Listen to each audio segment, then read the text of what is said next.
Hello everyone. So another day, another pleasures and exciting situations and whatever.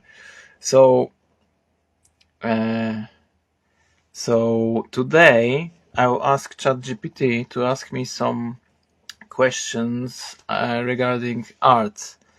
Of 19th and quiz, like I'll ask ChatGPT to create quiz like questions about 20th century art and 19th century art.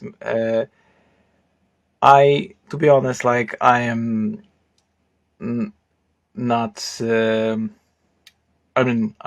I know that history quite well, but sometimes I'll be probably failing. I imagine, but let's try.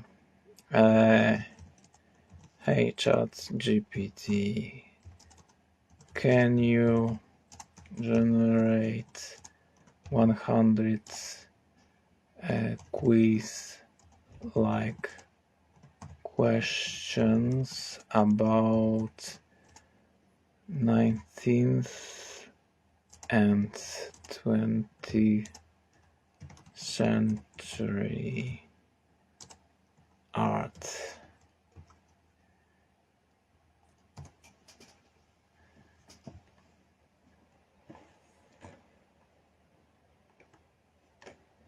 Okay, there is 10 questions. Okay, so wow. Okay, so it's already written. It's unbelievable. Okay, so 20. Okay, 19th century art. I suppose I'll be worse in 19th century because yeah, I'm more interested in 20th century. But anyway, 19th century art. First question: who is considered the pioneer of Romanticism in painting? Um. Oh, okay. Let's and uh, and my goodness. So I will be not even. Okay. Who is often considered pioneering romanticism in painting? I suppose it's like the Lacroix, probably. Oh no, no, it was. Oh my goodness! Of course, it was much earlier. Jean-Louis David, of course. Okay. Which movement in art was a reaction against the neoclassicism and the Industrial Revolution? I don't know. The term plein air painting is associated with which group of artists? Pointillists, I suppose. Yeah, so which artist is famous for his iconic painting Liberty leading people during the July Revolution of 1830? So it would be Jean-Louis David, probably, or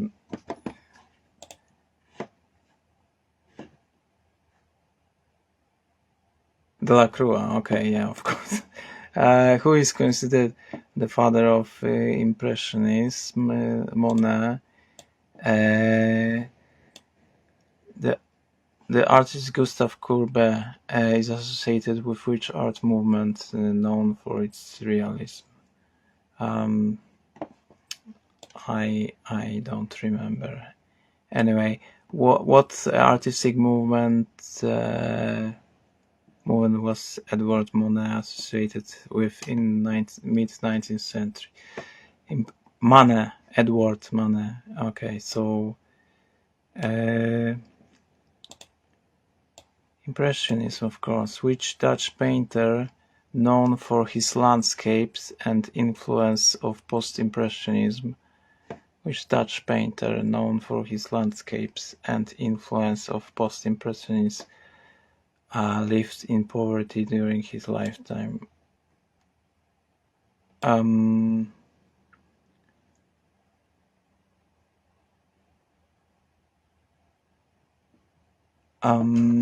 So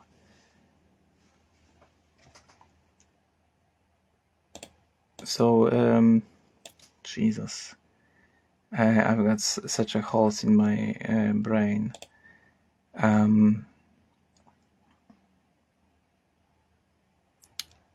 It's that's one which was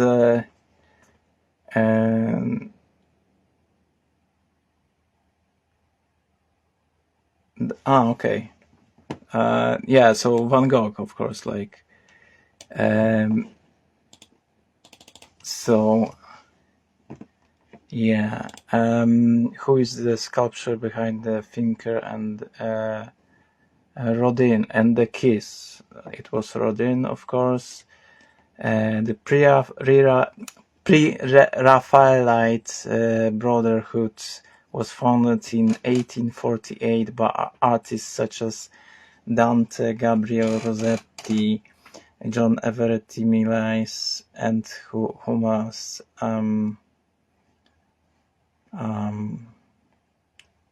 I don't remember. I love Pre-Raphaelites in general, and it was great art. Rossetti, Millais, I don't remember.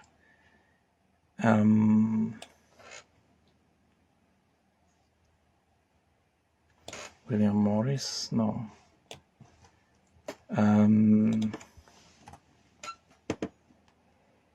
Okay. William Hunt. Maybe. Okay. 20th century art. First, who is the father of Cubism, known for works like Les Demoiselles d'Avignon, of course Picasso, although Braque was like creator of Cubism as well. Second, which art movement characterized by dreamlike and symbolic imagery was a precursor to surrealism?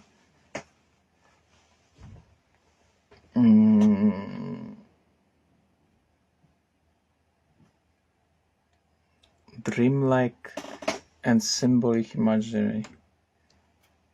Precursor to surrealism? That's misleading for me. Expressionism.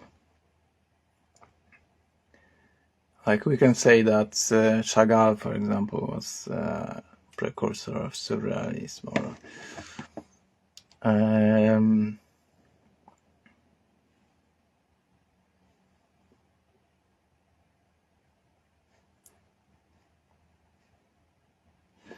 the painting The Presence of Memory featuring melting clocks is a work by which surrealist? That's Dali, of course, who is known for co-founding the Blaureiter group and his abstract works. Kandinsky. What was the influential German art school that operated from 1919 to 1933 and combined crafts and fine arts? It was Bauhaus. 6. The painting Nighthawks is an iconic work by American realist painter. Nighthawks.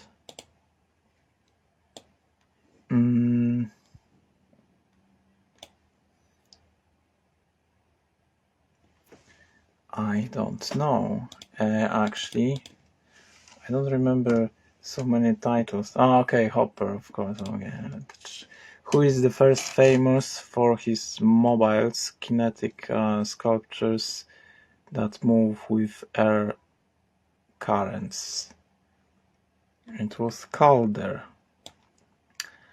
The Mexican muralist known for his for like the Man and the Crossroads and the Flower Carrier is it was that partner of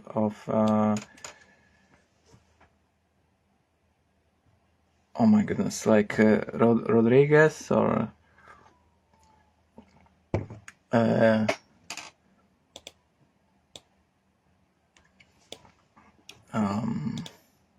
yeah, so let's check it. Diego Rivera. Oh my god.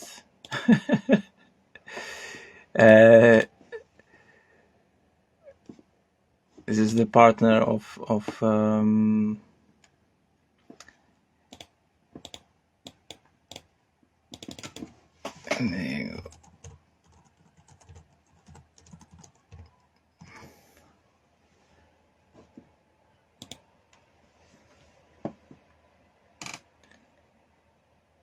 Frida Kahlo. My god. Who created the most famous fountain urinal presented as art and is associated with Dadaism? Mr. Marcel Duchamp, of course. The term action painting is often associated with abstract expressionism. Artist Jackson Pollock. 10th. It was 10th question. Mix 19th century and 20th century. Who is watching me? Do you want to ask me some questions? Mix 19th and 20th century. What 19th century artist is renowned for his woodblock print series 36 Views of Mount Fuji? Husai, Mr. Husai, yeah?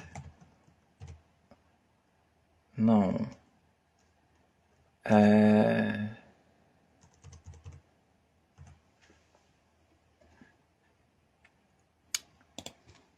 Jesus. Mr. Yeah.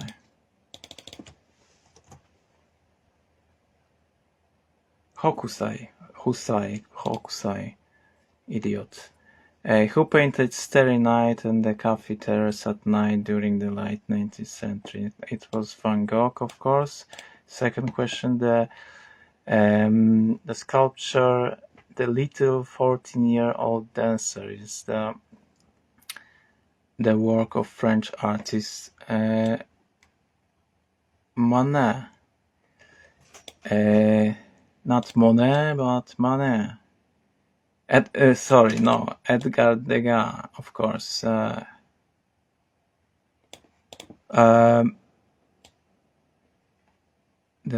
Little 14-Year-Old Dancer. I would expect that it was Edward Degas. Edward Degas, of course. It was third question. What was the art movement that rejected reason and embraced irrationality and intuition, leading to the works of Kandinsky and Mondrian?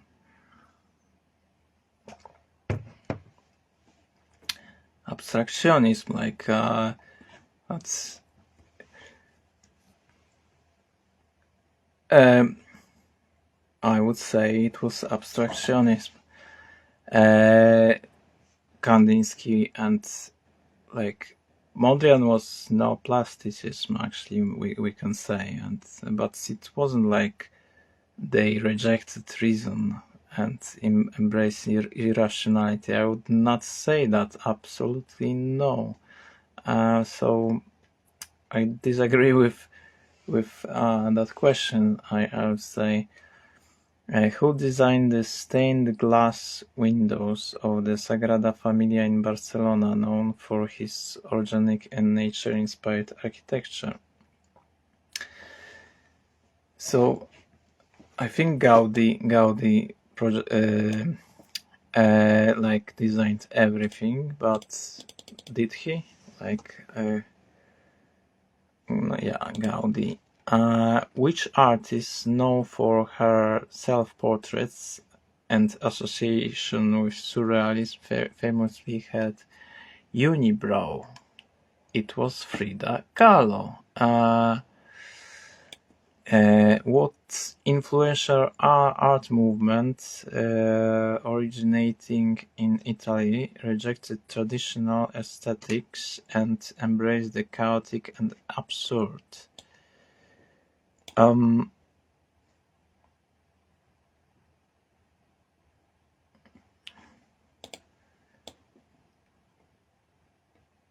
mean, no, I'm not sure. If it's about futurism, surrealism, okay. It was 7th question from mixed 19th and 20th century.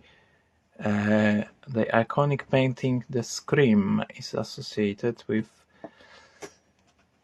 Munch, of course. Munch.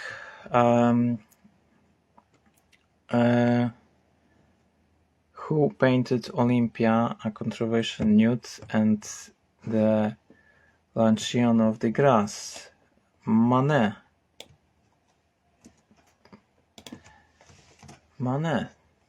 Edward Manet, of course. The art movement, known for its use of geometric shapes and primary colors, is that was Mondrian, and it was neoplasticism. Let's see what Google will say us. Oh, okay. The still. That's movement, actually. But Pietro Mondrian, yes, of course. Why there is okay?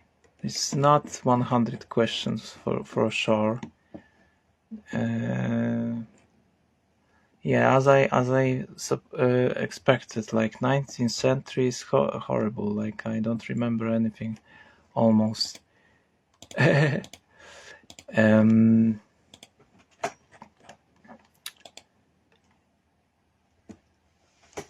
Can you show me the most iconic paintings of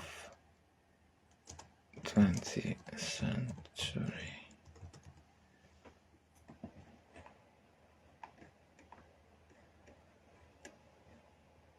Yeah, it's giving me list because there is no option for pictures.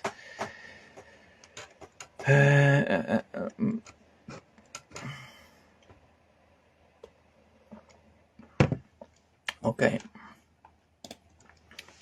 Please generate me 20 questions about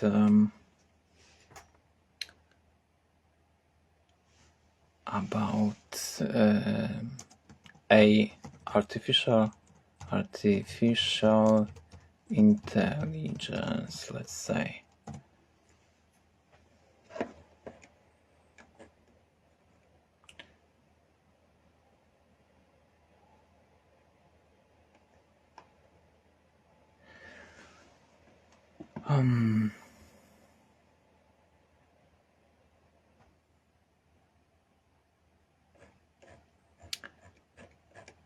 Oh my god. Okay, first, what is artificial intelligence and how does it differ from traditional computer programs?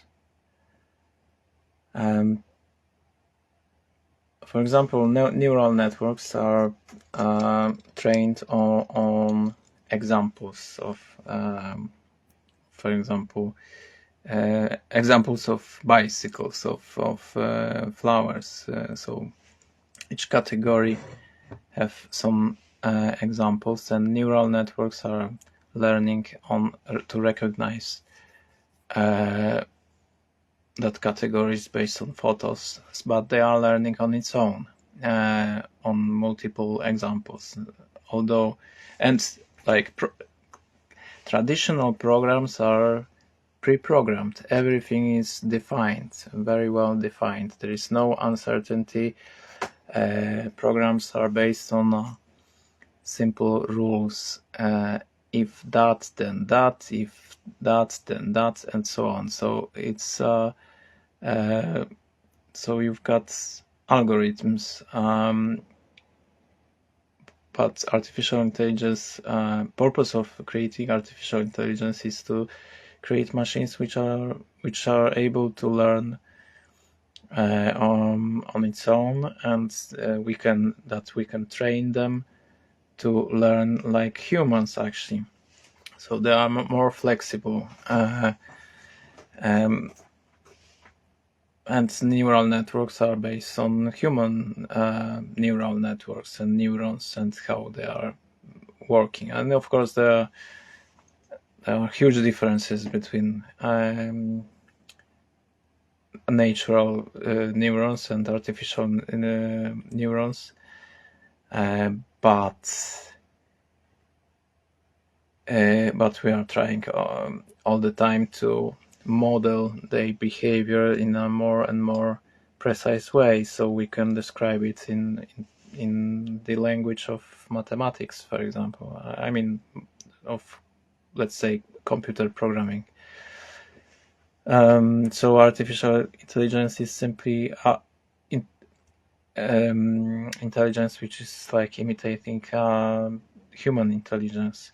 What are the main goals of machine learning in the context of AI? I mean, main goal is to create a machine which can learn on its own, I think. That it's able to simply reason like humans, but there is simply plenty of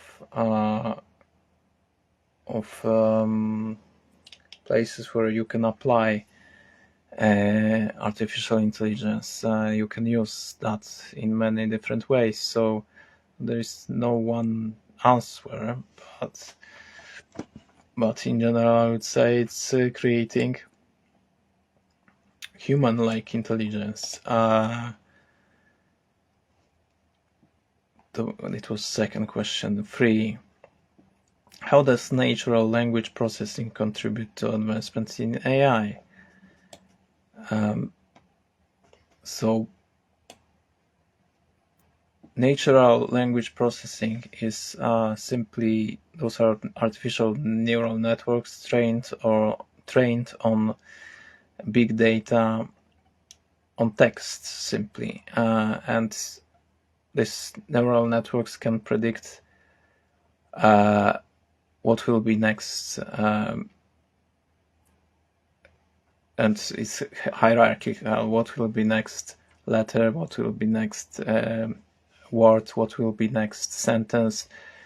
And finally, like, it can predict with high probability what is the proper, like, good answer to some questions. So how does natural language processing contribute to advancements in AI? It's a huge contribution to advancements in the AI, because humans are communicating in natural language, and if computers are able to understand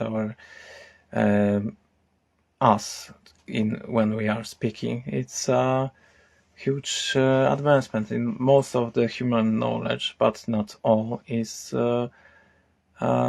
We can express it in language. So if we can make a huge data collection which contains like all texts ever written, we can train at least we can train AI to answer questions which are like in agreement with what was written. And of course there is like tricky part to make estimation what answer is like with high probability correct. And of course language processing has that main problem that it doesn't, that kind of AIs doesn't like reason like humans. They just copy text, so simply in that sense it's not intelligence. It's simply based on copying like existing texts, but it is intelligence in that sense that it can answer some completely new questions based on that knowledge, and that's the tricky part. And actually in that sense we can say that it is kind of intelligence, because it can extract abstract informations even if it's based only on probability. And it can be creative as well. So it's not that it's a failure. It's just copying not all aspects of human cognition, I would say. For example, it's not copying three-dimensional like imagination. As an artist, I would say it's a huge disadvantage of AI which is existing now, but I believe that there are companies which are exploring also that kind of areas, because if you want to build a robot which is like navigating in a real world, it has to have some kind of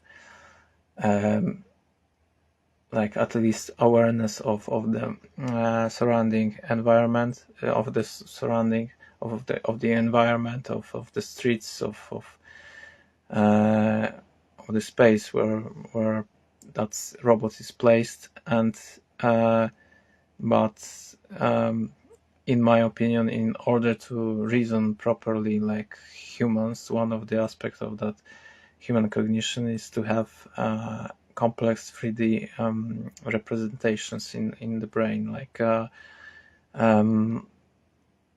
so. But natural language processing is very successful, and I'm just using natural language processing machine, which is ChatGPT. For what role does neural networks play in deep learning, and how are they structured? Those are neural networks are like have layers of connected units, let's say, and that's it. I never programmed anything, but I know graphs, how it looks like. So generally, it's about multi-layered like layers of neurons which are connected, and every input is giving different pattern of connections,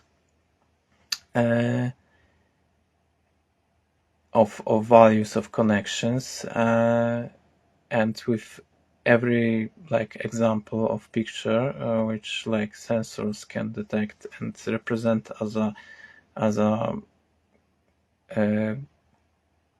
sample of connections, that network can average that and eventually create a representation, mathematical representation of even not seen before pictures. So so there is input and there is an output, and like with millions of examples, that kind of network is able to give correct answers. So it's basically the same rule as with learning humans, kids, and so on. So can you explain the concept of reinforcement learning and provide an example of its application in AI? I'm not sure, to be honest, what reinforcement learning means, but I suppose it's simply about wages, like of values of that connections. So, but reinforcement learning, it can be connected with big data simply.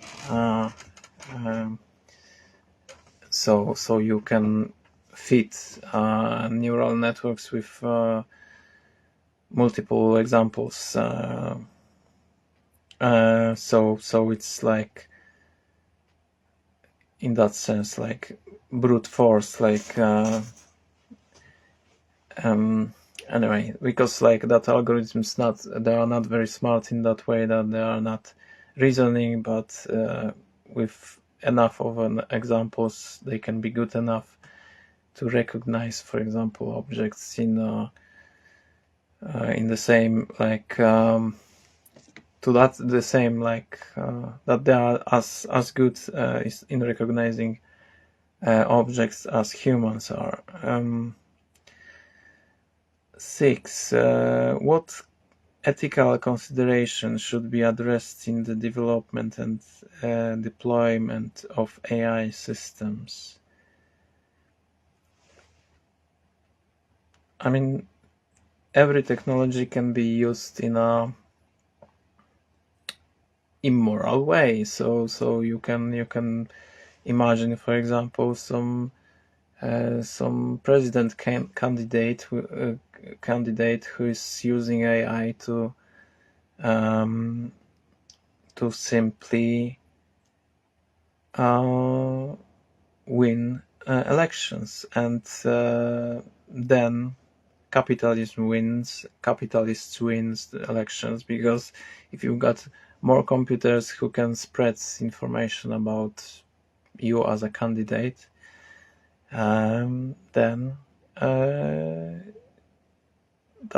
that's the perfect example of how unethical use of AI can be. Like you've got army of bots, smart bots, who can like spread misinformation, for example. So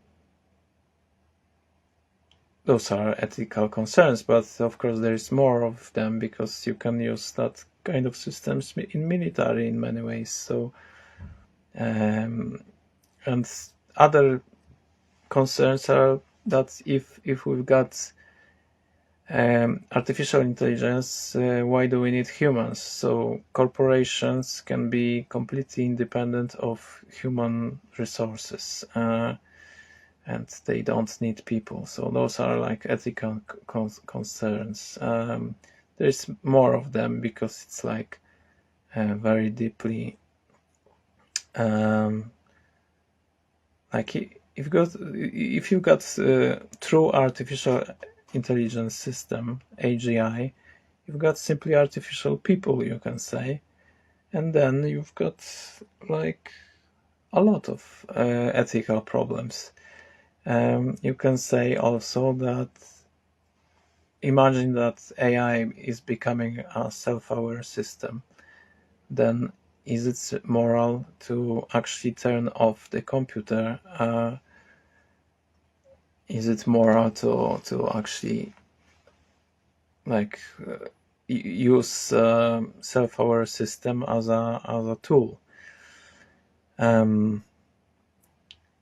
7. How does supervised learning differ from unsupervised learning, and what are their respective applications?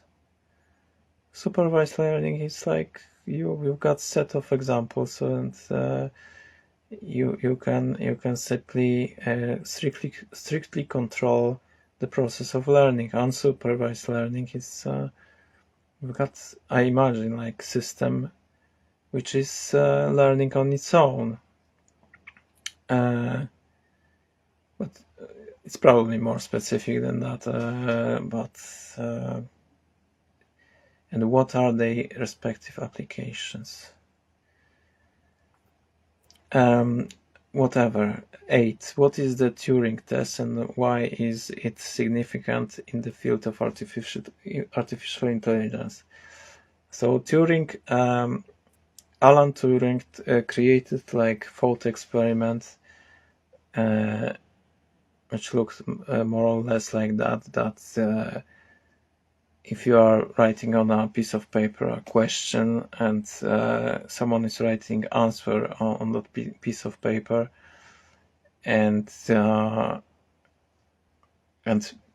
like previously, like back then, it was a game if you can recognize if answers are given by a man or a woman, I suppose.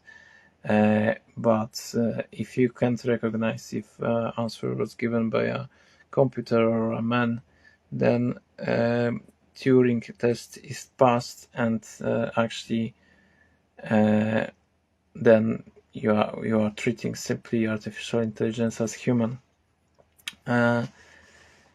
So that's the Turing test, basically. How does AI contribute to the development of autonomous vehicles and robotics? As we know, like there are companies like Boston Dynamics or Tesla who are testing like autonomous vehicles and robots. Creating them. And AI is simply like, if you've got like artificial brain, artificial neural networks, like with so many layers and so much of computational power, you can use it in all sorts of there's plenty of applications of that. So you've got a complex like robots which can make complex movements of many sorts. You've got vehicles like cars who can navigate easily and react quickly and so on, because they know what is going on around them. 10. What challenges does AI face in terms of bias and fairness, and how can they be mitigated?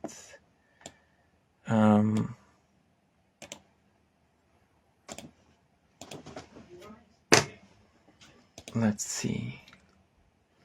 Okay, anyway, it's quite late. I must go, I think.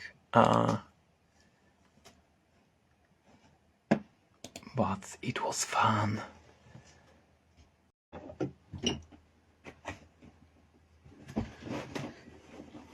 Hi everyone, another live.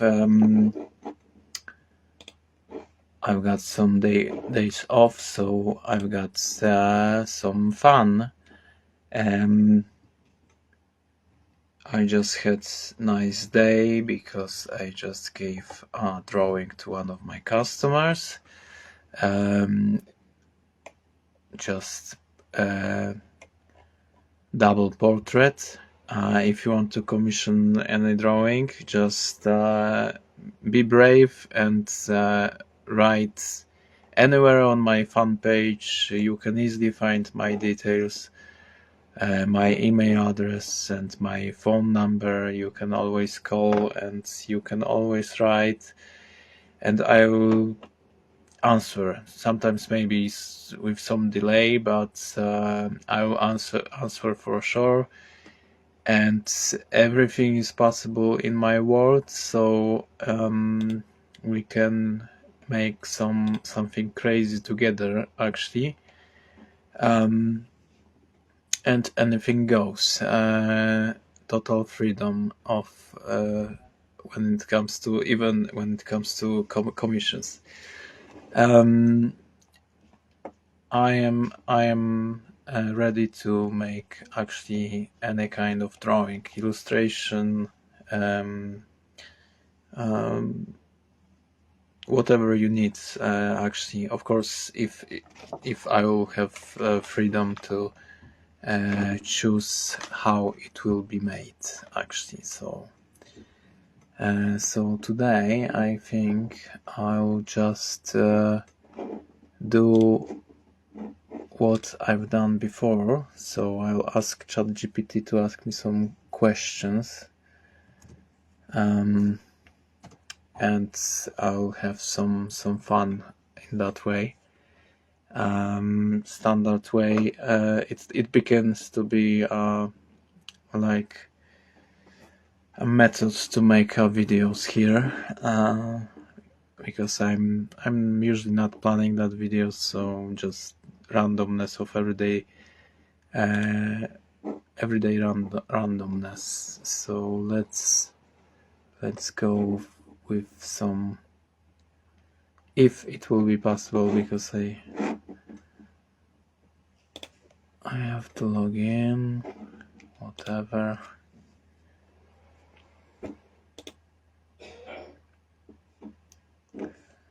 Let's see. ChatGPT 3.5. Okay.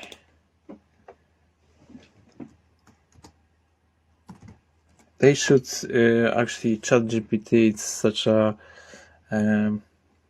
technical name for like quite smart system. If they would like give that chat some regular human name, it would be much easier even to relate to that chat bot.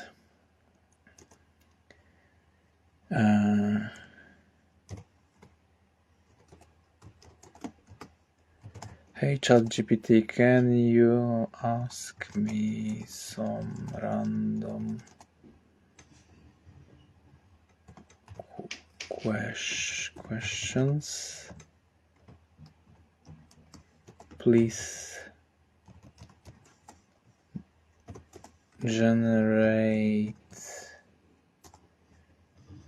10 random questions for me.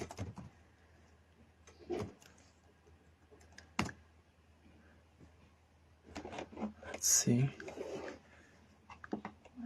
So as we can see, like ChatGPT is going like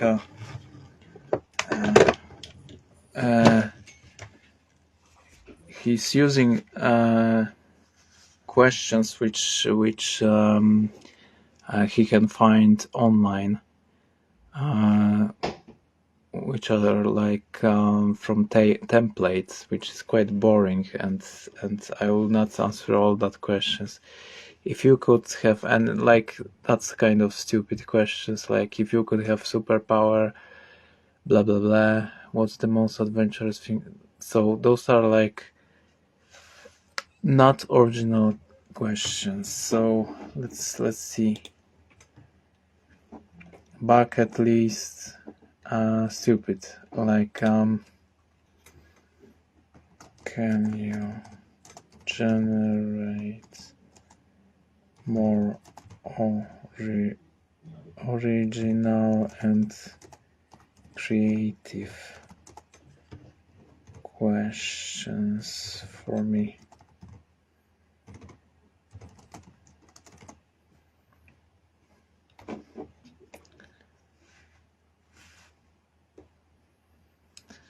If you are a character in a book, what genre would it be, and what would your role be in the story?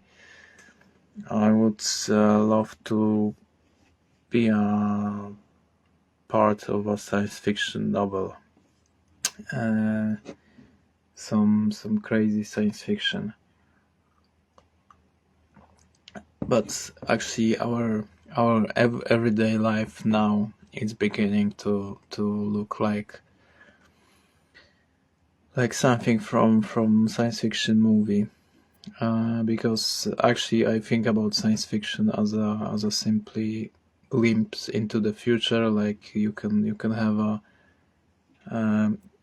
because human visions are rational human visions, futuristic visions are simply a description of what is really possible.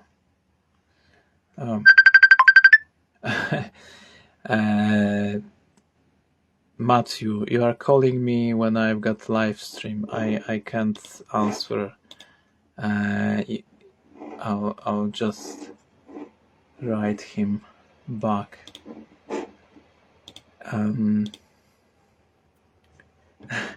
Yeah, so science fiction science fiction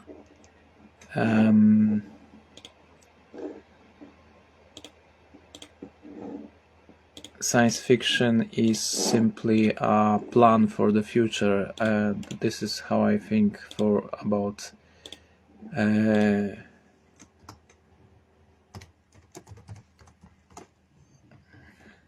this is how I think about science fiction. Simply, our imagination can be as rational that it will be a prediction of the future. So now we are living in a future which, like Stanislav Lem described, Philip K. Dick or Arthur C. Clarke. Those are like they simply had like a vision of rational vision of the future, so it was modeled. So everything is a plan, and actually I think we can predict in that sense our future, that we know what we'll be doing in the future. So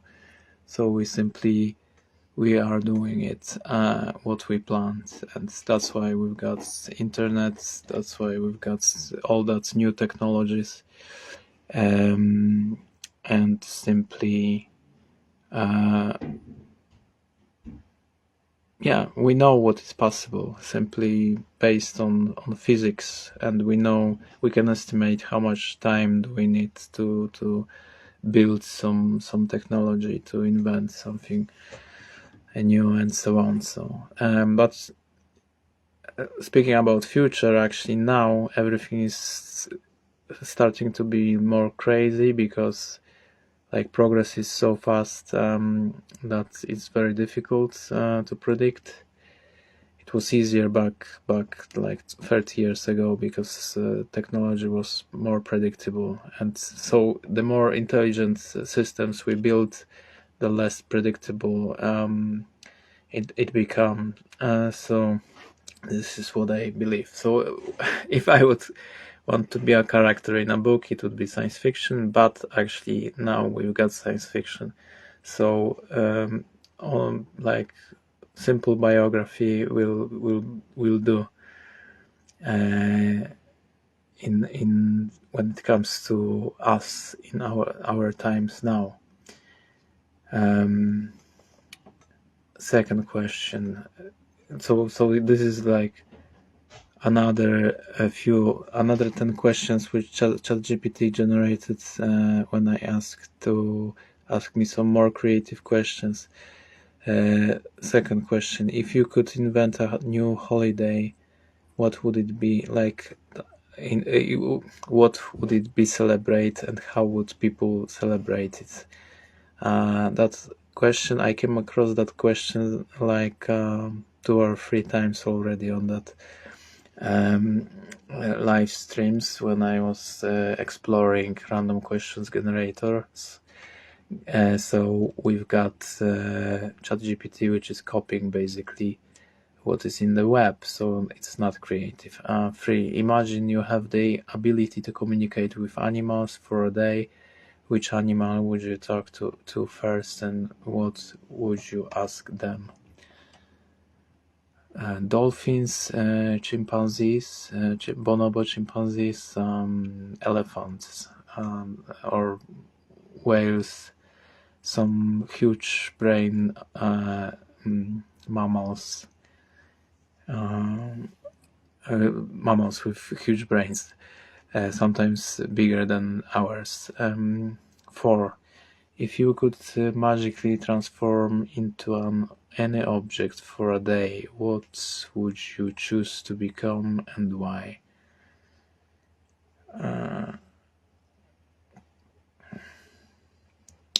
Maybe a drone. Like if I could like actually navigate myself, that would be exciting. If you could live in any fictional world from a movie or TV show, which one would it be, and what role would you play in that world?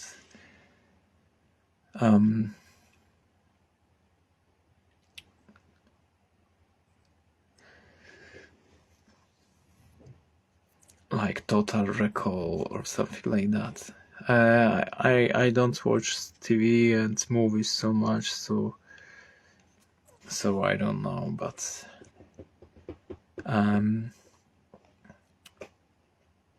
if you could swap lives with someone for a week, okay, another question which is like repeating 100 times online, which is repeated like 1000 times online. That's if you could swap lives with someone for a week, who would it be, and what do you think you would learn from the experience? I would be like an robotic engineer in Boston Dynamics, for example, for one week. It would be quite exciting. I just watched some interview with one engineer from Boston Dynamics on Lex Friedman, and it's really awesome. Like it's creativity like without limits, because we artists are like, of course we don't have limits in that sense, that we can actually do whatever we want, but we've got quite limited tools when it comes to companies like which are building like AI systems or robots. They've got usually very big budgets, so and of course like knowledge which is like about physics, for example, which is like freeing them in a way. So like being a robotic engineer for 1 week, it would be amazing experience for sure. Robots are like, and artificial intelligence, those are the most interesting subjects there, like for me. So if I would be able to do it I mean, I've got no skills in that field for sure, but it would be nice to learn something and actually to observe how they are doing it on everyday basis. I imagine that when it comes to design, designing robots, it has a lot of similarities between a creative business like and creativity in arts. If you could, okay, that was it was like a 6th question, now 7th questions. Imagine you wake up one morning with the ability to time travel, but can only make one trip. I mean, if I could choose when I'm traveling, if I would be, for example, terminally sick, like, and I would know that I will die, I would jump into the past when I was 28, for example, 29. That would be quite a good move, I think.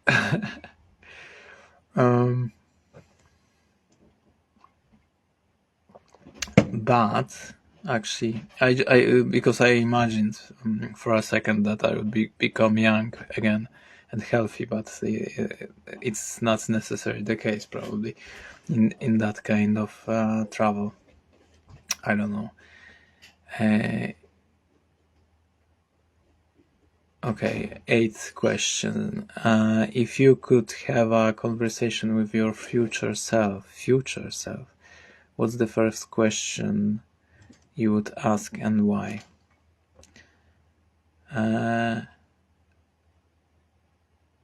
Did you have you done that? Like, did you achieve what you planned?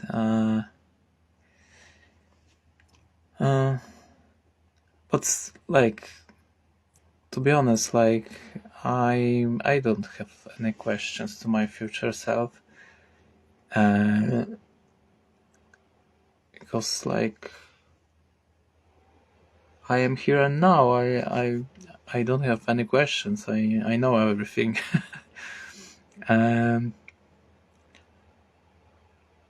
If you Okay, 9th question. If you were a flavor of ice cream, what would you be? And what toppings or mixins would represent your personality? I've got lactose intolerance, so I'm not eating ice creams, and I'm not eating sugar in any form. So, but I would be pistachio ice cream with some caramel maybe. 10. If you could create a new color, what would it look like, and what would you name it? And what would you? How can you describe color? Actually, I would go in some like new green, probably. But like, if Klein, for example, created his own type of blue, and he was like he was using it like as a his color of his sculptures and so on. That's very cool. But I don't know anything about pigments and how you are actually doing that. That you can. I don't know if it's so easy to create any color. Like maybe it's easy to create new pigments, but it's I don't know if there's like, is it possible to create completely new color? I don't know. But we probably have a limited spectrum of colors which we can see, so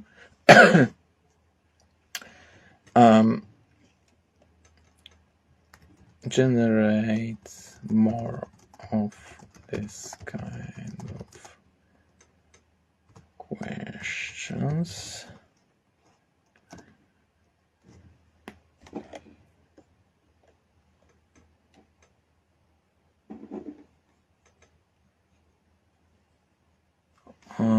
Like some. If you could bring one fictional character to life to be your best friend, who would it be and why? Fictional character. I don't know. Imagine you have the ability to instantly learn any instrument. Which one would you choose to master first, and what song would you play to show off your skills?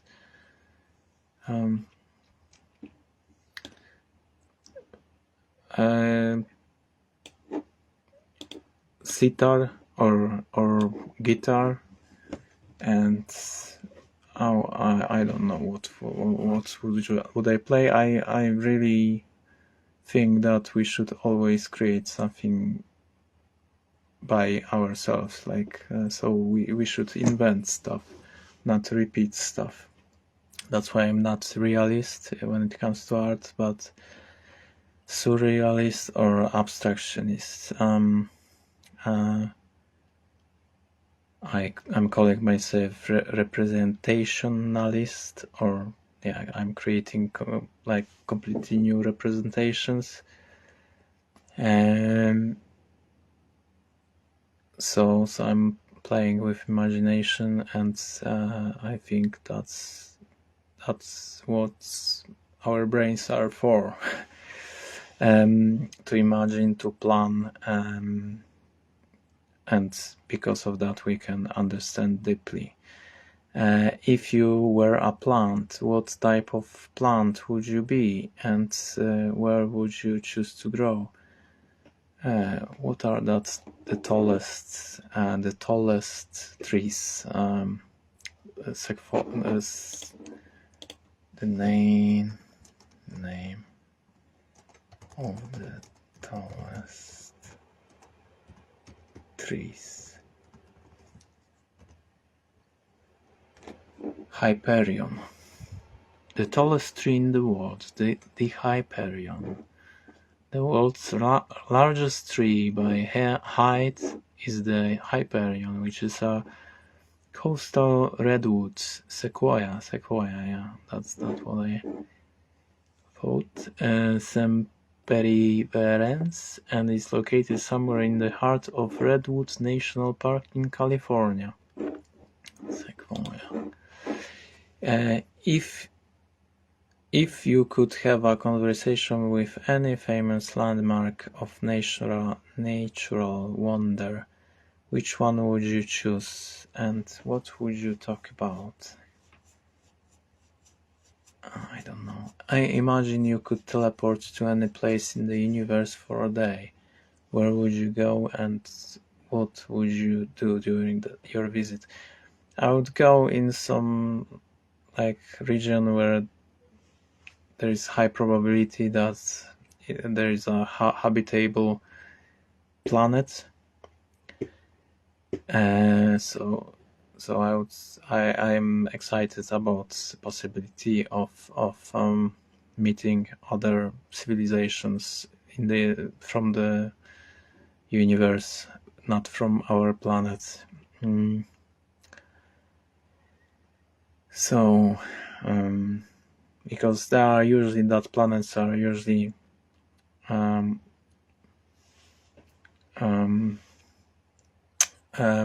many light years away, so teleportation is the only possibility to go there. Actually, if you were a character in a video game, what type of game would it be, and what would your special abilities or powers be?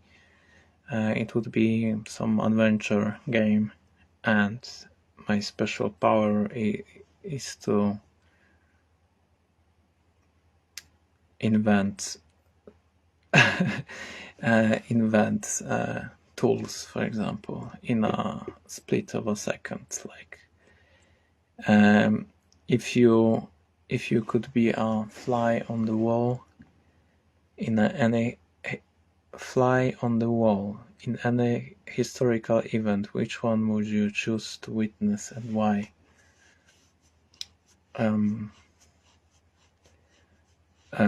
For example, fall of communism in Poland, and there was a round table, and it would be quite funny to watch all the discussions, and probably it's recorded somewhere. in some TV archives how it looked like in detail, but it would be quite exciting probably. I don't know. Imagine if you could redesign the human body, what changes would you make to improve its functionality or aesthetics? If you could redesign the human body, what changes would you make to improve its functionality or aesthetics? That's awesome question. This is that kind of question which I love.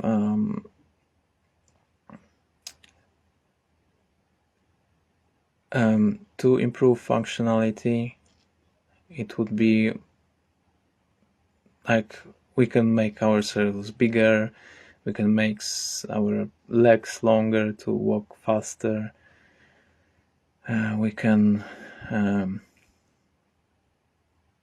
I don't know, we can be more like, there can be more muscles, we can have, of course, better brains, but actually I would extend our sensors ability, like we've got many sensors, physical sensors, which we can create artificially. I would connect them to our nervous system. And it's now actually possible, especially with Neuralink brain-computer interface. So they will be doing it in the near future, I'm sure. So I think like because like neural networks are universal learning machines, let's say, and our brains are universal learning machines, but the input can change a lot, because we've got quite limited input, and if we can filter with our brains some new exciting informations, let's say, if we can digest all that new informations, we would be able to create new model of reality, actually, I think. So like when it comes to body improvement, I'm not so excited about it, but in that sense that if you've got proper model of reality, which is true, which is not false, which is not very limited, then no matter what kind of body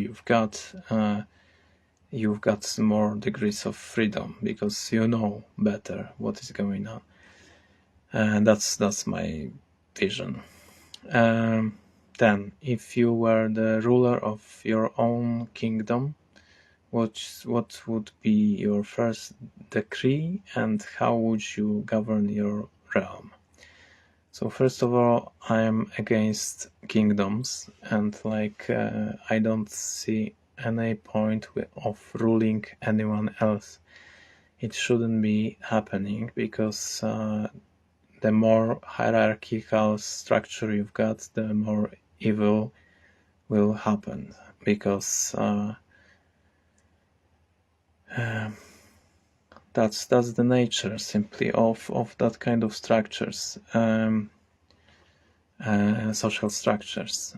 So people should be more independent and on their own, and there shouldn't be any like possibility of governing and deciding about the life of other people, unless they are like small kids. But even kids have a lot of like awareness what is going on, and like there are of course ethical responsibilities when it comes to kids. Anyway, so I don't want to be a ruler even for one day. Okay, so the most important message from this video is that you can commission a drawing and have a lot of fun. You can commission a drawing and have a piece of artwork at home from interesting artists. So just do it. I just need like 10 commissions in a month and I will be functioning very well. Thank you very much. Okay, have a nice evening, people.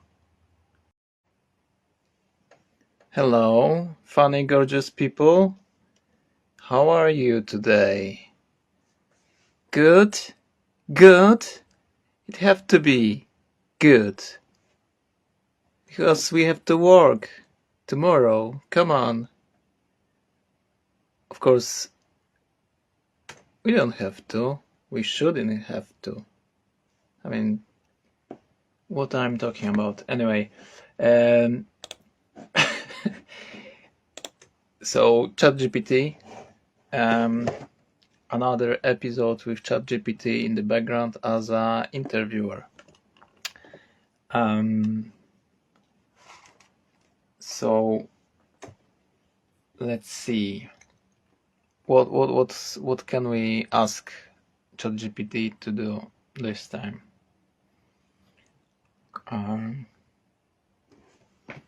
Hey ChatGPT, ask me some questions about politics.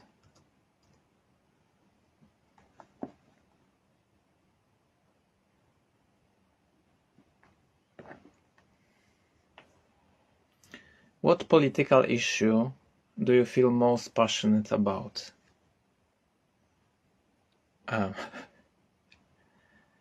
Distribution of power, of course. Like there is so many like issues with inequality.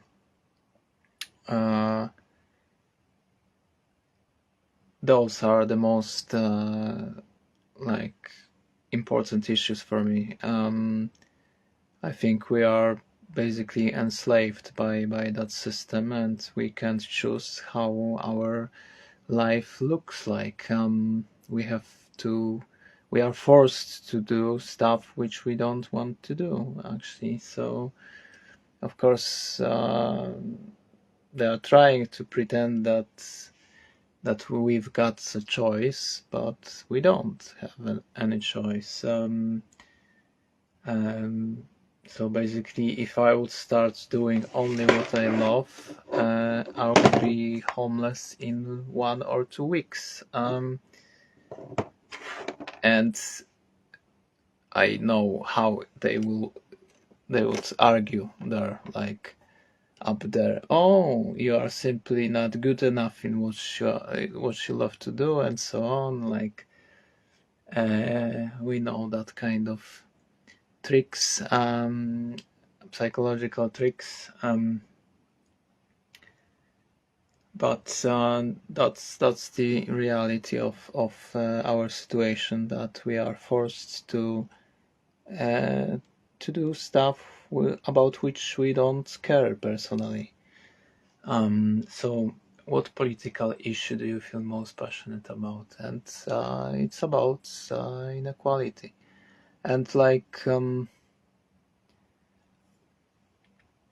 so like because of that psychological pressure to do stuff to work in a way which we don't want to work, there's plenty of mental health issues, let's say, but that's why people like at some point deciding, for example, to simply make some radical change in their life, and going homeless or whatever. drinking, drugs abuse, or whatever. If you've got no freedom of choice, you can start to behave like in a self-destructive way.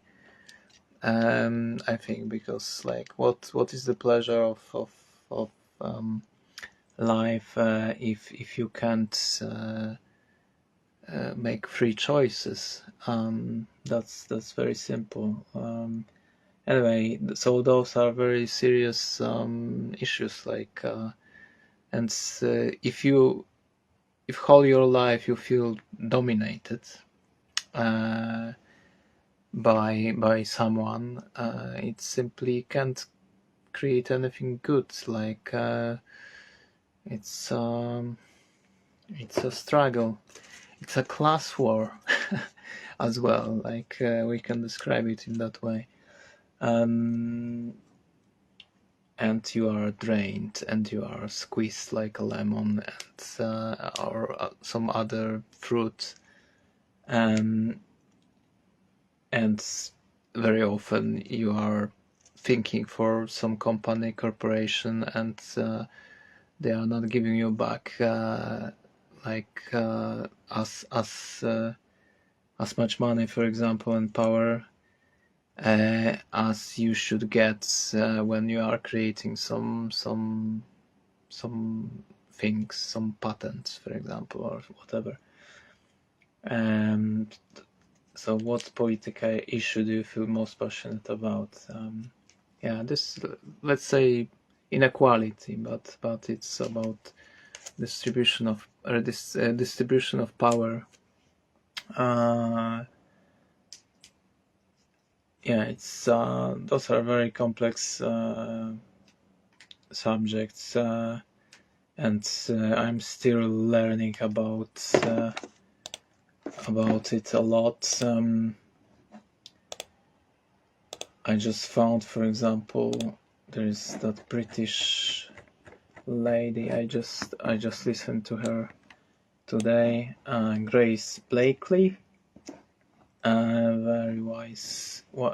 She just released book, Vulture Capitalism: Corporate Crimes, Backdoor Bailouts, and the Death of Freedom. There was a few books of this kind which I've read. I mean, Noam Chomsky is talking about it all the time, but there was that book, for example. I will find it in my library.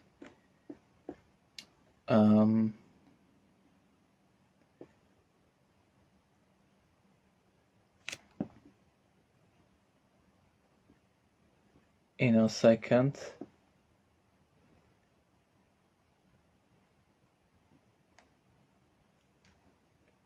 Or no,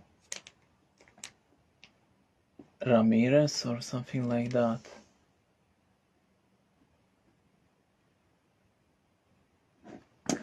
Let's see.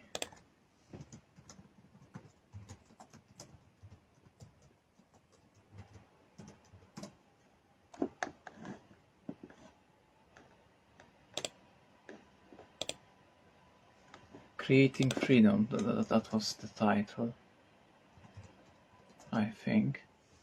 Yes, Raul Martinez.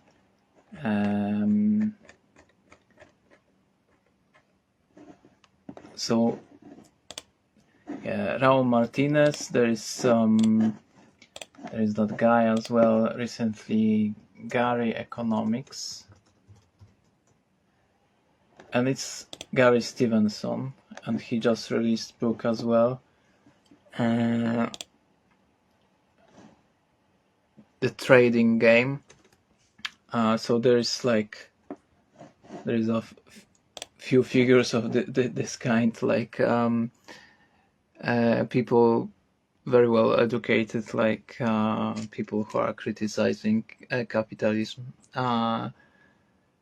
there are that kind of people in Poland as well. I'm not so interested in British politics. I'm not following politics in general because I am too stressed by all of that. But I always have trouble with that kind of people because they are personally usually very well educated and very wealthy, and there's not too much struggle for them personally. So they are speaking from very different place than like, for example, minimum wage workers, and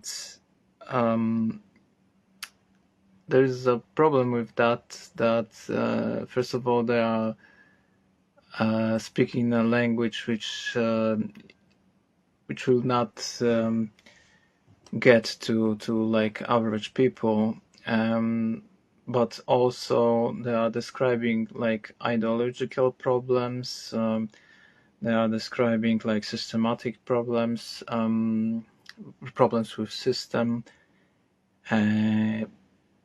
but they can't illustrate it with everyday examples very well, I suppose. So like but like I thought about making that kind of performance, let's say, just showing my bank account's status every day, and showing like that's how, like, working on everyday basis, how I struggle with my expenses and so on, and it would be very dramatic, I would say, for many people. I get used to it because I'm functioning like that for many years, and of course I'm like getting somewhere.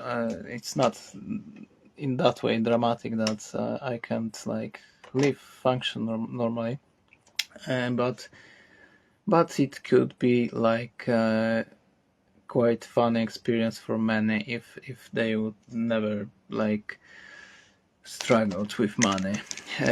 So yeah, Raul Martinez, Gary Stevenson, and now Grace Blakely, very very inspiring people.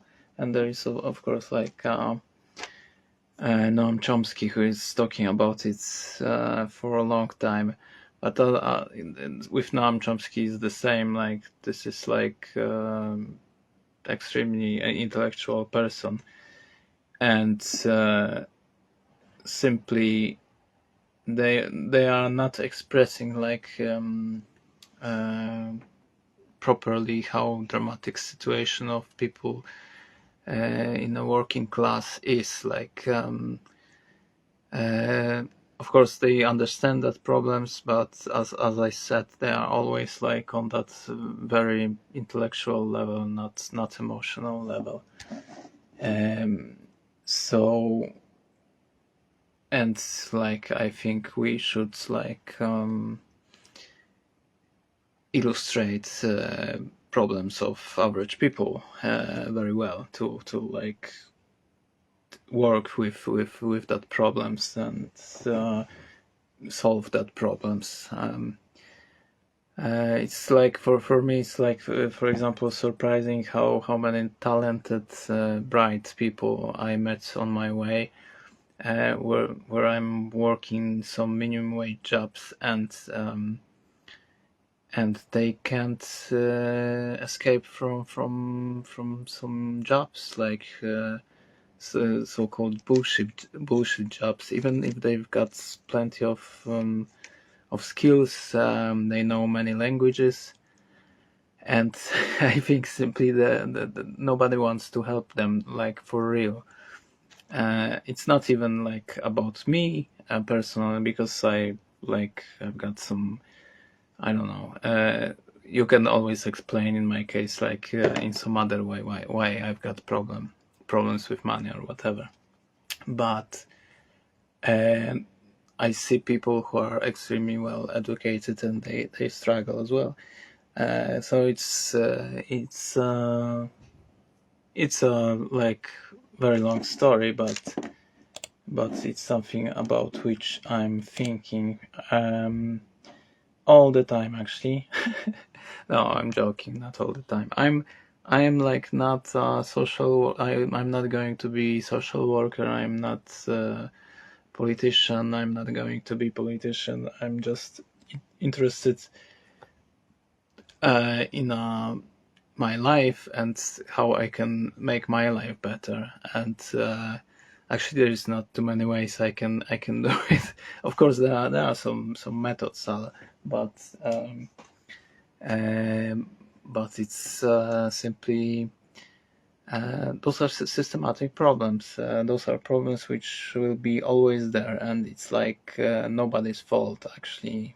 So it's not easy to point at someone and say, okay, that's precisely your fault.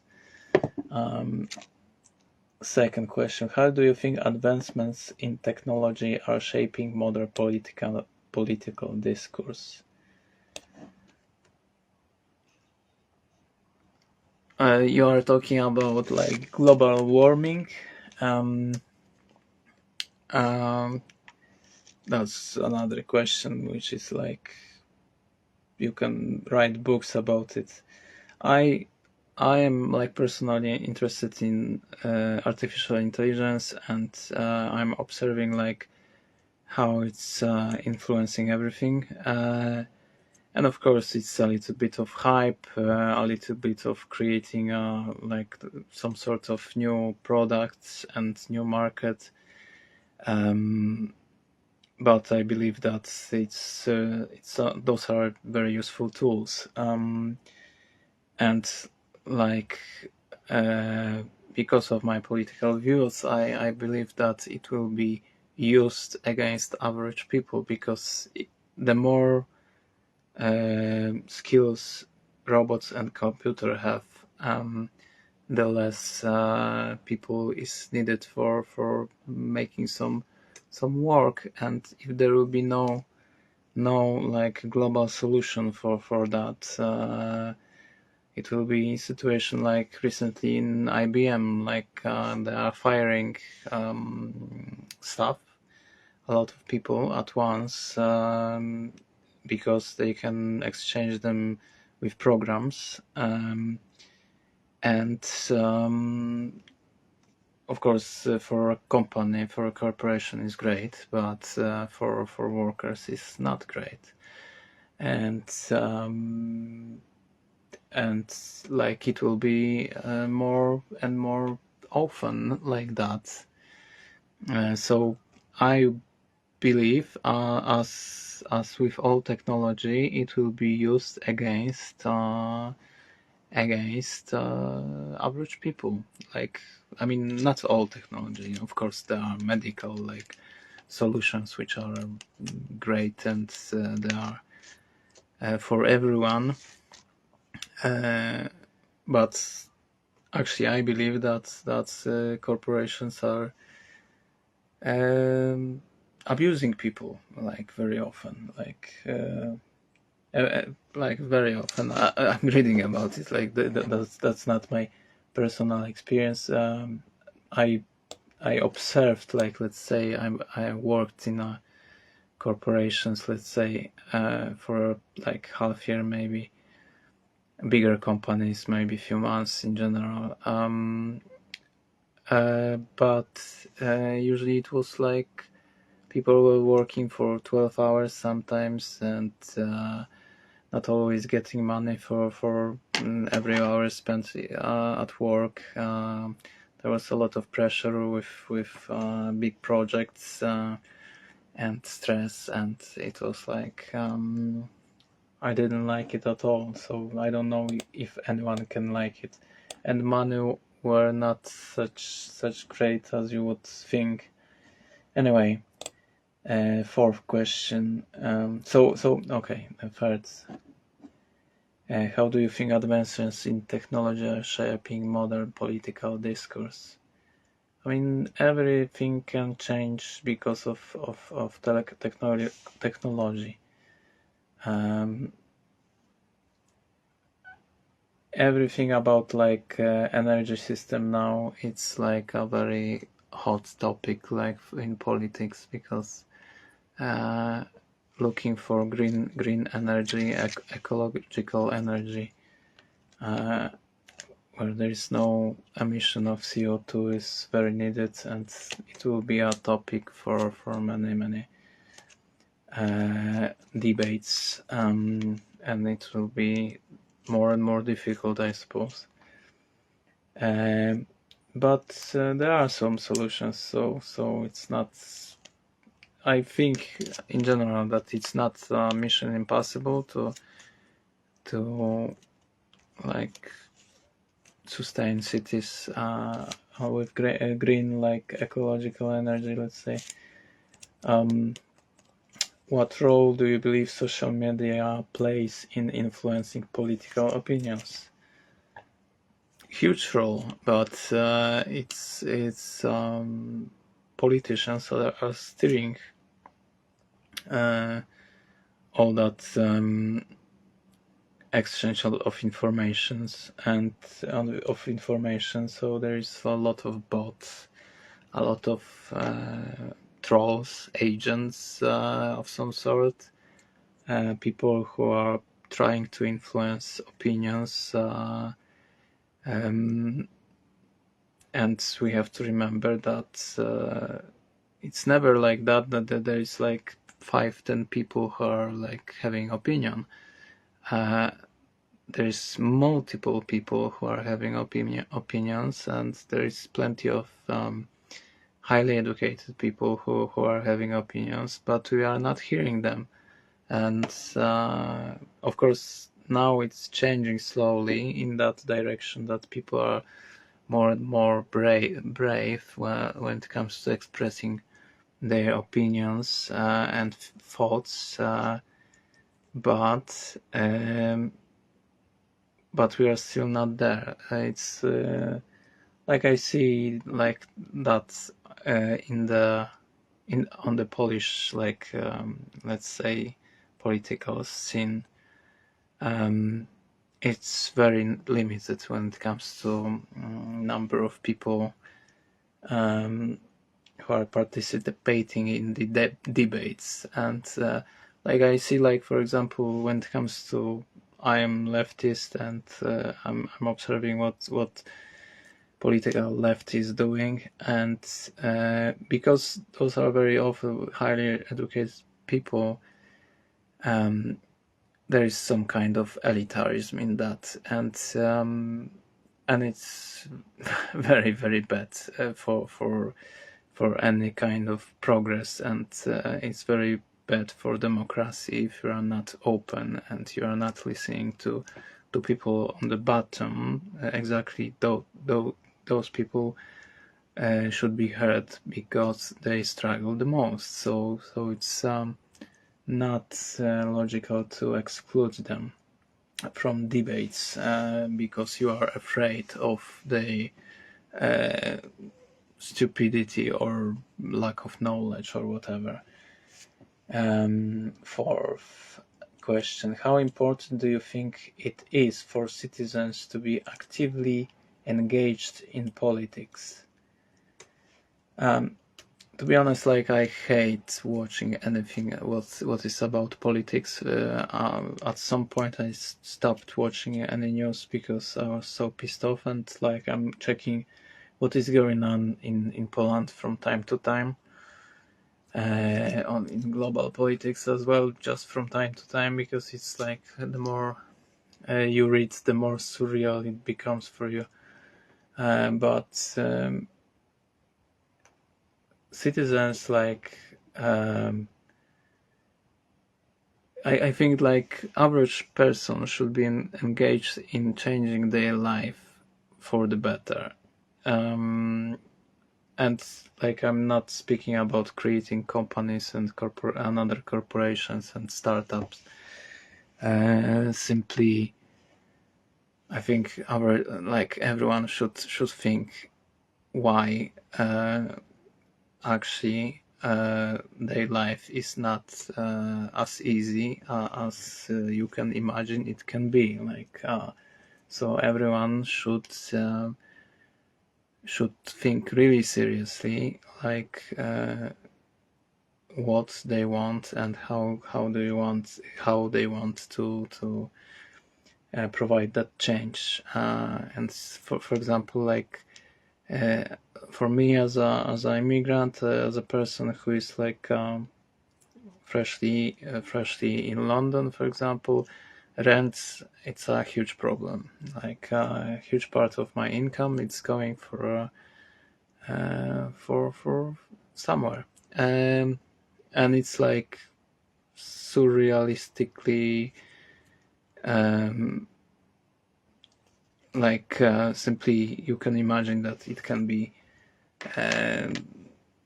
it can look like better simply. um, anyway, okay, what do you see as the biggest challenge facing your country's political system today? Oh, I mean, I I really biggest challenge, of course, it will be like global warming soon, and there are some like dangers which can come unexpectedly, not only because of global warming, but for example, like for me, I think like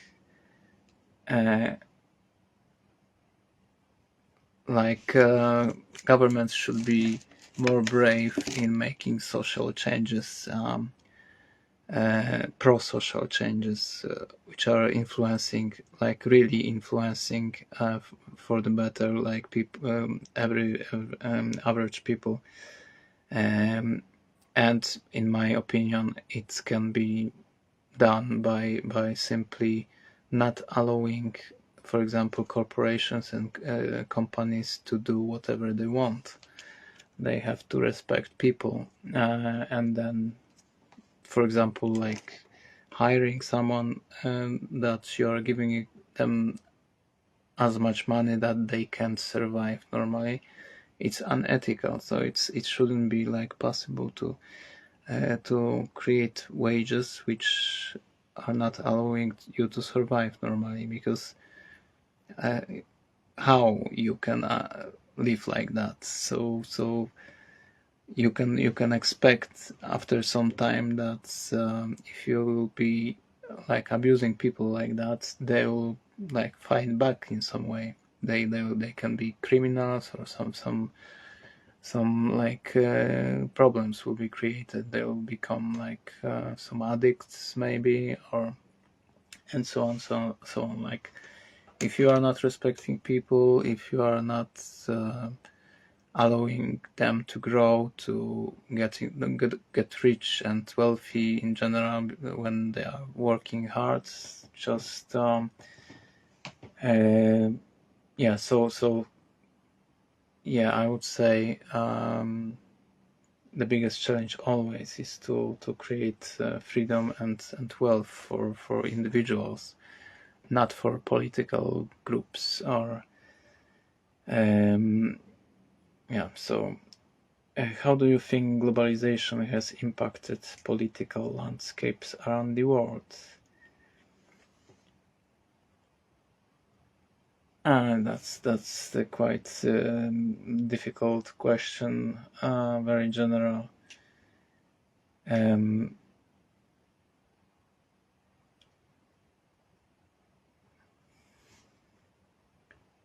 But I think there is a lot of good in like there's a lot of good in making, like, for example, world more connected. I think exchange of information is extremely important, and making knowledge free is extremely important, and in that sense we can understand ourselves like better. I didn't mention like Yanis Varoufakis, very inspirational person as well. as well, like great one. So he released the book as well quite recently. Yeah, about I would want to see like book in the context of politics and context of economy, because it's the same practically. I would want to see book about how money are influencing art and like individual lives of artists, because I struggle with time, with space to make my art. I struggle with materials. I mean, now less and less, I would say, but it's influencing how I'm. Lack of time, for example, is influencing quality of my art in a major way, and I see how like so-called mainstream artists can they can do art in a very different way because of money. And I would love to see book which is showing like how like Picasso, for example, blossomed like after getting some money, and who was giving him money and so on. What was the like that? I would love to see like precisely that connection. How many artists who were like upcoming and great, how they couldn't, for example, release their potential because they didn't have money, like and so on. But like that connection between economy and personal life and development is, I think, very strong. Okay, what do you see as the biggest challenge facing you? Okay, how do you think globalization? Okay, seventh question. What are your thoughts on the balance between national security and individual privacy rights?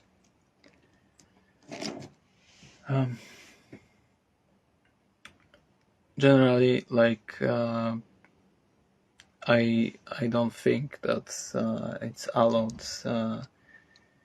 to simply influence someone's privacy, and we created a World Wide Web where we can do it. We can read people as books. Hackers can do it. Governments can do it, and more people, I suppose, can do it. Because people are learning, and those are vulnerable systems. And I don't think that people are so interested in other people. I mean, in that sense that I am not such a paranoid person that I think that someone is checking me, for example, all the time or whatever, because I'm not such an interesting character. But it's a very weird world, and I don't think that national security is such a I mean, because of inequality in the world, you can expect that you will have if government or corporation, huge corporation, is a bad player, bad actor, let's say, they can expect some revenge or whatever, probably, and the more inequality, the more like there is danger which can come from outside, and it's even strictly on the level of information that danger is to not keep some information secret, for example, because there is, for example, competition of corporations which are trying to create artificial intelligence, for example. So we will have privacy issues all the time in that kind of situation. If there would be more equality, I suppose, and less competition, then I expect that there will be less of course, like people. Someone can argue people will be like naturally trying to dominate and create more like monopolistic institutions and companies, but we can like create like fuses for to not to make it not so easy to create that kind of situation. That kind of situation will not be like possible. How do you think political polarization can be addressed in today's society? Polarization is always addressed in the same way that simply flow of information is free, and dialogue is possible. For example, like on Facebook groups, you can remove some users or remove their comments. It shouldn't be allowed. Like you can always say what you think, even if you disagree with like people in that group. So that kind of exchange of information should always be there. Like it should be right to say what you think about some subject, and nobody should censor you. So if there will be no censorship of any sort, that there will be less polarization. Why? Because people understand like other people then better. Because polarization is when you actually create a demon of some other person. It's like a demon, like some evil entity, and it's it's like a fuel for an anger. And so exchange of information is the most basic like way to address like issues with polarization of any sort. It's the same as stigmatization of mental health patients. You don't give a fuck about them, and you are afraid of them because you don't know anything about them. If you would allow that people to freely like function in society as they should, because those are free people who are enslaved by medical institutions, then you will not be afraid of them because they are normal people who are like demonized, and so on. So and the same like with mental health patients, it's because like inequality in general that they struggle very often. Like I'm not talking about like extreme like brain damage patients. There are that kind of people and they will not function normally, but there is really no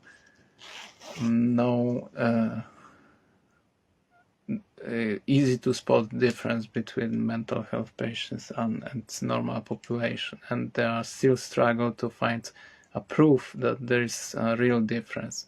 Even if there is a real difference, you can always say and argue that simply they're born like that, but you can't pathologize that. You can't say that it's a sickness or defect. They are simply different.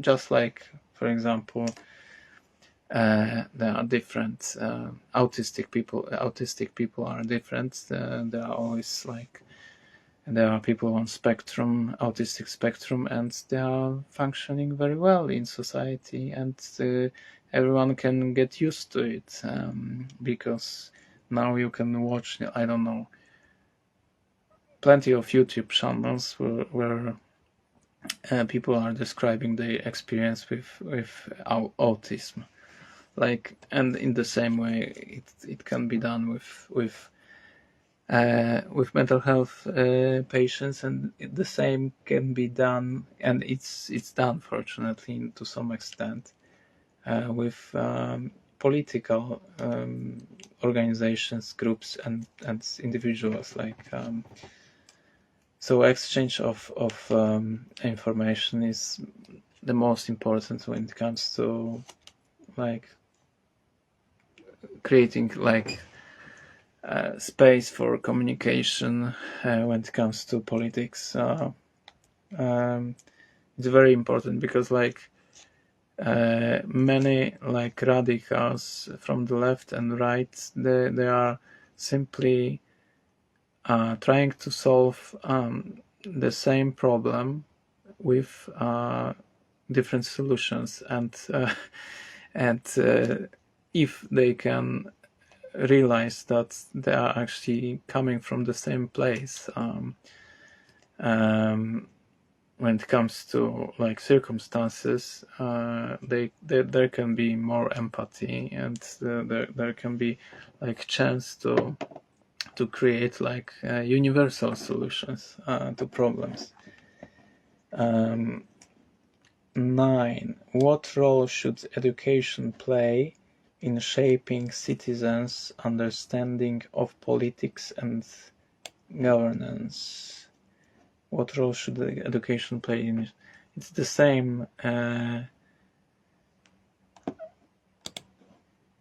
It's simply education is it's exchange of information. It's the same. But I am like against idea that there should be someone on top who is governing your life, basically. So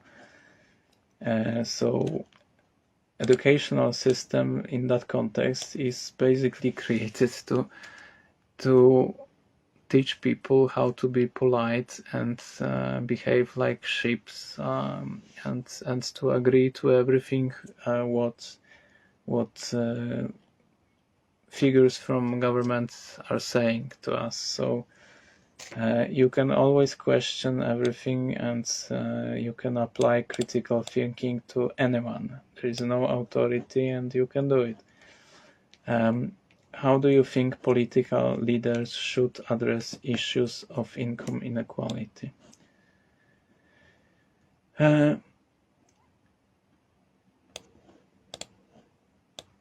First of all, there should be universal basic income. I mean, it shouldn't be I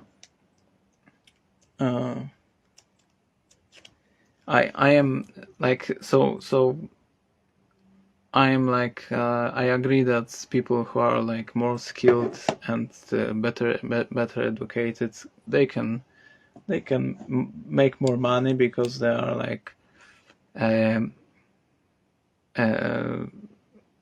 probably later working more, and they've got more responsibilities. And okay, if you are working more and you've got more stress, you can make more money, but it shouldn't be allowed that that kind of person is making thousand times more money than average worker. It's simply immoral in any sense. Like, so if there would be no like solution of this kind, that there is a threshold to which income you can create like salaries to some threshold. If there would be no solution of this kind, at least we should tax differently people who are making more money. And if there would be thresholds to which you like that you can't be like, it's like with eating, like you can't be, if you are fat, you shouldn't eat more, like because it's not healthy. And the same is like you should not starving. You should be not starving. So in the same way, there is some threshold of like income which should be always like you have to have some amount of money to have food and roof above your head, and it should be always given. I think because otherwise it's really problematic and immoral, and we are wealthy enough to actually supply everyone with whatever they need, like when it comes to the basic needs. What strategies do you believe are effective in combating political corruption? Again, like if you are starving for many years and you get to finally to some supermarket and someone will tell you actually nobody will know that you how much you took from here, then after all those years of starvation you'll take as much as possible to make your future like safe. And it's the same with money, like in corruption. Like if you will keep people under the shoe, heavy shoe, soldier shoe, if you will be creating situation that people are almost starving, if they will finally get to the point where they can really make money, they will take as much money as possible to create as much freedom for themselves as possible, and potentially they will like make sure that nobody else can take away all that wealth from them. And it's because they were like and the same is like in other way, that if you are growing up wealthy as fuck and you are eating very well and you've got all goods of this world, and you can have any car you can imagine or any house you can imagine, if there will be like any sign that it can change, that people will do everything to make sure that it will never change, because it's for them it's a normal life to have everything and to be free. So like, but inequality is creating that situation. How do you think climate change should be addressed by political leaders? I mean, invest, like in Poland, for example, take money from the church, give it to scientists, and as much as possible. So tax the church, take all that money and give it to scientists who are experts in a field of, I don't know, solar panels, of nuclear plants, build nuclear plants, build solar panels like of new kinds which are efficient, more efficient than any existing, and so on. Like there are other sources of energy like wind and like waves of whatever. You can experiment, but give money to scientists. That's the solution. 13th question. What do you believe is the most effective form of government and why? I don't know. I just don't know. What do you believe is the most how do you think political parties can better represent the diversity of the constituents? I don't like idea of representing me.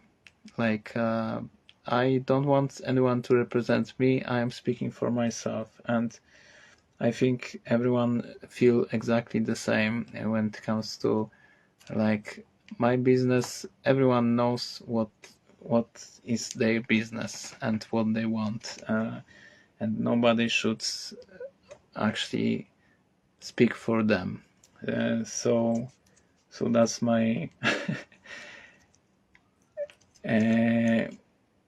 that's my thing. Like I don't like idea of being governed by anyone. Like I don't want any leash of some anything like that. So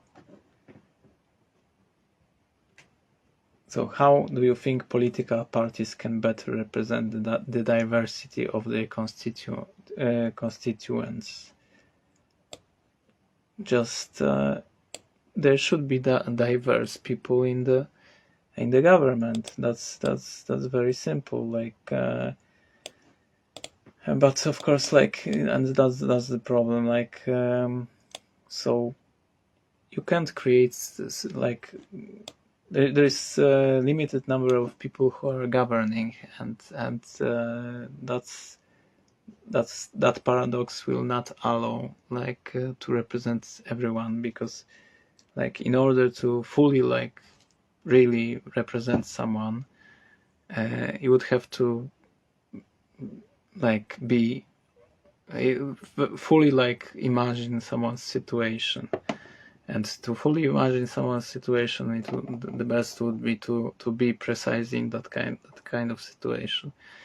And like, for example, usually people who are in governments, they are from wealthy families, upper middle class or upper class of some sort. Like, and they will never ever understand problems of people without money. Like, and so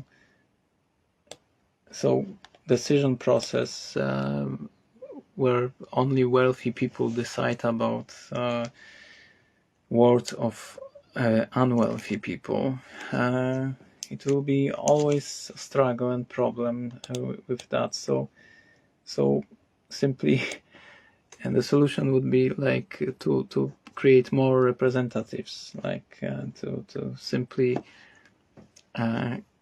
so you have to redistribute power to more people, I suppose. Like that's logic, but actually I would call it anarchism, because then simply like every group should like decide about themselves. Like so yeah, more freedom, less rulers. How should governments balance the needs for economic growth with environmental sustainability? Economic growth is like a dogma. We don't need as much economic growth. We are already extremely wealthy as a species, I would say, and the cost is environment. And simply we can limit economic growth, and we can limit like population as well. Like there's 8 billion people, so like there is too many of us in a way. So we simply, and like we don't have to consume as much energy to be happy people, healthy people, and so on. That's like a lot to say about it, actually. What role do you think international organizations should play in global politics? I mean, we should we should integrate. That's my idea. In that sense, integrate that our problems are global, so we need global solutions. And that's it. That's why international organizations are very needed. How do you think political leaders should approach issues of immigration and refugee resettlement? We've got freedom of movement, and this is one of the human rights, and we shouldn't limit that. If people are escaping from Africa, they've got very good reason to do it, because they are fighting for their life. So it will be happening more and more often, and we should just think how to redistribute our goods. That's what I think about it. How do you think political leaders should approach issue? Okay, what do you believe is the most effective way to ensure fair and transparent elections? I don't want elections. If we can avoid that, we have to rely on some person who you don't know, actually, because all in politics is about lying. Just I don't want anyone to represent me, because nobody is in my head. Now we've got tools to create like true democracy when everyone is deciding about themselves. We can create worlds of more freedom in general. So I don't like the idea of political leader at all. I don't like philosophical leaders. I don't like intellectual leaders of any sort. I'm thinking for myself, and of course it's not that I'm not reading someone's books, for example. I'm doing it, of course, but I'm very critical about what I'm reading. Most of the time I disagree. And of course it doesn't matter if I'm right or no. Just I like to create stuff, so I'm inventing like alternative solutions and ideas in my head. But yeah, that's the problem with politics is mainly that politicians are lying very often, and they are manipulating people. So what do you believe is the most effective way to ensure fair and transparent elections? I mean, there are like ways to do it now. You can monitor everything all the time and be sure that it's done properly. How do you think political leaders should address the rise of populist movements around the world?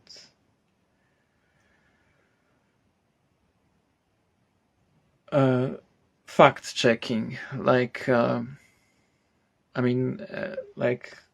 if you claim something and it's false, you should be like, maybe that's one of the like aspects of like political campaigns that we can make very like rigorous fact checking. So if, I don't know, if someone is a conspiracy theorist, they have to have proof that actually something happens, like that some group of people have some particular interest. You can't simply claim that it's like that without any proof.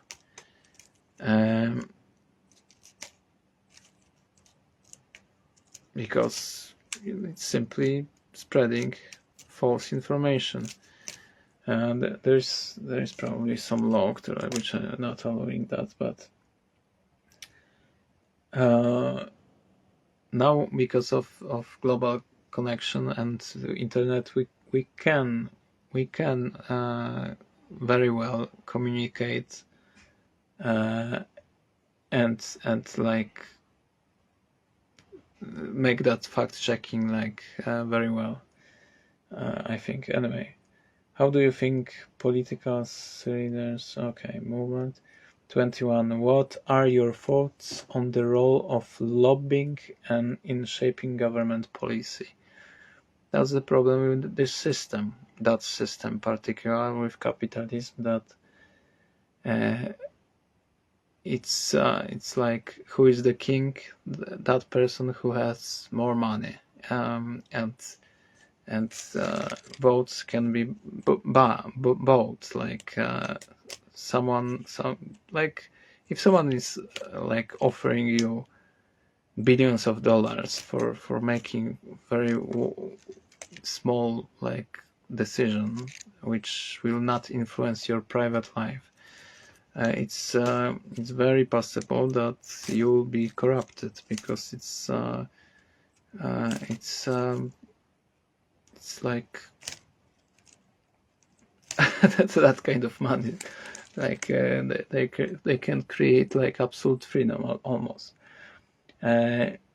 So like moral issues, like in that kind of case, I mean, it shouldn't be allowed that it's happening at all, like that someone is buying votes of any.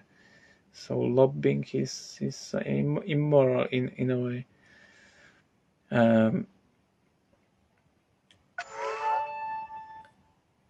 How should governments address issues of healthcare accessibility and affordability?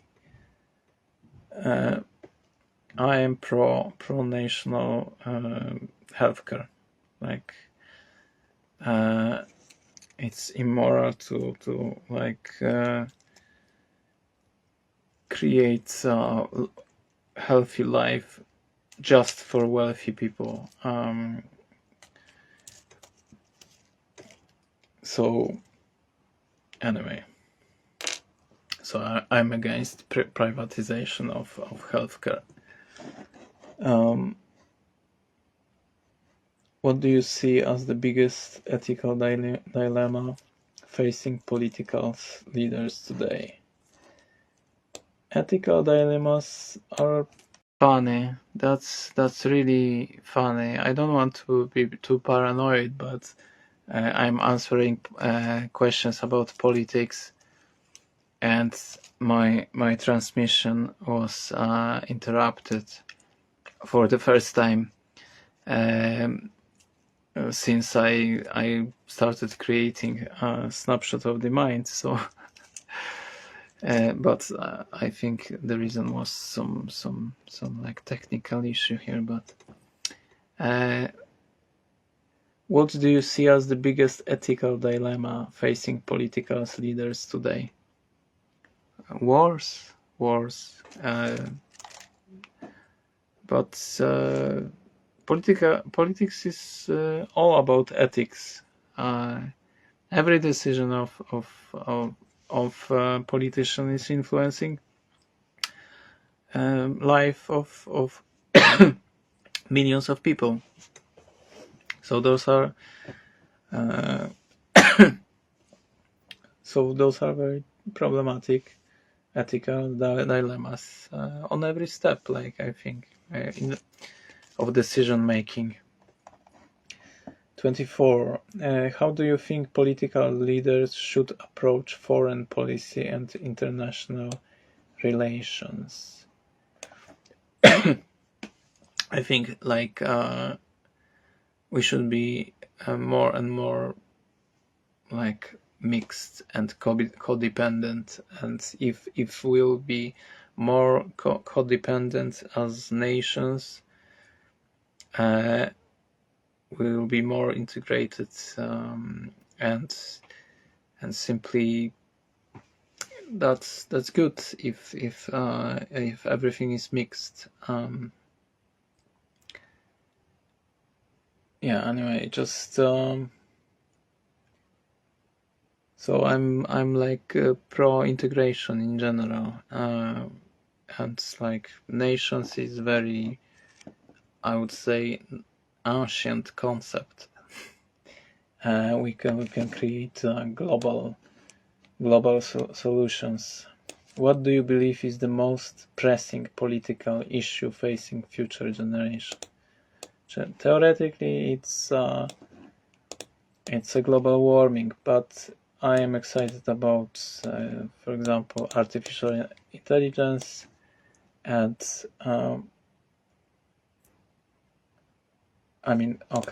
political issue facing future generations.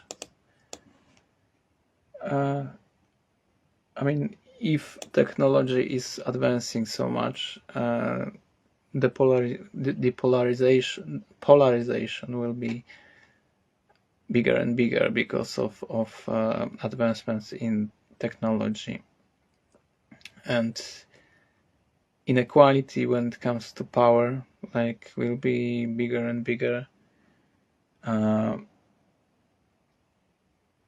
it's very dangerous when simply some nation can dominate to that extent that they'll simply conquer some other nations and so on. So it's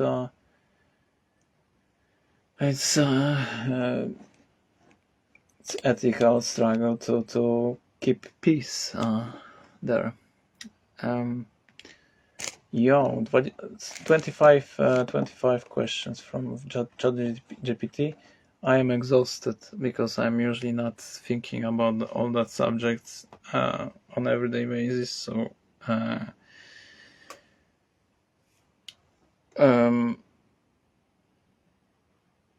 that was like fun, and I didn't express my thoughts in great detail because I'm not political philosopher, I would say. I am just an artist. Okay, see you next time. Hello there, crazy funny people. I've got holidays, so activity on my fan page was suspended. It's my free time, so I'm mostly relaxing. I've got activity which looks like I am not active, basically. So as usually, it will be I will ask myself some random questions. It's funny because I'm in Poland currently. I'm coming back to London tomorrow, and after 2 weeks, I already feel like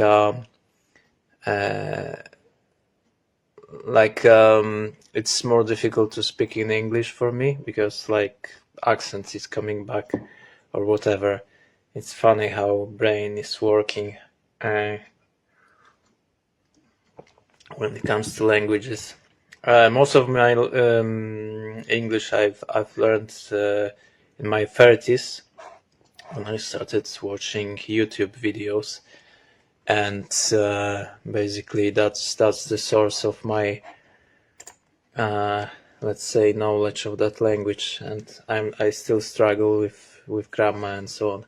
whatever, it doesn't matter.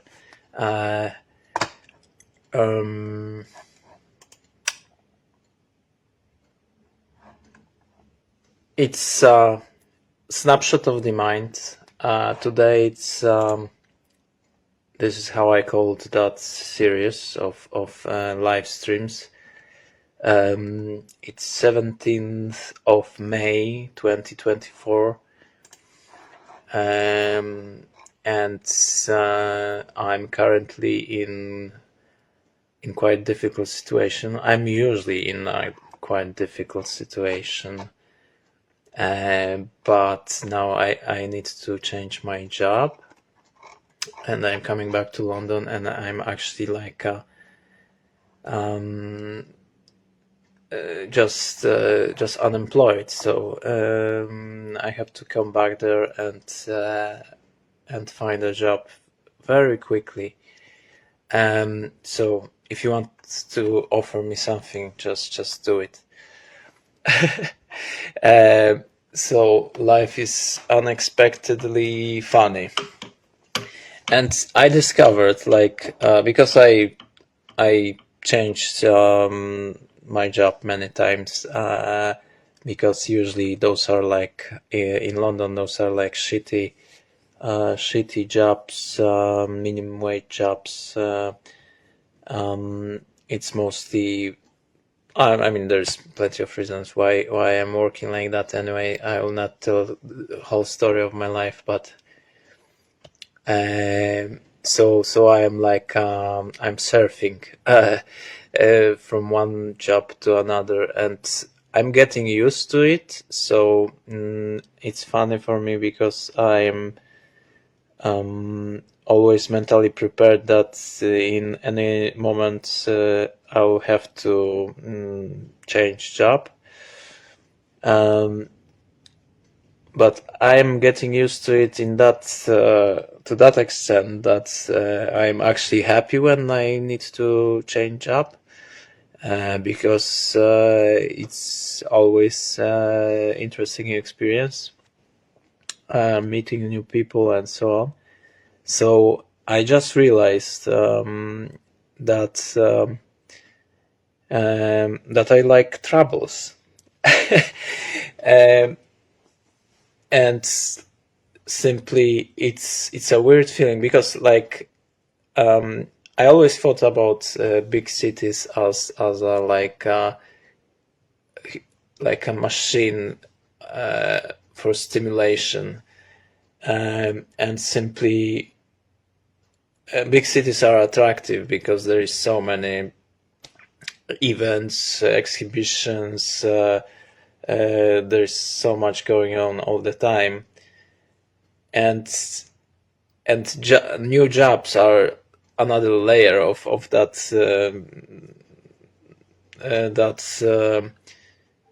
attractiveness, let's say, like attractiveness, whatever. Like it's attracting, that change is attractive, that new experience is attractive, and it's like I think it's connected to dopamine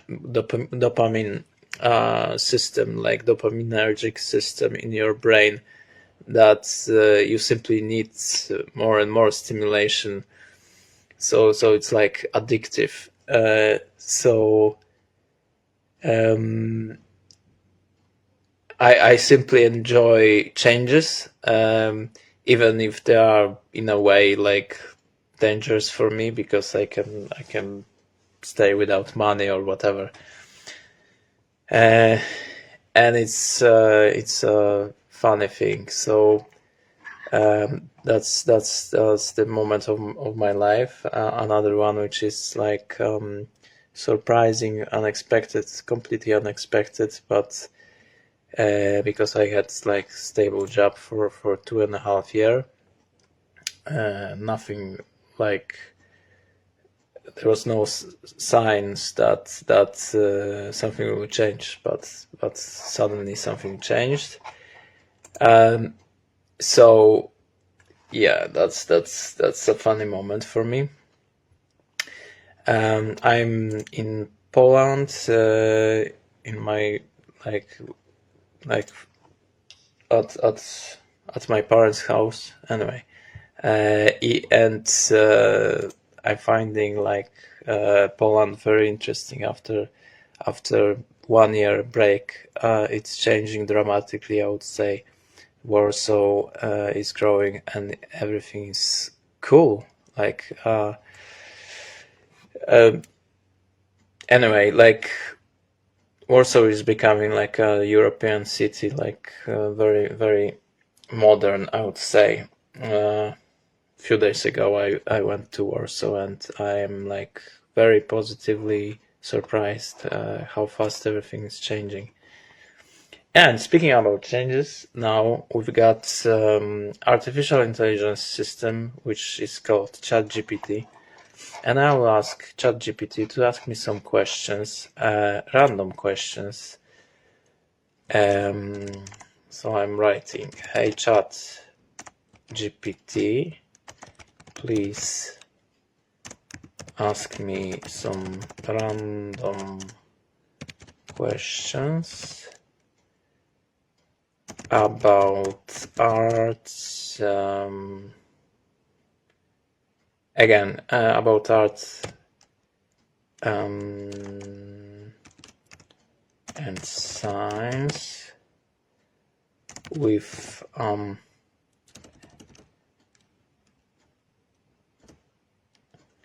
and especially about philosophical problems in that fields, maybe.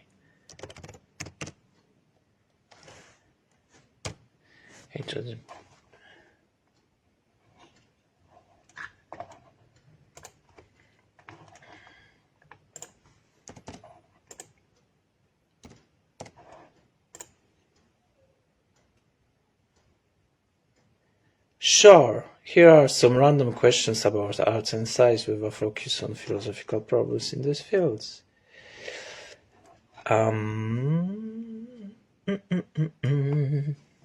What do you think is the primary purpose of art? To provoke thought, evoke emotion, or something else entirely? There is so many. I think there's plenty of reasons why people are making art.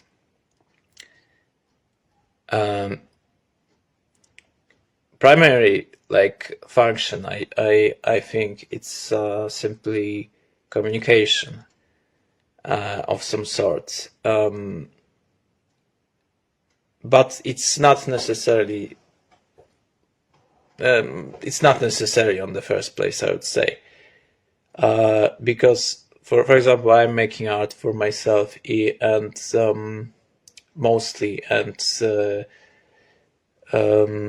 it's difficult to find people who are like really into my art, to be honest, and for me it's simply method of simply making a visualization of my imagination, let's say. So I'm making my imagination more real than it is, and I've got like a feedback loop, so I've got some, so I can amplify like that imagination and make it like function even more in a more flexible way, and it's like a never-ending process. So you are polishing that skill of imagine things and to like represent and like to represent them, to show them, even for yourself. So basically, in my opinion, function of art, and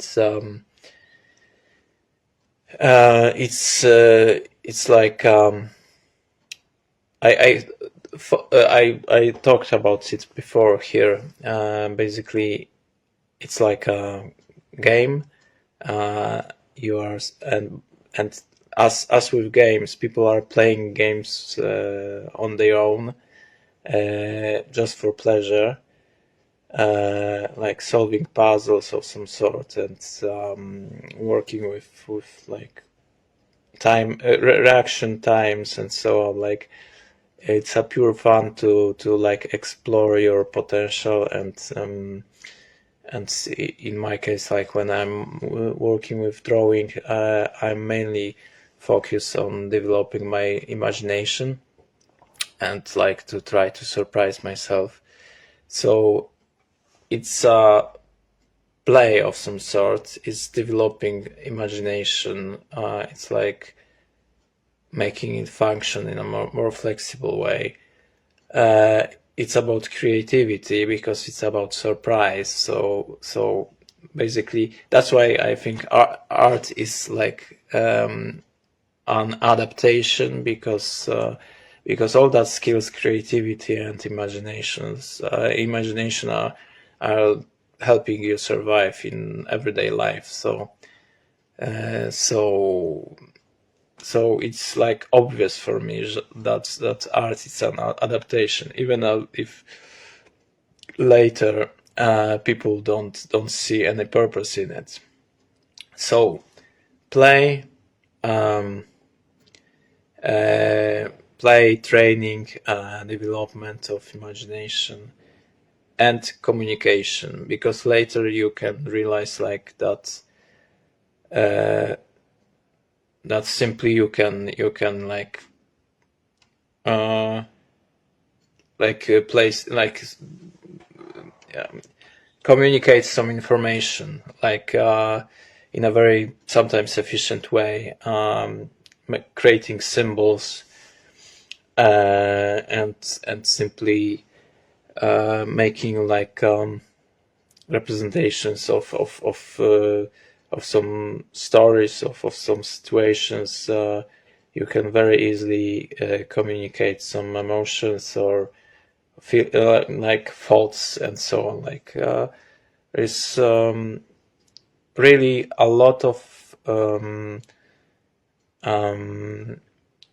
goals in arts, and I think every artist is like really using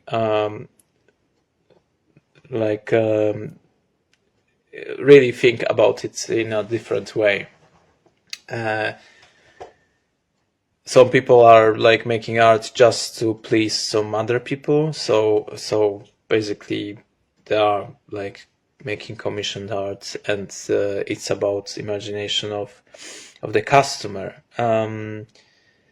Also, like when it comes to communication, many people like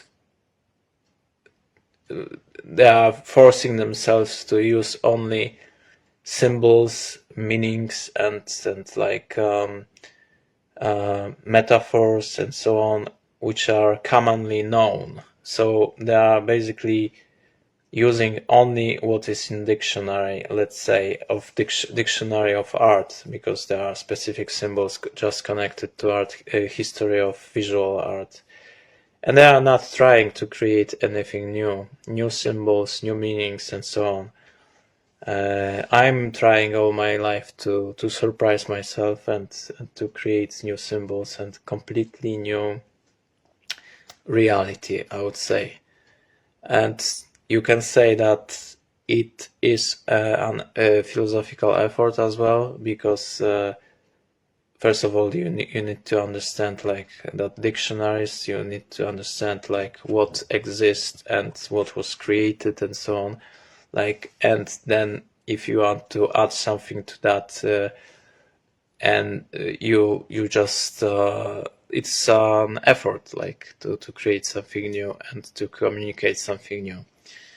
And it's not necessarily like that someone will agree with you that it's new, and someone can say that whatever you say is or express it's trivial, unnecessary to say, or whatever, to draw, and so on. Another purpose of like let's say beside communication, beside developing like imagination, I would say that art is for making a documentation of your insights, of your like history of your imagination. And it's like different than creating like a memoir or anything like that, different than writing. Like, so I truly believe that we are like, there are people who are thinking only in words, but I myself, like, I'm thinking in pictures mostly, I would say. And simply there is no other way to document that pictures than making a drawing. And there's no other way to simply show structures which I see in the front of eye of my mind. So for me, it's a simply documentation of the states of the mind, and in consequence, there is a possibility of like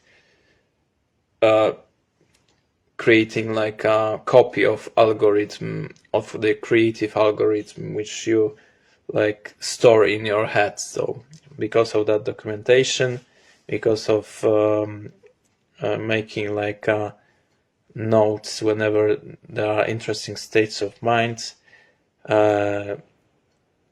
like now, because of big data, we can collect all that information, all that states of minds which you are documenting as an artist, and we can basically create an algorithm based on that examples, which is like simply a copy of your methods, of your way of doing art. And it's about like how it's made in the like subtle way, how brush strokes are looking like. So it's like not that's a, let's say, shallow layer of copying that algorithm, but there are like intrinsic, like how do you say it, implicit methods which you are using when you are creating, and you can even not realize that you've got that that patterns of thinking, that algorithms in the background. So all that strategies, all that methods, all that algorithms which you are using when you are creating as an artist, now it can be copied by computers, by deep neural networks, by AI simply. And I am talking about it many years, that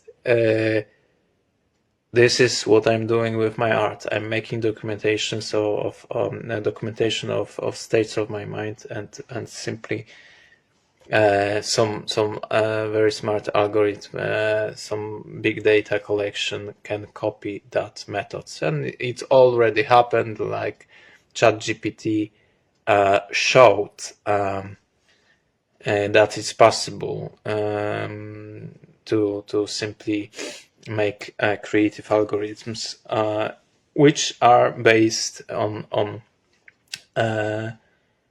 simply big data collection of artworks. Yeah, that's there is like art is and there were like religious purposes for sure, rituals involves art. I think simply there is something like very pleasing in simply using your hands and skills to change reality around you. So it's like you feel agency, and control over your surrounding when you can simply put marks on it and change it. And I think it's like amplifying your ability to think, to imagine, and so on. So yeah, those are like like it's, you can say a lot more, but you can also say that it's a strategy to attract other people as well, like and of course, like, we are social creatures, so it's always like thought about, like always in the background, in the back of your head, is that you imagine that someone else is watching whatever you are doing. So yeah, so there's many purposes of art: to provoke thoughts, evoke emotions, and to document thoughts, and so on. Like, really a lot in it. That was first question. Second question: how do you define the difference between art and non-art? I'm not making that kind of distinctions myself, honestly. I don't care what are the definitions of art and so on. I said it a few times. For me, everyone is an artist, and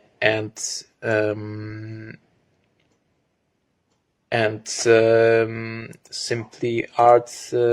I've got subjective, like, preferences, but it doesn't matter too much. Like, so I like imaginative stuff, original stuff, which I never saw before, and like when there is like, when something is extremely individualistic, I love it. When there is something very specific about artworks of some artist, and not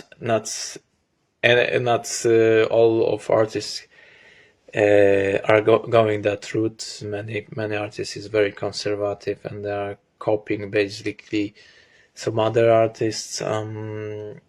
I prefer to see something new because I need that stimulation. So I would define art as a simply creative act, which is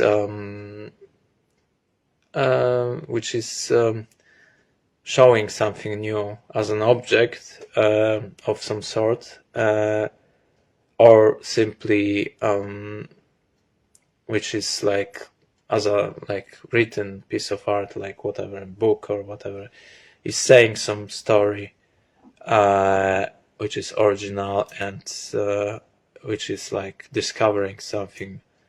But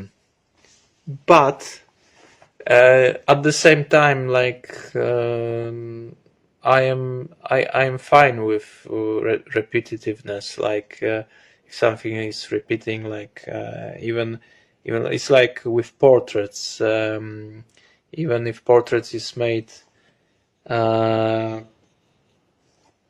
in a classical way, you can always enjoy the good drawing or skills of artists. So I'm not into strictly, and like when it comes to art, it's basically anything goes. Like, because even if you define art, the artist will find a way to show you that something else can function as an art. It's like if you define art and narrow that definition to like some particular medium, that artists are painting or whatever, that artists are painters, someone will come with amazing drawings and like performance art or whatever. I don't see any point. But basically, like, I would say that art is about creativity, about creative act. There's nothing nothing new or original. I am not very interested, but those are, like, I think, subjective. This is a very subjective definition, and I'm thinking about many stuff like that we are extremely individual, every brain is different, and that's why I'm accepting simply lack of universality. Like, there is no universal definition of art for me. And it's like discussion about universal aesthetics, let's say. But I am not interested in that. Like, landscapes are beautiful or whatever. Like, some proportions of faces are perceived as more beautiful, and capturing that, it's a skill, and generating this kind of art, it's a skill, but it's not a universal definition of art to like present that, like to create that. I am into complete change and complete freedom when it comes to creating canons, let's say. So you can change canon for yourself. You can, and generally, like art is about experiment, about for me, like, free. Can art exist without audience, or is it inherently tied to being perceived and interpreted? As I said, like, you can make art for yourself, and you can be your audience. Many artists for many years, like Van Gogh, for example, function like that. But it's obvious that at some point it will change. I mean, in our universe, there are always some other people. There will be some people who will be watching it. I that's why I love outsider artists who are, like, making something for themselves, and like, very often people don't know that they are creating something, and after, I don't know, 200 years, someone is discovering their drawings, and they are very peculiar, weird, original. I love it, and basically there was no audience for many years, and of course, like, and about interpretation, only artists know what he meant. Of course, there are, like, universal ways to express some thoughts, which are, like, more easy to interpret. So if you want to be not misinterpreted, just make mathematics, like make math. It's a universal language, and then you will be not misunderstood. But art is about, like, creativity as well, about creativity in the on all aspects of communication, I would say. So you are changing rules, changing concepts, changing meanings, and so on. Is very flexible, and it's simply subjective. So for me, art is basically about subjectivity, which I think is more important than anyone think. And science is, like, about objectivity, about expressing universal truths, which are like true from every perspective and for everyone. But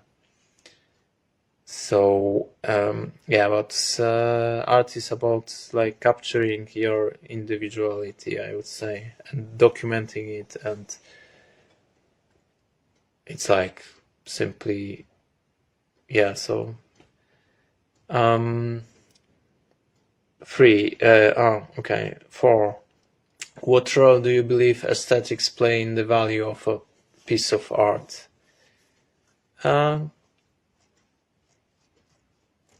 mean, aesthetics, how things look like.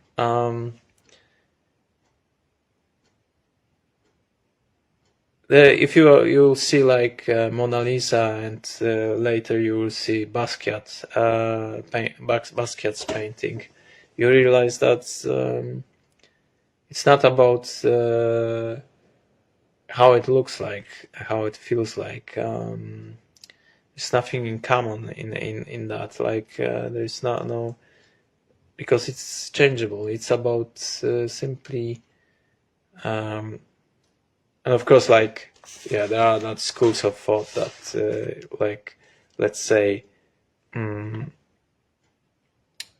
it's about context and like meanings which are which people are putting in that artworks, and like that's why Warhol is so important for everyone, even if Warhol himself didn't like had any like deeper realizations, I would say, which he expressed. He simply was doing it, and people put a lot into it of interpretation. So it's so in that sense, like audience and context and all that meanings which are connected with that artworks are like creating that value. But I would say, like for myself, like that value, like market, that value which is on the market, it's not necessarily value for me. So you can say Mona Lisa is a beautiful painting. I would say it's a painting made by skillful artists, but I am not obsessed with it, like something like that.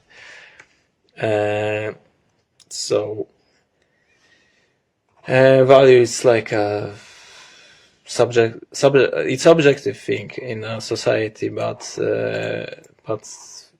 for you, like, you perfectly know that what you like, what you don't like, and so on.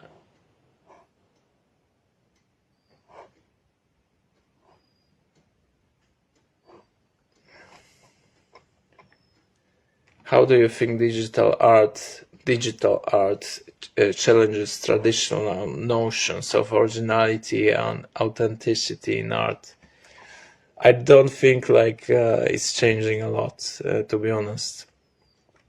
Just 1 second, because there's suffering dog there. Come on.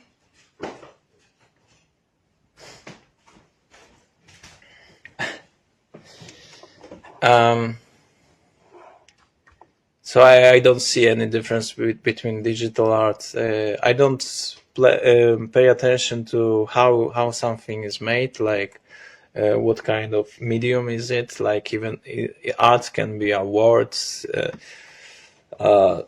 smile of an actor, or whatever.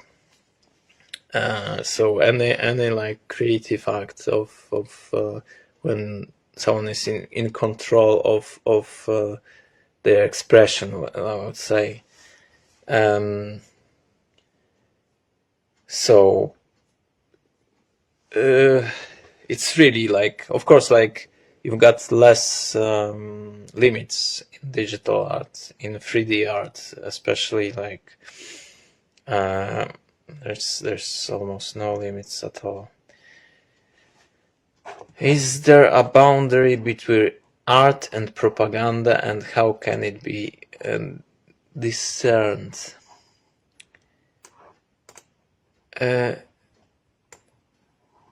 Propaganda is like some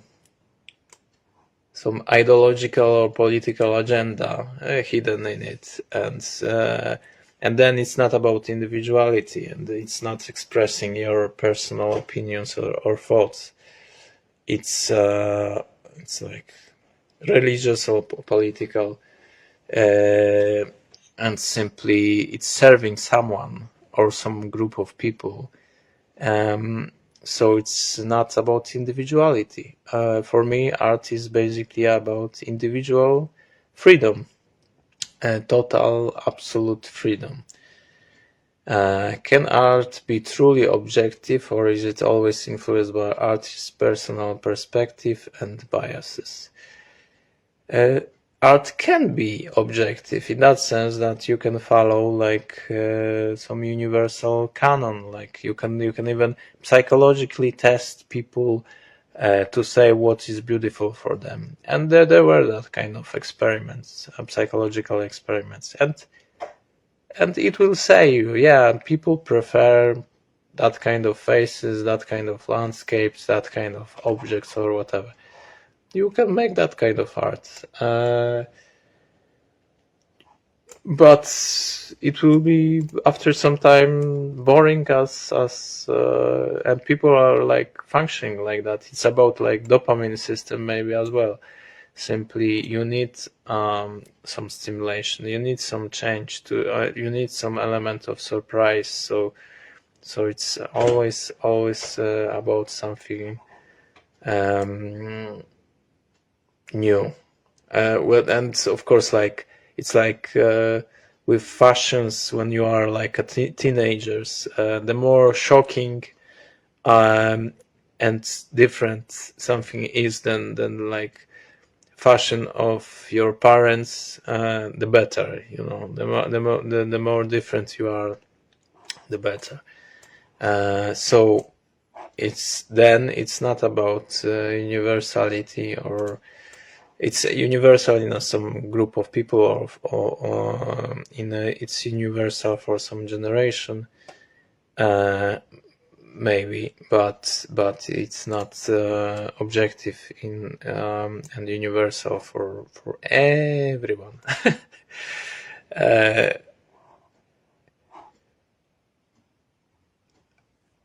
How do you think commodification of art affects its creation and value?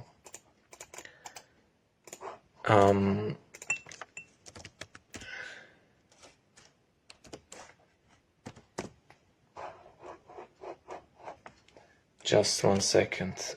I'll just try to interpret that word, commodification.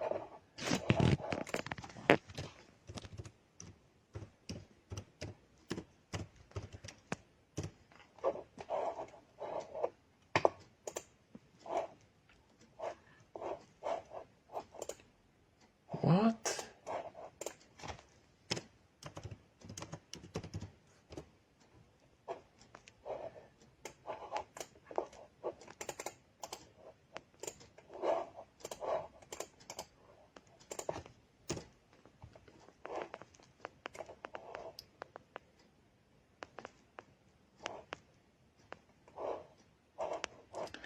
Okay, I get it. How do you think commodification of art affects its creation and value? I mean, you are paying attention to stuff when like someone basically like someone let's say ask you like in the context where it's shown as something valuable, like gold on its own has no value in it, like, but gold which is closed in a safe has a lot of value for everyone. So it's with art as well. like there is plenty of like unknown artists. Sometimes I see some artists and I'm extremely surprised that nobody gives a shit about them. And later you are seeing like worse art in some gallery, and it's worth like £20,000 or whatever. And where is that coming from? Like, what is going on here? Like, and it's about like that someone make a like surrounded that object with that context of value. So it's basically like, of course, like you can say it's artificial, but it's not artificial. It's like a social practice, like whatever. It's a deal. Like we get used to it. Like it's like with function of people. Like who is like important. Like everyone is the same. Like everyone is important. There is plenty of smart people beside like universities or governments or whatever. But why we are not listening to them? Like most of us, like because it's a social like contract that we are paying attention only to certain people, which is like absurd for me personally. But this is how it is.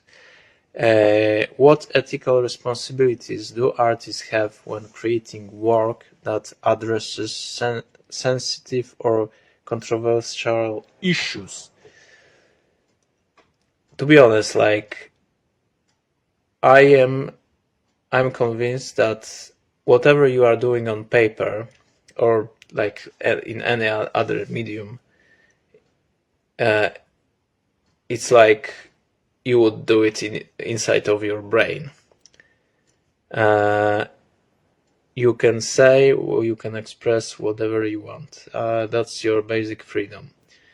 Because it's only an information. Like whatever someone will do with that information, it's his responsibility.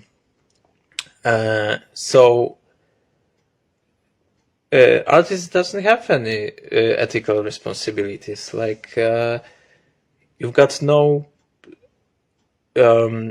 like you can be whoever you are, like and simply it's about like society, what will be done with it simply. But if you are not like aggressive or doing anything to anyone, for me you can do whatever you want. Like it's about basic freedom. You can think whatever you want in your brain, and like another logical step, you can express that. But like what will happen with that, and what will happen with that, and if it's dangerous or not, it's up to audience. Like you are not responsible for someone's reactions. Like so I'm like into absolute freedom. Like when it comes to expression, artists have that, like own that. We all should own that. Do you believe that art should be judged based on its technical skill, its innovation, or its emotional impact? There is no one like key to how to judge piece of art. Like I'm drawing, for example, 30 years now, and I'm quite sensitive when it comes to drawing, like, and because I saw a lot of drawings in my life, a lot of people, a lot of artists who were making drawings. So I've got some experience. I would not say still that I'm such a amazing expert or whatever. I've got just experience. I remember most of drawings which I saw in my life because I'm paying attention. I'm usually I usually remember everything what I can see very well, and of course, like for me, that's the criterion. Like I mean, that's the way of judging some artworks. But to be honest, like I don't think it's so much so important. Like it's simply the answer is it depends. Like it's like with Basquiat. Basquiat was a genius and he was making great art. Precisely because he broke like rules and he didn't give a fuck about what we think how he should draw or paint or whatever.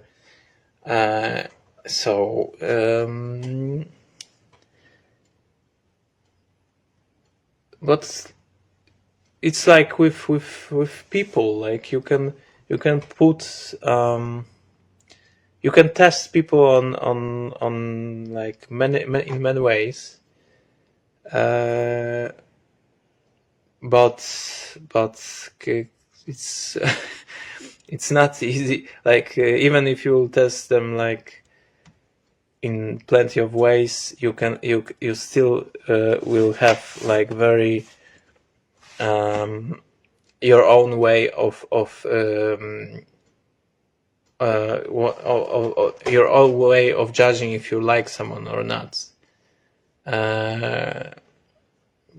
because it's simply there is no universal test. Or you can also like it's like if you would create even your own test. Okay, so I prefer that kind of people, and if someone will answer that kind of questions in that way, I will probably like that people. You can say something like that. That's the formula for finding a good, interesting, and funny and so on person for you. But someone can answer all that questions and you still struggle to communicate with that person. I'm sure that it's the case. So so it's the same as with art. Like do you believe that art should be okay, 11th question. How do cultural and historical contexts influence the interpretation of a piece of art?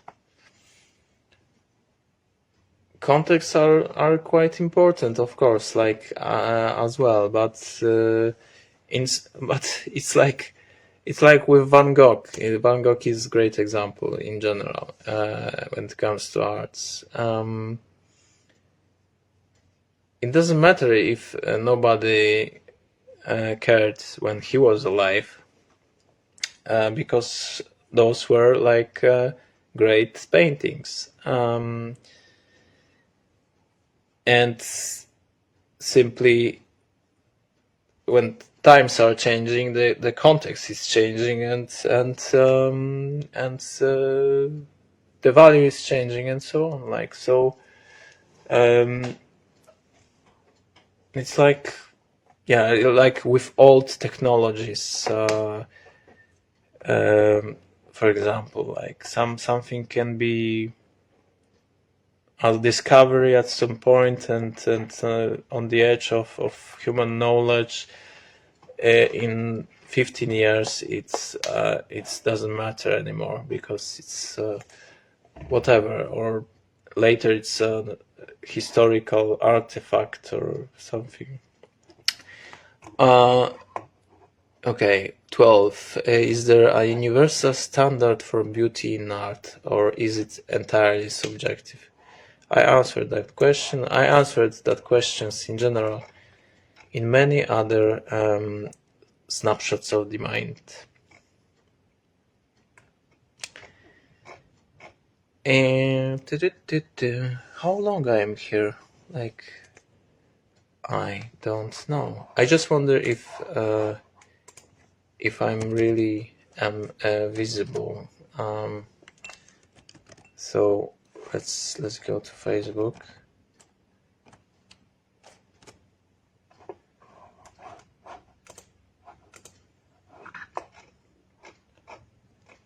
Yes, that's a fun experience to see yourself on the screen. I've got much more faster internet here, and it's so much better.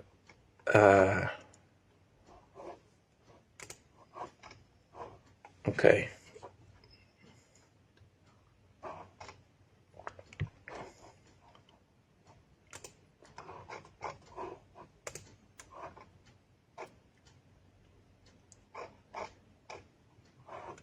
Let's go to, that was ChatGPT asked me 12 questions about art.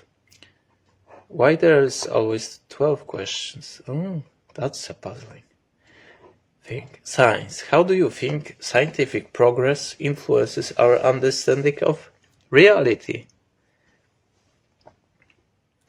I would say only scientific progress matters when it comes to creating model of reality. So it's profound impact of science. It's like Copernicus, Einstein. We will never forget that names because it's so profound what they've done. Galileo and so on, like, and now it's a common thing, like American scientists discovered and so on, like all the time, every day, revolution. Unfortunately, some people will never change their understanding of reality. So, second question: what is the role of ethics in scientific research and experimentation? I mean, there's plenty of problems, like experiments on animals. Are animals conscious? Are they? Should they be treated as people are? Should we protect other species as intensely and so on as humans and so on? Like, those are ethical concerns all the time. Like, and I think, of course, like that we should be cautious. But in that context, I will tell a story. Like, I don't know, like 10 years ago, maybe even more. I was like participating in some lectures on University of Warsaw, and there were like lectures about artificial intelligence and transhumanism, and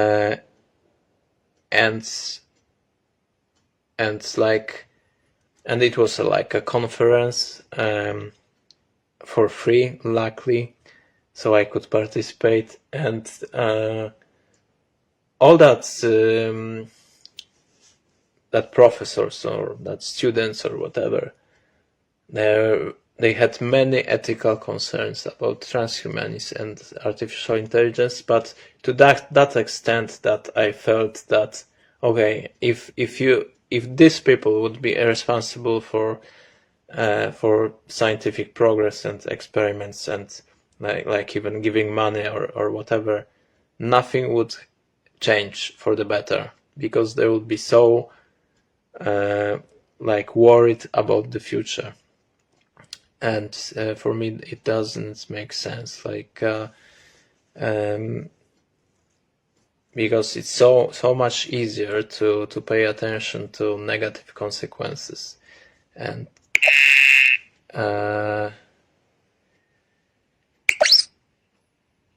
it's so much easier to simply see the worst possible is coming.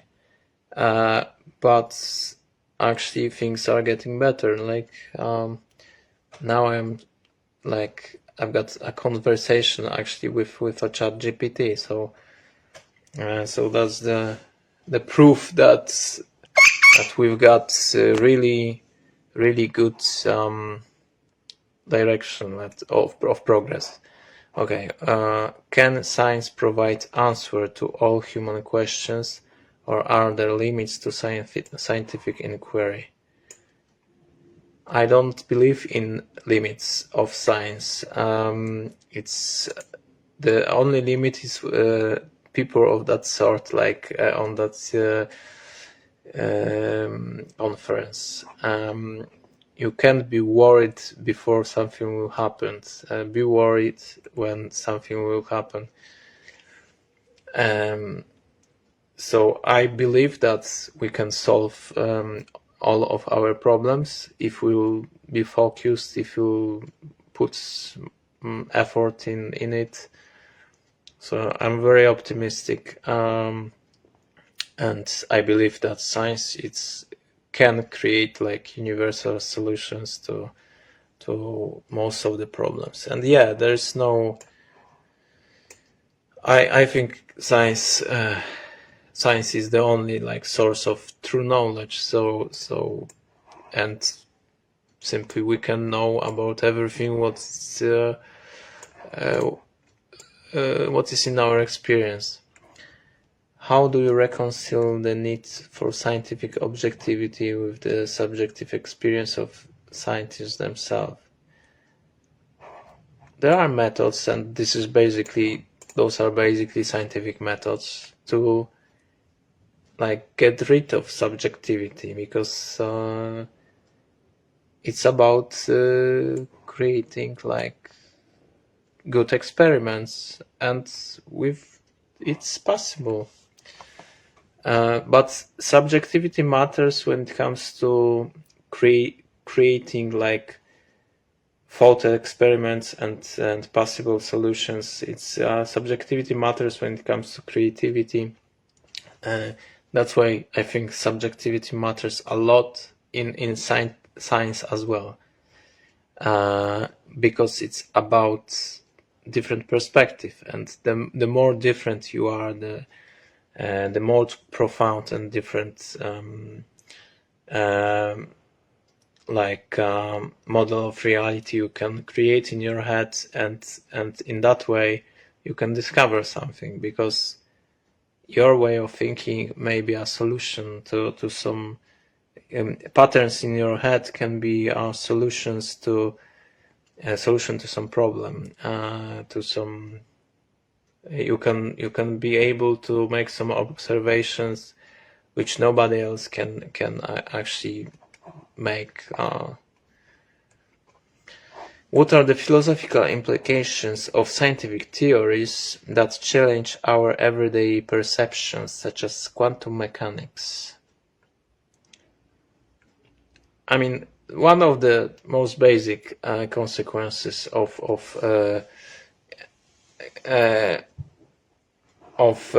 that kind of theories like quantum mechanics is like that we basically don't know what is going on, and it's very profound, and I think important that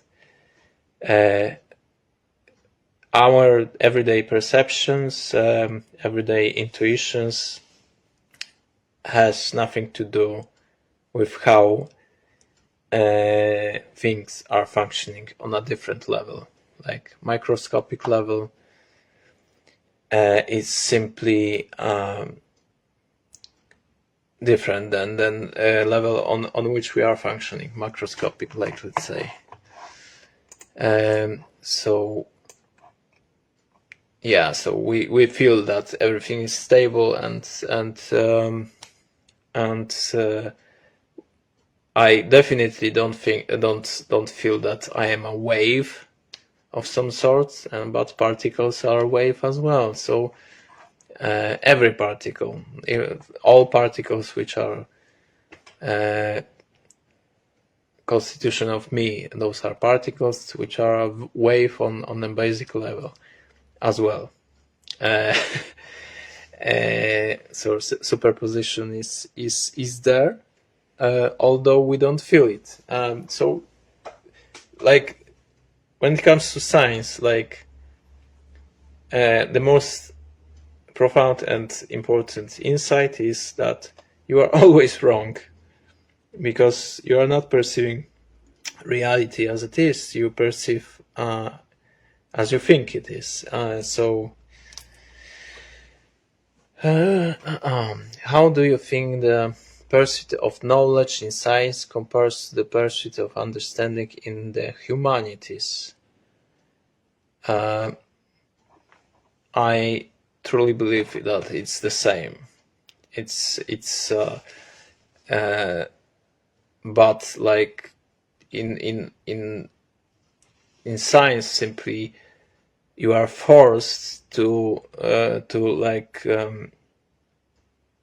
basically use universal languages, so anyone else can understand you and verify if you are right or wrong. But in humanities, it's more like we are dealing with more fuzzy, less precise descriptions of experience, I would say. So in that sense, it's different. But so it's about level of precision, and it's about simply not only levels of precisions, but like subjective experience is like and the most difficult to describe in scientific terms. So it's the more general, like claims. Let's say you've got it's more and more like humanities department, like because in science it's extremely difficult to create general like statements. Like in humanities, it's like almost all the time, I would say. So it's different level of exploration of everything. So, and like in humanities, you simply you are exploring everything on the level of concepts, of abstracts. And in sciences, you are basically trying to be as close as possible to reality on its own. So simply in humanities, you are usually not making experiments, for example. Eventually, those are like maybe faulted experiments.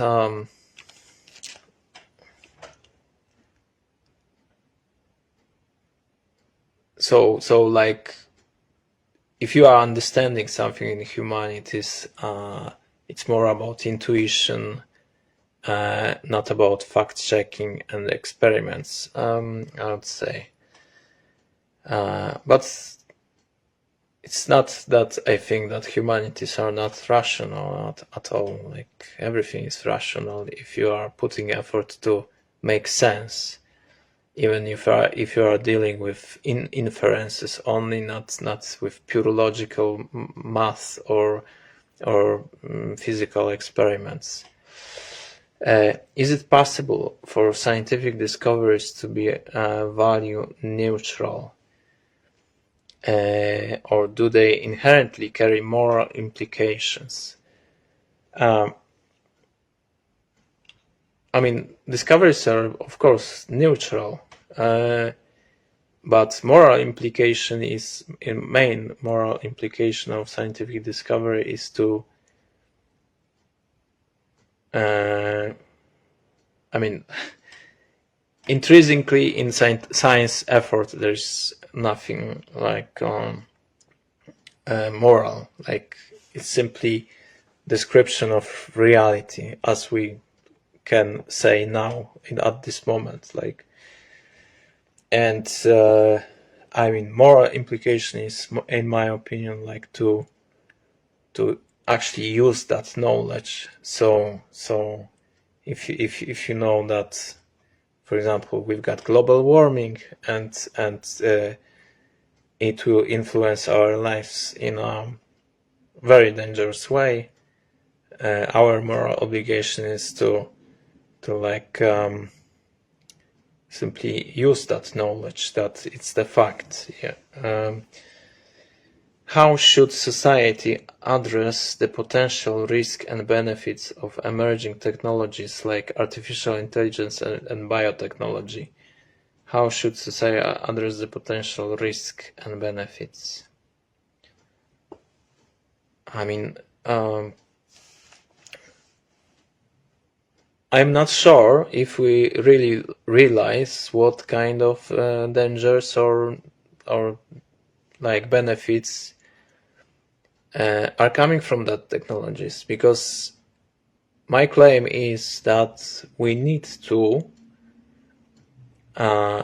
do it anyway to realize what does it mean, because when it comes to artificial intelligence, like if you will create AGI through general intelligence and amplify that to that extent, which never been seen before in human history, we simply can't say anything about it. We simply don't know what does it mean.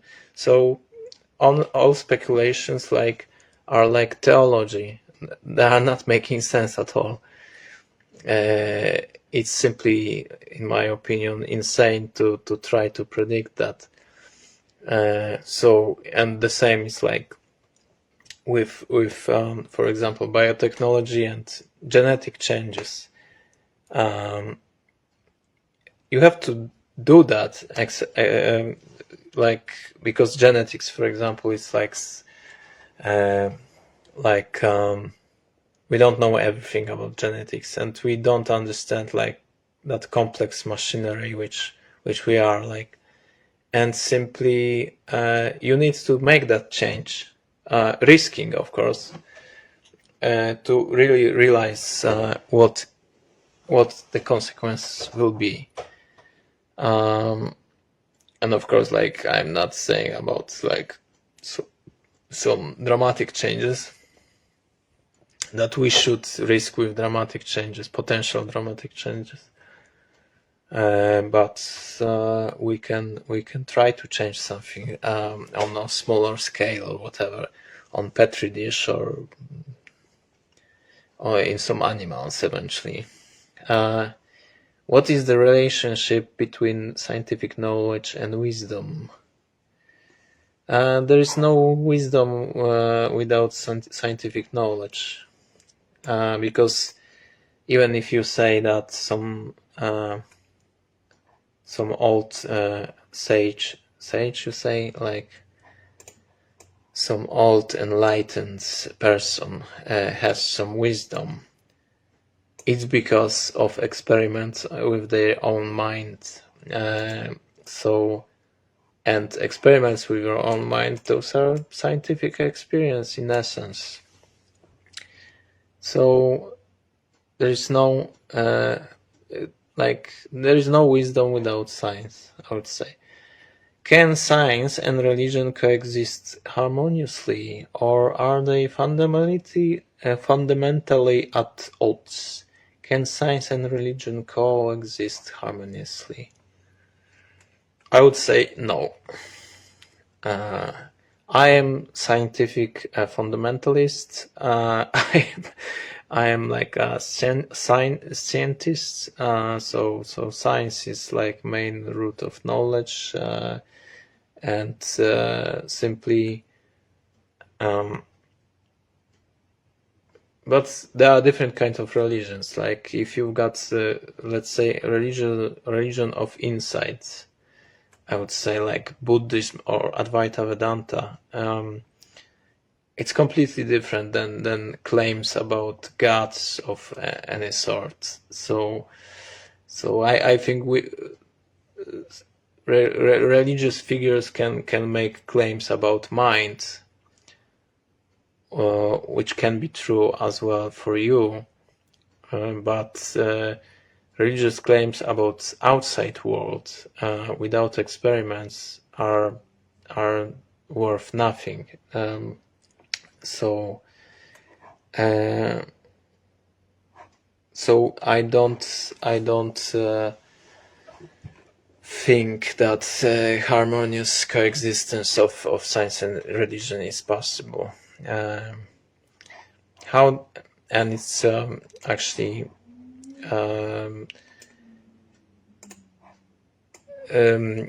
like claims which are not scientifically supported can be dangerous. Like so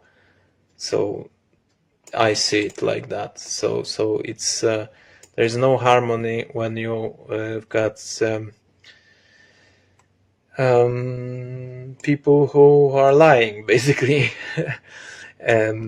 It's socially and it's dangerous and unpractical to like follow leaders who are not saying truth. How do the concepts of falsibility and empirical evidence shape the philosophy of science? So any claim which you've got there were like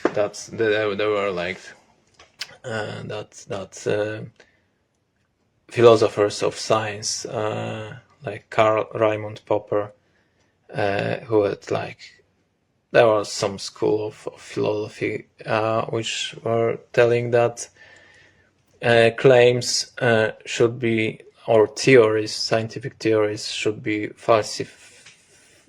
can be falsified. So if you've got claim, there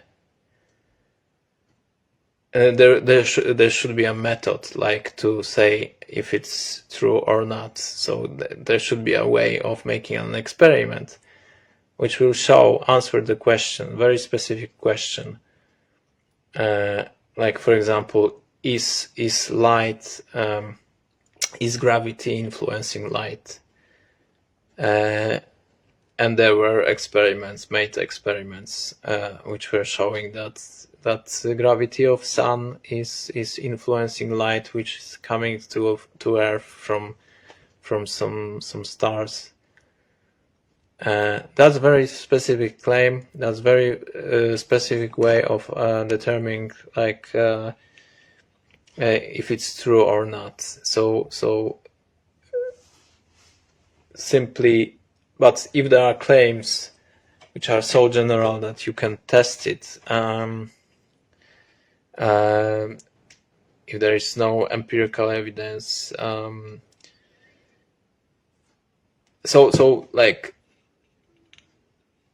that kind of claims are, so how the concepts of falsibility and empirical evidence shape the philosophy of science. Like those are the most basic philosophical insights that science is made in that way.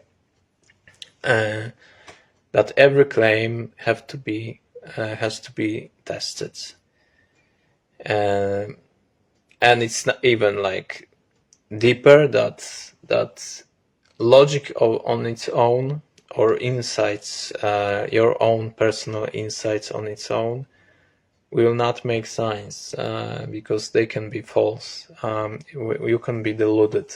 The only thing and the only way of checking if you are right, it's to actually make an experiment. It's always like that. 12. What is the role of creativity and imagination in scientific discovery? Love that kind of questions. I mean, there would be no progress without creativity and imagination. I mean, different. I would say different in the different way.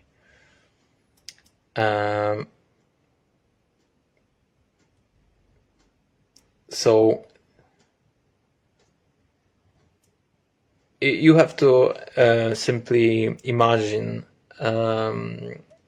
alternative solutions to existing solutions, to solutions which are not working. It's like Einstein without imagination would never came up with theory of relativity, because he had to imagine that situation which he imagined. So how it is to travel with the speed of light or whatever, or how to like shoot beam of light in the train or whatever, or so without that model in your head, without imagination and that creative act of like asking some questions, there would be no scientific discovery at all.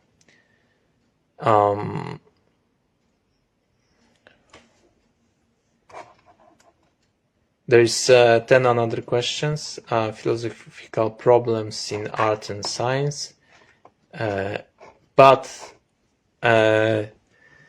I said so much today that I will not say anything more. And again, like, I'm repeating myself, and that's fine, that's fun, and that's part of the fun.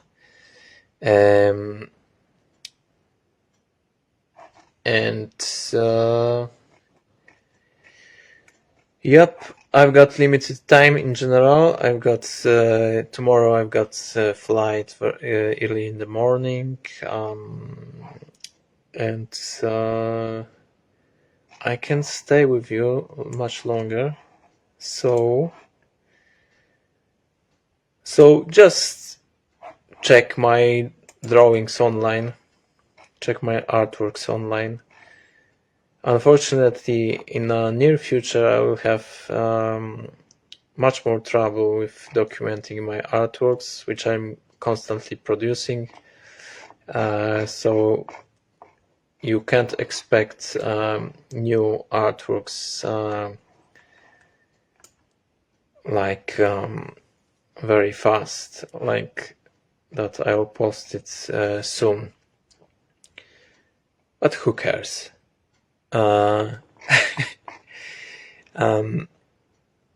Okay, I had fun. Have a nice day, lovely people. Hi there, everyone. How are you? So, still here, surviving. Very difficult when you are trying to be completely independent. But here I am with the only system which is interested in my inner life. So it's ChatGPT. And ChatGPT will ask me some questions. Hey ChatGPT, please ask me some random questions about contemporary world.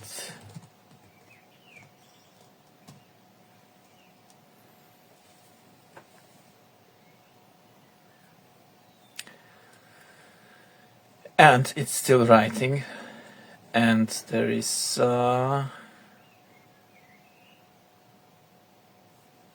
20 questions which ChatGPT just generated.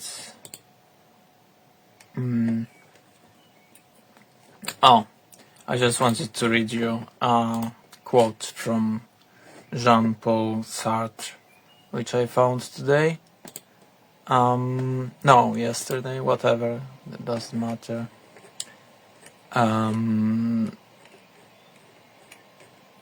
Simple. I hate victims who respect their executioners. Executioners, like whatever. My accent will be always bad. I hate victims who respect their executioners. Jean-Paul Sartre. I just wonder if he said it for real. Let's make a fact checking.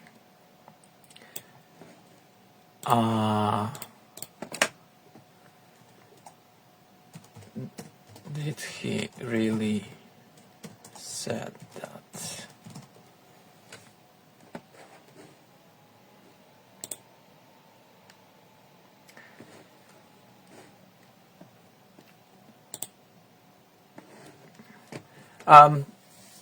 To be honest, I don't like quotes too much because they are like always usually taken out of the context, so you don't know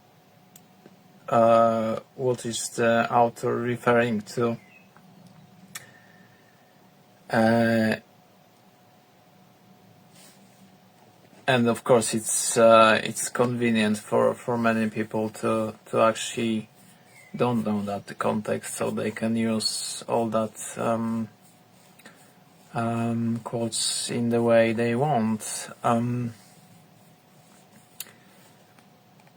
Anyway,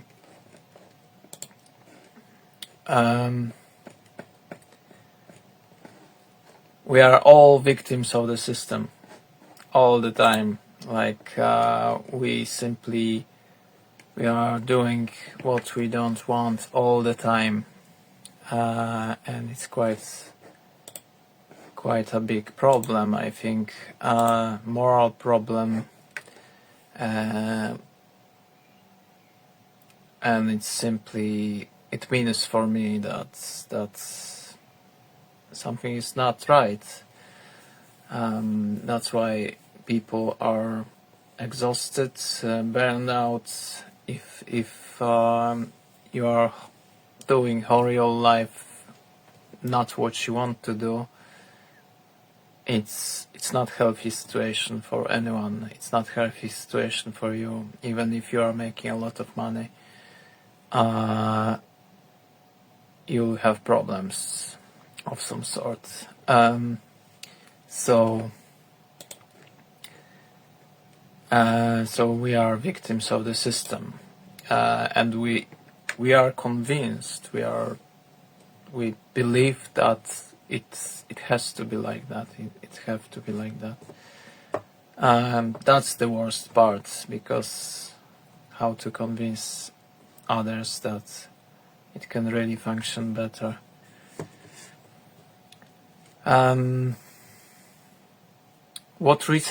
That's the first question which ChatGPT just generated for me after my request.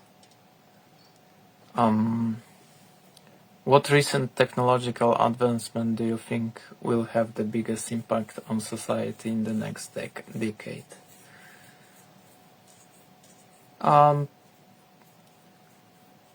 The easiest answer would be artificial intelligence, of course, about which I am very passionate. Like, it's very exciting to read about progress in that field. Although, I'm now like trying to be critical about that like claim that AI will change our world. It's possible that it will be not AI, but for example some discovery in physics which will allow us to produce energy, clean energy. Because when it comes to AI, we don't know precisely what we can expect. because even if we'll reproduce human level intelligence and we'll create true AGI, it doesn't mean that we'll immediately solve all our problems, because in order to solve our problems we would have to have something on super intelligence level, some higher intelligence than ours, and it's not necessarily the case that we can easily maybe amplify our intelligence, creating that systems. But anyway, we simply need some solutions, like when it comes to medicine or environment. And environment should be like on the first place for us to like smoothly move forward. So maybe it will be about energy, about producing energy, something about that. So like cold fusion or something like that, or some like solar energy solution, or some other kind of solution, like I don't know, energy from volcanoes or something like that. It was first question. Second question: how do you think social media has changed the way people interact with each other on a global scale?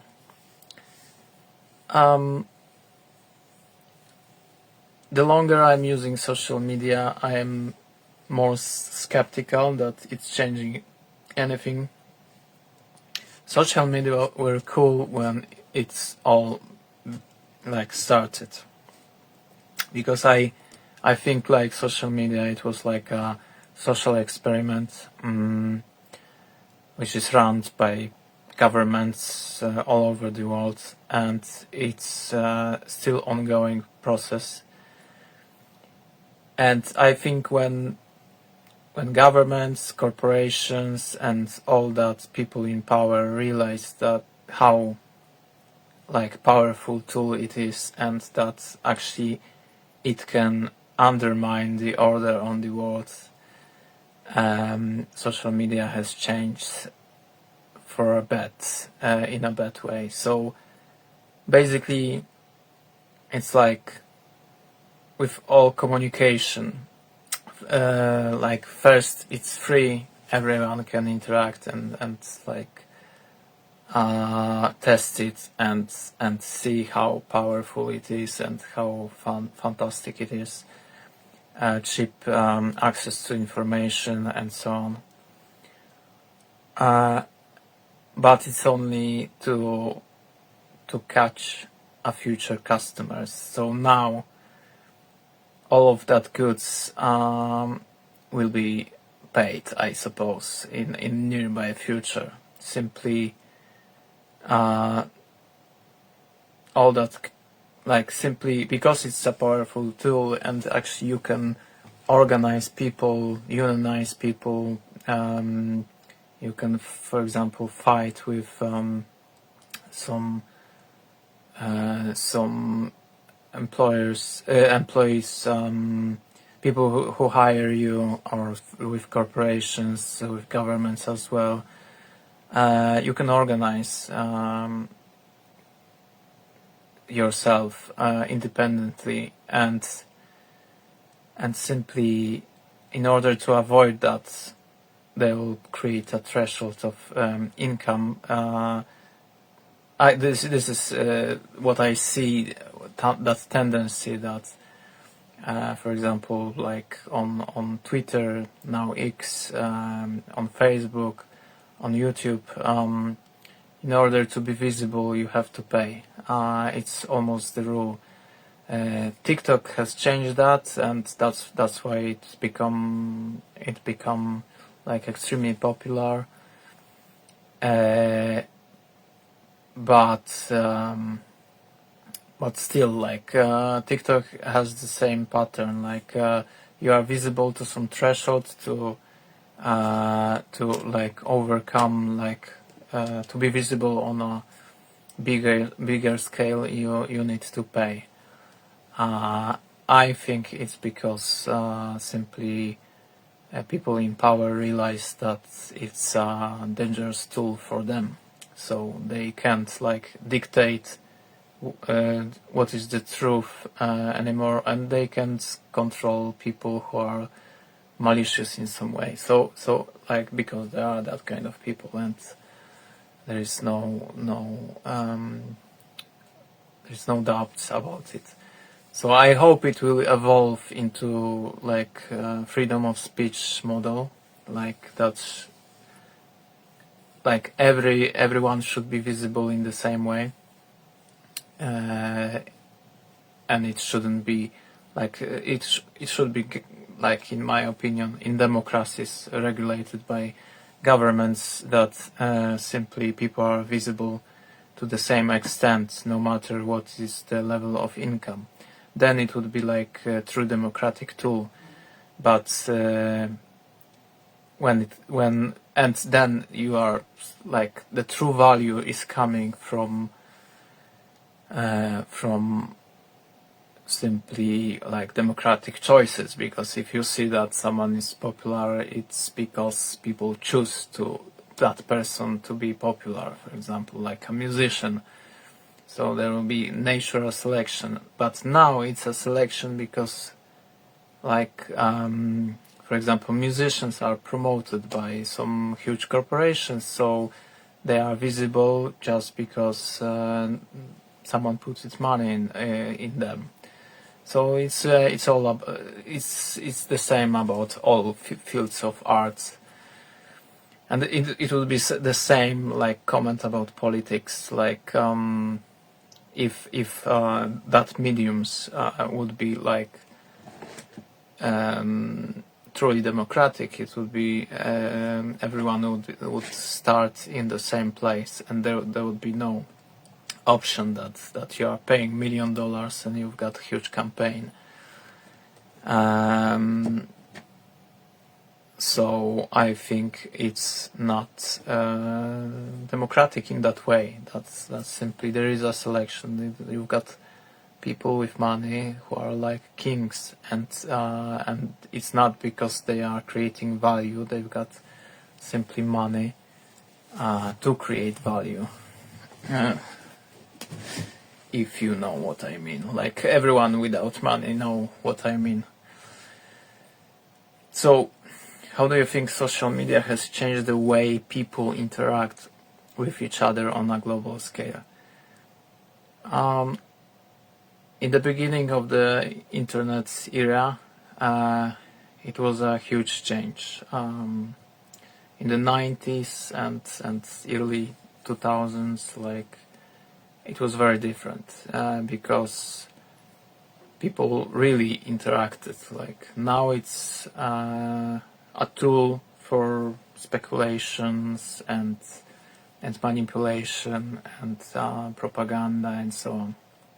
This is what I think, and now we see that tendency, like, simply to make internet like a way to make money. So in the beginning it was like a tool to become visible, and nobody cared about money theoretically, but I see that pattern simply that all that companies wanted us to be codependent, so simply all that services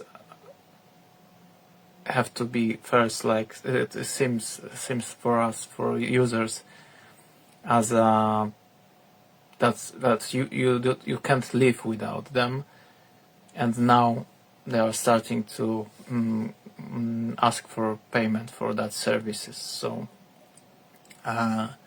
first they are showing you how wonderful it is, and later they are asking you for money, and it will be like gradually more and more services, I suppose, will be paid.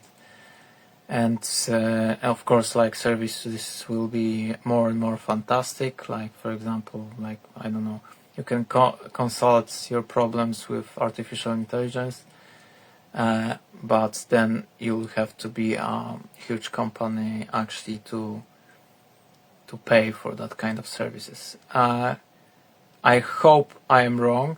I hope it will be more democratic. I hope that there will be some effort to make all that services accessible for people from all levels of income, from different social groups. But unfortunately, I see that there is a push from all that big companies, corporations to actually make that services paid.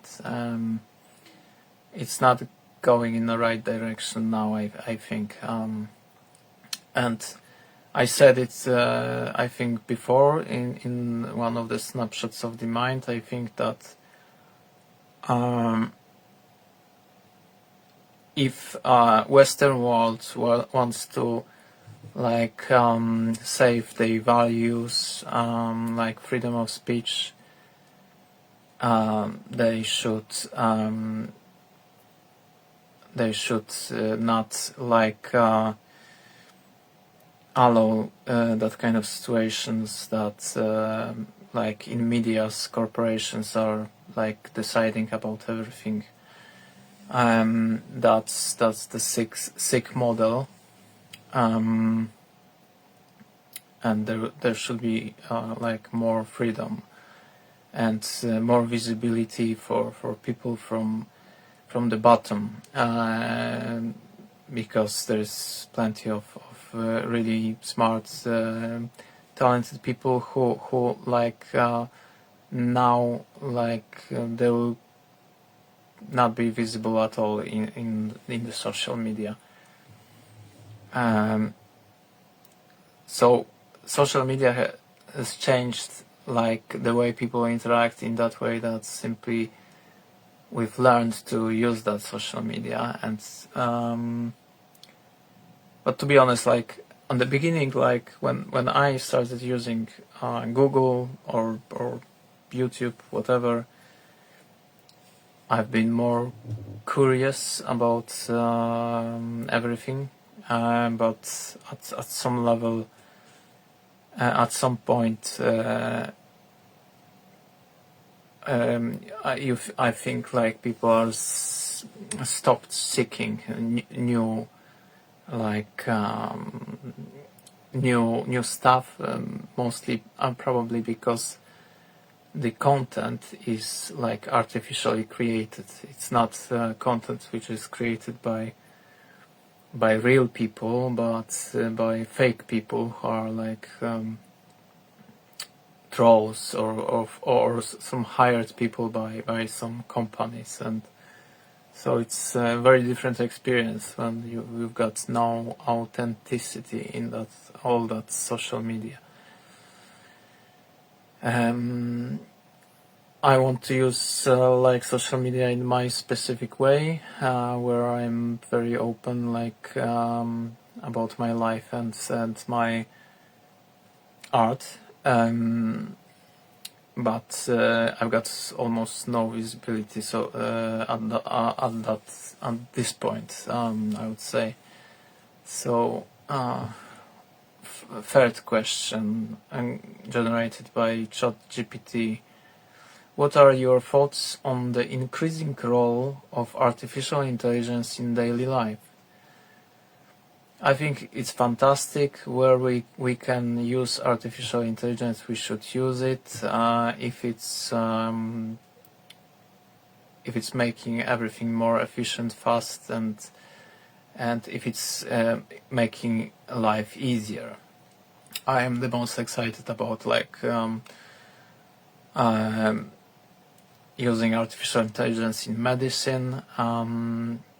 And I think it's a great, like, value to use the artificial intelligence in that field, because artificial intelligence can be actually better in recognizing patterns than humans are, possibly, I suppose. So early detection of some diseases or something like that. It can be really useful.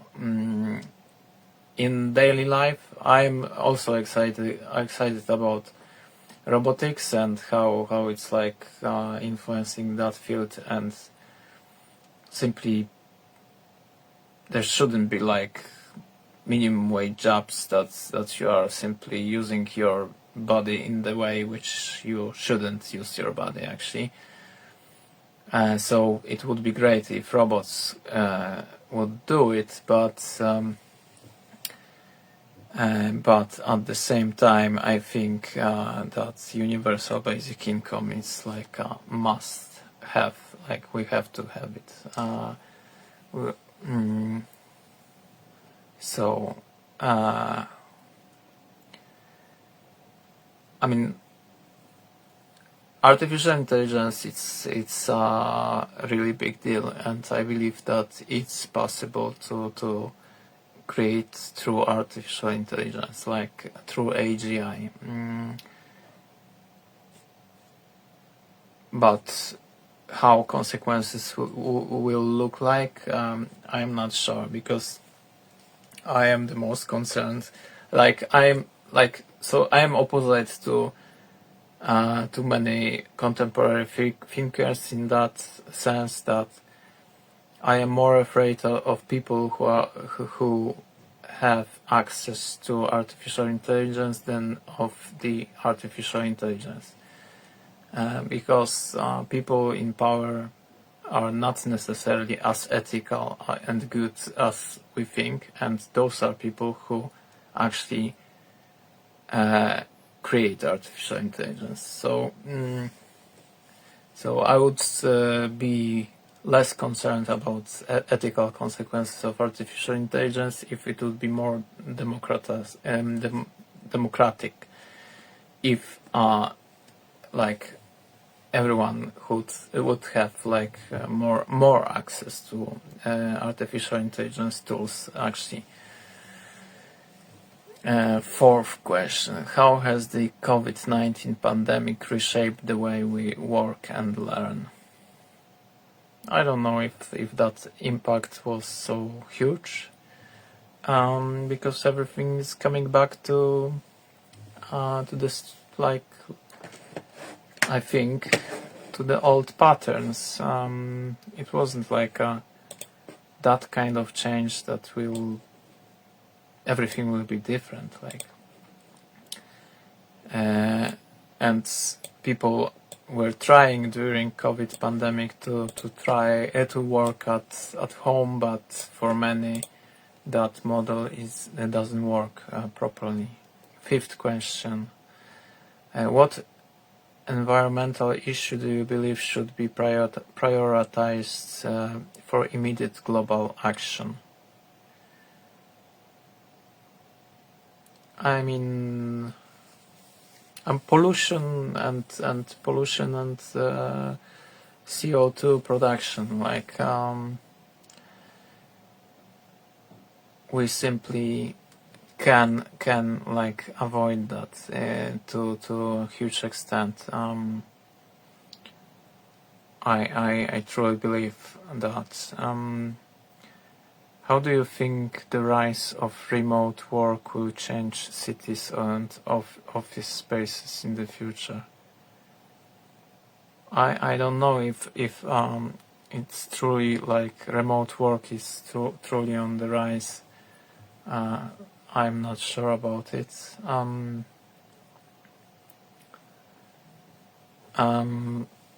Potentially it can change something, like,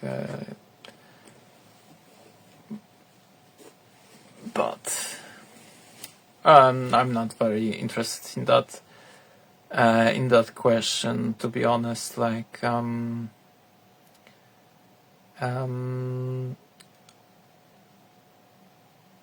I would have to see some statistics, but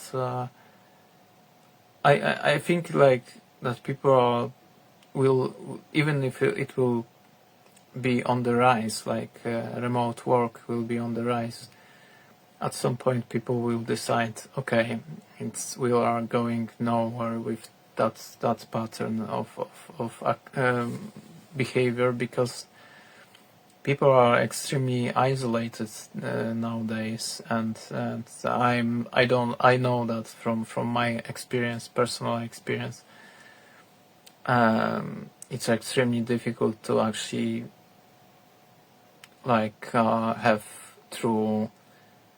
I mean, for me, because like I am a little bit autistic, I suppose, it's difficult to have like true interactions, like with other humans, like normal dialogues. I think because of internet and because of many factors, but in cities, like people become more distanced and afraid of each other, and I think it's because of new technologies which are like actually isolating people. What are your views on current state of global trade and its impact of local economies? I don't know anything about it, to be honest. I am not sure how it's impacting anything. Like I'm so focused on everyday survival that recently I don't know what is going on the world. In a way, it's good for my mental health, I would say. How do you feel about the influence of celebrities and influencers on public opinion and consumer behavior? I've got mixed feelings about that. I think there's something interesting in celebrities' world, in that sense that we've got a culture of dialogue because of celebrities. We've got like a shared space.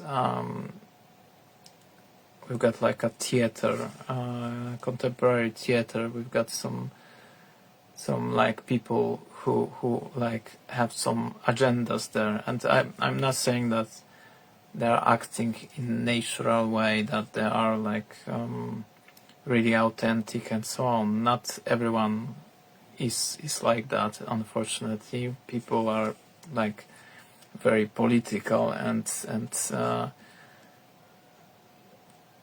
they've got some businesses. So in that way, celebrities are not cool, because they can be manipulative, I suppose. And the same is about influencers. They are simply steering opinions, and there's limited number of that people,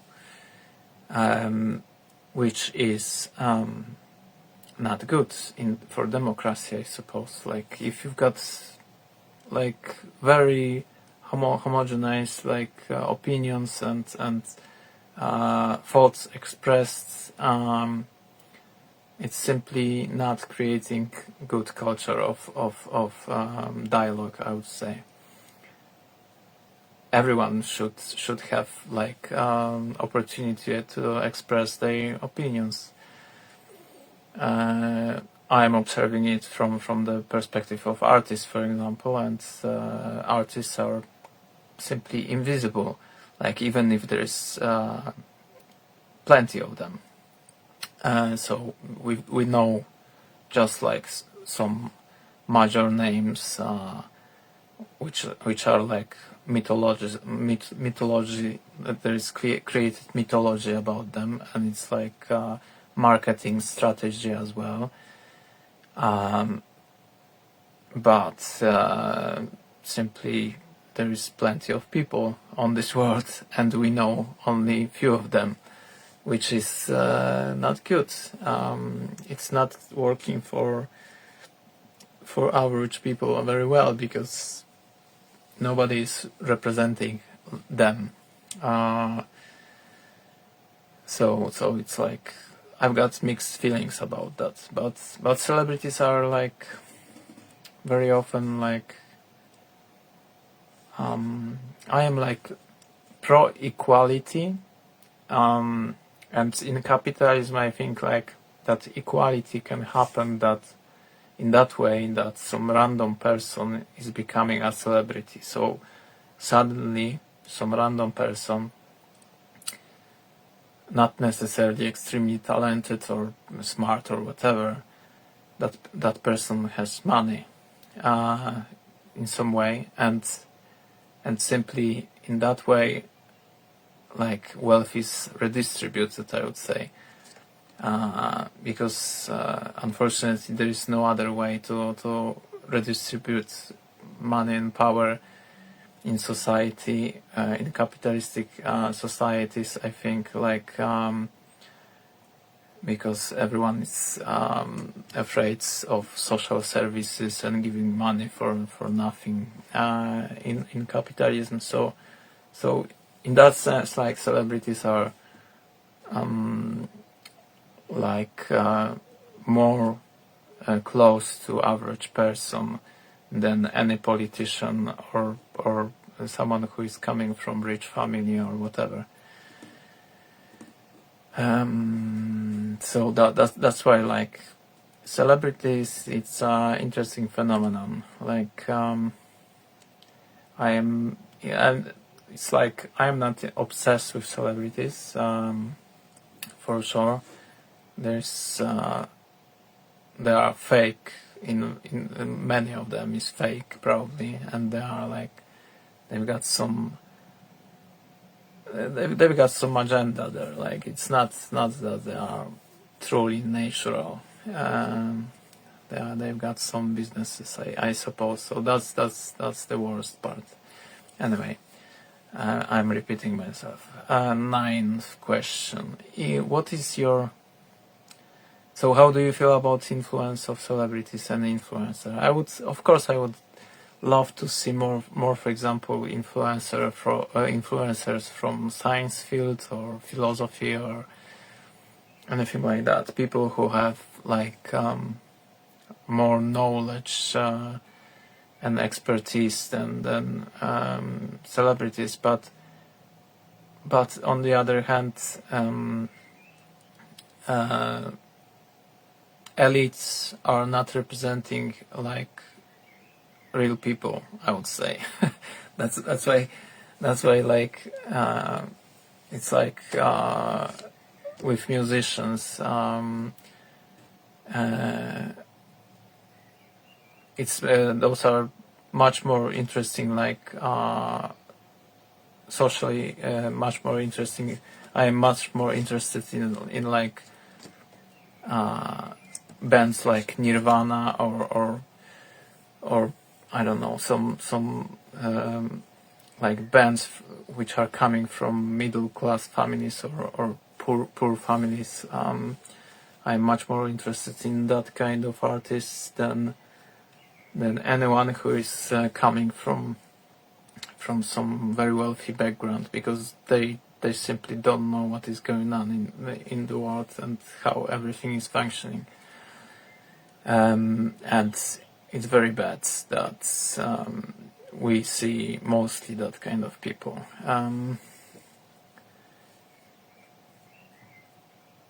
What is your perspective on the current trends in renewable energy and their potential to combat climate change? It's not something about which I know a lot.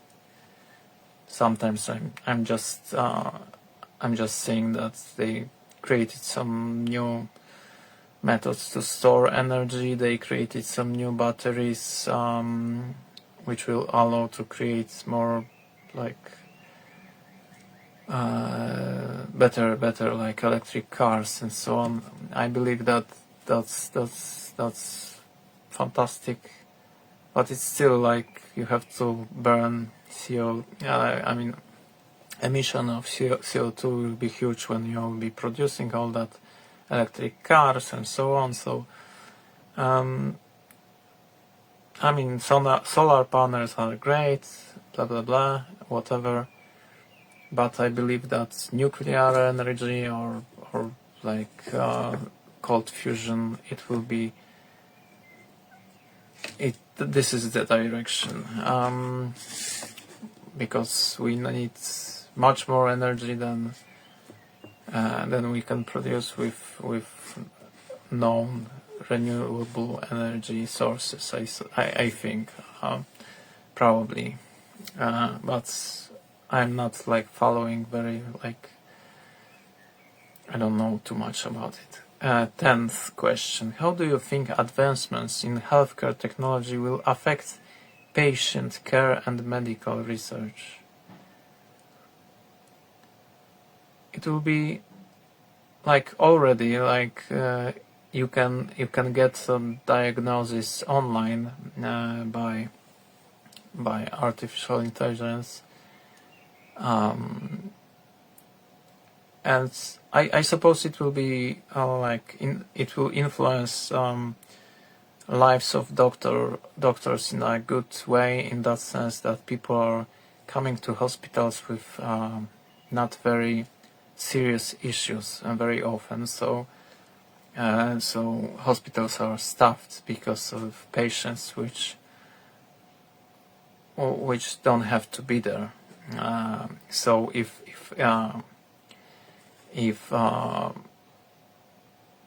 you can diagnose yourself with your cell phone, it will probably be helpful in that sense that there is always not enough doctors to serve all people.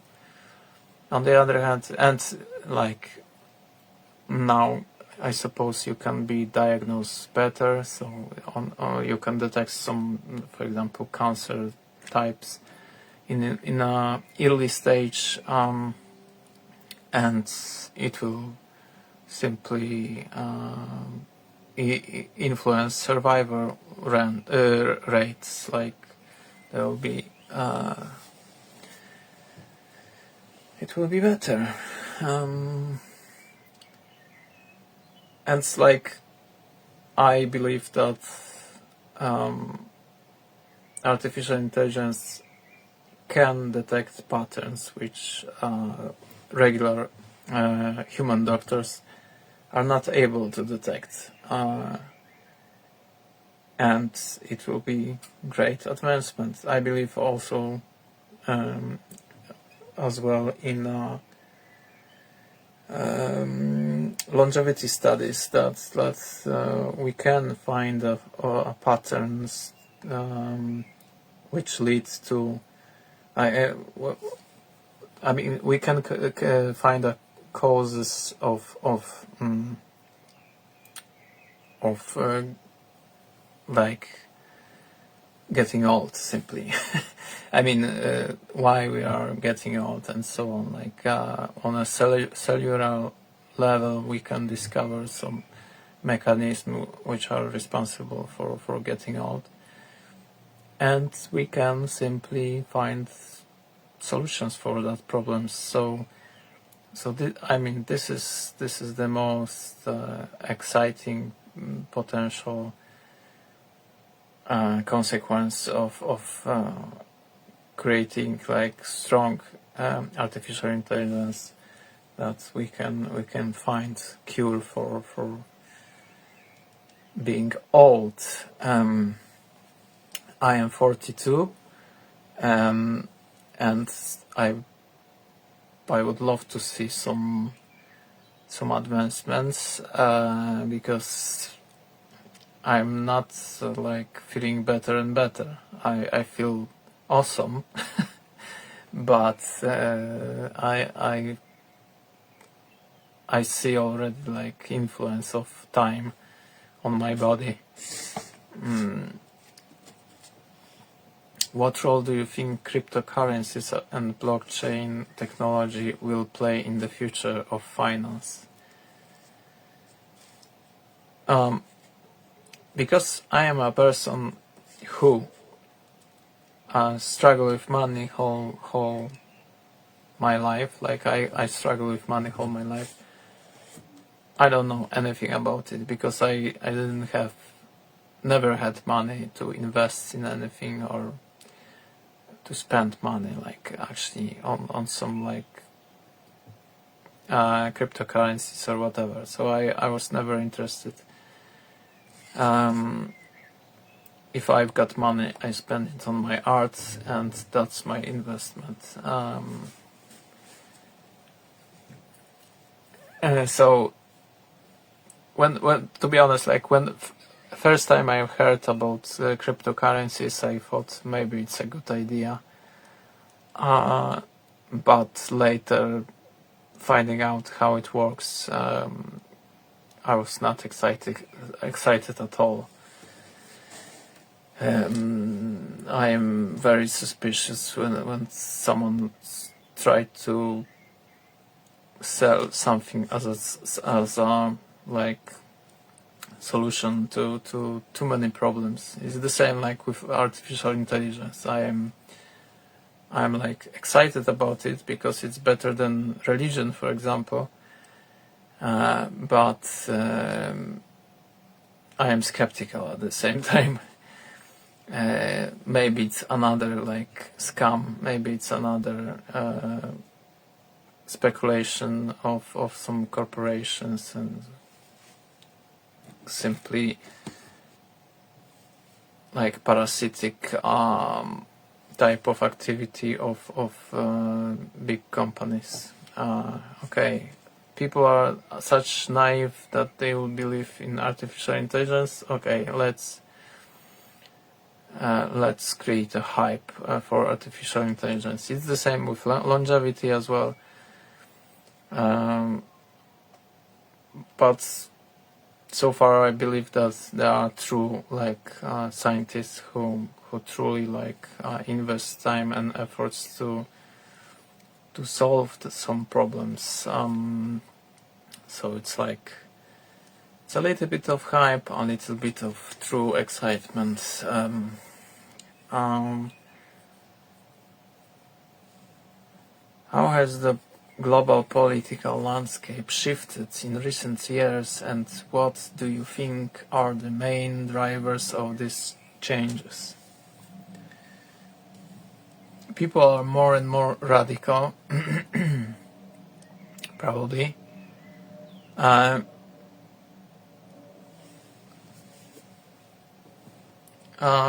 I think like everything is like connected. So, for example, like how internet is functioning and why it's changing. Like I think like there is that tendency to make services paid, and one of the reasons is just because they are afraid.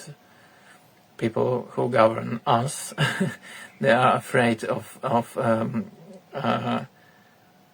new people who are influencing, like new influencers, I would say, because suddenly the order is changing. Like younger people are taking power and they are organizing themselves, and I suppose that for many that radical change can be scary. So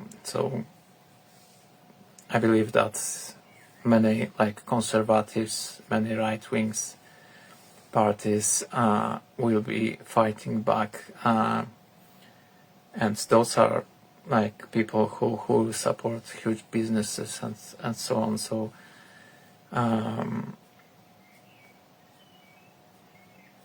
I think that the more freedoms average people will get, the more endangered people on the top will feel, and they will fight back by creating more restrictive laws, simply because they are afraid of us. But maybe that pattern is only in my head, because you would have to know some statistics, but I truly believe that some people just think that some structures in society should be like there forever, that it shouldn't be changed, and if you like try to change it even a little bit, everything will collapse. But I don't believe that, like, for example, getting rid of religion will change everything for the worse. I don't believe that like creating people creating more free society will influence society in a bad way. I think it will be more happy society, even if it will be like very weird for many.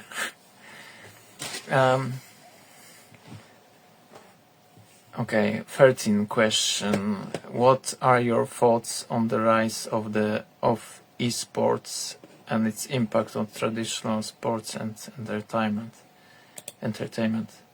I don't know anything about esports. I suppose it's about like gaming competitions or whatever. That sounds cool for me. Like I love, like, for example, that's different a little bit, like that competitions where they are creating robots and that robots are fighting. So okay, anyway.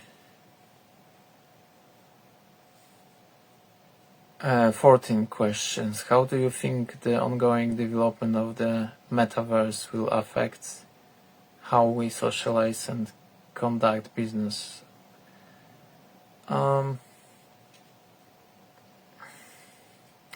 I think, like, with that kind of technologies like metaverse, it's exciting, it's fun. You can lost yourself in that kind of activities, but I think you have to grow up with that kind of technologies to actually enjoy it more. I think I've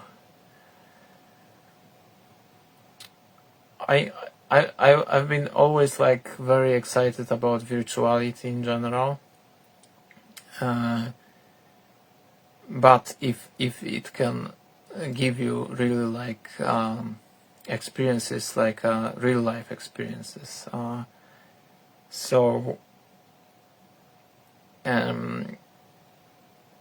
if metaverse will be very different than reality, and that interactions in metaverse will be very different, it will not last very long, I suppose.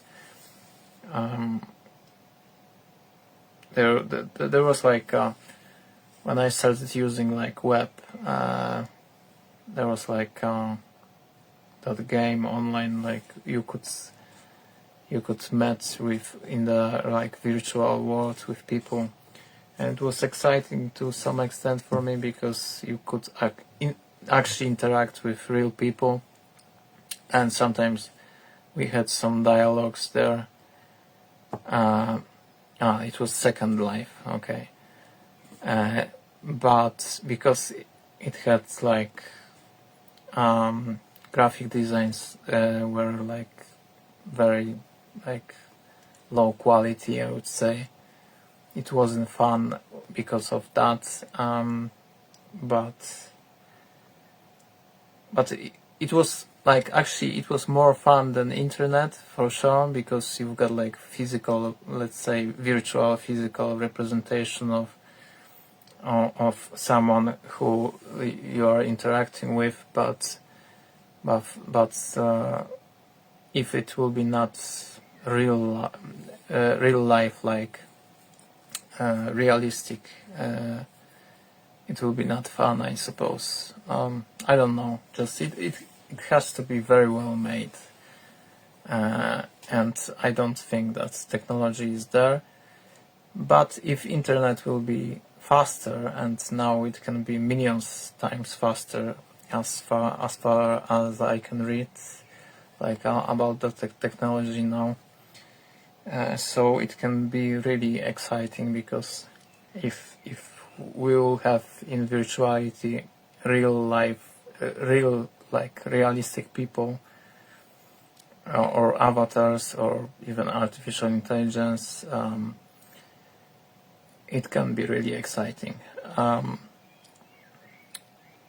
Yeah, but the problem with internet is like access to like interesting information for me, because the value of internet dropped for me when there become like more like influences from governments and corporations. Like when real people are interacting, is a much more funny experience, because you can get true knowledge from there and meet true people. But now what we can see, it's like more like products than people, I suppose. So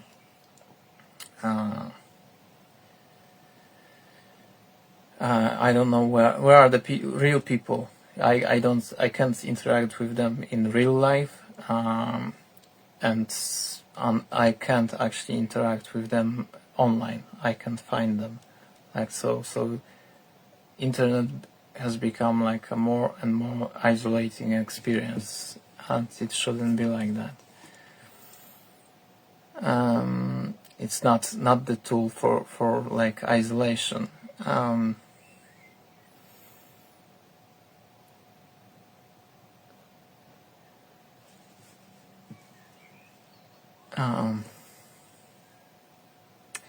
What are your views on current state of data privacy and the balance between security and personal freedom?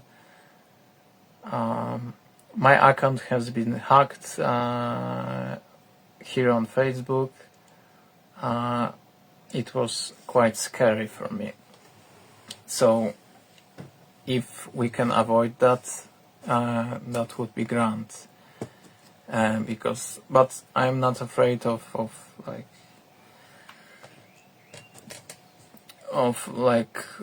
sharing my informations, even quite personal.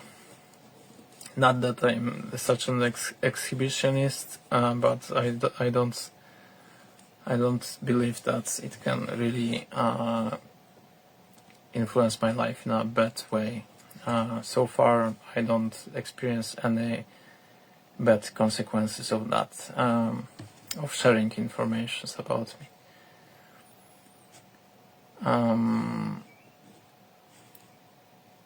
But who knows? How do you feel about the increasing automation in industries and its implications for the workforce? I hope it will come, and that we will not have to do that shitty, stupid jobs, which I'm currently like forced to do, like to survive. That people will be like more free to do whatever they love. How do you feel about increasing automation? That was that. 17. What do you think is the most pressing issue facing global education today?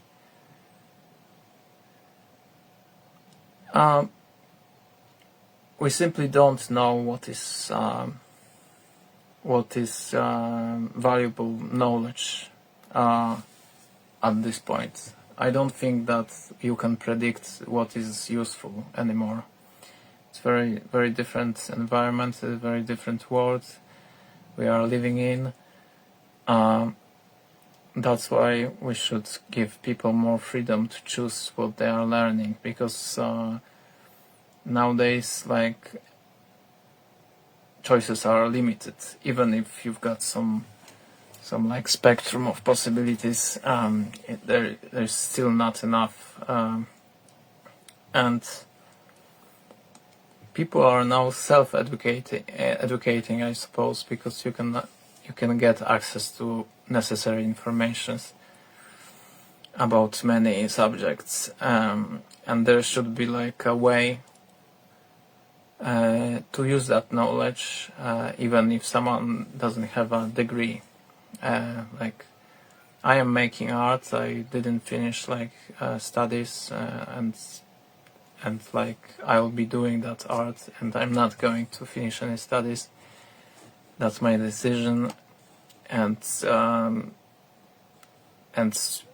many people think that I mean that I am not like qualified to do it or whatever. So, and there's like plenty of other people who are speaking in other languages, for example, and just you can use that knowledge. And by the way, like I think that art is a language. It's for me it's a similar thing. How do you perceive the role of international organizations in addressing global changes like poverty and conflict? Yeah, we should integrate. We should try to avoid that. Although all that global like organizations are like produced by the system, and within that system war is something natural. So of course there are, if those would be like independent organizations, independent from politicians and governments, they probably can do much more than than any organization which is like coming from the system in which war is like normal, and poverty is also normal. Like in capitalism, it's normal that there are extremely poor people who will do almost everything for money. So how you can change that if organization will be organized by wealthy establishment, like it will not change, because they need that people to like exploit them. Like what are your thoughts on the recent trends in space exploration and the potential for human colonization of other planets? And there are like some interesting moons of Saturn or Mars, or we can go there, because we've got some proofs that there is water, there can be life. We should go there. We should send robots there first of all, I think. Check that. But I'm just always surprised that it's like it's happening so in such a slow, that changes are coming so slowly, in a slow pace.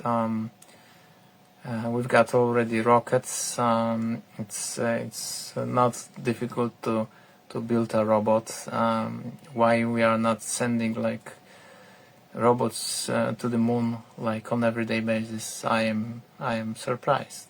And of course there's more missions now than it was like 20 years ago maybe, but we can do it almost so like every time like SpaceX is sending some rockets into the space, we can like, I mean of course those are millions of dollars to do it, but we already have technology like to like make it more often, I suppose, and more cheaply and so on. Anyway, just maybe I'm naive, but to send, like, for example, robots which are walking around moon with cameras, it's very, I suppose it would be very cheap to do, like to like send there like 100 robots of this kind and just film surrounding, and that would be exciting. And maybe it would be not such a valuable thing from the scientific perspective, but it would be entertaining. Like, anyway,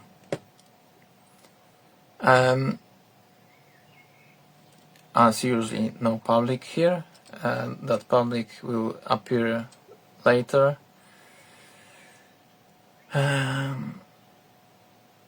Anyway,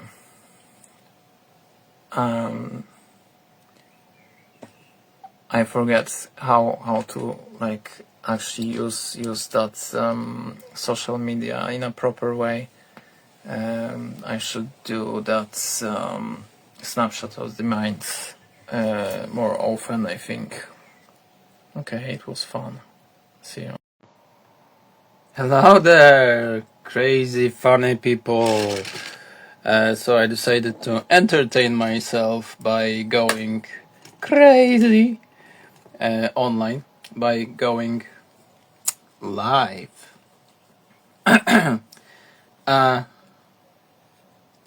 Should I stay or should I go? I don't know. I'm looking for a job. I'm financially, like, as always, like, anyway, not stable, to put it like lightly. It's difficult to find a job. Come on, people. Why? Something has changed in on the London job market, and it's annoying, I must say. That's really difficult for me. But I am still here. Why people are not going live so often? That's quite puzzling for me. It's a tool to communicate with people and of like spontaneous exchange of information and so on, like but anyway, maybe there is real life out there, but which I'm not experiencing. I'm experiencing, but I'm not showing it anyway. Yeah, so virtual interview, another episode of Snapshot of the Mind. I will be not surprising, and so I will make another interview with myself using ChatGPT. But like, I'm just thinking what to do, like how to do it differently.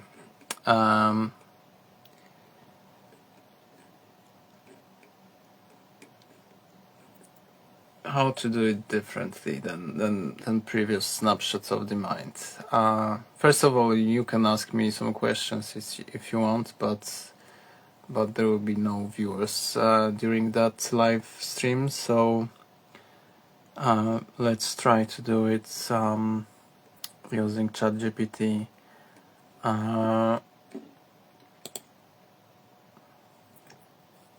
Let's okay. Let's make some challenging questions. For example, hey ChatGPT,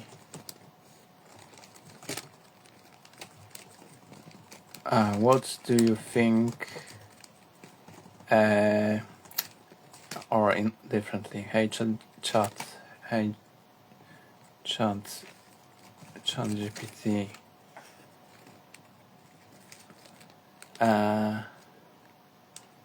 What is consciousness, in your opinion?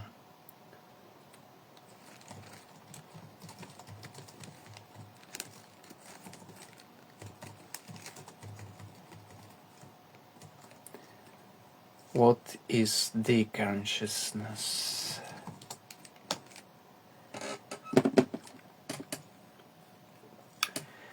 Consciousness is a complex and multifaceted concept that has been subject of inquiry across various disciplines, including philosophy, neuroscience, psychology, and cognitive psychology. Here are a few perspectives to consider.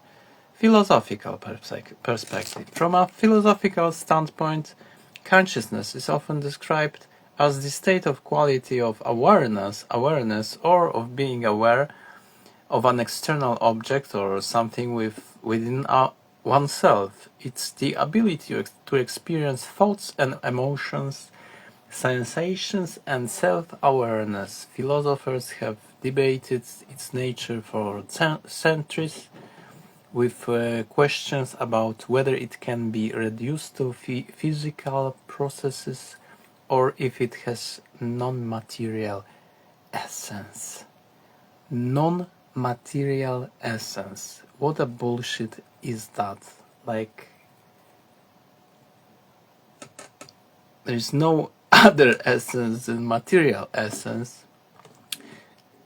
Neuroscientific perspective. Neuroscientists study consciousness by exploring the brain's structure and function. Consciousness is thought to emerge from the coordinated activity of various brain regions. Theories such as the global workspace theory suggests that consciousness arises from information. It's broadcast across multiple brain networks, making it accessible to different cognitive processes. Global workspace theory, it's like theory of Stanislav Dehaene, French neuroscientist who studied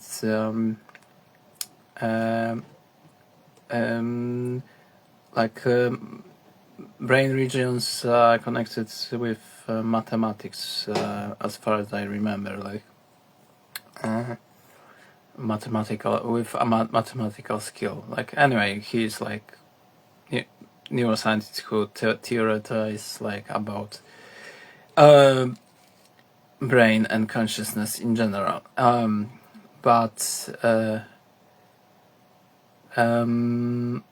I like that theory. It's one of the theories which are like interesting for me. It's the same like with Giulio Tognoni's integrated information theory. Those are candidates for a solution, but they've got some issues, and they are like not describing that processes as precisely as it should be done to say that those are final theories for sure. Psychological perspective. In psychology, consciousness can be viewed as the individual's subjective experience of the world and the mind, and this includes perceptions, thoughts, memories, and feelings. Psychologists study states of consciousness such as wakefulness, sleep, dreams, and alert states induced by meditation and or substances. Cognitive science perspective. Cognitive scientists explore how consciousness relates to cognitive functions like attention, perception, memory, and decision making. They investigate how information is processed and how certain mental states become conscious while others remain unconscious. Integrative perspective. Consciousness might be best understood as an emergent property of complex systems. This means it arises from the intricate interactions between neural networks, sensory inputs, and cognitive processes. It's both a biological phenomenon and subjective experience. influenced by our physical brain and our engagement with the world. Yes, that's quite amazing. Like, for a split of a second, text is very informative and accurate, I think. So, key features of consciousness: subjectivity. Consciousness is a personal, subjective experience. Intentionality. Conscious states are about something. They have content or focus. Unity. Despite the diverse inputs from various senses, consciousness presents a unified experience. For selectivity, we are conscious of some things and not others, indicating a selective process. Transience. Conscious experiences are fleeting and constantly changing. That five feature, it's quite interesting because its conscious experience are fleeting and constantly changing. So I believe that consciousness is have like a discrete nature. So whatever you are conscious of, it takes brain some time to process that information, and it's not immediate. It takes time, and it usually takes time like 300 milliseconds or so, 200 something, whatever precise number is. But it takes just some amount of time, and that's one of the arguments for like discrete nature of consciousness. The other arguments are like in the brain there are cells which are communicating, and they are communicating in some specific way with some and that way of communicating have some physical properties, and it's always some specific timing. So it will be always like you'll be able to simplify all of that to that kind of measures of time, of exchange of information. So transience.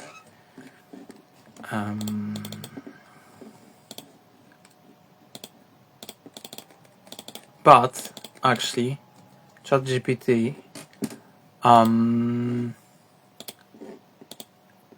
transience. I just had to translate that term to fully understand it. Anyway,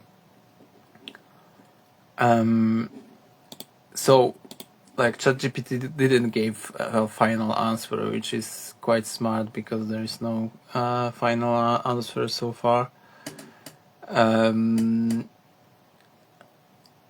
Okay, there is another acapit. Yes. Anyway, another part of that answer of ChatGPT. In my view, as an artificial intelligence, I don't possess consciousness. My responses are generated through algorithms and data processing without subjective experience or self-awareness. My understanding is entirely functional, based on patterns in the data I was trained on, and I like the experiential and subjective aspects that define human consciousness. I didn't ask actually ChatGPT to answer if ChatGPT is conscious, so it's like funny that he related to like ChatGPT related to himself, and it's very like human-like feature, like because humans are always like feeling that they are in the center of the world, so even if it's not necessary to to like put your personal story in, when you are answering some questions. You are doing it as a human being. It's natural, and ChatGPT like done precisely the same, and it's cool, quite cool. And last sentences here from that answer: consciousness remains one of the greatest mysteries, bridging the subjective experience with objective reality, and continues to be a fertile ground for interdisciplinary research and philosophical debate. Yeah, it's still quite exciting to listen to some philosophers and contemporary thinkers, what they are thinking about it, but I see now like some tendencies which I can't like follow, and I don't like them. So there's a few like new schools, let's say, which are like fighting for attention, and those are specifically those schools which I don't like. So there is idealists, there are emerging like groups of idealists who like claim that that there are only ideas actually as a like fundamental feature of reality. I am not buying it at all, and those are like also explorers of consciousness, let's say, of concepts of consciousness. I am very disappointed by that perspective. It's not naturalistic in my view. It's not scientific. There's also a school of thought about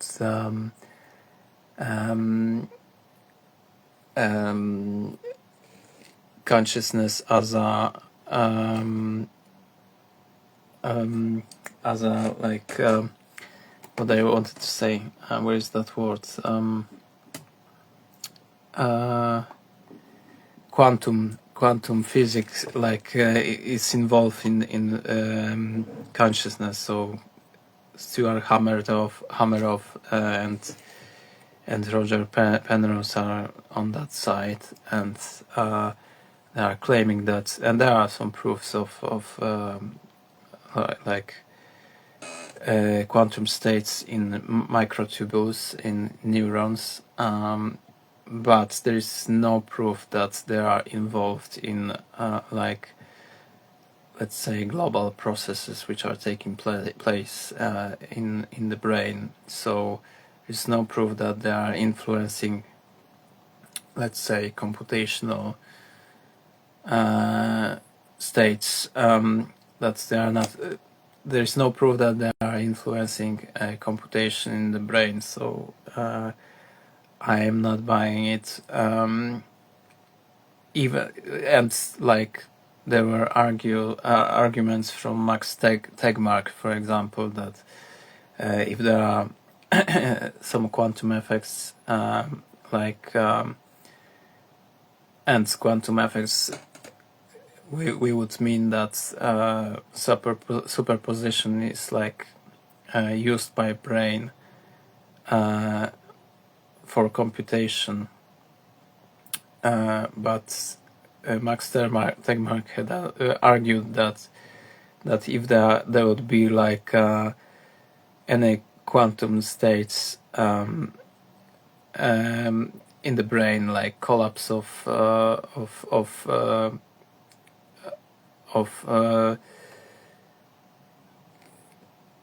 quantum states, like how do you say it? Anyway, like they would be like for a split of a like microscopic, like it's simply impossible to keep that state for longer. and even if they are like in some form like kept in microtubules, it's probably not used for computation. And I don't believe that it's possible that it's used for computation and and that quantum states are influencing consciousness. So idealism and let's say quantum brain, quantum consciousness, those are two hypotheses which I don't like a lot. Like I think it's like looking for some magic there.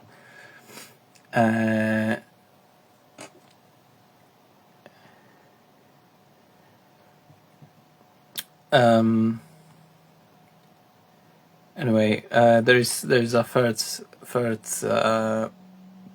like let's say school of thought, like another concept. It's panpsychism, and I'm not buying it as well. So I'm not buying that. I'm not buying idealism. I'm not buying quantum consciousness. I'm not buying panpsychism. So panpsychism is like, as far as I remember and understand, like it's claimed that consciousness is like fundamental feature of the universe, and it's like it's about, let's say, amount of that. So every matter in that view is conscious to some extent. And I would put it differently. Every matter in the universe is processing informations in some way, because every, let's say, physical process, it's a way of processing informations. And in that sense, I agree with panpsychism. That if we would phrase it in that way, if we would put it in that way, that it's like processing of information, then I would agree that every atom, every like more complex organization of matter is processing information in some way, because it have to I mean, many of like that kind of simple structures will not have that kind of features like memory, like short-term memory, and it will not build a representation of itself, so it will be not conscious in that way, but it will be processing of information, so it can have like rudiments of memory. It's like simply every like interaction leaves some traces of that information, of that every interaction of matter leaves some sign, let's say, and it can be deciphered later by some more complex system, let's say. So those are three schools of thought about consciousness which I don't like at all, and like I think it's important, like in consciousness study, to exclude like the most extreme views which are not good. But anyway, that's my position in that philosophical exchange. So, and is actually, let's ask that question: is ChatGPT conscious? So let's say complex computational. It's a complex computational model, which is only like answering questions. So, in that sense, the only thing what is, let's say, ChatGPT catches of, it's like its internal knowledge, and what is the question, and later, let's say, if that model would create like constant like monitoring and creating constantly like a model of the world on all the time, being conscious, like perceiving like everything what's going on around it, like then it can have some basic let's say features of consciousness, I suppose, because like I don't think like that neural network are very different than I mean they are very different, but the basic principles in many ways are similar to how like people are learning in general. So the differences are like in the like how active is that model. So this is not interactive model in that sense that it's not exchanging information all the time with environment, and it's not like digesting information from the environment all the time. It's only digesting this small amount of information which is coming from your keyboard. So it's very limited amount of information. We are digesting as a brains like constantly gigabytes of information in every second. So I would say it's we can scale it up and like use that kind of computational, let's say, models to digest like more informations and to build like more complex representations of the environment and of interactions with humans and so on. So yeah, so I am against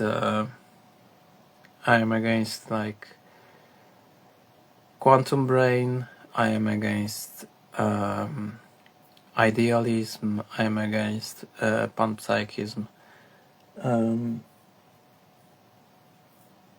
And like I am surprised that those are quite popular views. But it's like with panpsychism is like it's about definition, I would say.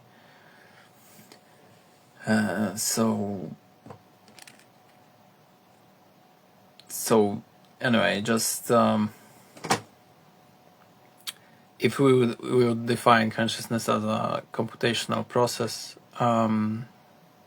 which is involving like machine which is doing that computation is like creating like representation of itself in the world, we can say that like computational processes are everywhere and like in some way in the universe. So in that sense it's like like small versions of conscious systems are out there, and like animals for sure, but plants as well, and so on. Like so in that sense, if we would like put it in that way, some kind panpsychism is okay, but But when it comes to like, if like visions of like that consciousness is some kind of field or some fundamental feature of the universe, I am not buying it. Whatever is too like extreme and like, let's say, extreme and different from our common sense, let's say, understanding of these processes which are going on in our heads, it's like the less probable it is, I suppose. And speaking about like common sense, people are not as complex as they think they are, and it's like obvious when you are like when there are interactions with people. It's true about you when you are thinking about yourself. Like when I am thinking about myself, I am extremely simple, simple-minded, and I think like many people is extremely simple. And if we think that there are some like quantum effects involved, it's like silly for me. Do you really need quantum states to be so simple? It's just a silly amount of computation which is going on like in that animal.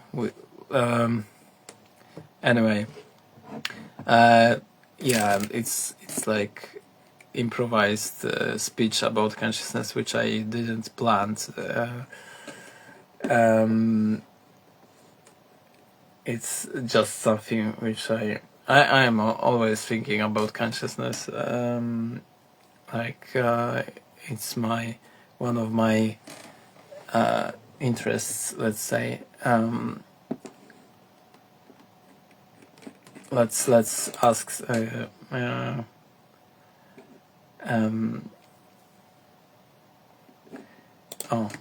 Let's ask how fast the brain is processing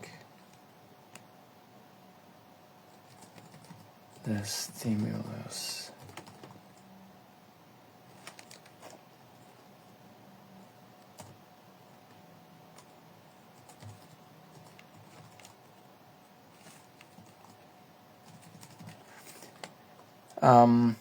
How fast the brain is processing the stimulus on average. And I know that it's not a precise question because there are all kinds of stimulus possible, but let's see what ChatGPT will invent.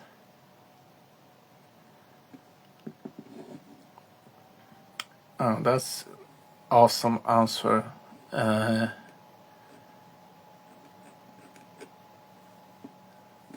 The speed at which the brain processes stimuli can vary depending on the type of stimulus and the complexity of the processing required.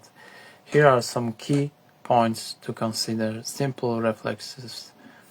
Speed. Simple reflexes such as the knee-jerk response can occur within 20 to 50 milliseconds. Mechanism. These reflexes are processed through the spinal cord without the direct involvement of the brain, allowing for very rapid response. Visual processing speed. Visual information typically takes around 50 to 150 milliseconds to be processed and interpreted by the brain. So it's not 1/3 of a second, as I said, like it's faster. I thought it's like 200, 300, but anyway. Auditory processing speed. Auditory information can be processed in about 20 to 50 milliseconds. Sound waves are converted into electrical signals by the inner ear and then sent to the brain's auditory cortex. Tactile processing. Number 4. Speed. The brain can process tactile stimuli in approximately 20 to 50 milliseconds. Mechanism. Touch receptors in the skin send signals through the nervous system to the somatosensory cortex in the brain. 5. Complex cognitive processing. Speed. More complex tasks such as decision making or problem solving can take anywhere from hundreds of milliseconds to several seconds. Mechanism. These processes involve multiple brain areas and the integration of various types of information. Factors influencing processing speed. Type of stimulus. Simpler stimuli are processed more quickly than complex stimuli. Pathway.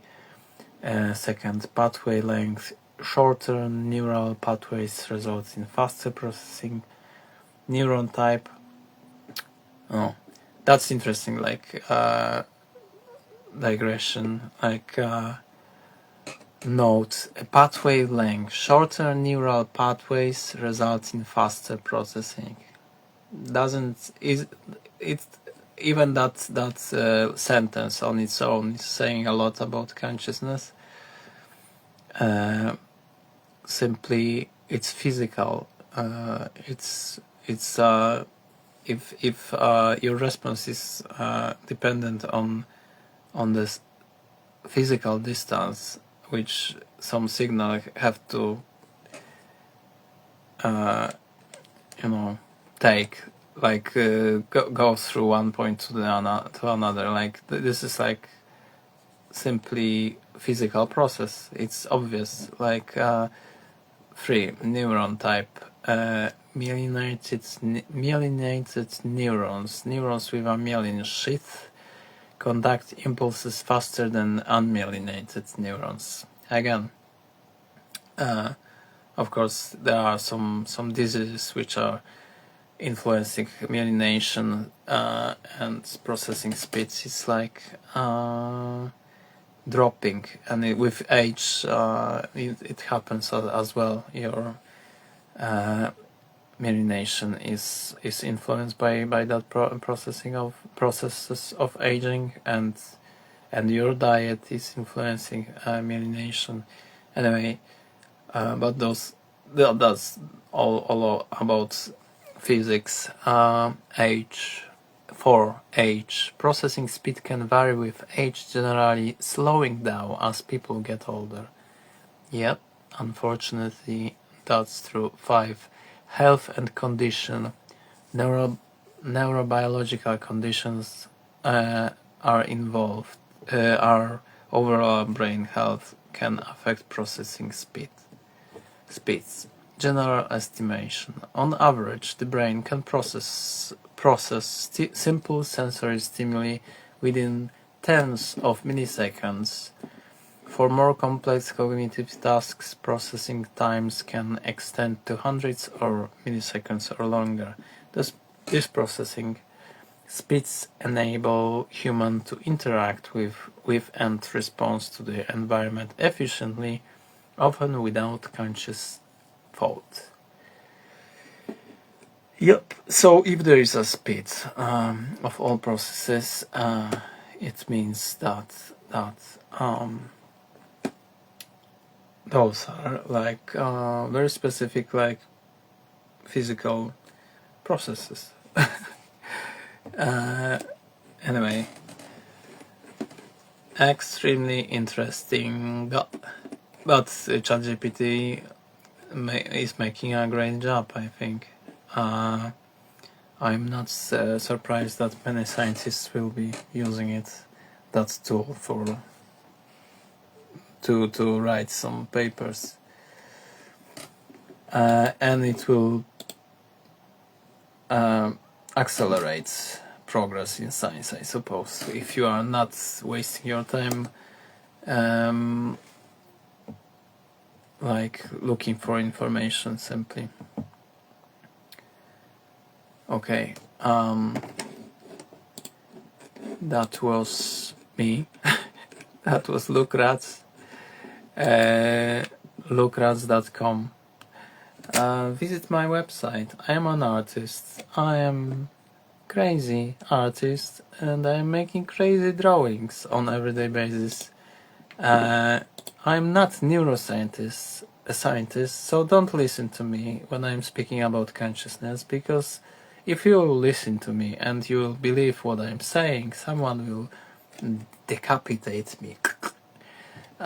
Because it's not allowed to speak about such subjects by such an ignorant as me. Okay, thank you very much. Hi everyone. Luke Ratz here. I'm just waiting for making for that moment to make that live video. I've been watching some funny videos, and I'm in a that funny state of mind. I'm generally in a funny state of mind because I'm at home 2 days in a row, and I should be stressed because I'm looking for a job still, like a stable job, but I can't find it.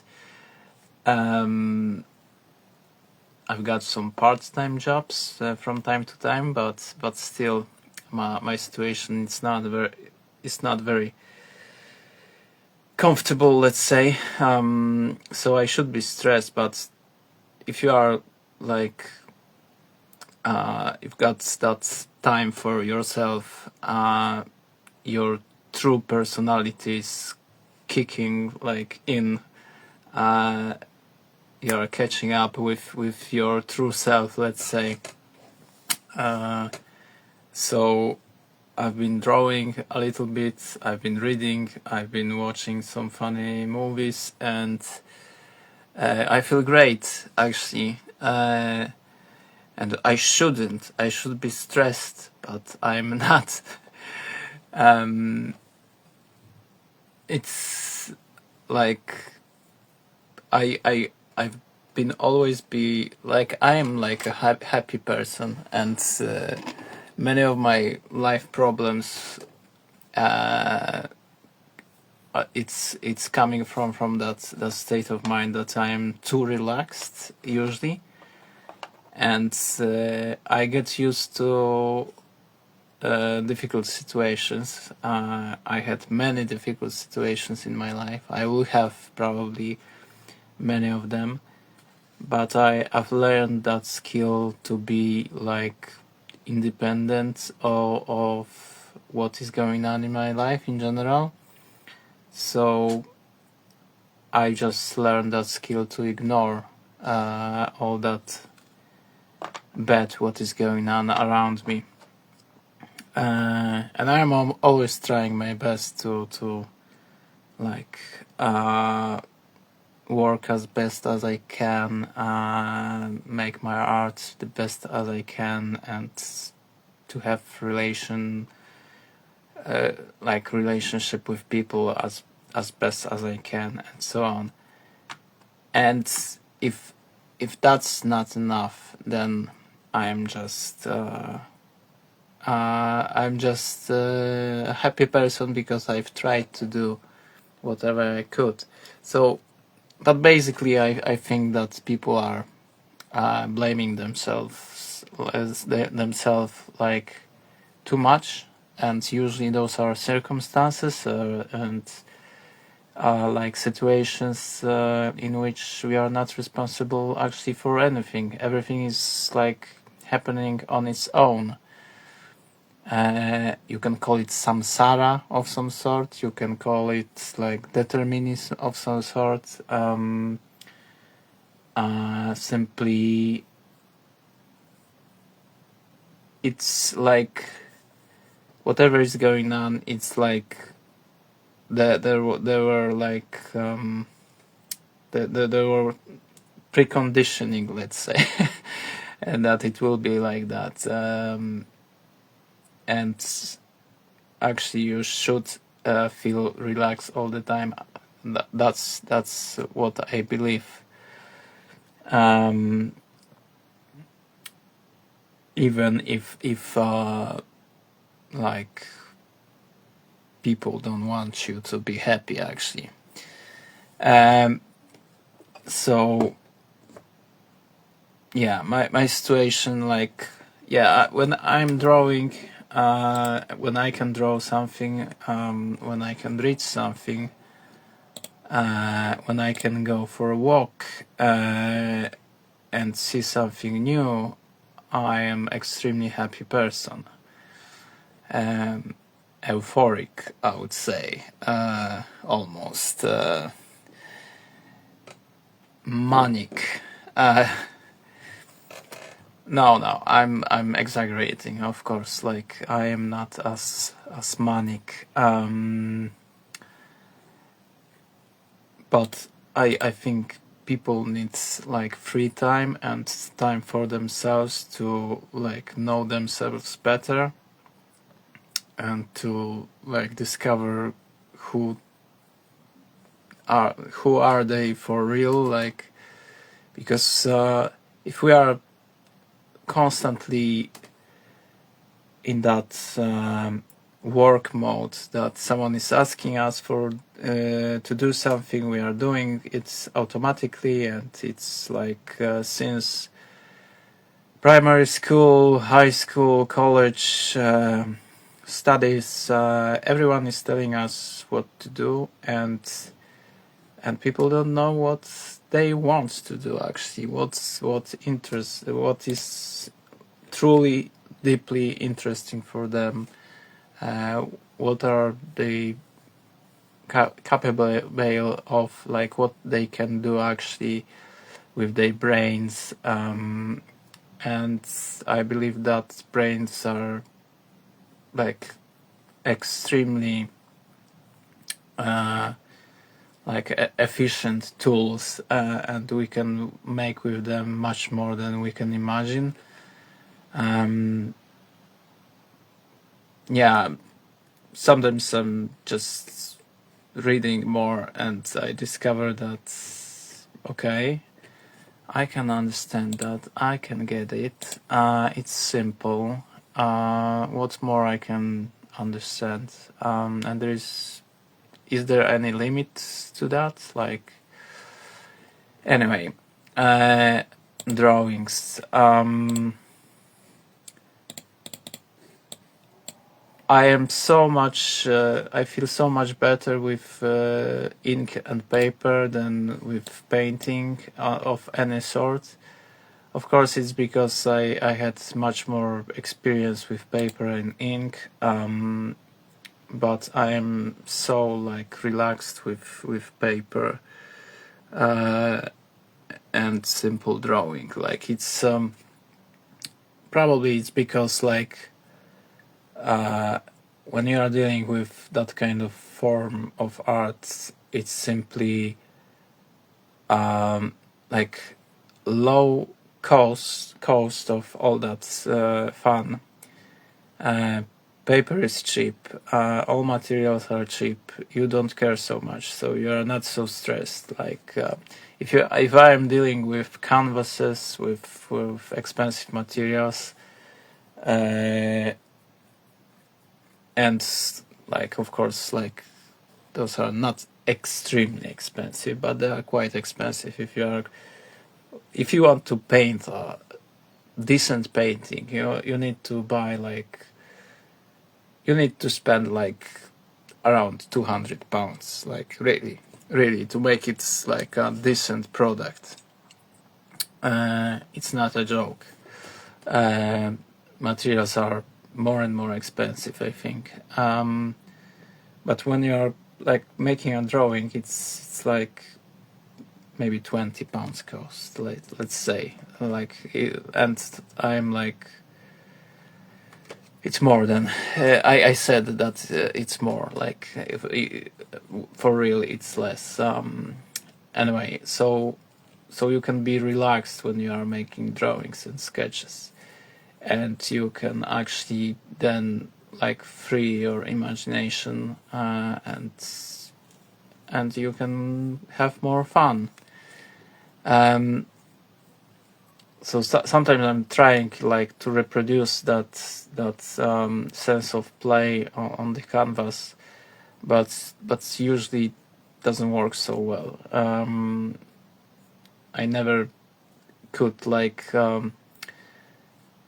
get to the same level of precision with any sort of painting. When I was painting more in high school, for example, with oil paints, I had a lot of fun, and it was much easier to get into details, and oil paints are great for details, but you need to paint like for a long time, and practice a lot and so on.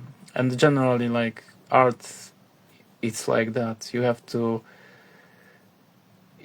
to make it like often, and it's like if we would compare art to language, it's the same as with writing, like and speaking. You have to speak a lot, you have to talk a lot, you have to read a lot, and then maybe you'll produce something truly valuable when it comes to texts. And it's the same with arts. It's like never-ending hustle, but of course, like keeping that comparison to language, at some point, like drawing becomes as easy as producing sentences. So you are producing drawings as easily as sentences, and then it's becoming a fun. If you are so skillful, at some point you can make a comic book or of some sort, or simply, yeah, you can make huge formats or whatever.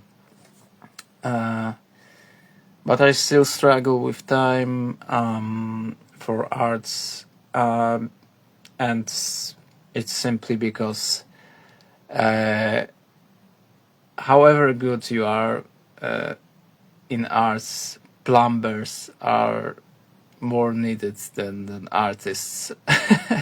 And it's like always like that. Nobody cares about art. And of course, everyone has their own favorite artists, and they are following some artists and so on. But even with me, if someone will tell me, "Oh, buy that album like of an artist for 10 or 15 pounds," I am thinking twice.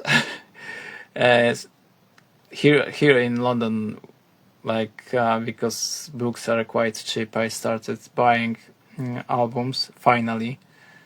I've been buying some books of that kind rarely in Warsaw, but here, like, sometimes there are that kind of albums which I always wanted to have. And of course now, because of internet, it doesn't make so much sense to buy books, but they are just taking space. But sometimes when I see albums like Hokusai, or Francis Bacon, or some like expressionists of some sort, and you can get like cheaply album with great quality reproductions here in London for a few pounds, like, and it's really amazing what kind of books you can get here cheaply. So sometimes I'm buying, but when it comes to buying art, like for someone who is living from like on like working like on minimum wage, that's simply mission impossible. I would love to collect art. There's plenty of artists who I would love to collect, because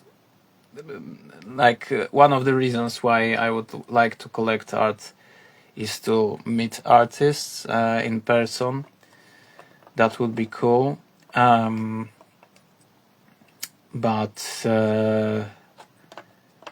yeah, anyway, because artists collecting artists, it's a little bit different than being a collector, I would say, because you've got different kind of appreciation of arts. Then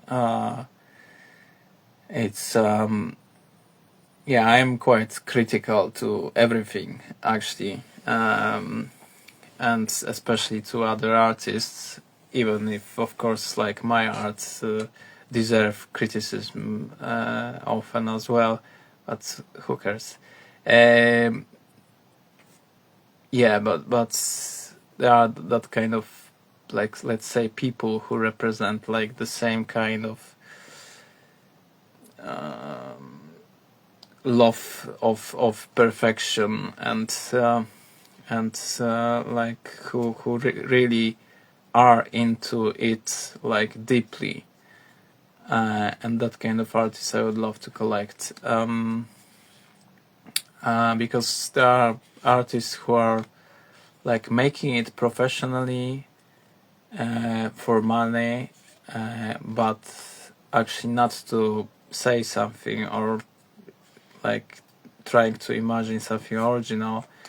They are just making money like that. So very often it's just fulfilling someone's needs, and those are very often very skillful artists, but they are not as passionate about art as some of artists for whom art is everything. And I'm not saying that art is absolutely everything for me, but it's really important. So I'm obsessed with with art. It's one of the things with which I am obsessed. Yeah, so that kind of mood today.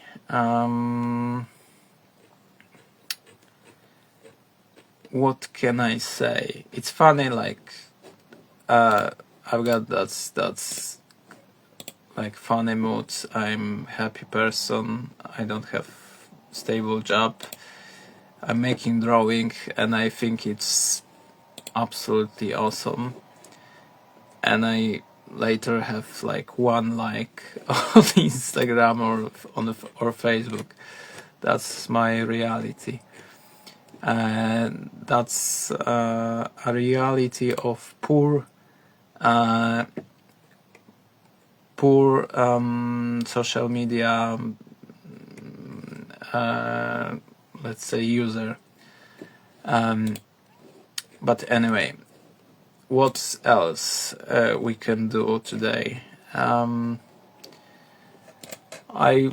Of course, I didn't put too much effort to think what should I do now here today. But I just thought maybe I'll comment about some interesting news from science, which I just recently posted on my Facebook wall. For example, there's the first trial with mRNA lung cancer vaccine. It just begins. One person just get that vaccine.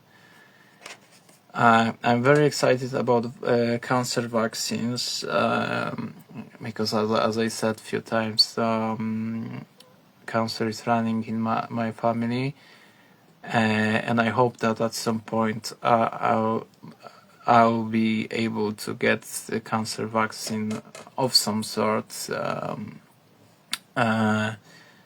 to just lower probability of getting some kinds of cancer. I am like a fan of let's say immunotherapies. I think that's the like the most safe way of fighting cancer, because like it's that kind of medicine which like really it's attractive for me, because yeah, the same is with stem cells, for example, because then you are like hacking the system, not intervening in the system like in a primitive way, like with a scalpel or making a surgery, because like if your immune system can actually learn how to recognize some kind of pathogens or DNA of cancer, that would be absolutely amazing and much better than any other kind of intervention, I suppose. So lung cancer vaccines, just it's just beginning. Like before I've read about colon cancer vaccines, melanoma cancer vaccine. I think there was some news. That's absolutely amazing.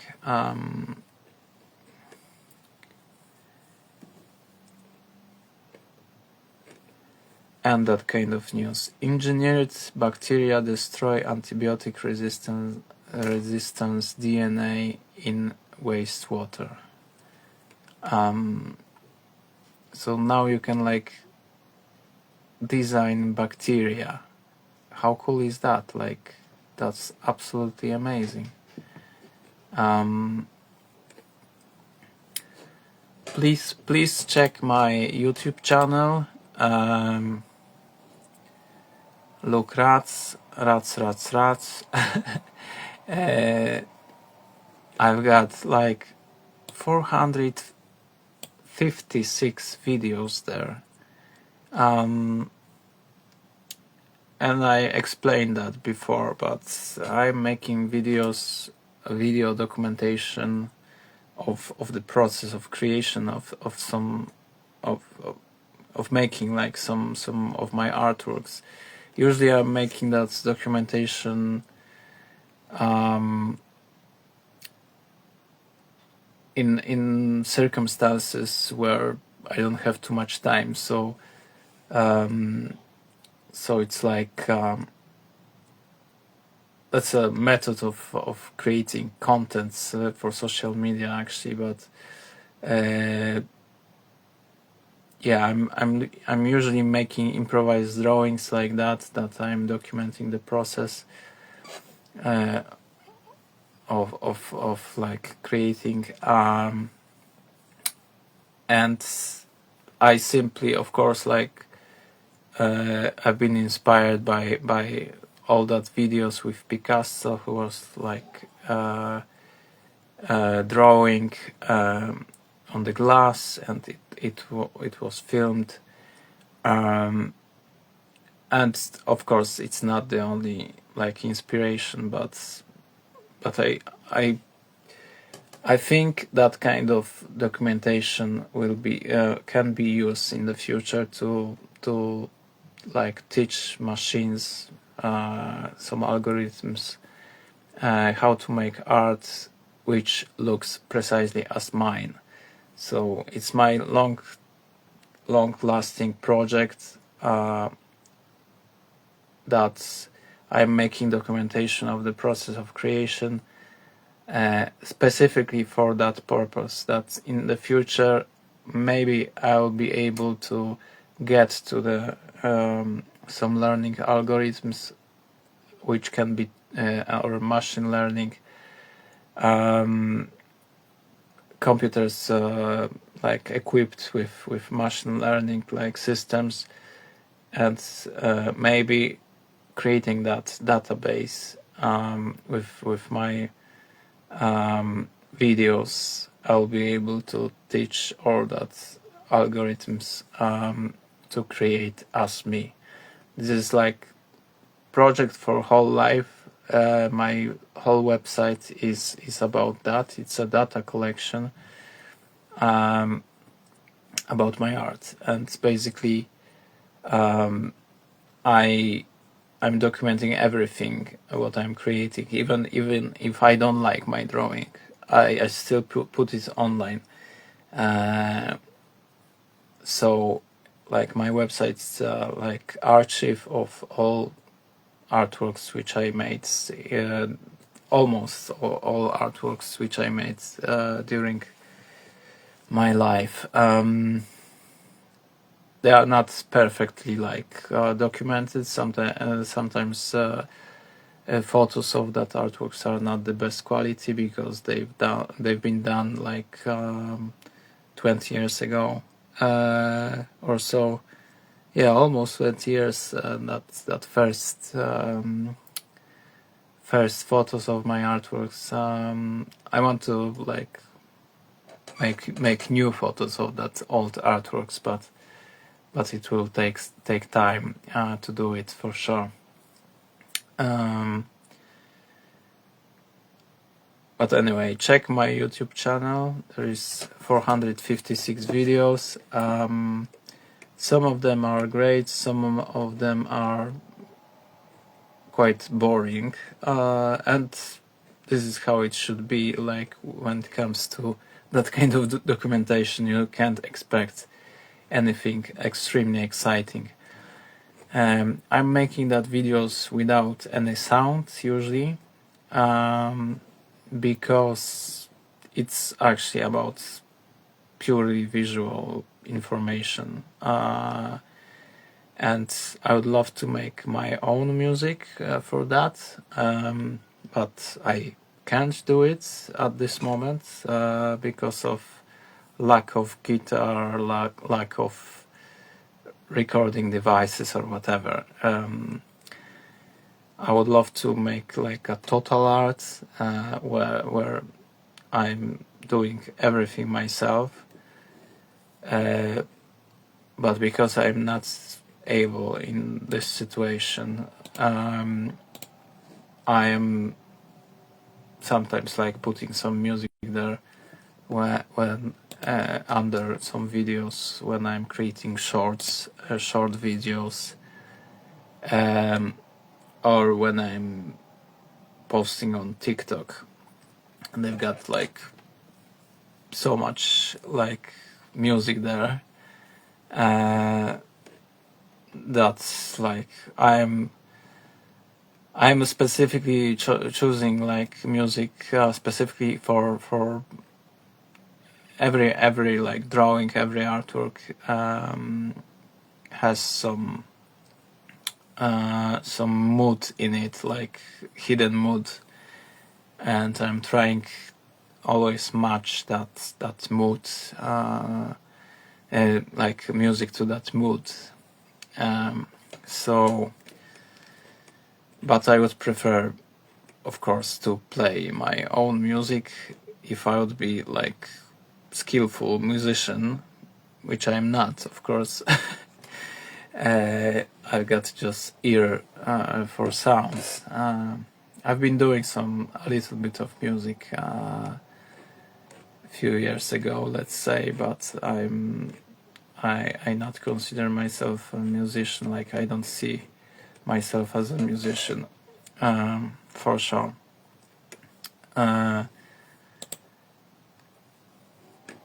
Yeah, but anyway, I would love to like make all kinds of arts. What about YouTube more? There are some vlogs, vlog videos as well. I am not like into making vlogs. I've got no such personality. I still struggle with English a little bit. I am not such a spontaneous person. I am always like deeply in my head. Like I've got some like let's say problems to think about. Like what should I draw next? What kind of drawings I should make next? What kind of job should I should be looking for, and so on. Like I'm reading some difficult books and I'm thinking about it. So I am, and as you can know from that Snapshot of the Mind series, I'm not not a speaker. Like I'm not giving speeches which are very you can't like easily listen to it for sure.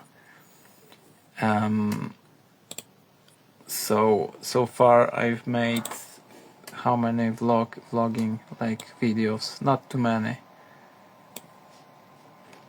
Yeah, there's maybe 50 videos of that kind. Sometimes I'm going to see some exhibition. I'm making like small documentation of that. Sometimes I'm like describing that and like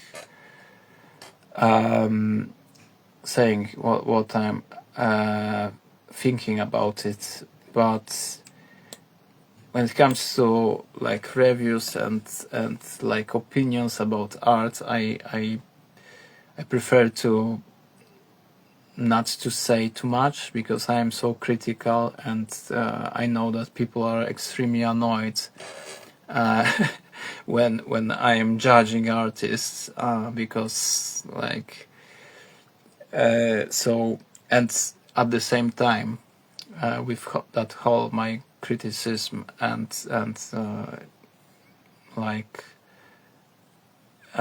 with all that disappointment, I think that artists should do whatever they want, and nobody should like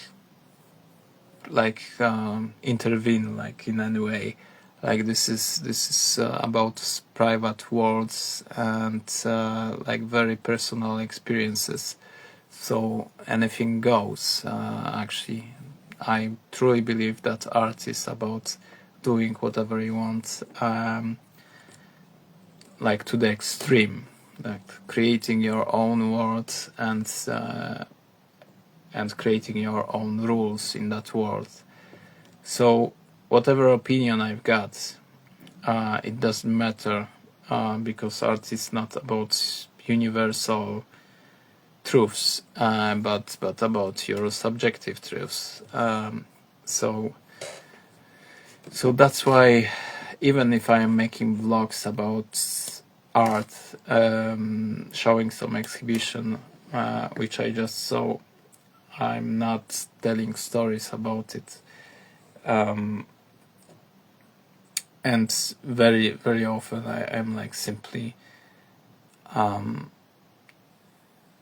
anyway, like there's too many emotions for me when it comes to arts, like, and those are very often like negative emotions. Like I am pissed off that like some low quality art is in some very famous gallery.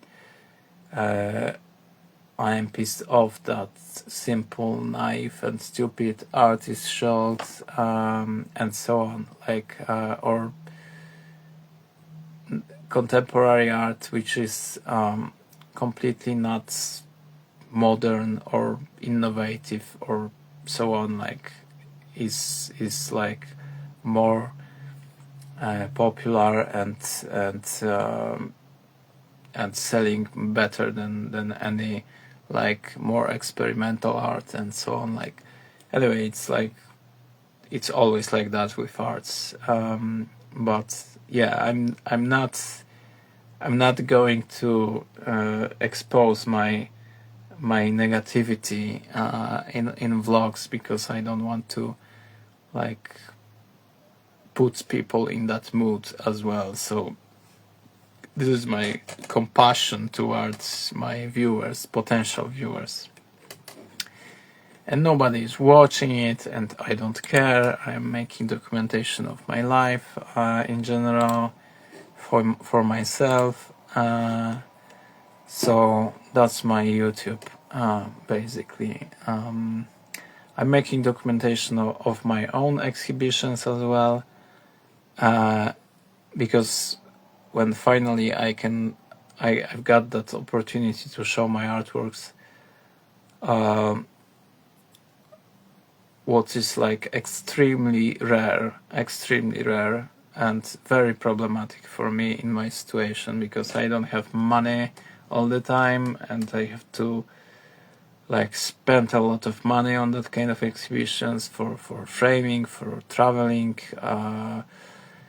Nobody is paying me for that. Nobody is buying my artwork. So when I'll make some exhibition, I'm just documenting it as like the best I can, like in the best possible way.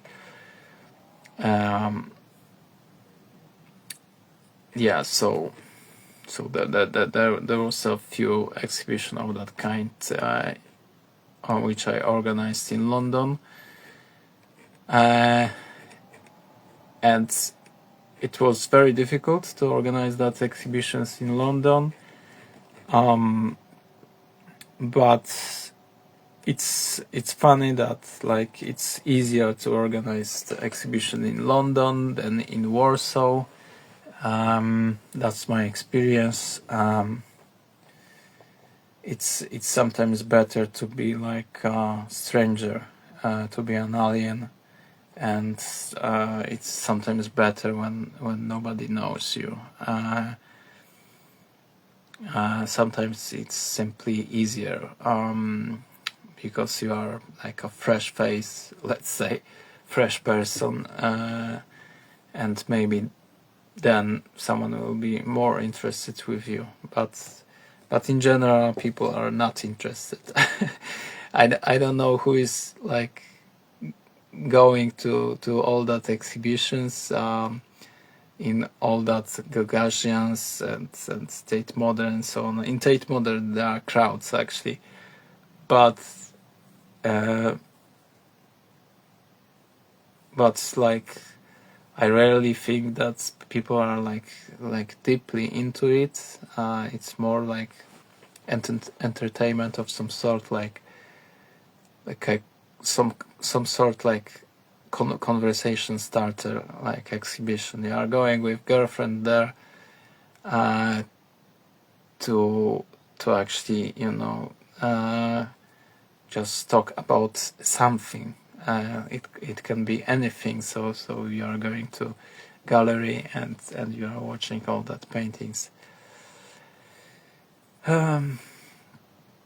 Yeah, but like, who is truly interested in art besides artists? That's the puzzle. That's the puzzling thing. I don't know how YouTube algorithms works, but it's extremely difficult to get some views there. They improved that algorithms when it comes to shorts. That's why I started putting more of that shorts there with some music, and it's like working better. And I suppose it's because they are competing with TikTok. But still, like, how can you make that kind of platform where you actually don't care about the visibility of users? Like, I truly believe that that visibility in the web should be like equalized. Like everyone should and it should grow like in slightly different way. Like visibility should grow like in a different way. Like because you should be exposed on with some like random videos of any kind. Yeah, anyway, like of course I don't want to force anyone to watch my stuff, but visibility in the web, it's something we should fight for, I think. But I am not expecting that abstract surreal art of crazy artists will be like some like extremely popular. I'm not expecting that, and I'm not as delusional. It's simply impossible, I suppose. But who knows? Like grunge music was quite popular. Why not crazy artists? Like why not schizopop? This is how I call my art, schizopop.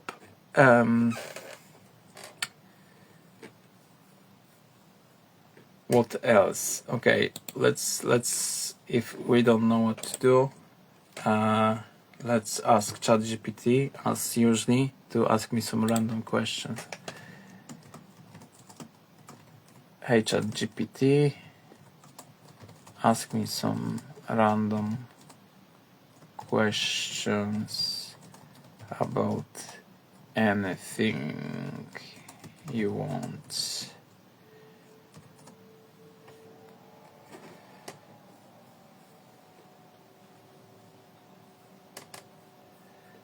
And immediately ChatGPT answered like sure, here are some random questions for you.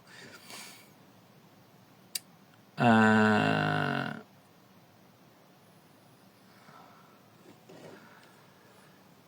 questions. Okay, so let's okay, because ChatGPT just asked me what is the most interesting thing you've read or watched recently. Oh, I saw new Alien Romulus at cinema recently. It was like why I liked that quite a lot. And I've got like unusual reason to like that movie. Because like they were not pretending that they know how future will look like, and they were not pretending that all that designs are like realistic or like they were not trying to make something extremely realistic when it comes to that science part. They straight away like built association with previous episodes of Alien by like showing that old school computers, and I think it was like this is what should be done in science fiction movies, that we are not pretending that everything will be extremely correct because we are telling a story, and it's like everything is in quotation mark, like we are not pretending to be like Ray Kurzweil. We are not predicting the future. We are not trying to be realistic. We are not trying to be scientific. We are telling a story which is like semi-realistic. And for me, that was that accent, like in that movie, which I loved so much, that that all that computers were old school computers, like from the 80s or 90s, and it worked for me because I've been not watching that movie thinking about mistakes, logical mistakes or so on. And of course there were some mistakes, like like even with Alien, whose like blood is acid, so you can destroy Alien with a gun and make a hole in his body, but his acidic blood is not making holes in him. Like, that doesn't make sense for me. So there are that kind of issues with that story, and like beside that, it was like good, like action horror science fiction movie, but with like there was like directors had like that's healthy distance, let's say, that they were not pretending that they are making like something more than they are able to. So that's great. That's why I judged it, and I would give like Alien Romulus 7 out of 10 points. Good visuals. I am very sensitive for visuals, visual effects, like all that designs. Although I had like impression that there was like too much of a black screen, like darkness. But it can like create some mood as well, and it can give some like nice visual effects as well. Yeah, so what is the most interesting thing you've read or watched recently? So, like I said about cancer vaccines, that's extremely interesting. Like from science news, there is almost every day something extremely exciting from the fields which I'm like observing, like watching, following.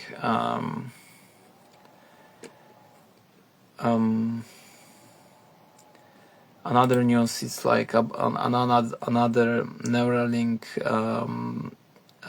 chip in another patient. So brain-computer interfaces from Neuralink. That's very exciting for me. I am just I think that's the direction in which like engineering should go, like that we should like merge bodies with computers to make us smarter and to fix our like problems. So problems or disabilities, I wanted to say. Yeah, so cancer vaccines, brain-computer interfaces, very exciting. Longevity studies. What else I came across? Like, of course, artificial intelligence is constantly improving in a very fast pace. That's very exciting. I'm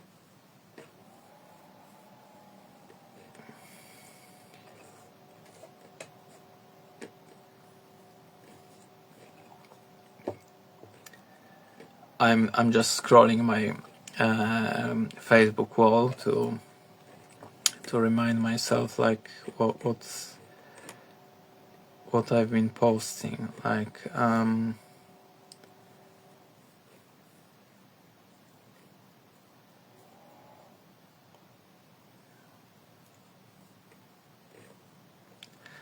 okay, that's that's what I wanted to comment.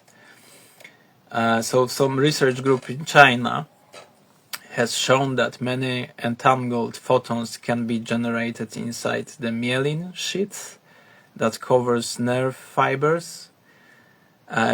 So they are speculating that synchronization of neurons across the whole brain, like can be caused by entanglement of photons in myelin sheaths, and it's another like argument from think tank, what I called quantum think tank. So there are scientists who argue that some quantum effects, like they are involved in processes which are taking place in the brain. So they are trying to connect quantum effects with consciousness. As I said in a previous video, I am not a fan of that kind of speculations, although of course those are like reasonable arguments to like formulate, let's say, and that's quite exciting news. Although it will take a lot of effort to prove that that actually, and I don't know how it can be done. Like, how can you prove that synchronized activation of neurons are it's caused by entangled like photons in myelin sheaths? And to be honest, like I'm not sure if it's provable. Like because you can have access to one neuron when you can like observe like that's myelin sheaths, and if there is some entanglement of photons in that myelin sheath, it's still just one neuron. It doesn't prove anything. Like, and even if you prove that there is there are that kind of effects, that entanglement have taken place, it doesn't necessarily mean that that entanglement is causing some launches of activities. So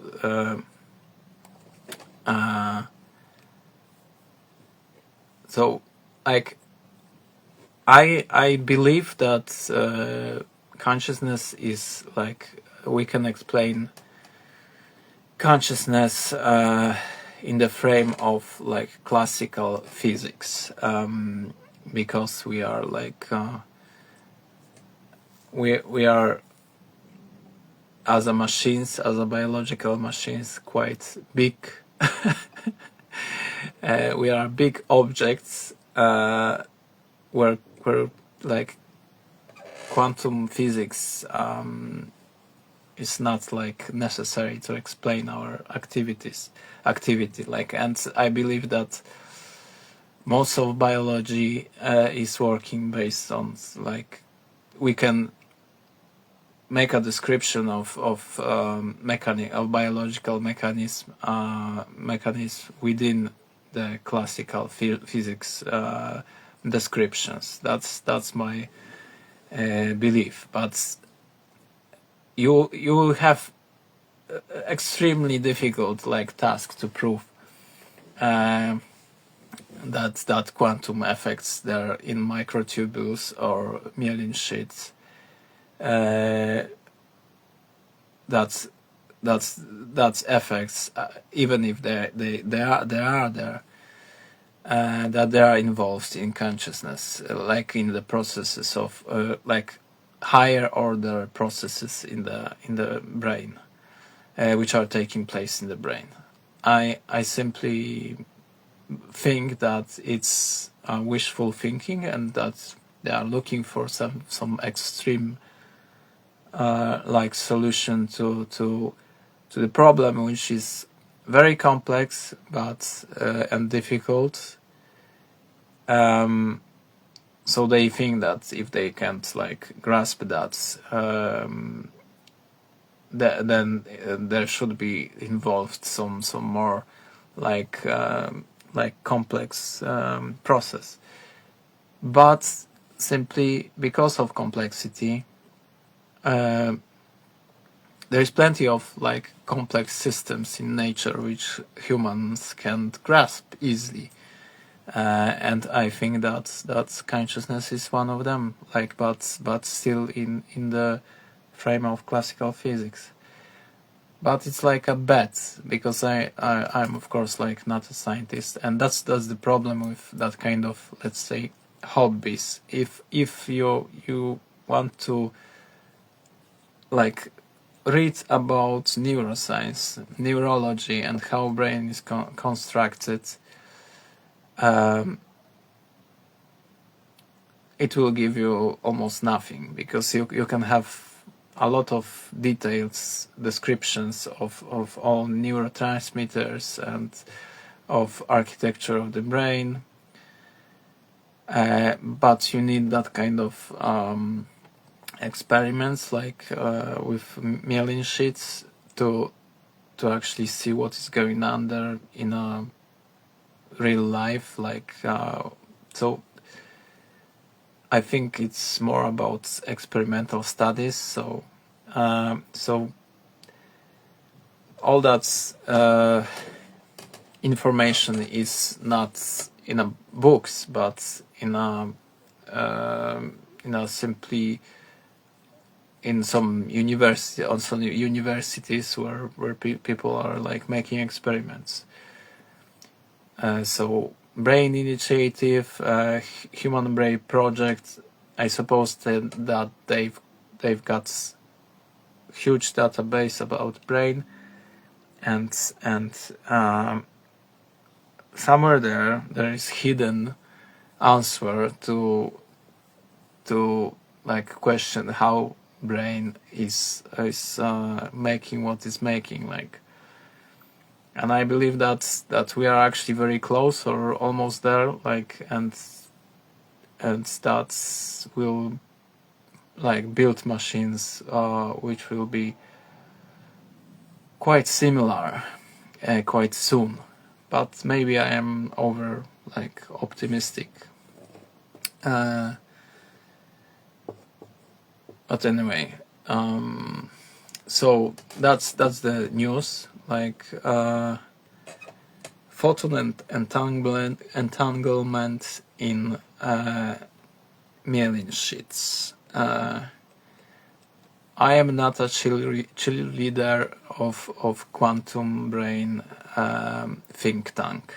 Like I don't believe that you are right there, but you can prove that there are some quantum effects now just to annoy me. Okay. Functional brain tissue replacement. The idea of adding youthful tissue to people's brains. This research wants to replace your brain little by little. I don't remember that article very well, so I will not comment about it, but let's say, like, I am, as I said, very excited about, for example, stem cells. So now they can take like living cells from your skin, and they can turn them into stem cells, and then that stem cells they can change in any kind of cell of your body. So I imagine that in the future, if you've got like some missing cells because, for example, you had some brain cancer or some other kind of cancer, they will be able to put that stem cells there and like create new tissue specifically for you with your DNA and so on. It was made with heart tissue. I've read somewhere, and it helped. It really helped to like renew some muscles or something like that. Anyway, so stem cells, very exciting stuff. Like so as I said, brain-computer interfaces, stem cells, cancer vaccines, those are very exciting opportunities and news about which I'm reading quite often.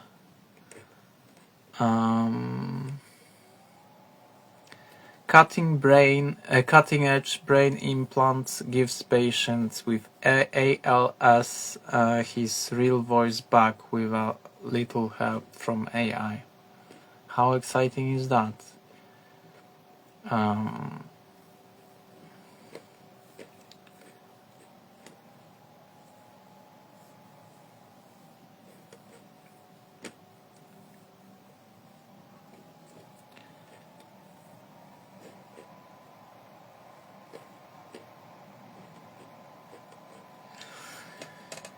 Anyway,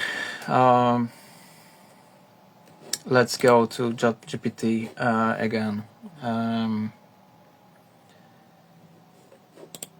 If you could travel to any point in history, where and when would you go? And at this point, I am annoyed with ChatGPT because it's like a few times I've already asked ChatGPT to ask me some questions. A few times before I've done it, and usually it looked like that before, and there were the same kind of questions. So that's quite annoying, and it shouldn't be like that. ChatGPT should be more creative. And funny thing is that I'm using the same like how to say it, like I've asked some questions of this kind before in the same set of questions, like ChatGPT should remember me because I asked the same kind of questions. And even if I'm coming back with the same kind of questions, he's still repeating the same kind of questions back. So it's not very creative. And those are like, again, questions which you can find online on websites with random questions. Like, so it's not random, and that's problematic. What's topic you wish people more like? What's topic you wish more people talked about? So, science in general. I'm always surprised that there is like more news about politics in the news than about science. Like, for me, it's the most like exciting thing which is going on now. in the world, like about science, about engineering, because on everyday basis there are revolutions, and people should know about that revolutions, because, like, for example, some investors can find that scientists who are making some revolutionary change, and they should put money to investigate some topics, like more like to like explore that deeper and deeper. So science for sure. On the other hand, like there's never enough, like talking about how how badly is functioning economy actually, and how simply people are suffering around the world because of economic problems. And of course there's wars. This is the worst, of course. Wars, there are like ecological catastrophes, or so, or that kind of topics, but there are like reasons why it's happening very often, and for example those are like greedy corporations who are, for example, or like oil companies who wants to sell more oil, and they will do everything like to keep the status quo, and those are like dramatic decisions with dramatic consequences. But because of money, nobody wants to speak about that. What's the piece of advice you've ever received? Not too many in my life, and I am like quite stubborn person, and I don't want anyone to help me with many problems. I like to solve problems on my own. That's my personality type. So I don't remember any advice, to be honest, like valuable advice. If I would give someone another advice, I would say that when you are making a decision, like just think about it a little bit more than usually, and choose like something which with high probability for you, from your subjective perspective, like is like the best choice. Like so, like truly care about your decisions, and try to make simply the best decisions. And I feel that people are like perfectly equipped to make their own decisions. I mean, simply I believe that evolution designed brains for making difficult decisions on everyday basis. So we've got that all tools which we need for making difficult decisions in our brains, like and we just have to learn how to use them, like so you can be a little bit quicker, faster with your decisions. Yeah. But I think like if someone would ask me for an advice, I would say that they should like practice like breathing and meditation, just to be to learn how to be relaxed in a difficult circumstances. and it's possible to actually learn that skill.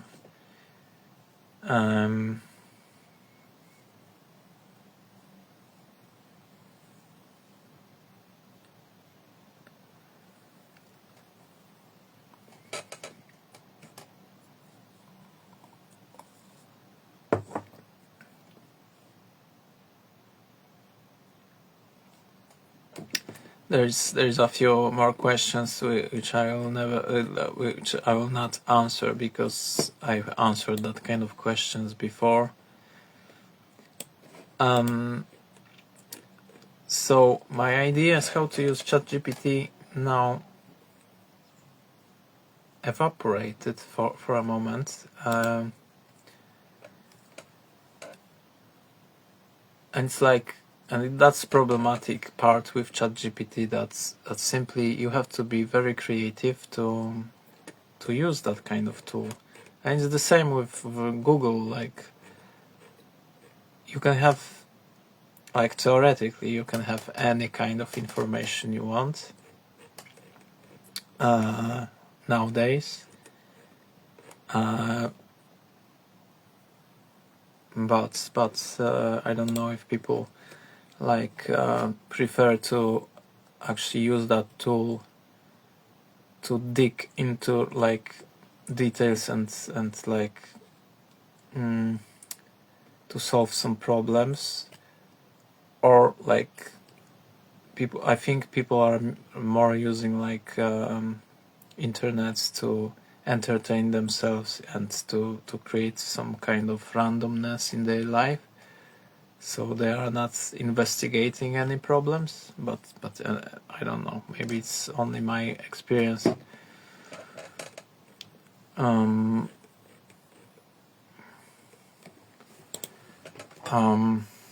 Hey ChatGPT,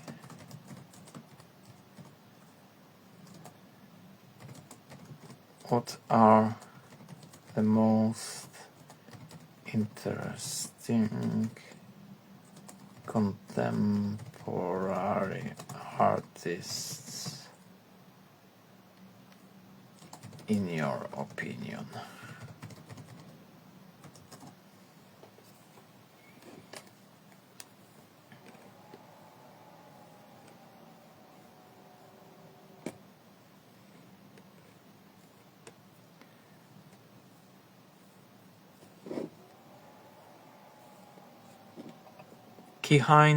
Kihint Wiley,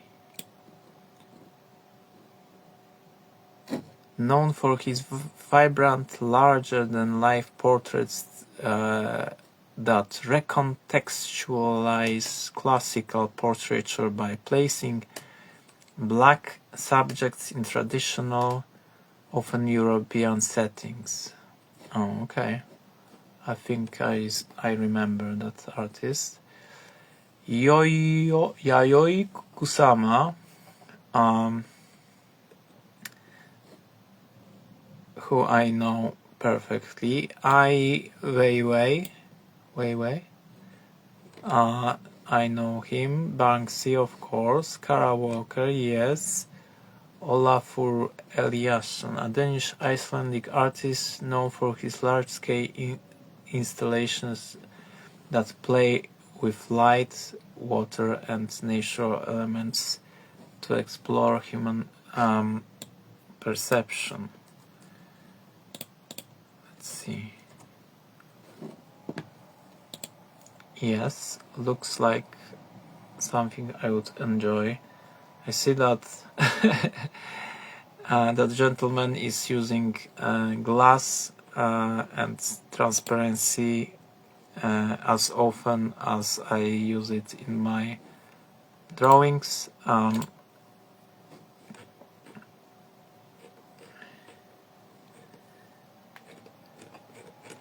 Okay, let's see another.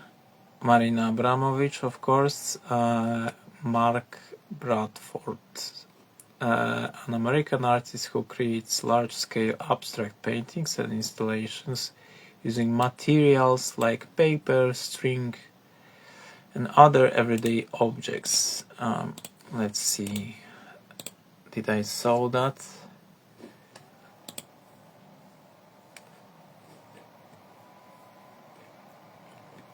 Okay. Cindy Sherman.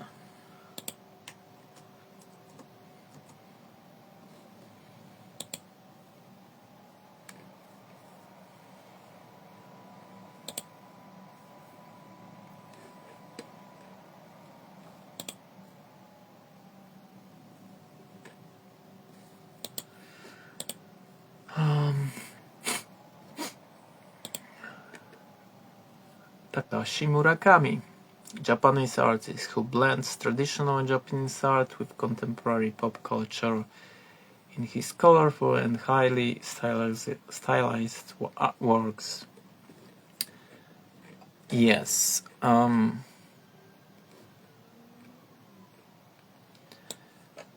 So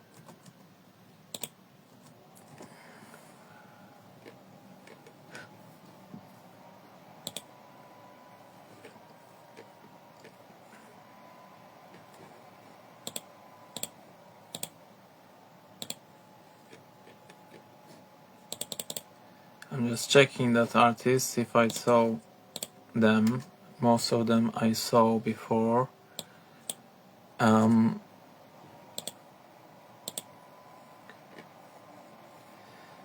So I'm not a fan of realism of any sort, and of course, like,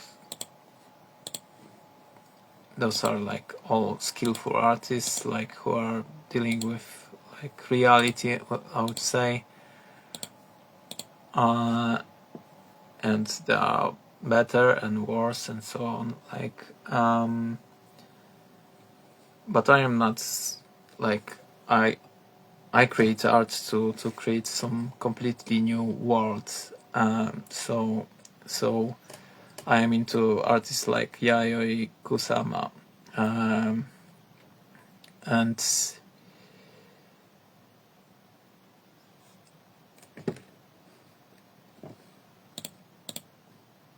or just like that kind of artist like Olafur Eliasson, because it's like looks like my drawings, some of my drawings, for example, some of that artworks.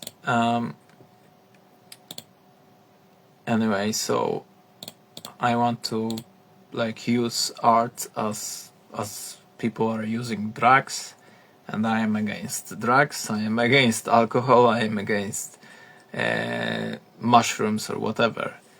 I think people shouldn't take it, because they are probably damaging their brains. I had different opinion when I was in high school, but now that's my opinion. So I'm old. But anyway, art should be to teleport you to some completely new world, because this is like free play of imagination, for me. Okay, so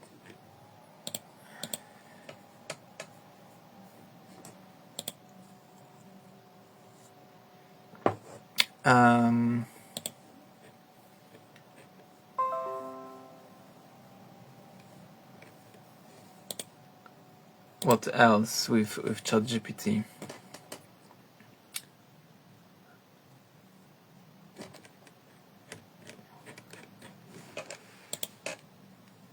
Okay, for now, let's forget about it. What I want to recommend you is one young musician who I just discovered recently. This is Emma Harner. Lovely girl who is singing and playing guitar. Very sad songs. When I first time heard her music, I cried, I must say. I am a human being. I'm not a robot, really. Okay, thank you very much for your attention. Hopefully you'll put Emma Harner into your YouTube search engine. Enjoy your evening or morning or whatever. See you later. Hello there, crazy funny people. How are you? After a long break, I am back. Nobody is waiting for me, but who cares? Nobody cares as well. I just, usually, I asked ChatGPT to generate some questions. This time I made it before I started, and I asked him to generate 100 questions for visual artists, and I made a description of roughly description of my practice. So like I profiled myself for ChatGPT. Anyway, I'm just making new painting, and I'm in the process of like finishing it. And I just decided to make a break and make a live video. I wrote it in the post that I'll be here, but who cares, actually. My so-called Facebook friends almost never write anything on my fan page or social media in general, so that's it.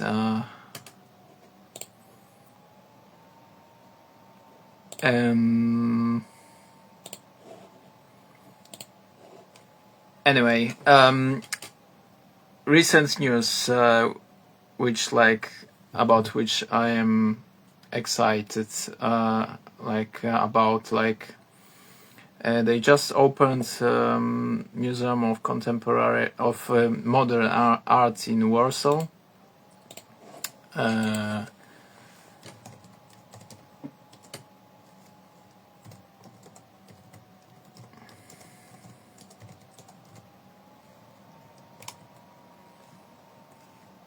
Which is designed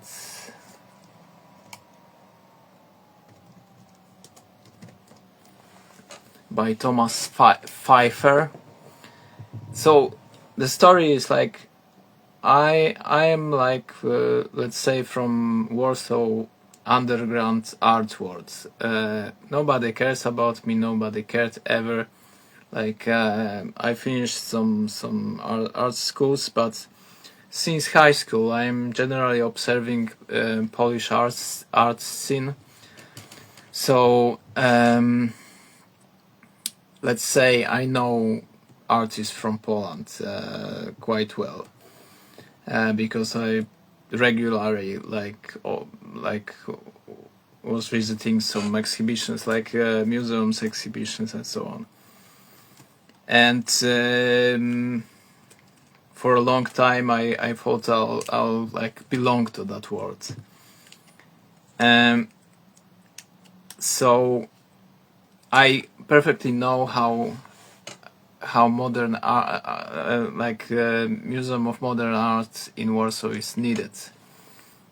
So a few years ago they announced that there is a competition,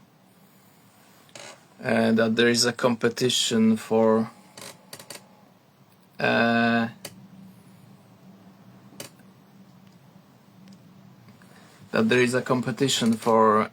architects to make a project of Museum of modern art in Warsaw. And I saw all that projects, and there was a few like really modern and very brave designs, which I enjoyed more than that project, which finally is chosen, like Thomas Pfeiffer's project. And first thought of mine was like, okay, it's not as modern as it can be. Like, if we want to like really progress and make something modern and like really revolutionary, that kind of project is quite conservative again. But on the other hand, I understand like Polish economical reality, so you can spend like simply billions of dollars building anything like which you imagine. So that's the one thing. So I understand that choice because of economic like context, and I understand like that kind of museum should be as comfortable to use as possible, and that design of Thomas Pfeiffer looks like architecture, very like practical architecture. That's why I think it's great. So that's about like building as such. So I am excited about space, which will be used for simply showing art. And there is like now another thing, like comment about it. It will be influenced by politics. It will be influenced by groups of influence, let's say Polish influencers. And I was always in the underground. I'm still in the underground. Nobody knows me almost, and nobody cares about me. And I don't care about art world as well too much. Of course, yeah, I'm making art. I hope that it will be possible for me to show it in the future. But I am like, I've got that label which I created for myself, and if I like identify, it's that I am an outsider artist. So I am not, in that sense, I am not a social artist. So I am a socialist, but I am not making social art. So I am an outsider artist, and I know what we can expect from that kind of museum in Poland, and I would be able to create a list of people who will be exhibited there, because I know that world, and that's the problem with art world in general, is that the number of people who are shown is limited, is very, very narrow.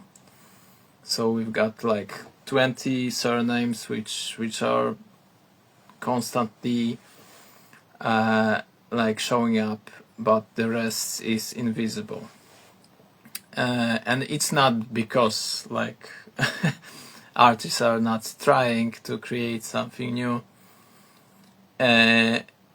It's probably because plenty of artists is simply too poor to make something to make themselves visible, to make art on everyday basis, and at some point they are like simply prisoned in some corporation, and there is no escape for them, because they need to survive. And we have to understand that Polish middle class, for example, is quite poor, and there is no way to make art if you are like working on everyday basis and you are from middle class, because you are trying to survive, simply. So that's the one reason why number of people who will be exhibited in Museum of Modern Art in Warsaw will be like, number of people will be always narrow.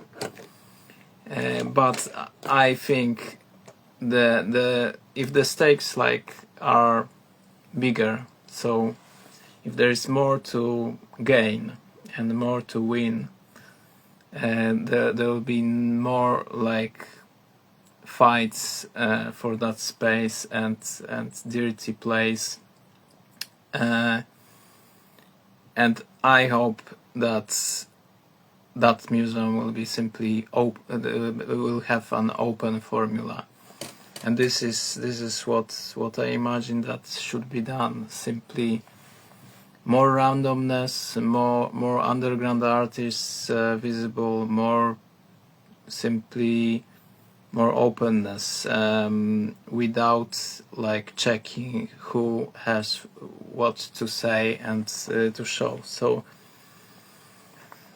we shouldn't be in a situation where like some very narrow group of intellectuals, 4 or 5 people, are deciding what is shown to the public. Artists are there, they are creating, and they should be shown as they are. And we don't care what some curator is thinking about art. We don't care what art historians are thinking about our art or how art should look like. We are just making art, and it should be shown. So, because I know personally many artists, I simply know how they struggle, how they are disappearing, how their talents are wasted, and all of them should be like showed, and there should be created a situation where they can get money for their projects and for they like simply they need money to create, to flourish, and it's not a lot of money. Like for example, like the most basic thing you can do is to create publishing houses connected to Museum of Modern Art, and systematically, like even on weekly basis, you are printing, for example, drawings of random artists without pre-selecting that. My idea some time ago was to create a magazine where artists are creating, one single artist is creating one page, and he's basically doing whatever he wants. And you've got like 100 artists. 100 artists is making, for example, one drawing weekly, and it's published by public institution. It's very simple to do. It would be quite probably cheap. And the most important thing in that kind of project would be to not pre-select that. So simply artists can do, random artists can do whatever they want. That's freedom. That's absolute freedom, and that's freedom. That would be true freedom. The same, in my opinion, should be done with showing artists. we don't care about selection system. I don't care. Maybe I would put it like that. As an outsider artist, I don't care about selection, because selection will be always political in some way. Criteria of curators and that so-called intellectuals are simply, they've got some aesthetical ideas, and they stick to them, and they don't want to like see anything from outside of that worldview. So they've got like some theories, let's say, what is art, or how art should look like, and they are trying to shape that, to sell that, to shape that, like to sell that vision, or their vision of how like artists should function in society or whatever. That's basically bullshit, because what it's like simply trying to create situation where like that kind of social workers are trying to influence artists, and I'm not social in that way, so I think that artists should be as individual as possible, to create their own visions and their own worlds, and that should be shown. So I am very curious what will happen now there. Theoretically, we've got beautiful space, probably beautiful. I haven't seen that, but I imagine that it's quite posh and exclusive.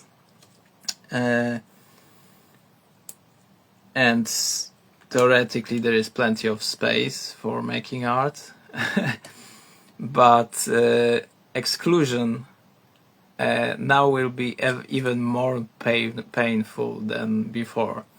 So before, we like, the situation in Warsaw is basically that there are some contemporary art galleries. There is not too many of them. If there are national institutions, they are not too big, not very well financed, and like that private institutions, let's say galleries, are not very open for new faces. So it will be like a celebrity world of some sort, which will be extremely closed, because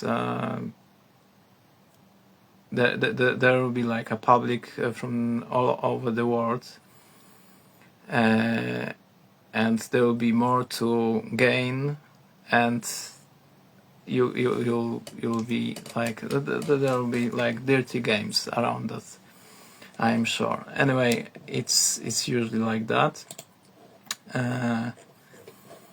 but I am like outside of that, fortunately, at this moment, and I'm trying to, as a outsider and someone from like, anyway, from underground, simply, I'm trying to predict what will happen and imagine how it will be, but I don't believe that in Poland, like, it will suddenly change in that way, that there will be suddenly open, suddenly friendly, and suddenly more welcoming for new generations. It should be like that. Anyway, so I'm just painting another painting. It's a lot of fun. As usually, I don't have too much time to do it. it's a struggle.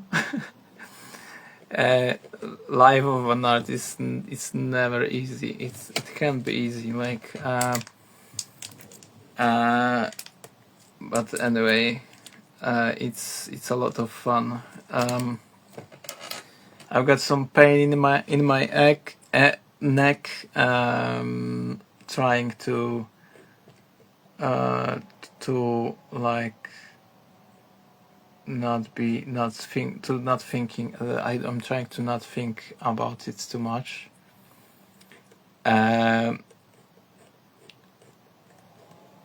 But it's I'm working now as a framer in 2 companies, and that's the thing. If you are framing, you have to like be constantly in the position where you'll be like vulnerable, and your neck after some time can suffer.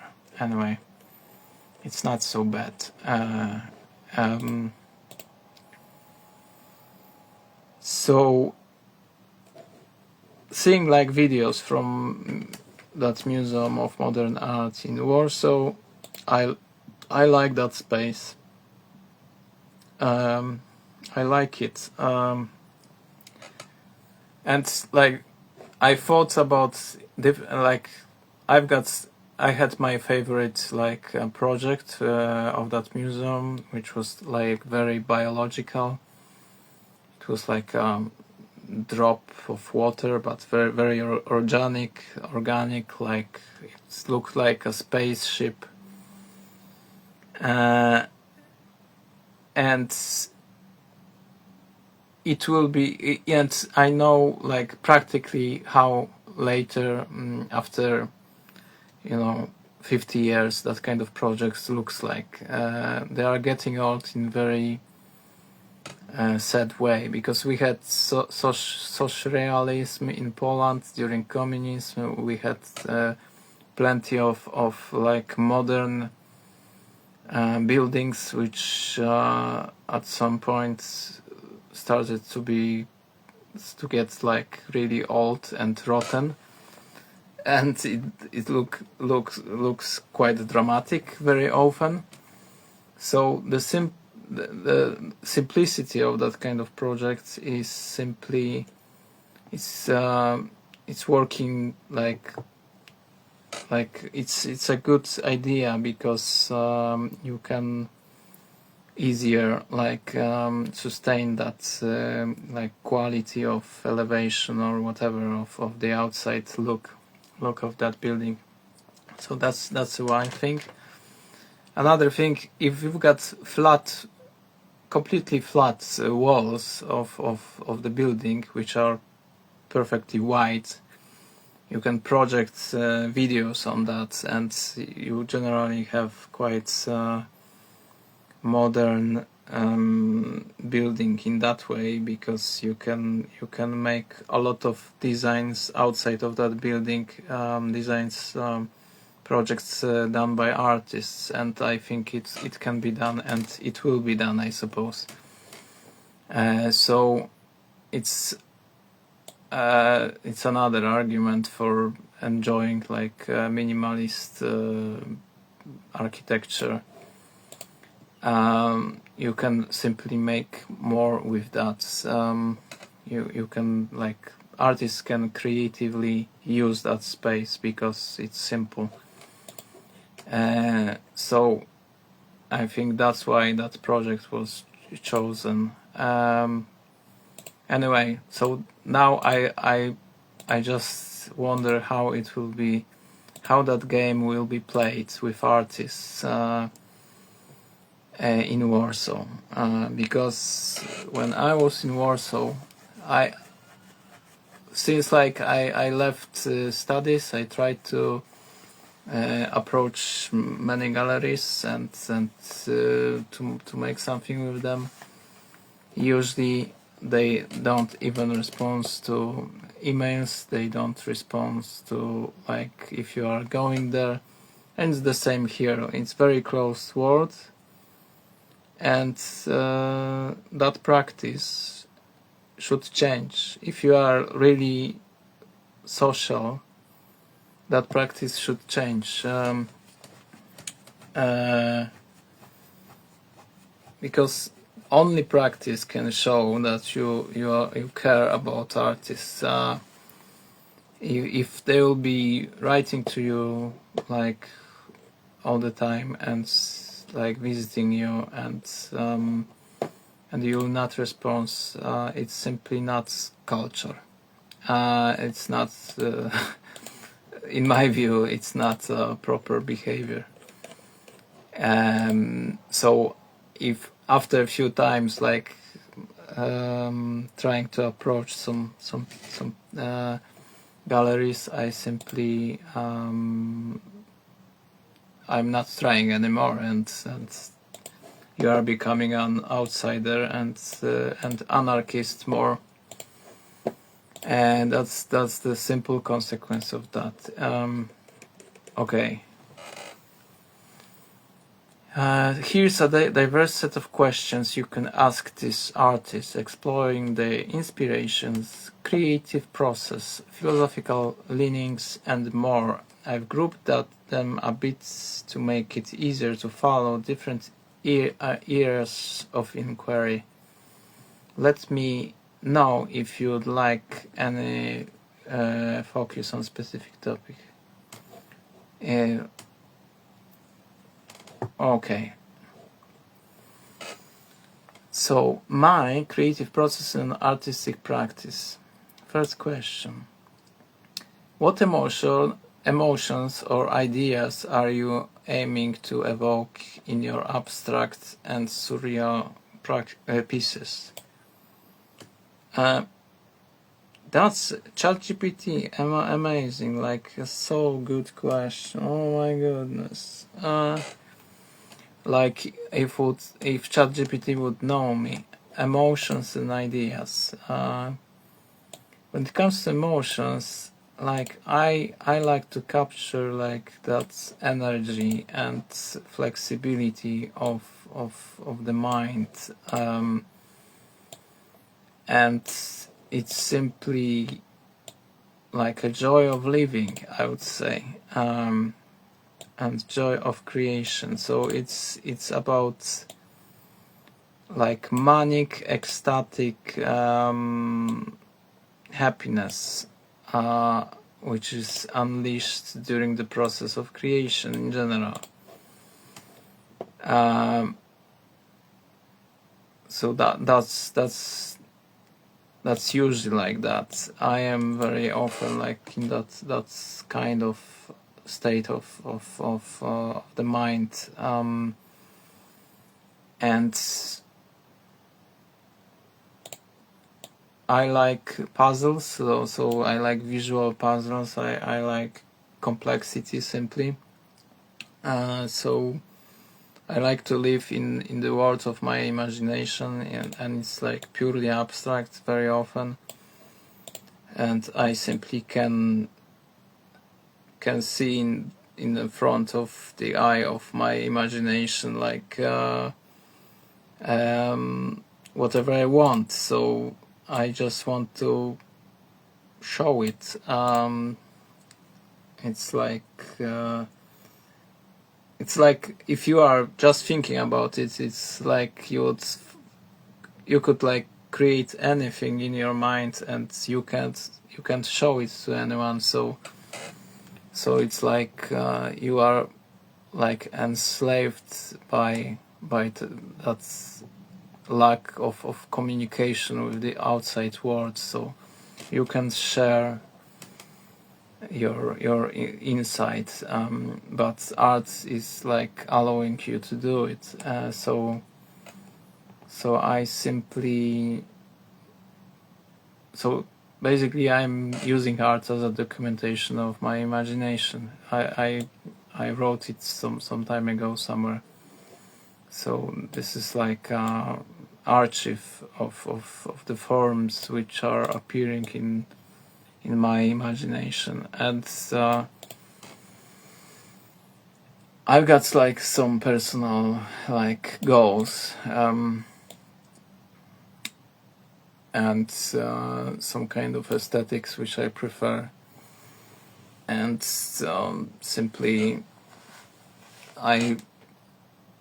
it's simply like all choices are describing my personality and me in general. 2. How do you begin a new piece? Is it spontaneous or carefully planned? Because I am an anxious person, I am usually I'm like walking with ideas first. Like I have to think for some time. Sometimes it's long, sometimes it's very very fast. So I'm not like spontaneous type. If I am making like improvised drawings, then I forced myself to make it fast, but usually it's very carefully planned. So first I few days I'm walking and thinking what I will do on some new canvas, for example. Later I'm making some first sketches, few sketches. It's not a lot, usually like 3, 4, 5 sketches. And I'm choosing something from that, and later I'm just trying to make it better and better, let's say, for some time, for a few days. So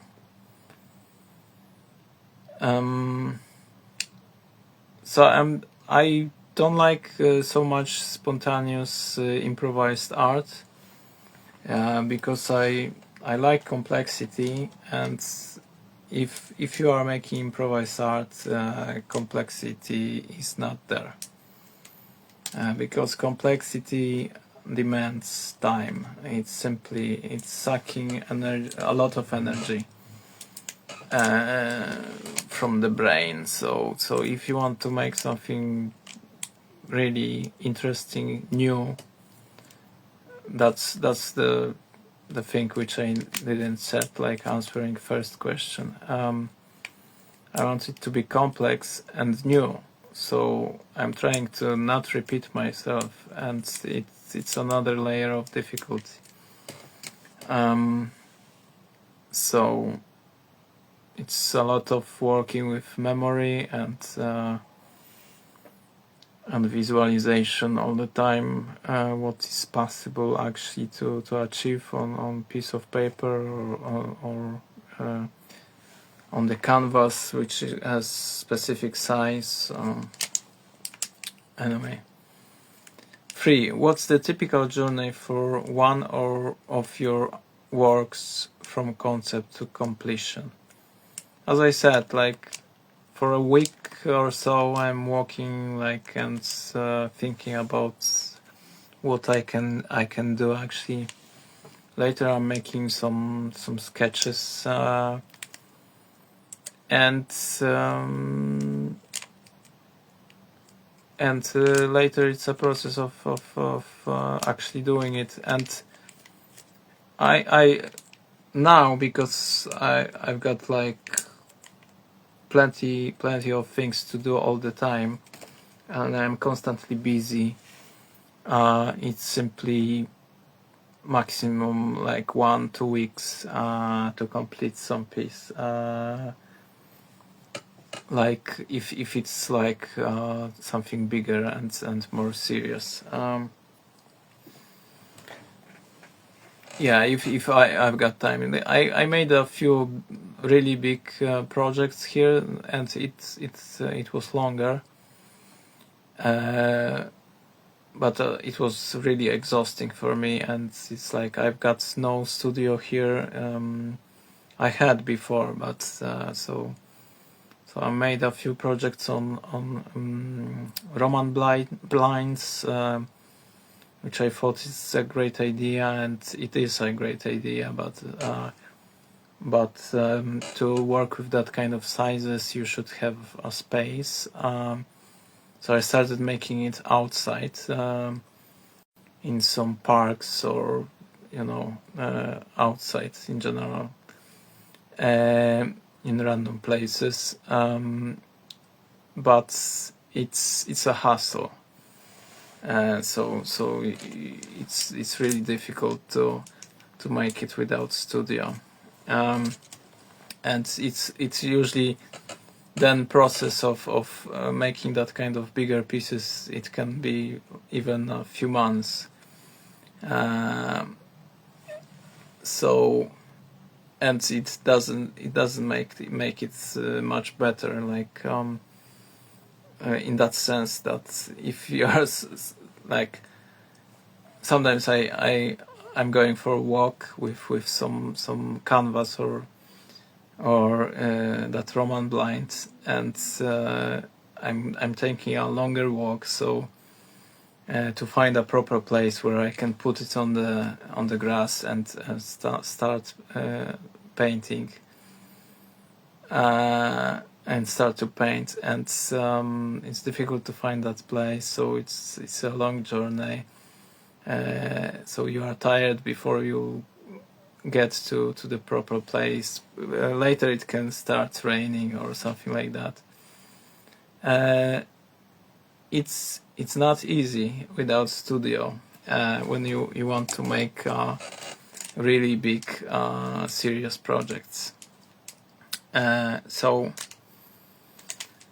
get the studio, or get a company of if you are a social person and likable person and you've got a lot of friends, you can eventually borrow some space from them, like get some access to studio for 1-2 days, and then you can make it. Everything is expensive in that sense. 4. How do you decide when an artwork is truly finished? Classic question. For me, artwork is never finished. It's you can simply add and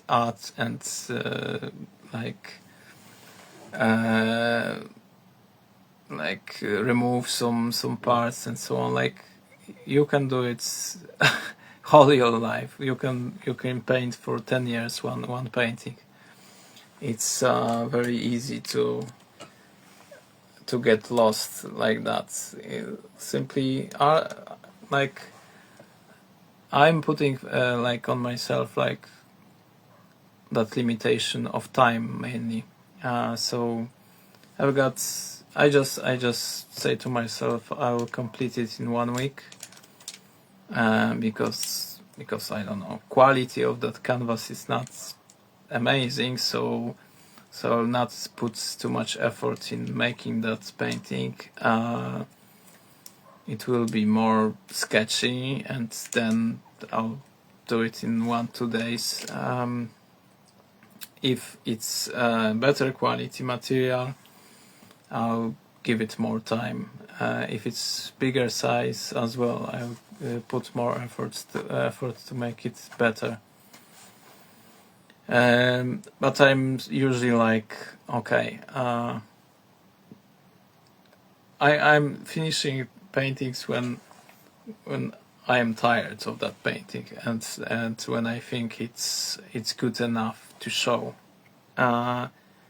and when I think it captured my imagination and my emotions in a good way. Yeah, so okay, like, how do you decide when an artwork is truly finished? Artwork is truly finished when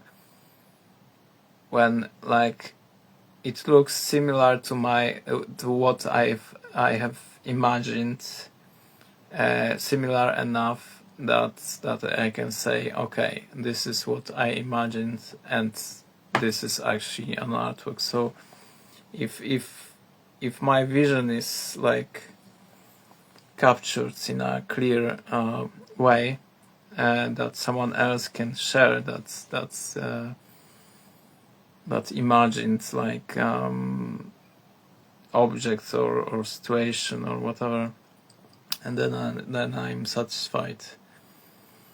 5. How does experimentation factor into your art making process? Is it grammatically correct? How does experimentation factor? Okay, experimentation factor. I'm not experimenting so much, to be honest. Like I'm experimenting with some new materials, I would say. But I know what I want to do already. Like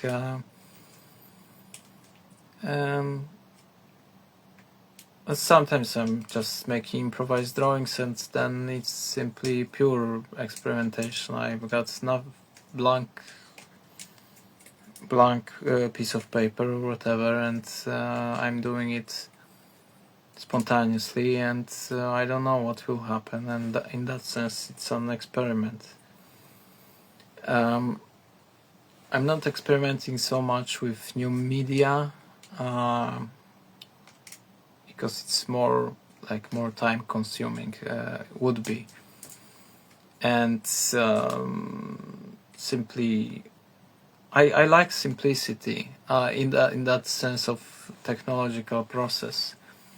If there is too much to learn in order to make something, and I'm not a fast learner, like I'm learning quite slow, I would say, then I'm not interested in that. Like because if I can make a sketch of something, that's fine, and that's perfectly fine with me. Because the only condition, it has to be like done only for that purpose, that someone can like grasp the idea, and then I'm fine. How does but to be honest, like economy is like something which limits you. So if you don't have money for new media, I always wanted to make 3D models, like animations, and it was less about animations, but about 3D objects, virtual objects, and you need a really good computer and a lot of time to actually learn how to do it. Of course, it's not extremely complex, but it's time consuming, and like I've been like drawing all my life, so I'm more familiar with that, so I'm doing that. But it's not that I'm like closed, and I'm very open for that kind of opportunities. If there are that kind of opportunities, I'll just I'll try something new. 6. Are there any rituals or habits you follow while creating? And there is no rituals. No. It's I've learned to draw in any possible context, and I've learned to actually use any possible situation to create. So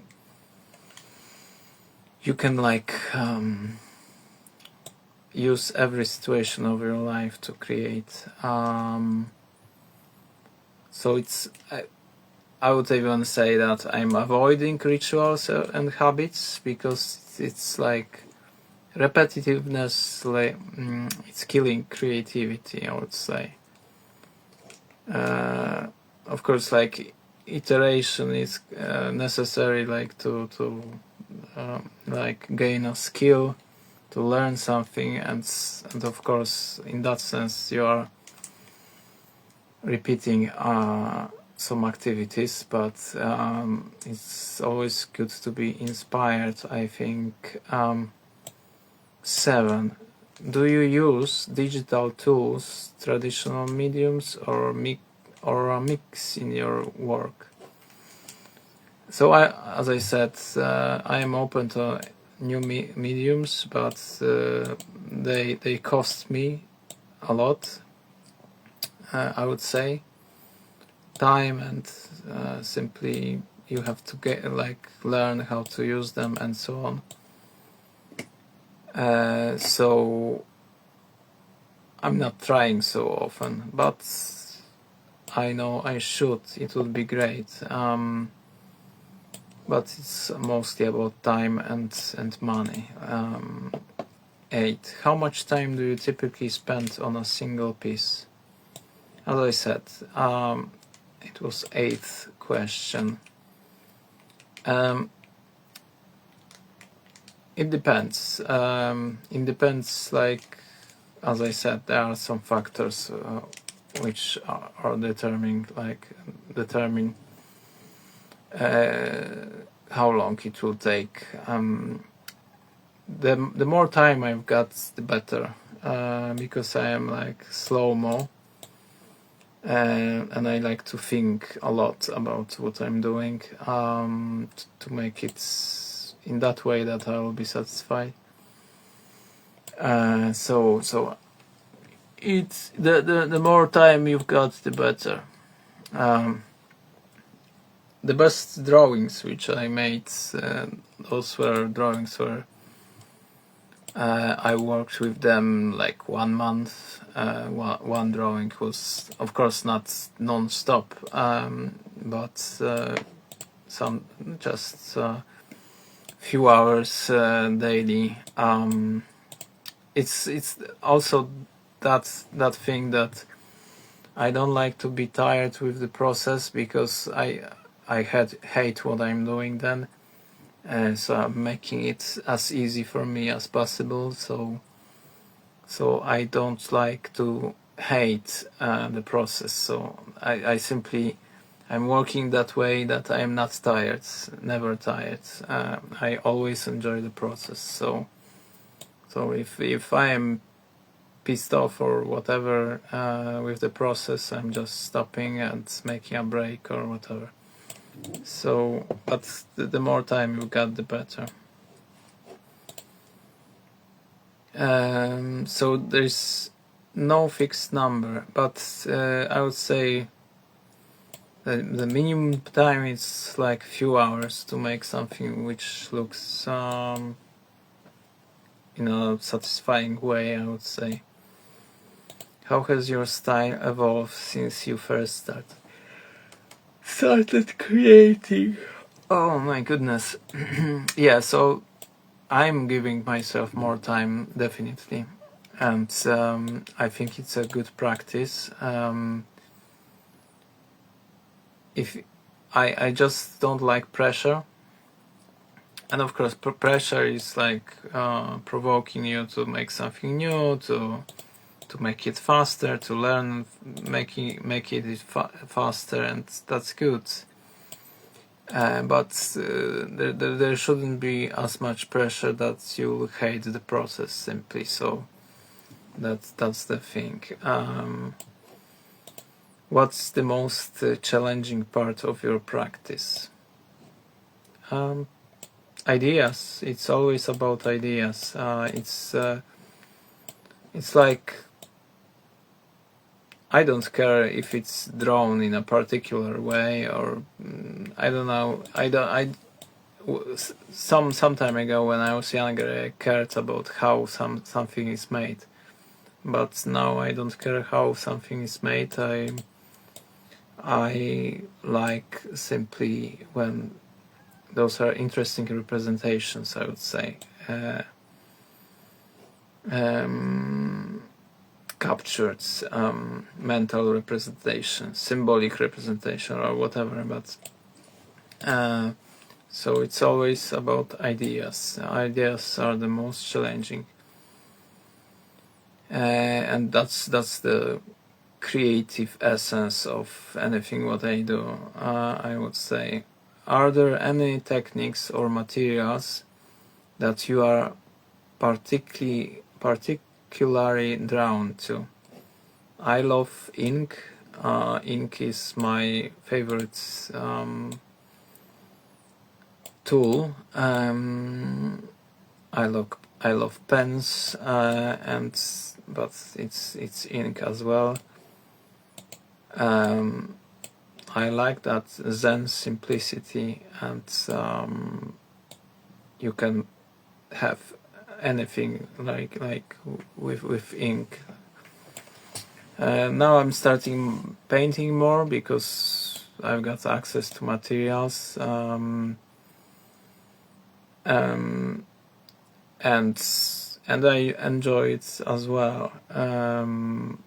But it's more expensive sport, I would say.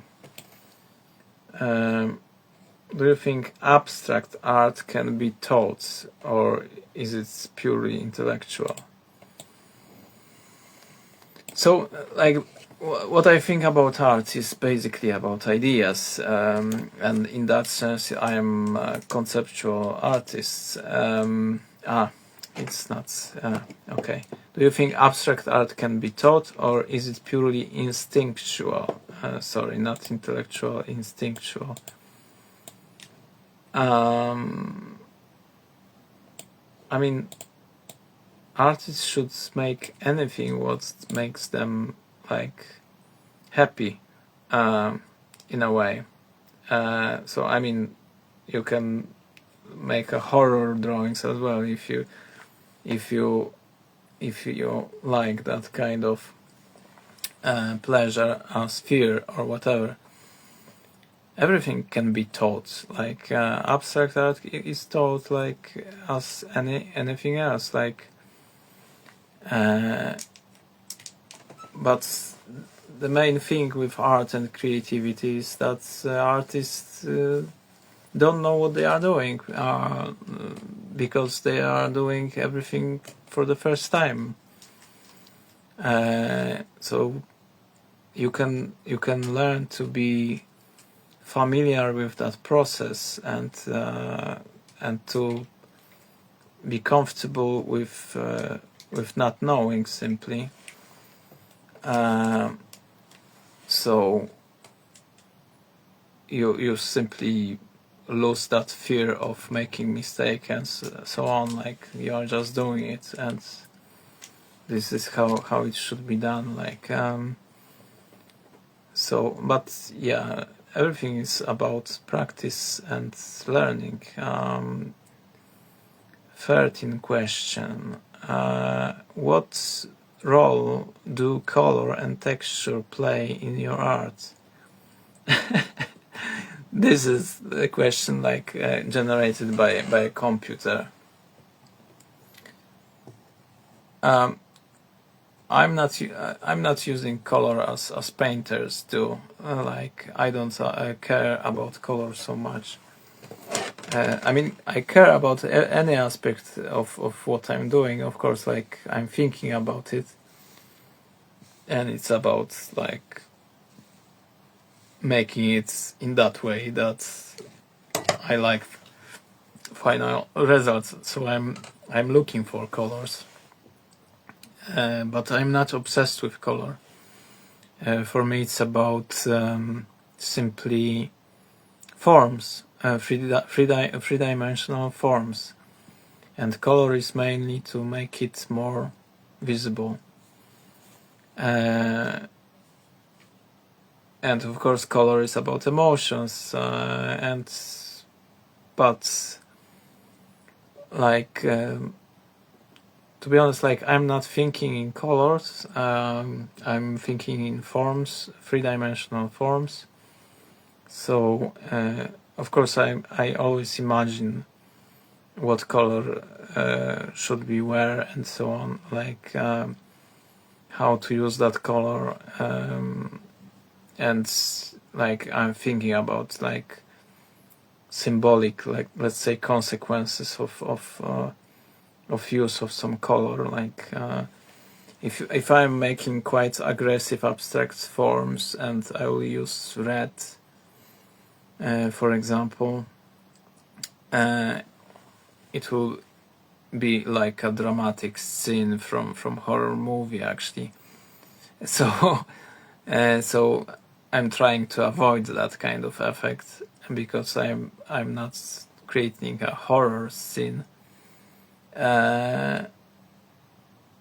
So yeah, that kind of thinking process is always involved. To not make out of it something which you didn't like intend to make out of it.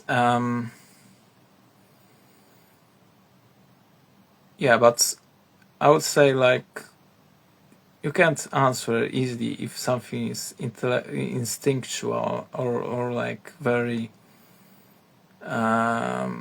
very like strictly carefully planned. It's simply you are learning how to make complex concepts like instinctually, like in an instinctual way. What role do color and texture play in your art? I answered that question. 14th question. How do you choose the colors you work with? ChatGPT, come on. How do I use colors? I'm just mixing them on the palette. And if I like the results, it's fine. I'm first of all like I imagine color which I want to put on the canvas, and later I'm putting it on the canvas. Very, very straightforward. 15. Is there a recurring theme in your work that you return to? Yeah, I'm working now with transparent forms because I would love to see that kind of sculptures in reality. Transparent sculptures where color is it's like helping to show the form, and you can make complex, very complex compositions like that. It's like transparency. It's my thing. Prism is my thing. Like from 2012, I'm almost like 12 years now. I'm drawing mostly that kind of objects because it's great idea, I think. And it has some like symbolic meanings for me. I wrote about it on my website. I don't want to repeat myself too much, but prism is simply like symbolic representation for me of the brains of algorithms which are like digesting information. So you've got like with prism, light is coming from on one side, going out on the other side, but its structure, that wave is changed. In the same way, information is going in to the system and going out of the system, and it's changed as well. It's digested by algorithm. So for me, brains are like a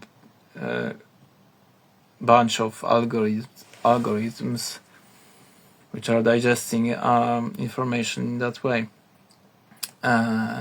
So input output, and it's like that's the one thing. Another thing, transparency is simply it's about emptiness of life in general, of like nihilistic vision of life where there is everything is like made up actually by humans for humans, and of course like there are natural biological processes which are leading to some worldview, and it's natural because those are feelings, and in that sense it's not nihilistic, but anything which may where anything which is dealing with meaning and senses, it's nihilism for me, in that sense that we are making it up simply based on our emotions and our brain architecture, I would say. Anyway, so that's about transparency. So this is like, those are objects to which I am coming back. 16. How does scale affect your work and what you want to express? Scale affects your work. Now I'm working with bigger piece, and it's simply allowing me to make more complex compositions, and I love it. Yeah, I mean, the bigger the better, because space it's everything. It's simply like about affordances. If you've got more space, you've got also more ideas what you can do with that space. So if you are like limited to some like 1 square meter, it's always, so you can gain space by 2 ways. Like one way is to make your surface bigger, but the other way is to make your tool smaller. And you can play with space like that, and it's actually, of course, like even on the piece of paper like A4, you can put like a lot of informations there. Like, anyway, but I like big because it's, the perception is very different. It's like if you are seeing paintings of Pollock live, which I saw in MoMA, when I saw in MoMA like paintings of Pollocks for the first time, I was shocked. I was really shocked, and that scale matter. If it would be on A4 paper, I would probably not be such so enthusiastic about it. Anyway, have you ever destroyed or abandoned a work you felt was complete? I unfortunately I destroyed a lot of drawings, but they were really bad. Like when I was like, I don't know, 20 maybe, I burned a lot of artworks, but it's not about artworks as such, but about skill.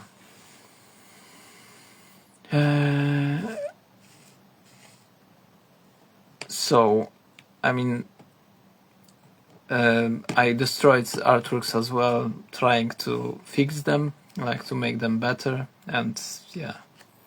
I never forget, once I had like very good self-portrait, and I had some crazy idea how to make it more interesting, and I put a lot of oil paint on it, and I destroyed that, and I was very disappointed.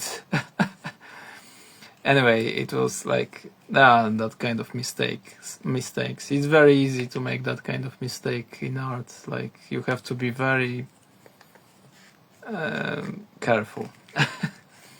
So the slower you are, the better.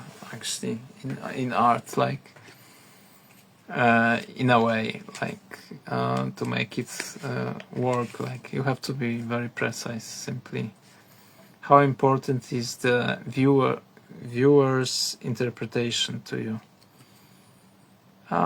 It's a fun to hear feedback because it's like you think one thing, you think that someone can interpret it correctly or understand it, but later you're getting a feedback and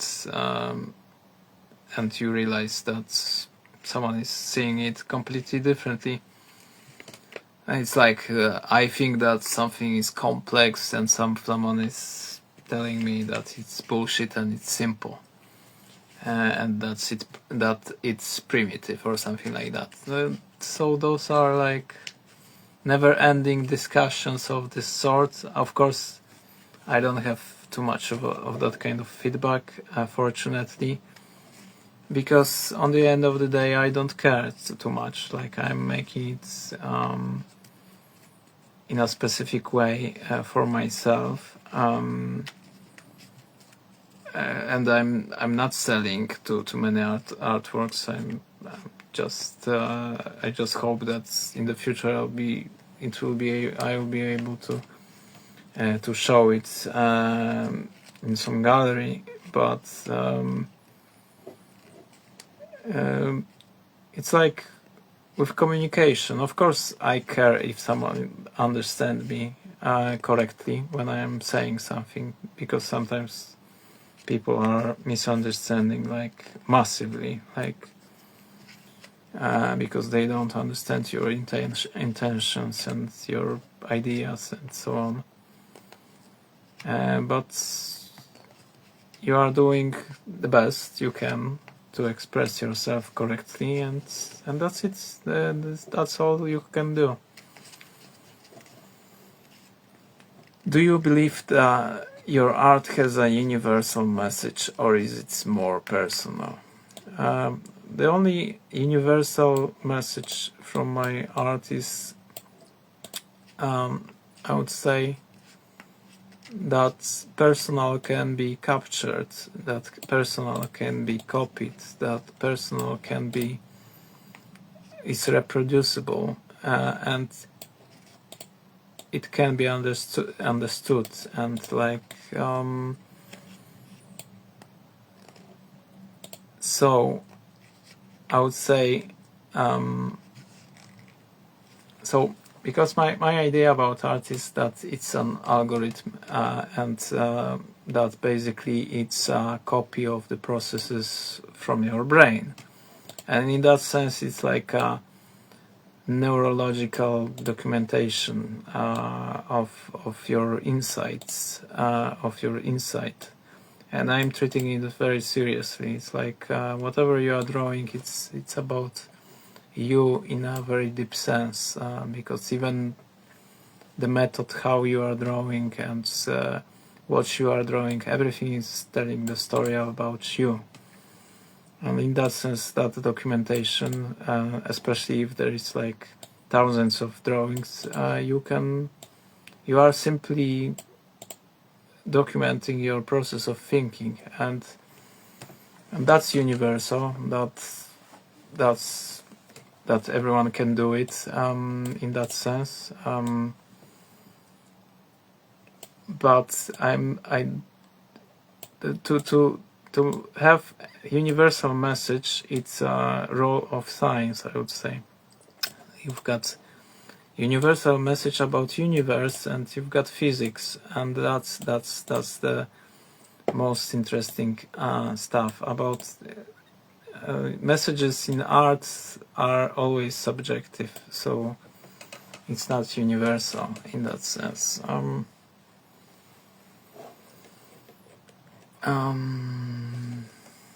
Just wonder, and I wonder. Just wonder how long I am here.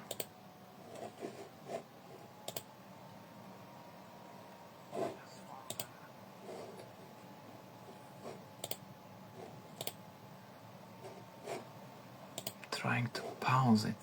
Okay. Should I answer more questions? If there is one viewer,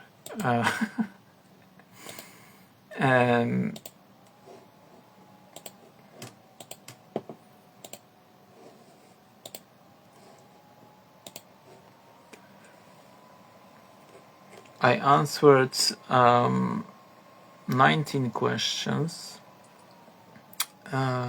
Inspirations and influences. There are categories. So not only the ChatGPT created 100 questions in half of a second, it also categorized that questions, which is awesome.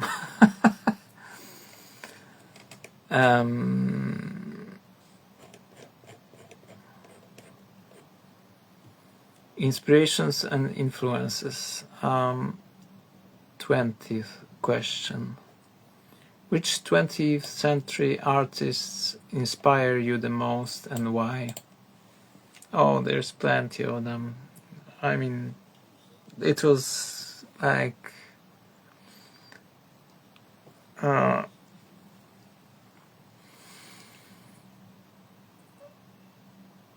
I don't have any star like artist, really.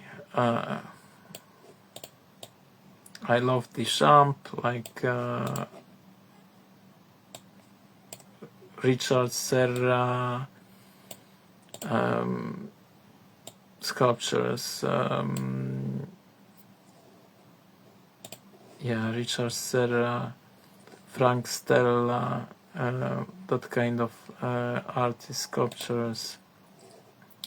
Chamberlain, Calder, Craig, Kapoor. Those are like one of my favorites. So more like sculptures, probably, but of course Picasso. Yeah, I mean, plenty of them. Egon Schiele. When I was younger, I was more into like that kind of artist, like Egon Schiele. But quickly, like, I felt limited by by that. It's like it's more about like imagination and what you've got in your head, not what you can see. Capturing what you can see, it's quite easy and boring after some time.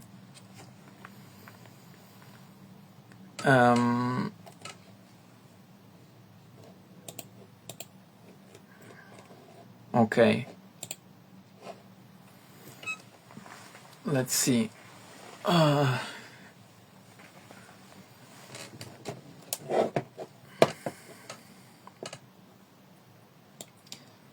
What draws you to surrealism and abstraction specifically? It's just more freedom. It's just absolute freedom. Yeah, I mean, 2D representations, it's quite simple business. I would say so. Art will develop more into like more dynamic forms, like animation, algorithms, like which have like visual representations, genetic algorithms of some sorts. I believe that's like in gaming. There was that game where they generated like whole planets with like plants and animals on that planet, and it was like genetic some sort of genetic algorithms which created that planet. And that's the direction, like mixing like computer science with creativity.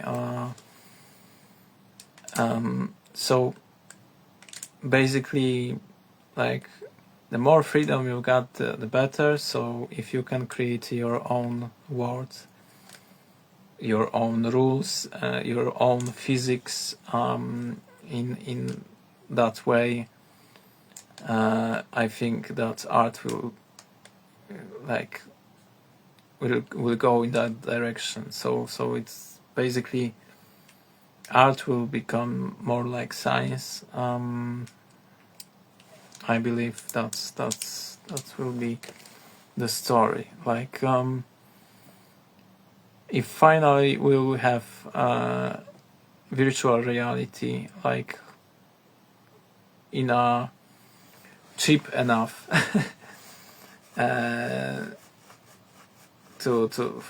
for artists as a basic tool,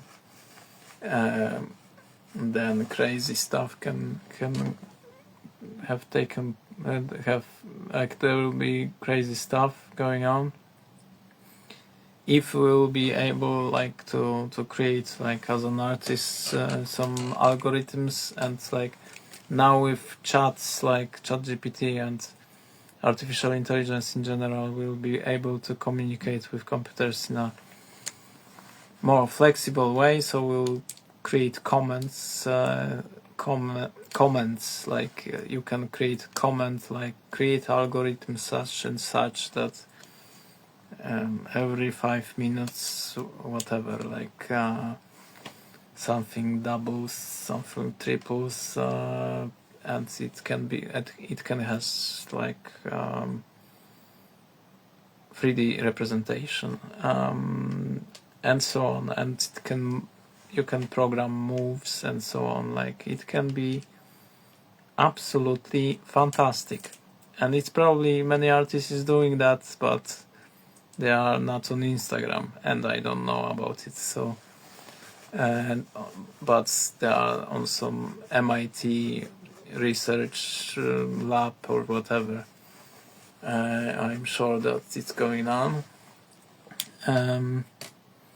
But they are probably very quickly swallowed by big companies like Disney, like Pixar or whatever, and there is no individuality in it, and that's the one of the main issues with contemporary art.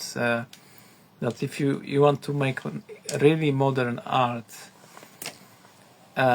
you are dependent on big money. Like, so still we are coming back to the pencil, to the performance, where artists are truly expressing themselves, like in a individualistic way,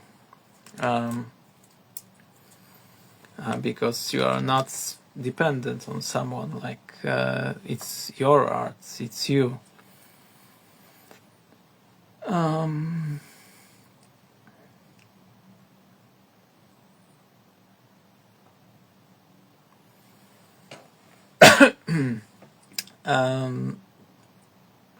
Yeah, there are some other questions, interesting questions about inspirations and influences, but I will make it some other day.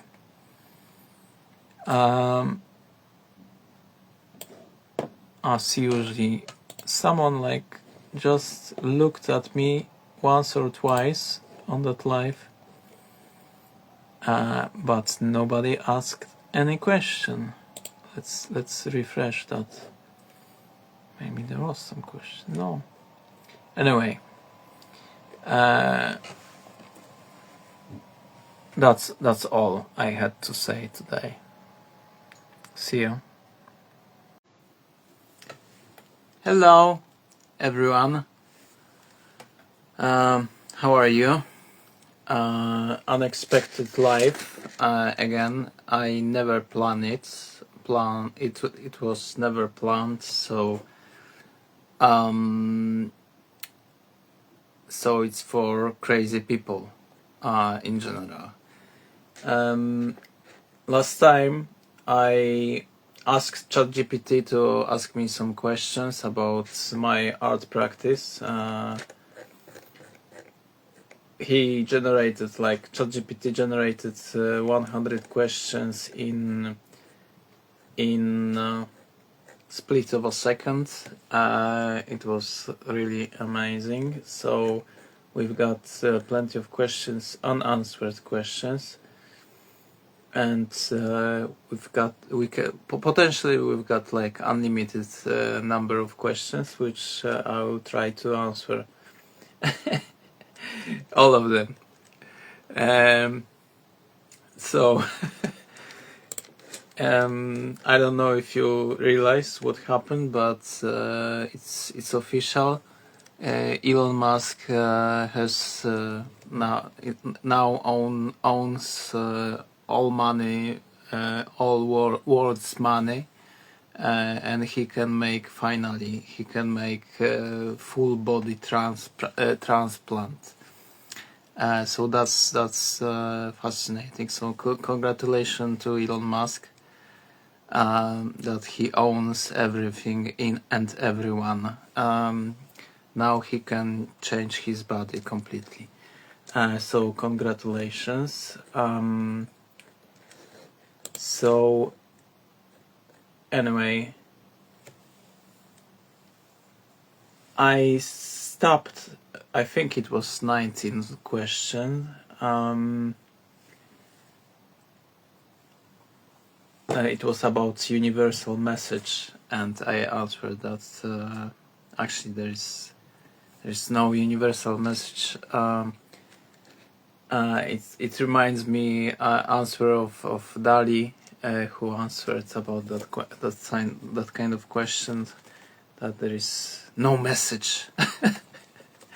But there is some message, of course. Anyway, so inspirations and influences. So I think I started answering questions.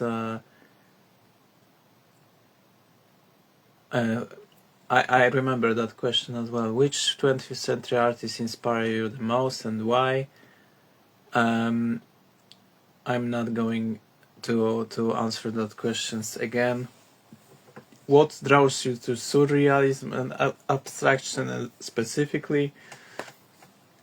I answered that question as well. It's about freedom, because my definition of art is simply absolute freedom.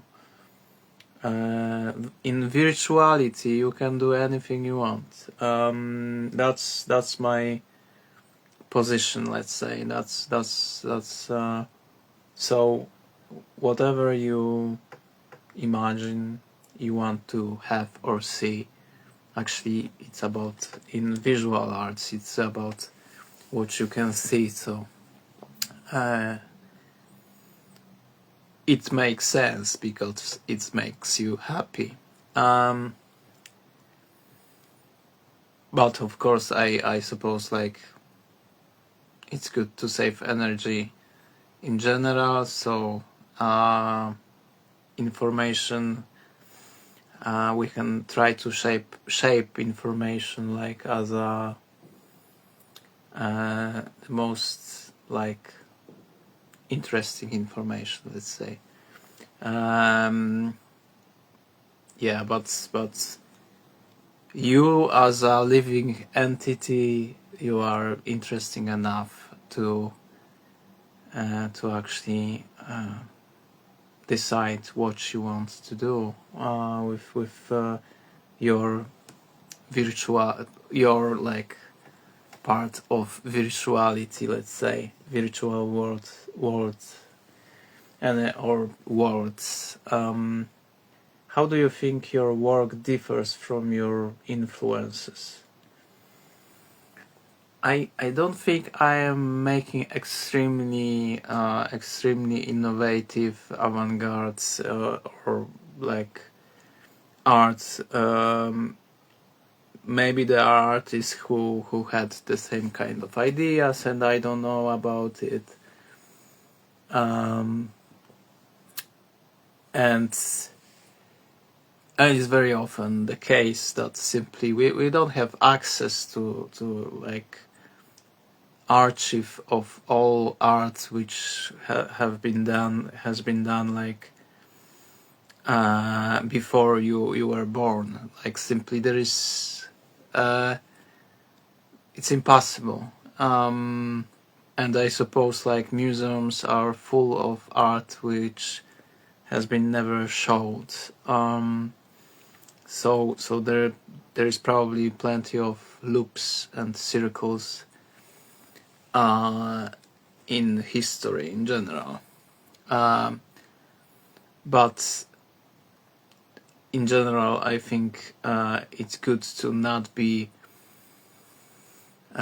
It's good to not know everything about art history, for example, because those are influences which are very deep, and you don't realize, but you are starting copying, like subconsciously. So it's subliminal. Because brains are functioning like that. It's like a copy-paste machine, basically. So very often I realize that I copied something just not intentionally. So that's why history is okay, but when we'll know too much, it's more difficult for us to not copy something like subconsciously, and we are like then a little bit limited because those are patterns of behavior from the past, and we think that we have to follow that patterns because we think that it's our human nature that we are communicating in that specific way. But there is really much more things which we can do than repeating history. So I am like into futurology in general, and it's much more interesting for me than history. And I think it's big. I mean, that's the way to actually not repeat history by not knowing history. There are different slogans that you should never forget what happened or whatever. But the most idiotic, crazy, and stupid ideas from history are repeated because people are reading about them. So ignorance is can be like can serve us well. So it's the same as it's good to forget what people have done to you sometimes, and of course like care about yourself, and if there are toxic people, just avoid them. But in general, it's good to not be like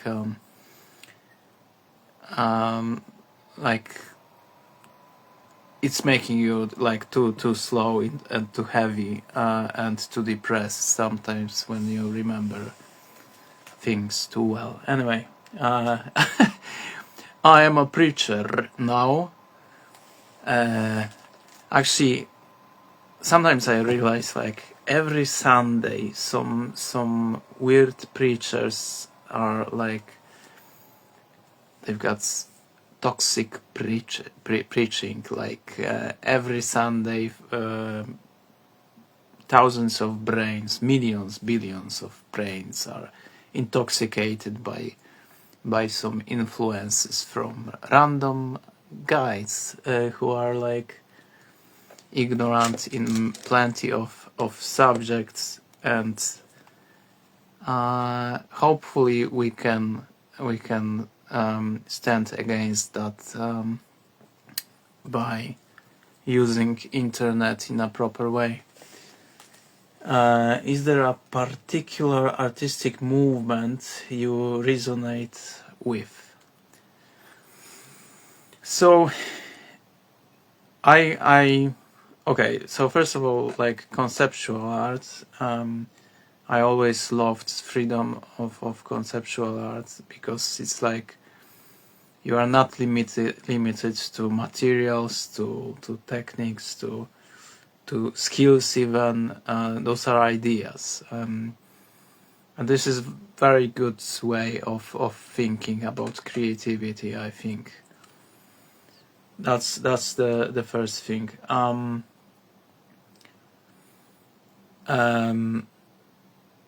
Artistic movements, like I always loved bioart. I mean, I liked bioart. It's about like let's say exploring biology and technology, but it's like I am into science fiction, and in general I am into science. I am into like exploring reality, and building the best model of the world possible. But at the same time, I am like a transhumanist, posthumanist. I think that people should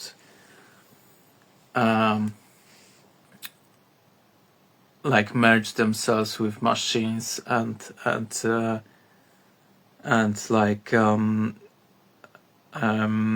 like biology shouldn't limit us.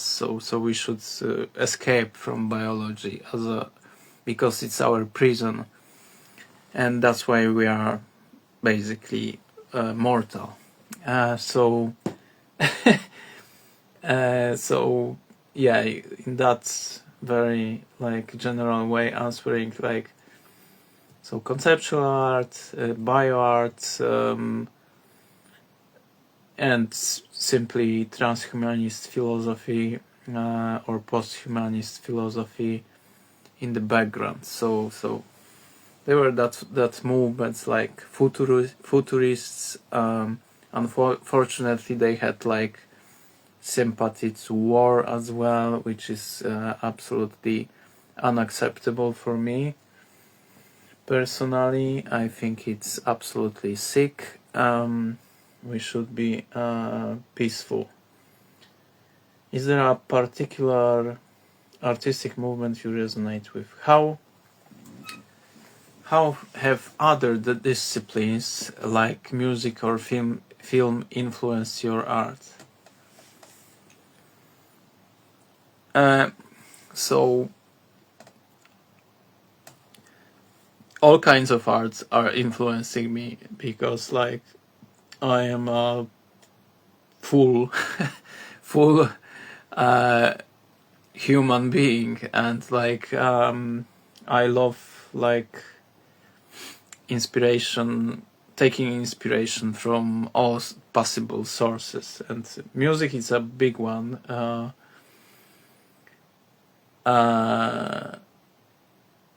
Now I'm not so much into movies, because movies are not so like, let's say, movies are long and if there is a bad director, you actually you can waste a lot of time. There is plenty of, let's say, directors who are very bad philosophers, I would say. So they are like making characters who are like irrational and not very logical and interesting for me very often. So that's the thing. So like film, it's not my favorite let's say way of communicating ideas. it's also about stories, and I am not so much into stories. Or I would say differently, if I am into stories, I would prefer them to be like in a high resolution. If you want to speak about ideas and your life philosophy, just be as strict as possible and talk as much as possible about your philosophy, and because it's all about information, and art is like very redundant, like, so if there is like some interesting information, it's like showed to people in that way that they can slowly digest it. And it's like films are made for everyone, so it can be slowly digested by average person. So it's making movies difficult to watch. So yeah, I mean, music is always like in the background. Like, I love music. I always celebrate like new music in that way, that simply I simply I'm using music as a luxury pleasure, I would say. It's simply one of that pleasures which are like very posh, I would say. But there is not too much music which I really appreciate, like really like. I like simply originality, and if something is like from some template, and now there's plenty of that kind of music, that doesn't interest me at all. So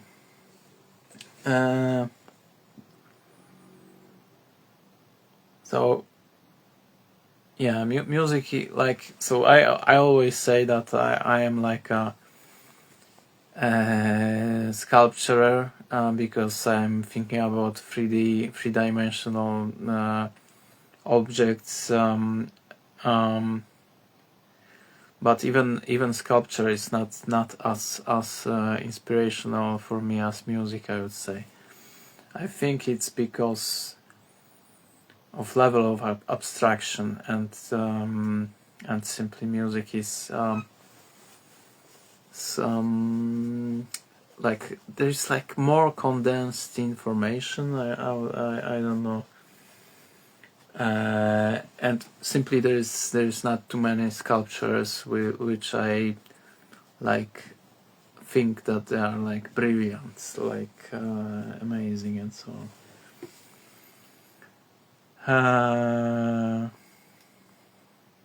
How have other disciplines, okay, are there any particular pieces of art that had a profound impact on you?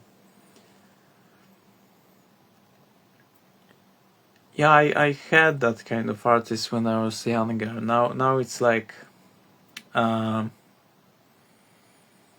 there's so much of a good art, and there's plenty of really brilliant artists, and young artists and new artists, which I simply can't remember their names even very often, because I just don't remember names anymore. I mean, I remember some of them, but anyway. But it's very rare that something has like very profound effect, and that it's very profound influence. It's also like I am avoiding to watch like too much art, because I don't want to be influenced too much as well. So that's why I'm not like all the time on openings of the shows, and simply it's because I don't want to be influenced. I don't want to be jealous about like opportunities which other artists have and so on.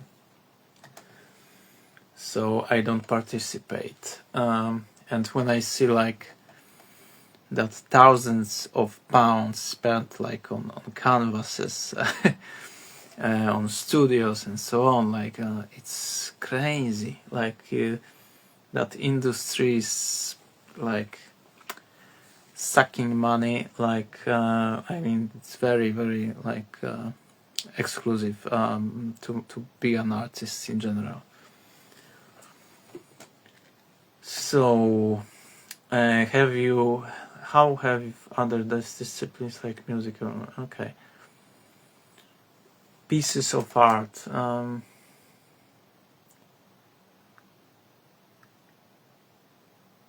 there were like Guernica, of course, like Duchamp, like there's that glass piece of his, like Ermot, like his urinal, I think you would say. Anyway,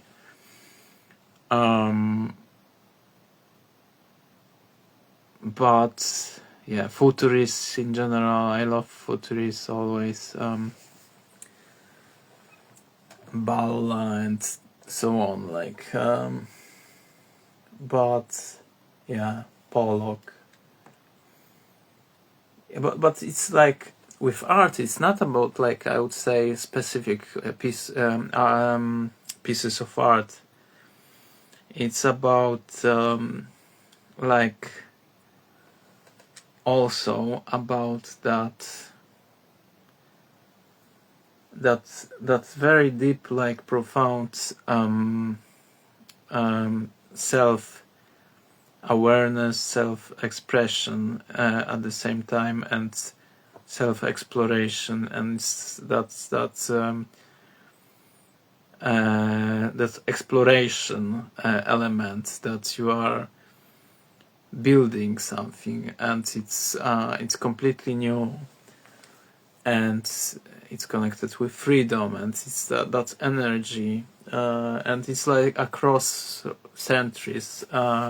Artists could like inspire plenty of people, and it's that moment when you realize, okay, actually I can do exactly the same with my hands, and I'm able to do it, but I can express my ideas, and that's pretty awesome. Like that you can do it, like when you realize that there is that potential in you, that you can have such a profound influence on others as well. It's pretty amazing, and it's like you realize like how deeply connected people can be, like in that sense that, as I said before, art is like a neurological documentation of the states of your mind, and you actually can illustrate that states of the mind in very precise way, I would say. Are there any particular pieces of art? So it's not about particular pieces of art, but about that way of thinking, I would say. Which contemporary artists do you follow and admire?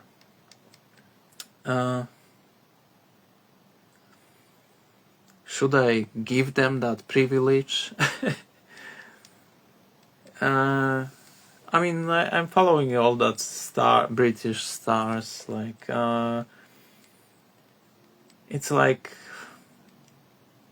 it's I don't like art stars because it's like if I will say their name, it will be like they like profoundly influenced me. Like I'm following them. I admire them, but they are not necessarily shaping my art in any way. It's just as I said, about that willingness to create, to explore, to build something completely new. So I'll not say anyone at this moment. How do you view your art in the context of modern art movements?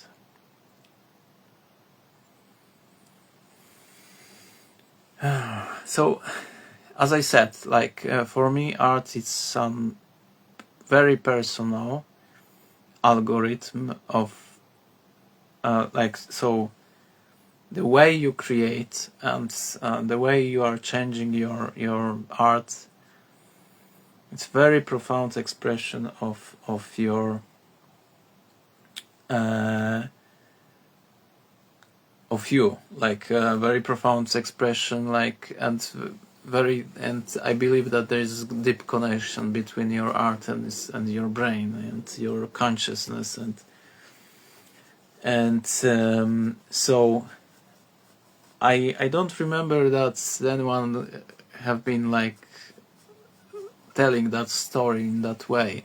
Of course, everyone knows that because it's like obvious that artists are expressing themselves, but it's usually framed in that way that the artists are expressing like the how people were thinking that age. So it wasn't like so individualistic. It's always like it's like so that was like in that area people were thinking like that. But those were like individuals. So for like so this is like the most important for me. So you are documenting the way you are thinking. So you are capturing like effects of work of your brain, of the algorithms which you like absorbed or you learned how to create, and this is very very specifically connected to you. So I claim that in that way you are like documenting your way of thinking. So I don't remember that anyone was framing it in that like so like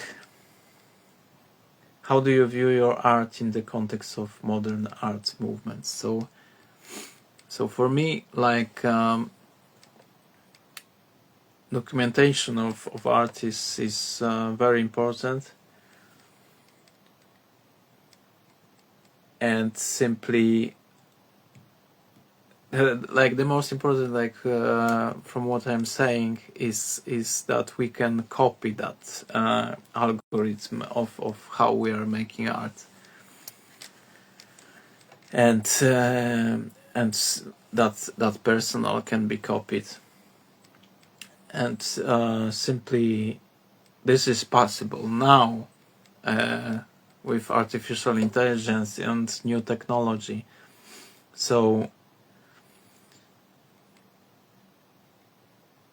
So I think that's like describing like our contemporary like landscape, let's say, of ideas,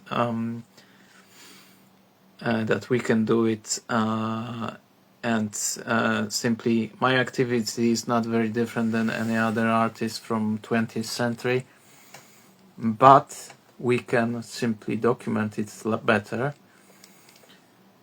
and we can document it to that extent that we can copy that algorithms, and that's completely new, and I've been like writing about possibility of creating creative algorithms many years ago, 2006, and from that point I was convinced that that creating like creative artificial intelligence is possible, because I always saw like very clearly that I am and my friends artists, they are following some algorithms, and they are not very complex, I would say. So so we can simply describe it, we can copy it, and that's profound change. Like, and I think like that's the connection between artificial intelligence field and contemporary art, which probably very often is like mentioned by many contemporary artists.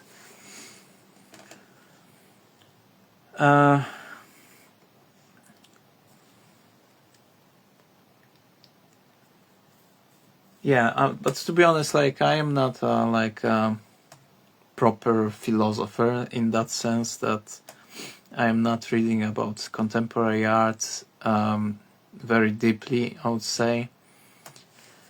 So I've got no literature, and I don't know what's going on universities around the world when it comes to art. So it's difficult to say. And now probably that landscape of ideas in art world is so diverse that it's very difficult to like know the context of contemporary art, and that's brilliant, and that's very like, that's awesome when it comes to contemporary reality, that we have like amazing tools, amazing knowledge which we can use and explore and so on, and it will be used in billions of ways by thousands of artists, and that's it. And in that sense, I don't think I am extremely original artist or whatever, because I know that like that kind of ideas are all the time somewhere there, but simply when it comes to visual representation, I would say it's always limited to in some way, and it's like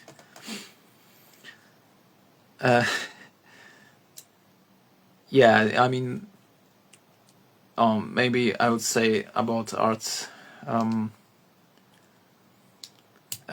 also that it's showing like limits of human imagination in general. So we are describing, if we are like working, if artists are working that way, that they are just working with their head and like trying to imagine something, making an artwork, you are describing limits of your imagination. If you are making art in a different way, sucking from the outside world as much as you can and trying to digest it and later show it, it's a slightly different way, because potentially you can like build very complex representations or animations or whatever, and then you don't know where is it coming from. So, and it's difficult to describe what I mean, but it will be, that video would be too long if I would describe more details, but I'm just making a distinction between one mental representation when you imagine something in this very moment, and there is a difference with mixing representations, many representations which are you are imagining like across like longer periods of time. So that's adding representations to itself. But you can add representations from the outside world, and then it's making it much more complex. So I am, in that sense, like I am a visionary artist, and I am outsider artist, because it's also about like that deep exploration of your insights, let's say.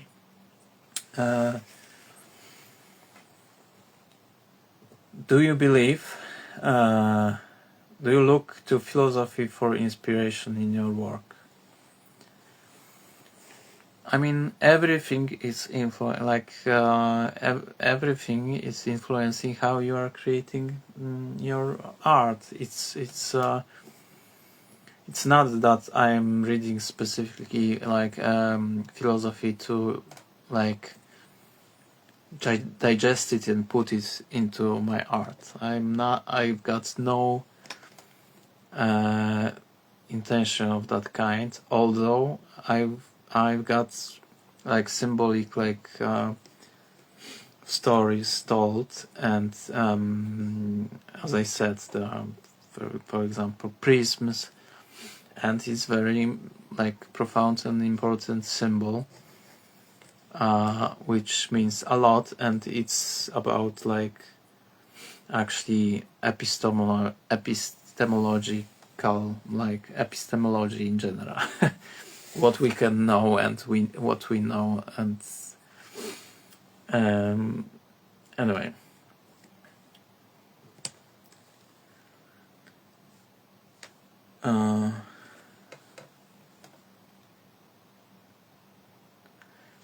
Do you believe that art can inspire others to explore philosophy and consciousness? Of course, like I mean, art mainly inspire people to explore imagination and creativity.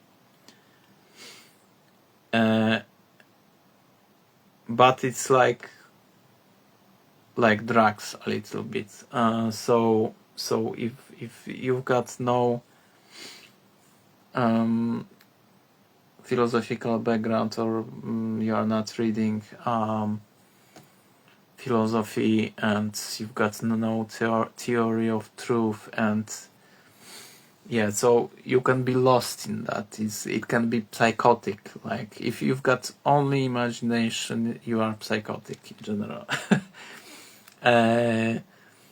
And if you can't distinguish between imagination and reality, you are not mentally like, you are simply lost a little bit.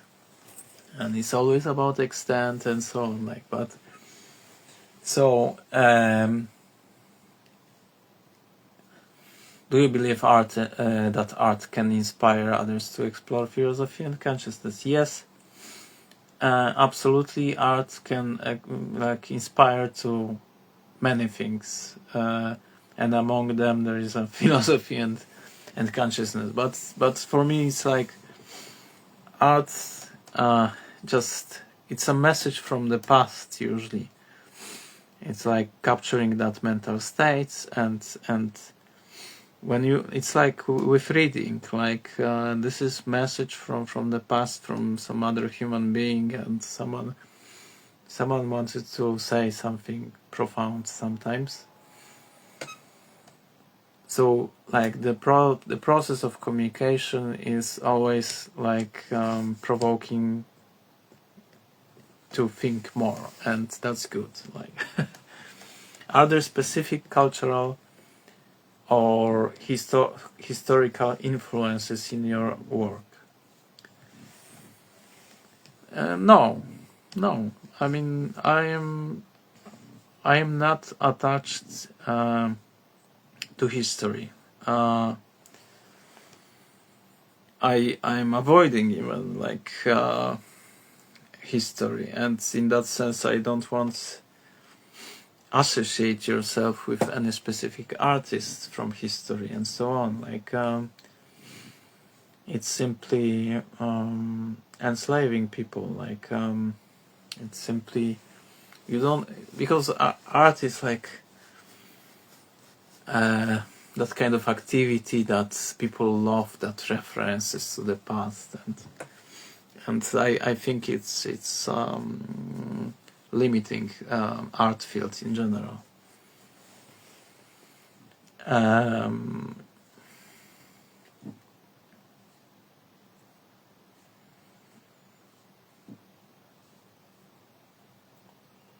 So there is no specific like historical influences. And now another question: how has your own personal philosophy evolved through your art?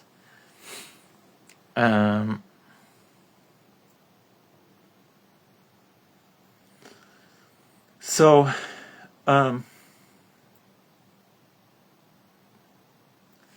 how has your own personal philosophy evolved through your art?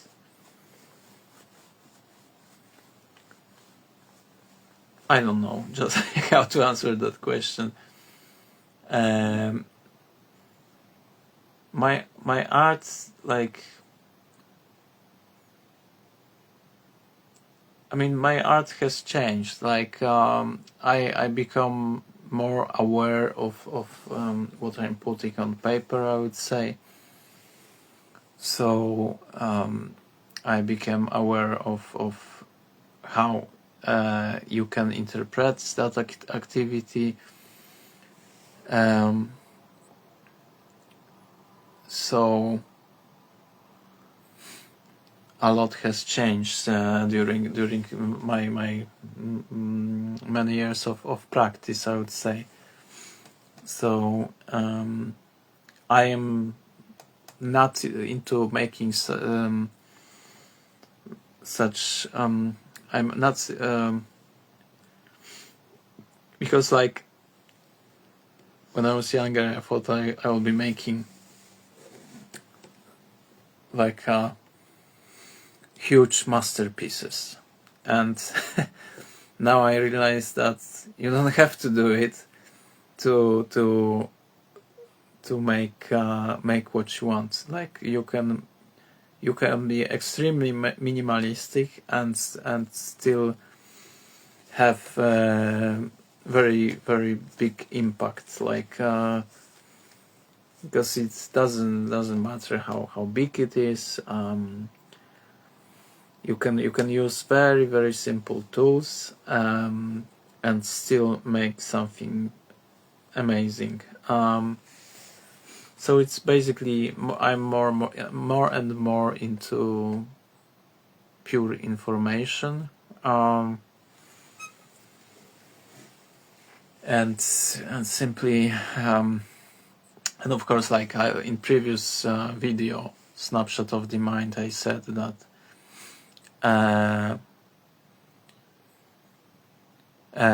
simply size matters, and because you can put more information on the paper, but you can be actually more and more abstract. So you can make a synthesis and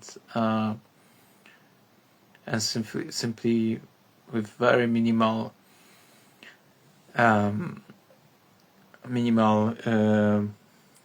methods, let's say, you can say a lot. So yeah, that's changing. I'm less into like bragging what I can do with in the art field. It's like, this is how you can distinguish like young artists from experienced artists, I would say.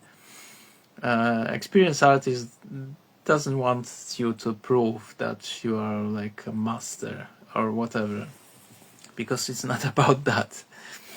It's absolutely not about that.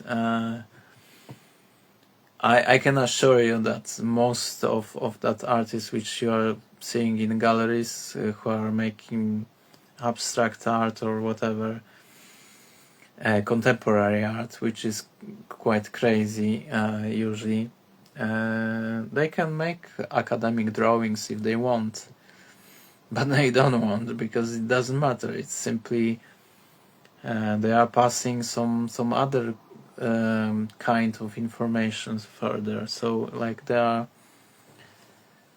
into like concepts more. So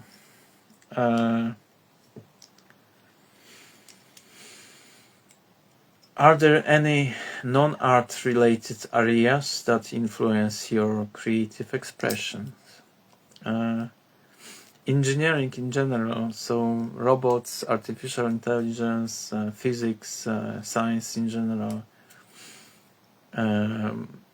It's very, very inspiring. And it's like changing the way I'm making art as well, I think. But it's like, it's not simply art is like, because I've got like, let's say, normal life on an everyday basis, and not everything can be done like in a difficult life circumstances, and especially if you've got not too much money and you are economically limited, you've got no financial support from any source or whatever. So I would love to, like, I would not say what I would love to do, but because it's like too much of an inspiration for you guys. How do the philosophies of mind and consciousness influence your artistic choices?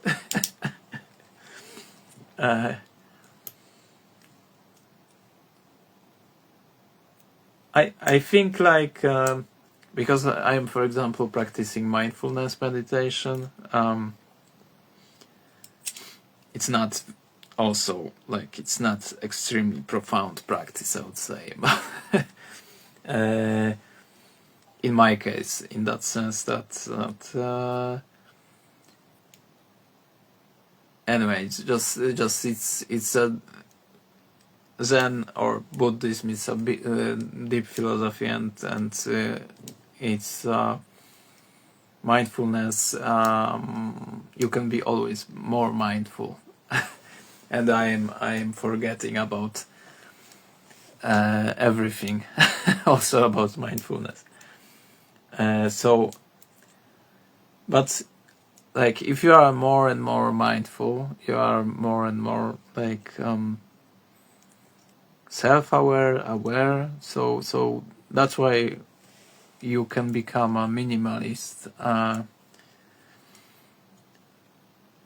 because you know, simply that in that simplicity, you can compress so much information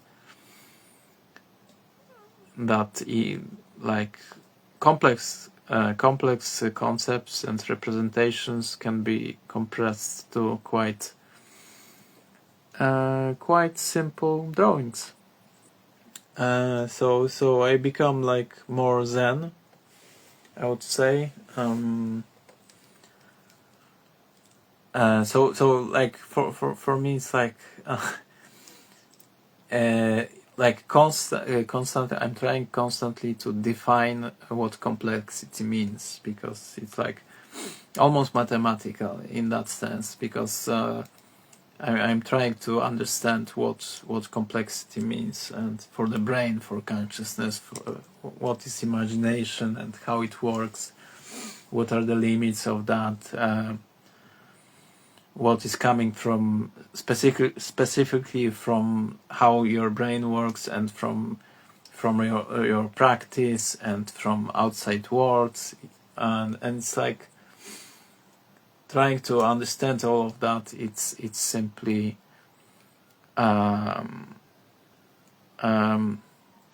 it's like philosophy of minds in general.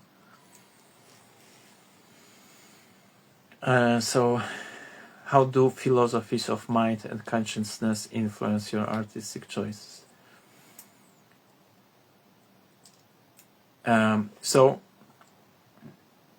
So for example, I am into imagination in general, so I think like imagination wasn't as much explored as it should be in arts, simply because even if there was like surrealist movement, futuristic movement,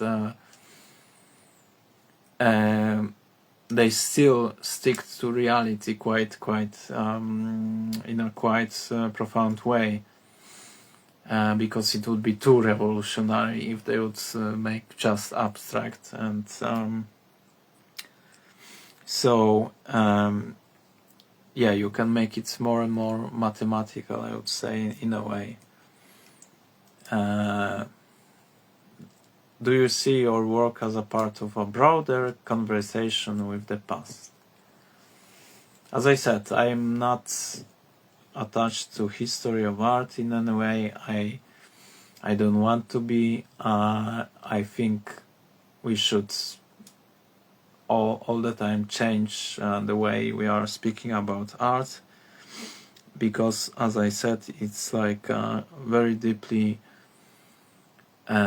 like profoundly like connected to your brain, so it's simply about more about individuality. So that's discourse. So like there's plenty of ways you can speak about art in a social context, like how is like for a group of people, what does it mean for individual. There are like therapies, art therapies, so you know, you can they claim that they want to use that art as a tool for therapy, and that kind of, and I think it's a bullshit in general, actually, in that sense that of course I see therapeutic like potential of art, but anything can be like a therapy, and I don't like word therapy because it's simply about communication. So in order to make sense in your life, you have to simply think deeply, and if you are doing something even with your hands or writing, you have to deeply think, and it's helping you with everyday life, and it's like helping you to preserve your way of thinking, as I said, like your algorithm. It's helpful in many ways, and it's like even proven that artists are like more happy, they've got purpose of life and so on, or whatever. So broader conversation, like there is plenty of ways to speak about art. As I said, like in Poland, for example, that art was very social, like to quite recently, like critical arts of some sort, and it was discussion with politics, with so it was like artists were more like interested in like dialogue with a public, and in a broader sense, political sense, philosophical sense, and so on. Like I would put it more in that way, that it's a documentation of individual inner life. So it's escapism of some sort, more, but it's not that some messages, like deeper messages, are not hidden, that, but like in that sense, like social art is like deeply connected to social context, and I am not interested in that, because Like I want to escape as much as I can from the social context and from like human stories. I can describe my human story, let's say, in a different way.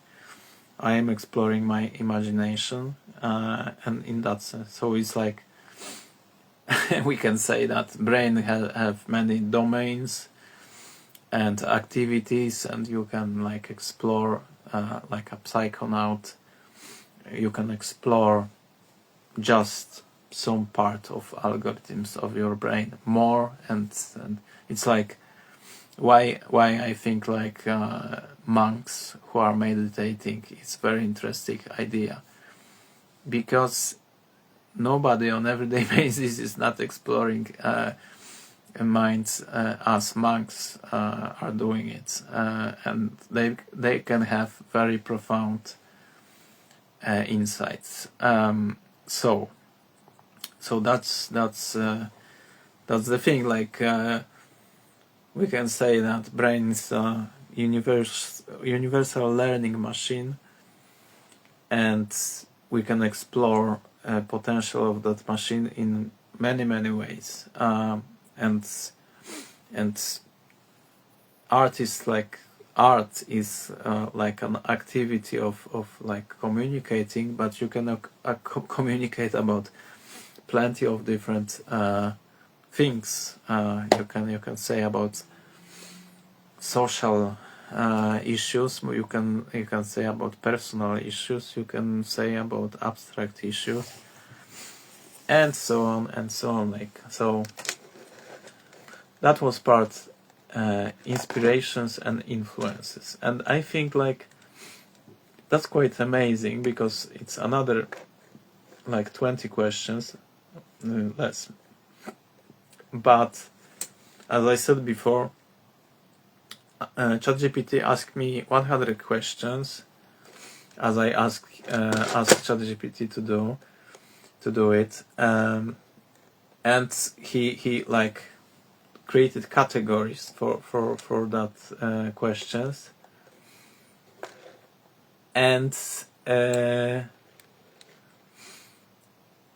actually that categories are in that length, like a number of questions. That number of questions, it's like precisely in the length that actually that kind of video can last that long. So I think it's like some smart algorithm I just knew that like that amount of questions he would answer in that kind of time framework, like frame. Anyway, thank you very much. See you next time. Hello everyone. Another live, another spontaneous live. I've got some free moment, spare moment for doing that. So I'll answer more questions which some time ago ChatGPT asked me. So far I answered like parts with the titles Creative Process and Artistic Practice, Inspirations and Influences. And last question was, do you see your work as a part of a broader conversation with the past? And in order to find out what was my answer, you would have to come back to the video from 20th November 2024. So now I didn't check that questions before going live, so we will have quite difficult questions. because that part of questionnaire is called philosophy of mind and consciousness. And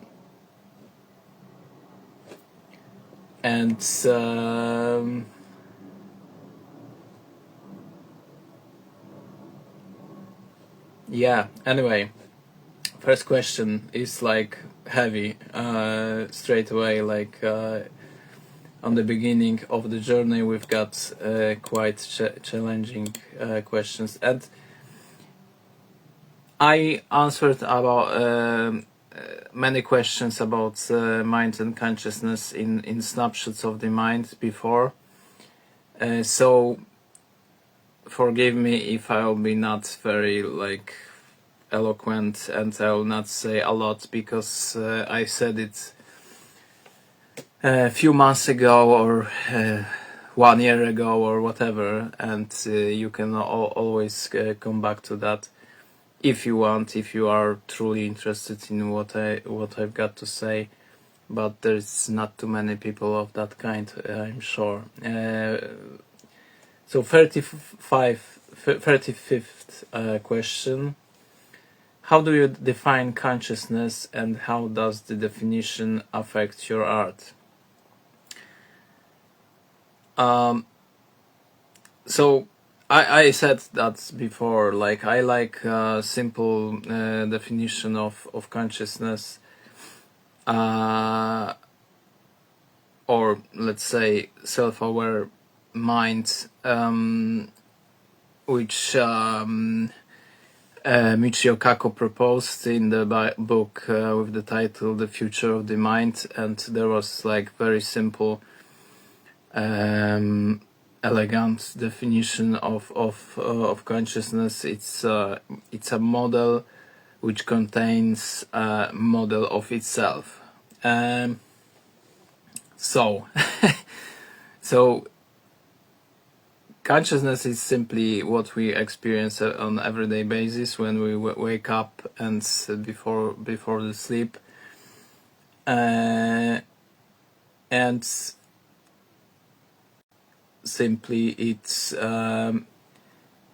awareness of this very moment. So, but basically, I define consciousness as well as this is what brains are doing. So this is the function of the brain, and what that function is, it's basically whole human experience. So it's building a model of the world, which contains like us as other individuals who are constructing that model. So yeah, I mean, and how does the definition affect your art? So I mean,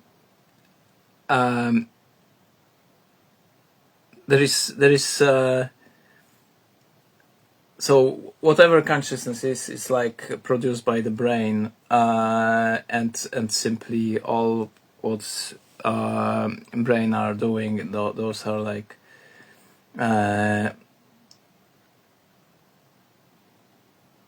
this is the consequence of working of all that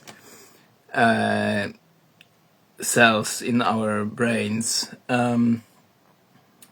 Yeah, but anyway, I've got my art is basically I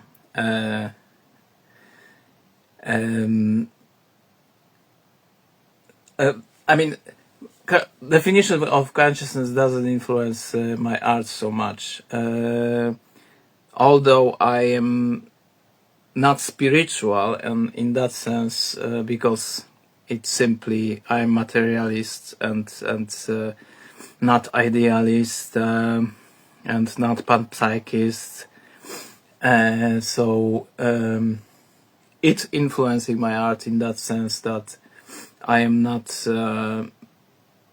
playing to that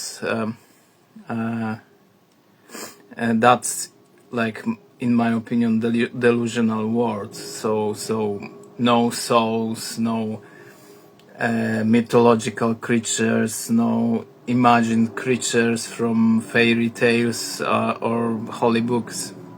So in that sense, that definition matters, because I would never play that game of religious influences, I would say. So it's, yeah, how my definition, it's not my definition even, like mine would be probably more messy, but I'm trying to keep things as simple as possible, and that definition of Michikaku, I think it's very well put. It's like, it's simply creating model of the world which contains itself.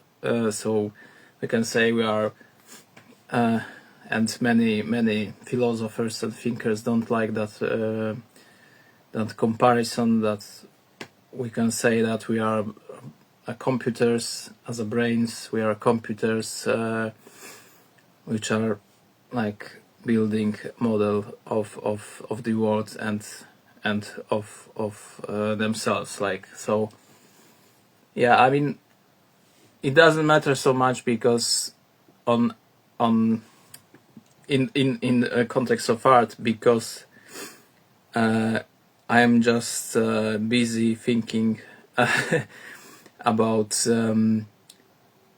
models which I can create, even forgetting about reality as it is. So my art is simply playing with imagination, and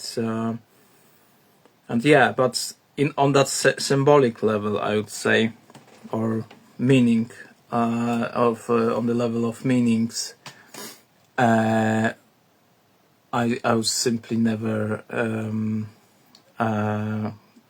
entertain any spirituality in my art. So no souls, no irrational emotions, I would say. Of course, like, I love mania of creation, and in that sense, it's that my art is euphoric and like detached from reality a little bit, but I would never hide any religious meanings. So in that sense, that definition of consciousness matter.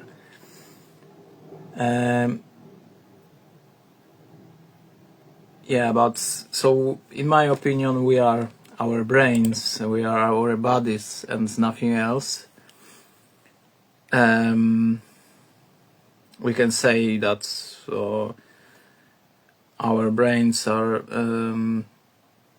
computing, let's say, and that we've got like all that material construction of the brain is producing some behaviors and actions which we can describe as algorithms, and in that sense we can, that algorithms can be copied and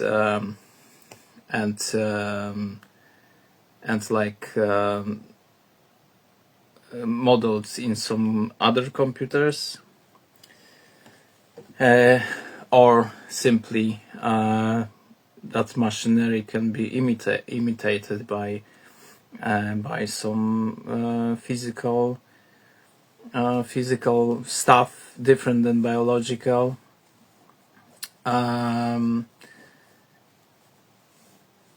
Yeah, so basically we are, let's say, function of our brain. We are our connectome, and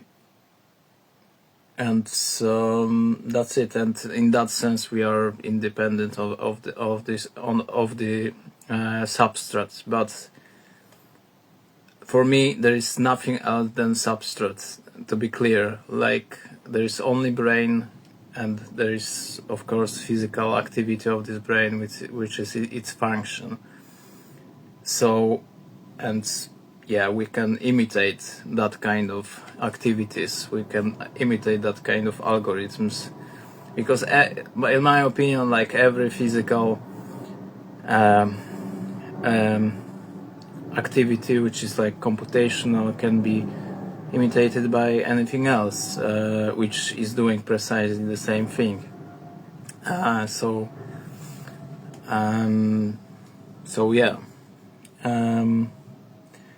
I recommend in that context like Michio Kaku's book Future of the Mind, because it's like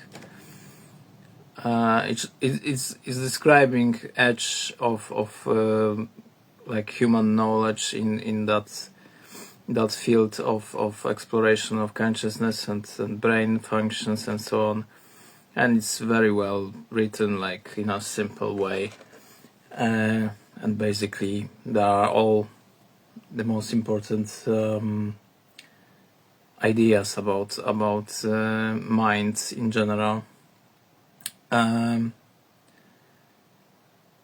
Yeah, so I'm naturalist, physicalist, let's say, materialist, and I don't believe in idealism, quantum brain, hypothesis. What else should I add? Yeah. So yeah, but so like definition of consciousness influencing like every aspect of your personal philosophy in a way, because it's like if you are purely a materialist, you can, and you don't believe in any religious mythologies, that has a consequence that you can have like sympathy, for example, to transhumanists or posthumanists as me. And funny thing is, like you can be totally not spiritual as me, but consequences of like that pure materialism, or let's say computationalist view, that consequences are quite they are not very different than of any spiritual religious views. So we can say like I don't believe in reincarnation, that there is anything to like there is no substance like soul or essence of any sort, but there are brains which have like which have some properties which we can describe, and in that sense we can copy it, simulate it, and in that sense reincarnation is possible.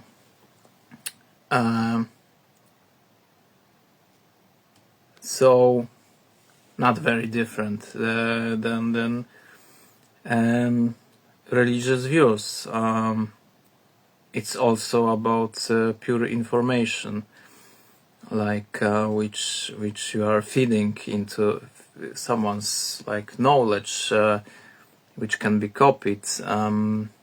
Knowledge, very specific knowledge, like for example of Dalai Lama, can be passed to another generation, especially if you are learning it from very early age.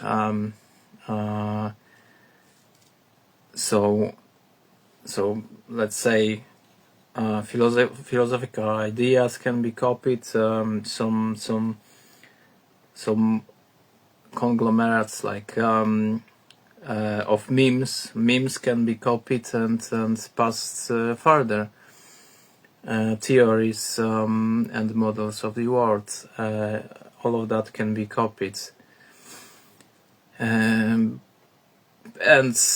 yeah, again, it's not very different than any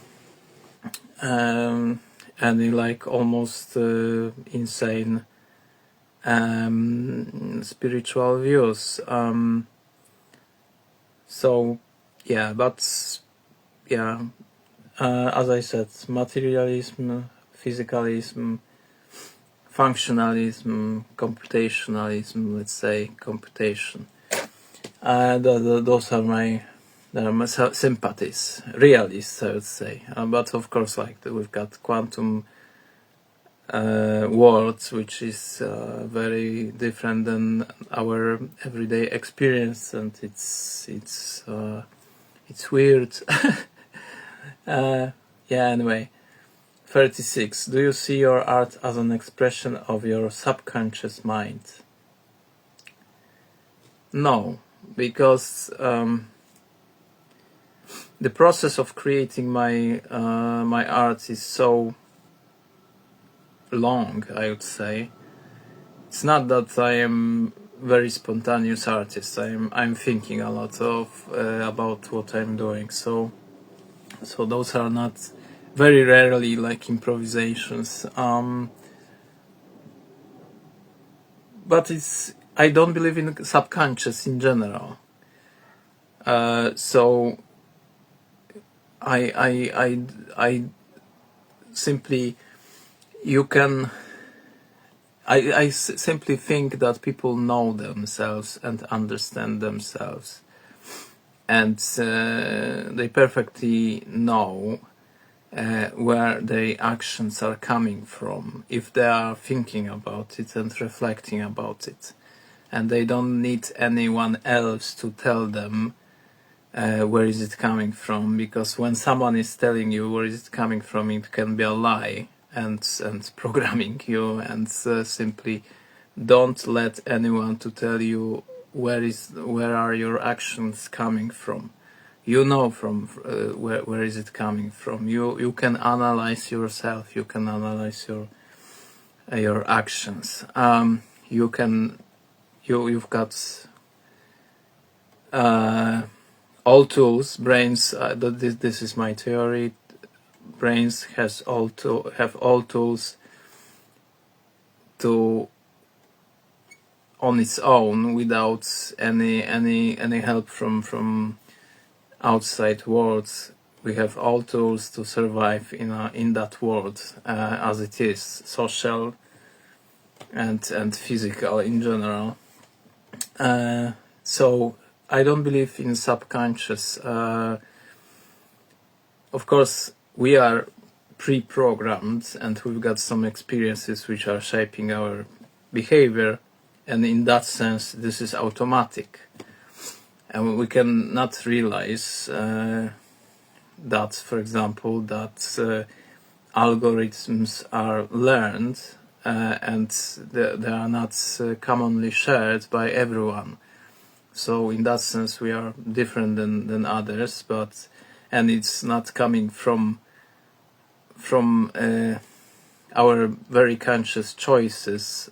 It's simply because parents told us to do it like that, or our social group told us that this is normal behavior, and those are like automatic actions, and in that sense you are not fully controlling your behavior, because we are on the autopilot almost whole our life, and in that sense we can say it's something like subconscious, but I would not say it's subconscious, subliminal, because you can track where is it coming from on your own.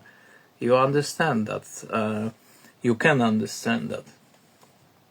So I would not say subconscious. There are automatic behaviors, and they are of course connected also to our biological programs, let's say. So something can be sexual. I see there are some problems with connection.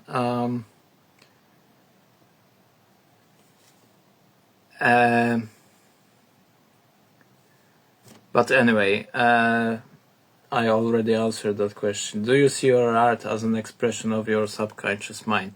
No, I'm trying to do all my best to make my art not automatic, not very spontaneous, because my art is about conscious choices, not automatism. It's not about simply moments where I don't know what I'm doing. I want to know on every step what I'm doing, and I want to control everything. Also with potential like meanings which it can like evoke. Anyway, so no, this is not an expression of my subconscious. 37. How do you explore themes of consciousness visually? How do you explore themes of consciousness visually? Actually, there are some literal, like symbolic, like representations which are describing what I think about consciousness. So, first of all, I'm using that I'm drawing like transparent objects. So transparent objects represent for me like prisms. Yeah, so I'll read that question again because that life is interrupted all the time. But okay, how do you explore themes of consciousness visually? Of course, like it's very difficult to make references to something so abstract as consciousness. So it demands some deciphering and description of mine. So if I am drawing transparent objects, for me it's representing like minds which are digesting informations. So on the one side of the prism, the light is coming, and on the other side of the prism, light is coming out. So basically, we are machines which are digesting information computationally, or that words like in psychology, like in inferences. We are making inferences, and we are making some reasoning. And that's digesting of information. So, for example, there is one symbolic representation of that and those are prisms, transparent objects. That's one thing. But I made that before I started drawing like transparent objects. There were like biological, let's say, elements which represented like brains in general, and there was more to that because from that biological meat, let's say, I was calling that meat as well, from that biological entities, there were like white elements which were sticking out from that biological goo. So that white elements represented like abstract thought. So it was like machines which we can build, or ideas which we can construct, let's say theories which we can construct. So it was very concrete, symbolic representation of that. And like that there was like a lot of stories about that which I was telling on different occasions. But if you've got biological machine which is building physical machines or ideas or or theories which are like in the same from the same realm for me, because if you've got good theory, you've got good engineering, you can simply build that machine later. So it's the same realm, machines and good theories or good engineering. And in that drawings of mine, that white elements were, for example, describing like or influencing that biology.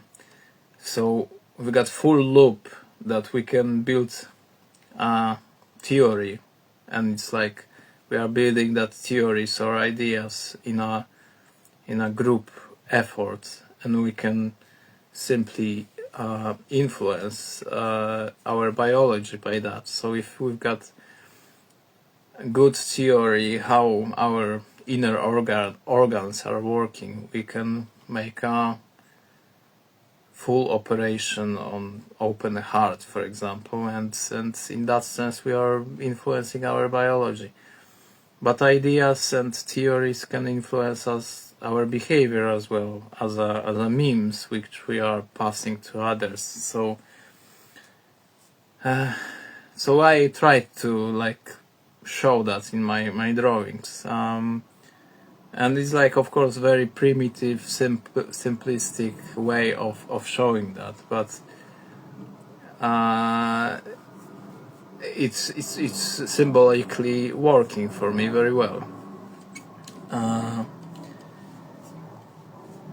And I was calling it like 3 words of Karl Raimund Popper, because he was describing the situation that we've got individual minds, we've got like reality, individual minds, and worlds of theories and our knowledge, and those are like 3 separate entities, let's say. I mean, worlds, like realms, let's say. It's a very well put it and very simple, aesthetically pleasing for me model of our situation, I would say, epistemic situation.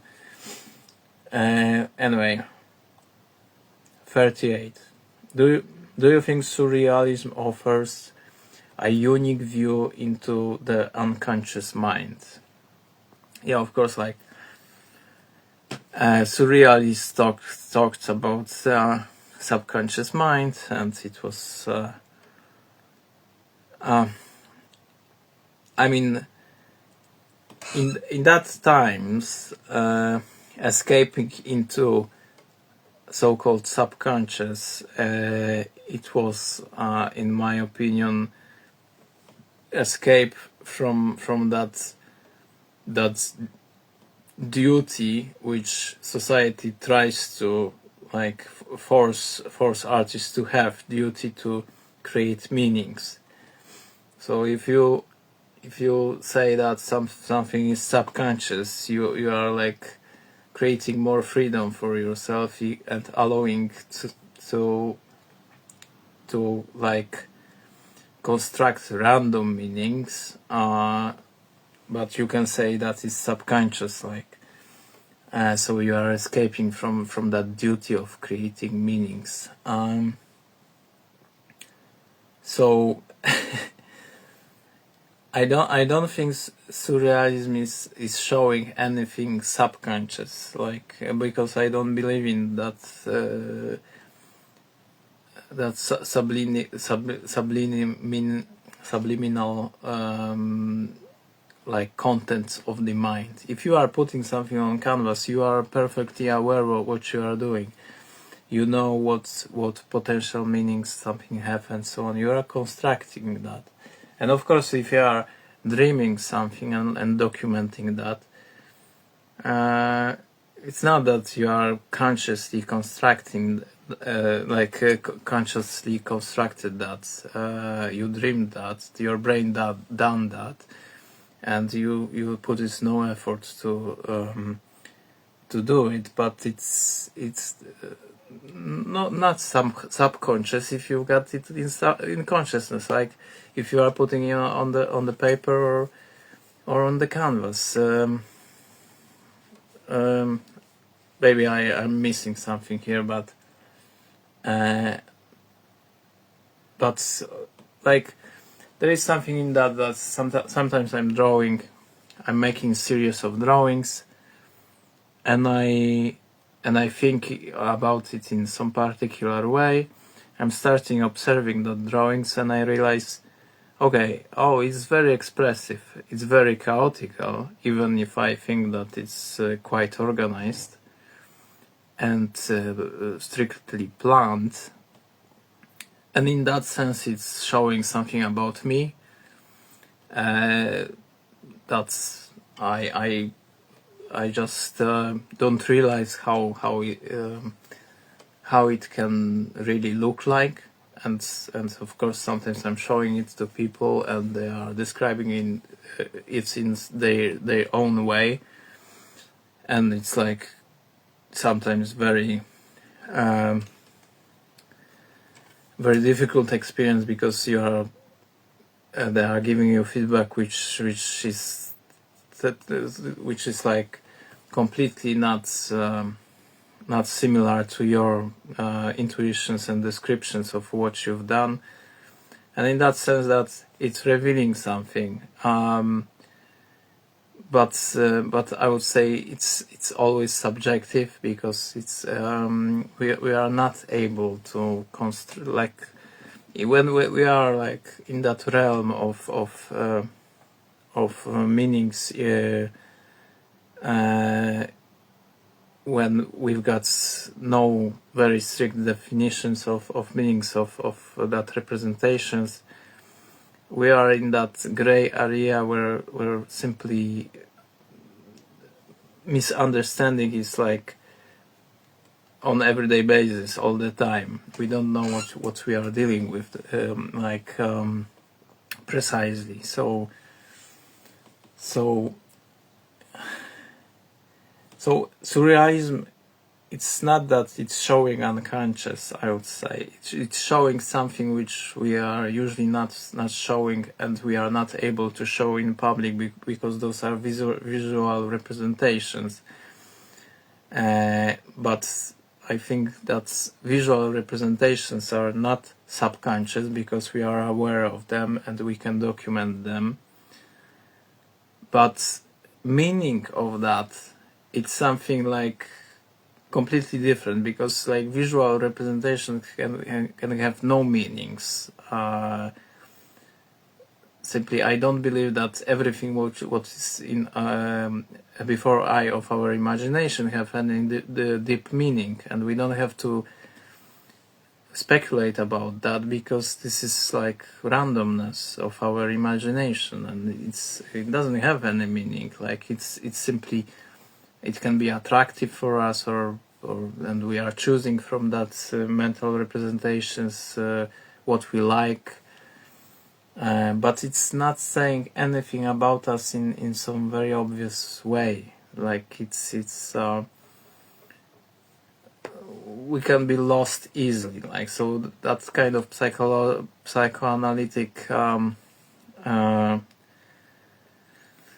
efforts to understand that. I think it's a bullshit. Like, we are lost when we are trying to do it. Like I think very often it's very stupid, like delusional activity to try to understand that it's saying something deeper about us. Like I don't think it's the case.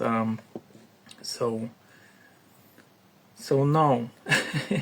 So yeah, surrealism doesn't offer anything like which is uncovering some unconscious mind.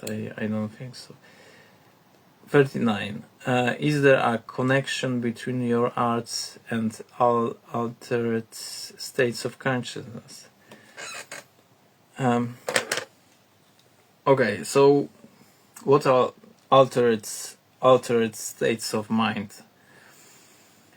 So I would say those are unusual states of mind which we don't have access to on everyday basis. So we have to put ourselves in some very different circumstances than everyday life to experience that kind of altered states of consciousness. So you can go to Zen Kyolche to meditate 1 week, and you can put yourself in a different states of mind. You can take ayahuasca, you can take peyote, you can take LSD, and you are in a different states of mind. But also you can put conscious effort into developing your imagination, and then you are in a different state of mind.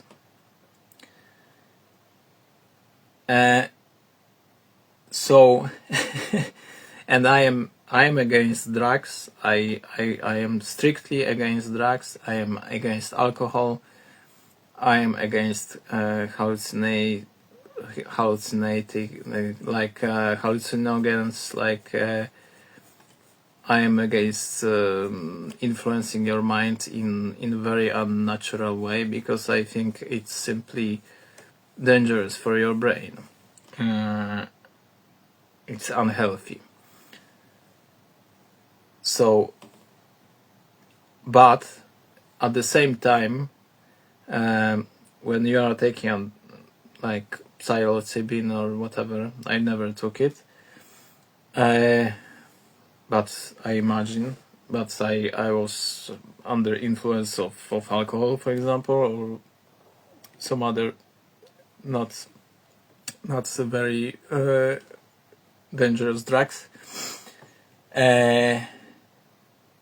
It's showing you that your brain is able to produce some visions or states which are very different than your everyday experience, and I think we can consciously explore that kind of states of mind when we are making art. So yes, I think that there is a connection, because art is allowing you to explore your experience, your minds.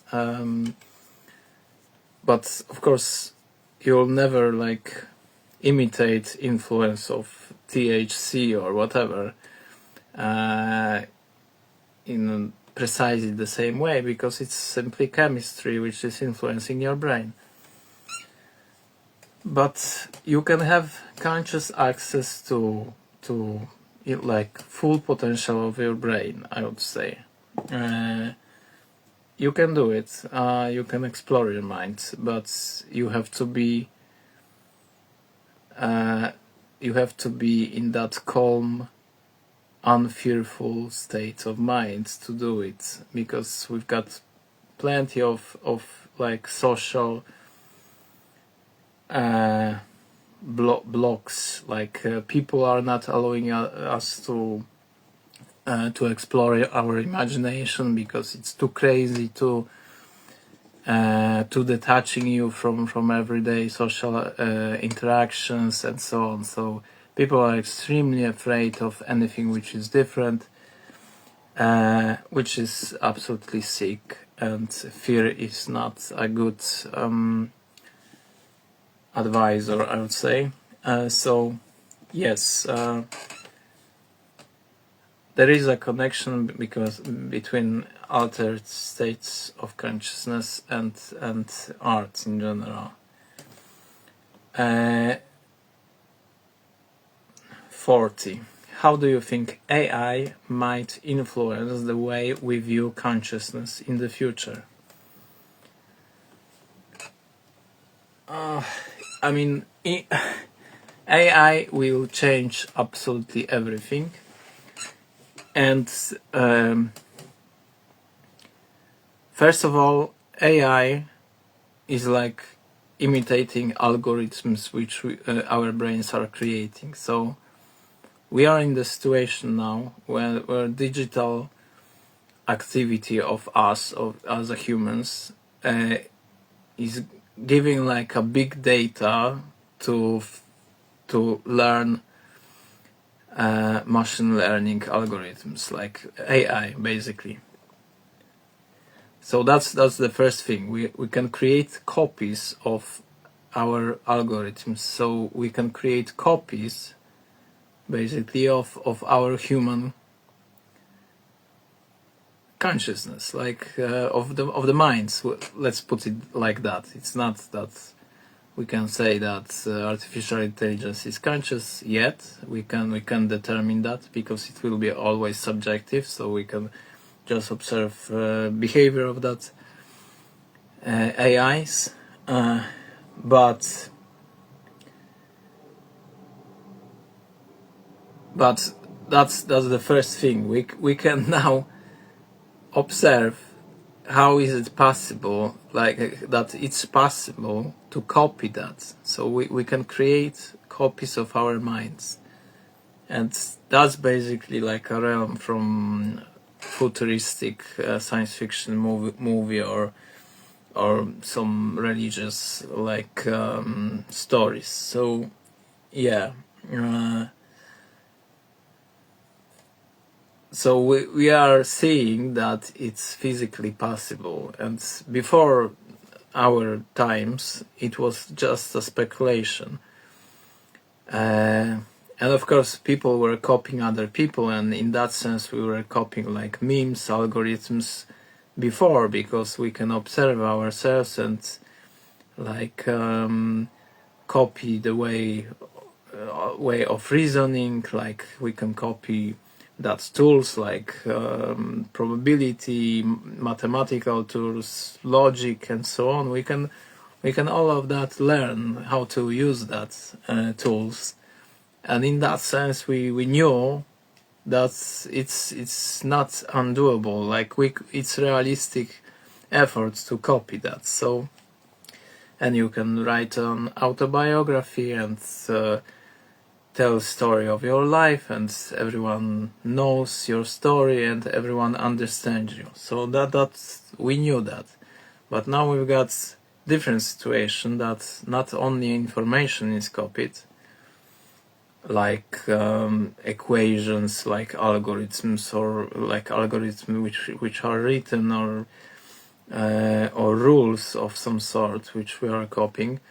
Now we are copying like behavior, because I mean activity of that like let's say algorithms like or computation which is going on in our brains can be copied, and it can be run on some computer. So we've got like true copy, functional copy, and it's different, because we knew that we can copy information, but we were not sure if it's possible to copy behavior. Now we are copying behavior, and it's changing like I think perspective, in that sense that we are not so exceptional anymore. We are seeing that there can be other intelligences, not human intelligences. We knew that's observing animals, but now we are building machines which can behave in a rational, intelligent way.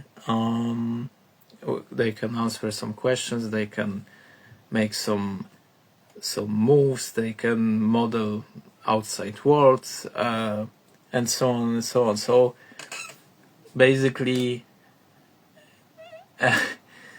AI will like influence, in that sense, our philosophies and models of the world, for sure, because now we are able, for example, to make better models of the world than whole humanity as a whole. So as a group of let's say philosophers or scientists, we can create Iber scientists, which is like AI, because AI is not limited as we are, like even as a group of people. Yeah, so So how do you think AI might influence the way we view consciousness in the future? We will see in a moment, like in very near future, that that machines can be self-aware, self-conscious, because they can build even better representation of the outside world and of themselves than we are building. Like, so we'll understand that we are limited and close, like computational systems, and there are other self-conscious computational systems which we created actually, and it can be done, of course, with a lot of effort and so on. 41. Does your artwork question or reinforce your beliefs about reality? No. I mean, no. My art is like a meditation about imagination and what is possible to imagine and so on. But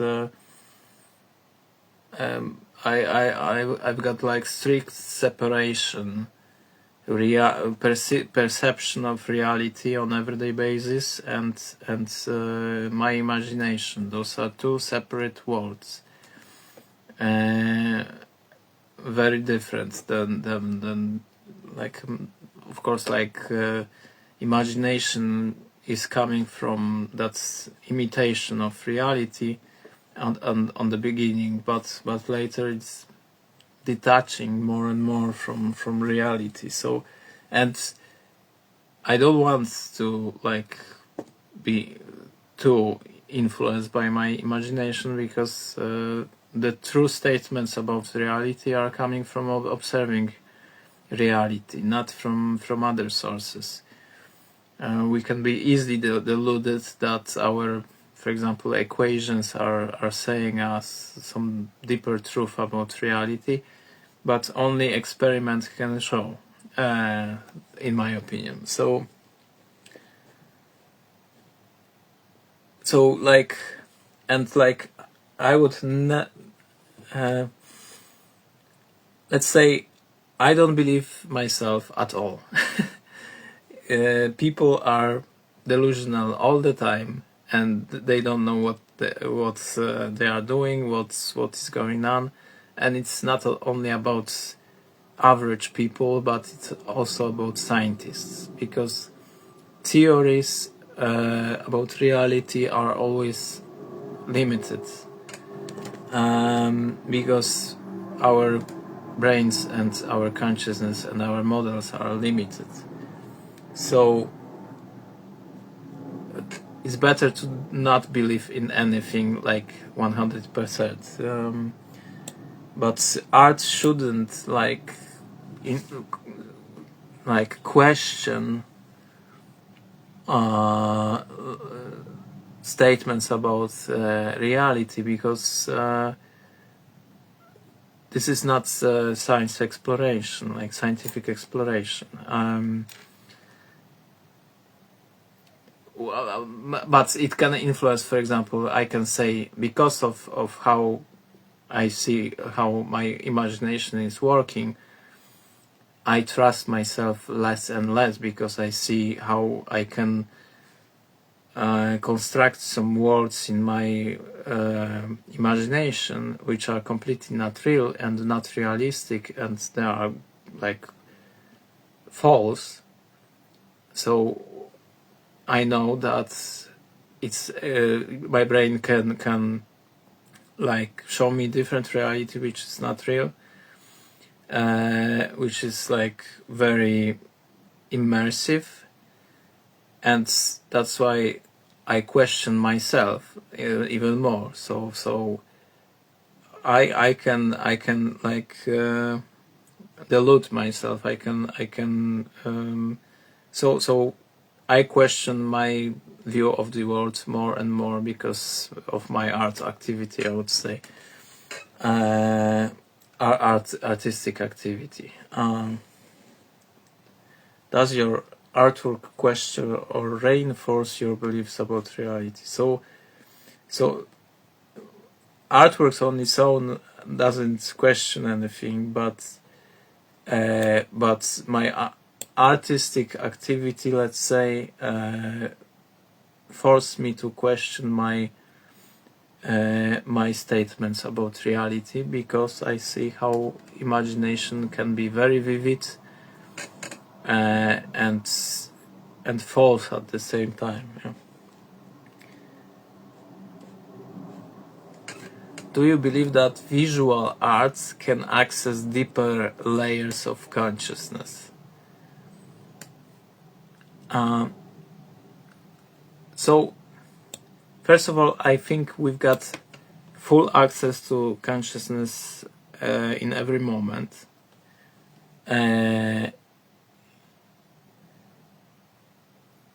But there are and I think art is like constructive activity. So we are adding representation to itself. So I can imagine something in that moment. For example, character from the book. I can imagine another character from the book, and I can imagine interaction between them, and this is whole book story. And of course, I didn't know what are the consequences of modeling of that two characters, but it's like with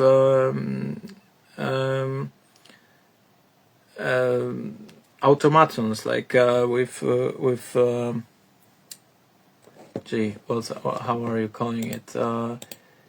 So it's like with mathematics, you can have some equations, but you don't know what are the consequences of applying that equations to some data. And it's the same with consciousness. It's like fractal, just you've got some algorithms, and you are starting running that algorithms, and you don't know what is the consequence of that. Like 120 steps later, you don't know what will be the result. But it's not about your consciousness; it's about algorithms and nature of computation, I would say. So let's say we can say that visual art is showing like that simple algorithms can lead to great complexity. But I don't know if it's truth about consciousness. We can say that, yeah, we can be conscious of that because of art. So, do you believe that visual art can access deeper layers of consciousness? So, I would say, as mathematics, as that, in the same way, visual art can show us that there is that realm of algorithms which is leading us to the places, like virtual places actually, which we would never explore if we would not follow strictly that algorithms. So yeah, visual arts showing us that imagination is constructive. So it's like, yeah, and you have to make that steps in that computational world in order to achieve some visual representations. And it's the same. I'm now thinking about Stephen Wolfram and computational irreducibility, as he called it. So I imagine that it's quite similar, that you can construct that virtual world in your head, and you can like go on that mountain climb to that in that mountain to achieve some like level, and you would like never see the world in the same way if you would be on some other level. So you are climbing the mountain all the time, let's say. It's a little bit like a joke, because like everything is like in precisely in the same moment now, that you've got access to that knowledge, and if you simply know how mind is working, you can learn that very quickly, and you can pass that knowledge, and you've got that realization that potential is limited mostly by time, I would say, and attention. Yeah, and like it's limited also by factors like material factors, that you have to have opportunity to show that in some way, to, for example, build that representations on paper or on canvas or whatever, in a very like simple, like what I'm saying is very simple. It's simply material to like show what is hidden in your consciousness. You have to have material means. What do you think happens in the mind when someone views your art? I hope that they've got the same kind of reaction as me. So yeah, I mean, art is that kind of activity that you are happy when someone can share your vision, and it's like we are happy when someone understands us and share our views, and in the same way you are happy when you can show your insights and someone can enjoy it as well. But usually I hear something like, oh, that's quite crazy, or something like that. Anyway,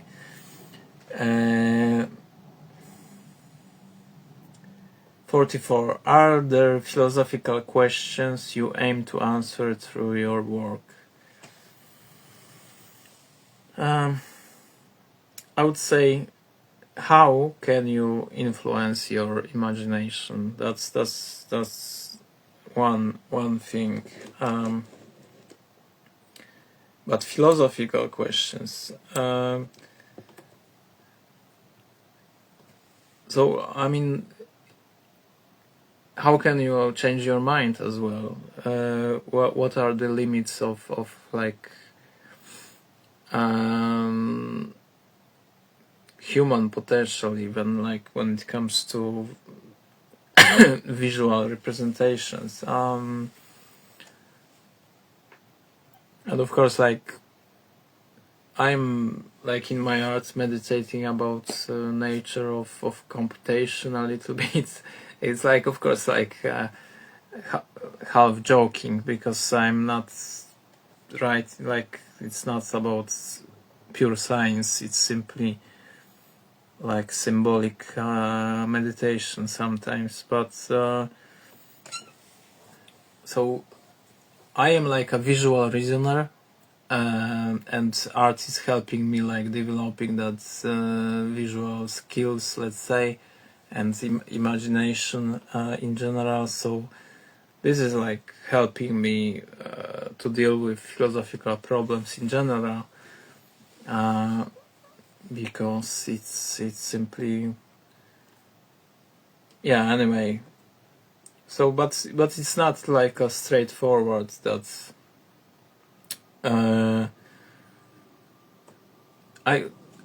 not treating art as a such a very deep activity. Of course, there are hidden messages and symbolic references to some philosophical problems, sometimes whatever. But I'm also doing it because it's giving me simple pleasure to see something, like so it's aesthetical, purely aesthetical. And philosophical questions are we can answer better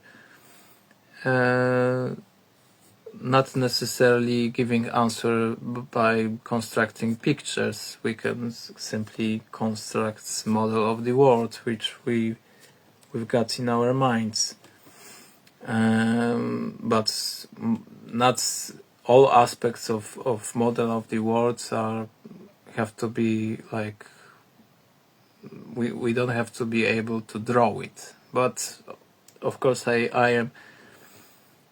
am like I believe in visual imagination and visual reasoning to that extent that I think that almost all aspects of cognition can be like visually represented, because my brain is functioning like that, I think. How has studying the mind shaped the way you approach visual storytelling? That's a another tricky question. Number 45. How studying the mind shaped the way you approach visual storytelling?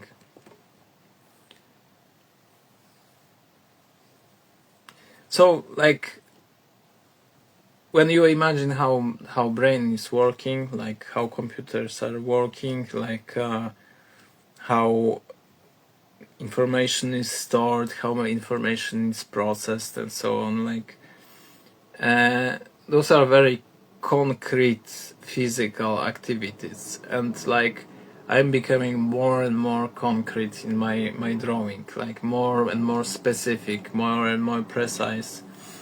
So that's how it's influenced my mind. When I was like younger, when I didn't know too much like about the outside world, about brain, about world in general, about science, my art was more like chaotical, less precise. So this is like, as I said in previous snapshot of the mind, I am more and more about pure information, and more and more precise. So because it's even about manual skills, that simply you are trained so well that you finally can put line always in the place where you wanted to put that line, and you are fully controlling the process, and you are like almost fully responsible for the final result, because we are not always fully responsible for that, because outside world is constantly trying to prevent almost prevent us to show our skills or visual representations. I'm joking, like it's simply second law of thermodynamics. Everything is complicated in everyday life, but anyway, yeah. So I'm more and more specific, more and more precise in what I'm doing, and even in the way I'm describing what I'm doing. 46. What does authenticity mean to you in the context of self-expression? Because I'm claiming that art is like a copying of algorithms which we are using for thinking. Authenticity means a lot for me, and I even created like a term, psychological naturalism. So I'm trying to avoid all advices from all people around me, because I want to show only what I want to say, to show only what I imagine. So I want to be as authentic as possible. And of course it can sound pretentious or whatever, like that it's for many people it's bullshit, and even for many people I suppose like art as such is like not the true like activity, that we are like an actors or whatever. You can think that, and it's always like whatever activity and in life you are choosing, you on the beginning you are always like an actor, because you are learning how to like use your mind in that field of research, let's say. So if you are trying to be a scientist, you are discovering what does it mean to think like a scientist. The same as an artist, you are discovering like how to be an artist, and in that sense you are an actor in the sense, because you are simply doing it, sometimes copying something without even knowing why people are doing it or whatever. So it's always like that. But authenticity means, for me, not doing something with which you are completely uncomfortable. And this is psychological and natural for me. So if I would never do in art something which I think is ugly or with bad taste. Like, so even if someone is paying me and I have to do something which I am not very comfortable with, I have to discuss with, for example, with customer, that I think it's a bullshit and it shouldn't look like that. And authenticity is like to follow that aesthetical instinct. I would say that there are some things which I will never do, like painting flowers. I don't like flowers, sorry. Like I just don't like shape of flowers. They are ugly for me. And that's it. I don't know why I've got it, but I've got it. And of course, like we can say, okay, there are flowers which we can draw in some particular way, and it's okay then. Okay, in the proper setups, flower can be okay. Probably in my case it would be in some ironic way, like, oh, I draw once a girl with a flower in her ass. And that's it. So that's authenticity, aspects of authenticity as well. Like, I am not stopping myself from doing something which I consider being funny, even if it's not politically correct or whatever. 47. Do you believe art can communicate things that words cannot? Yeah, absolutely. That's why I'm asking. That's why I'm doing art. There's no good tools to describe shapes besides visual representations. There is no good way to simply describe the look of something. Yeah, words are of course like very useful, but they've got some limits. You will not describe everything precisely. You have to show it, and it's obvious. And of course, like, words can be extremely well put it, and you can express mathematical terms in. But it would be insanity to try to communicate shapes in that way, like for me, like when you can draw it in 5 minutes, like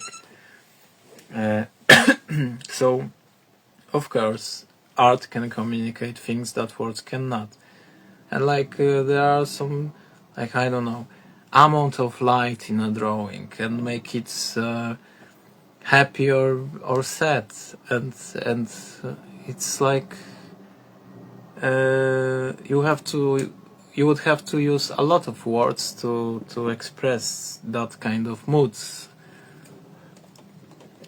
48. Have you ever tried to illustrate a philosophical concept? Yes, I've tried. As I said a few times, I'm trying to do it.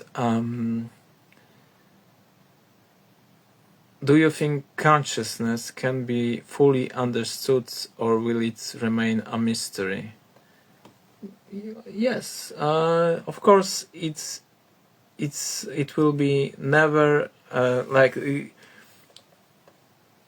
it can be fully understood. Yes, the full description of how human body and brain is working. This is the full description of consciousness. When you've got model of the human body with all its functions, you've got full understanding of human consciousness. That's as simple as that. Human bodies are material, and there are some universal, like features of all human bodies. We all have heart, usually. This is like genetic, like makeup of ours, that we've got some organs, we've got brains which is constructed in some way. Of course there are individual differences, but I don't think they are extremely important. Of course, like in the context of consciousness they are important, because the way our brains are constructed are creating our very specific individual self.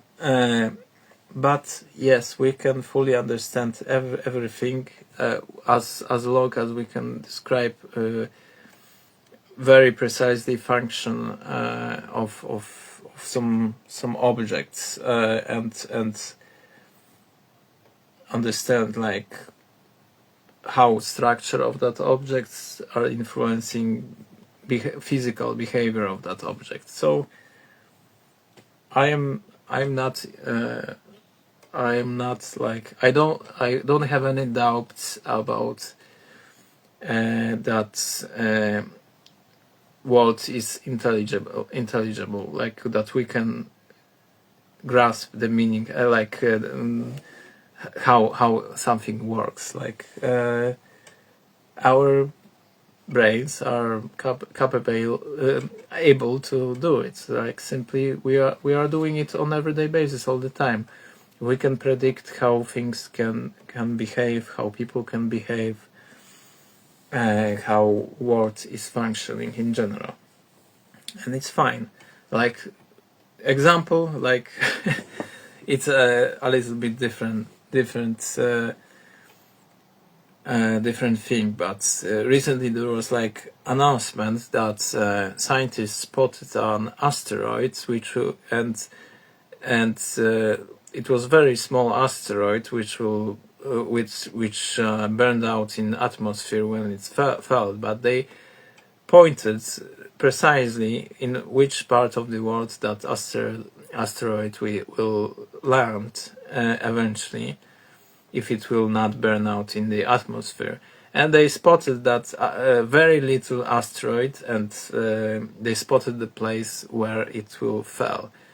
And it's like perfect understanding of where we are in the space, where like some other object is in the space, how big it is, how big it has a mass, and so on and so on. Pure physics, like, and we had it, like, and it was amazing that they discovered it like many hours or days even before, even if that object was very small. So it's like glory.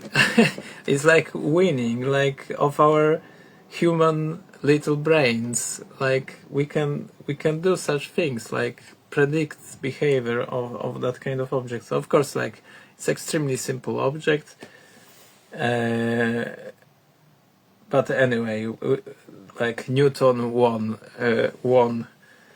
our like feeling of safety, let's say, in that case. But yeah, and it's possible, and it's possible in the case of human brain as well. I think, but of course, description of human behavior will never be as simple as Newtonian equations. It will be always more fun with that. And of course, I'm not saying that we'll predict specific like behaviors of a specific individual very soon, but some computers, I suppose, in the very near future, they can predict to a huge extent. For example, our activity in the web. I am pretty much sure that maybe it happens already, like that algorithms from all that corporations knows about us much more than we are knowing about ourselves. 50 questions. How might a viewer's perception how might a viewer's perception of your what?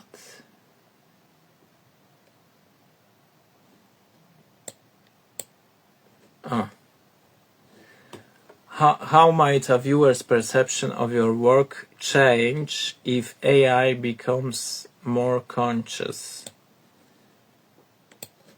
Oh, that's a very weird question. This is like, how might a viewer's perception of your work change if AI becomes more conscious? So we already lost that fight. Like many people are already like the social function is already like obsolete. Like many people can be replaced by AI. Lawyers, many scientists, accountants, programmers, artists as well. Maybe that art is not very good yet, but it's comparable to human illustrators or filmmakers even. So we are already on that state in that game, and we will lose that game, and it's obvious. So perception of my art will be for many. My art is already like quite primitive and simple, and for many it's like some random artist with not too much of a talent. But now we've got AI, and it will be compared with AIs. AI can also have like more to say about the art. So yeah, so perception of my work will be of our work in general as humans will be like that. It will be more easy ignored in general, because our work is constantly, it's capitalism. So in capitalism, everyone wants to take out value of what you are doing, because that's the game. If they can devalue your activity, your everything, what you are producing, value of what they are doing, it's going up. So they are having more money, and it's so simple, and they've got more power. So they will do everything to devalue your activity. That's capitalism, and it's like no rules. And we know that it's function like that, but nobody is saying that.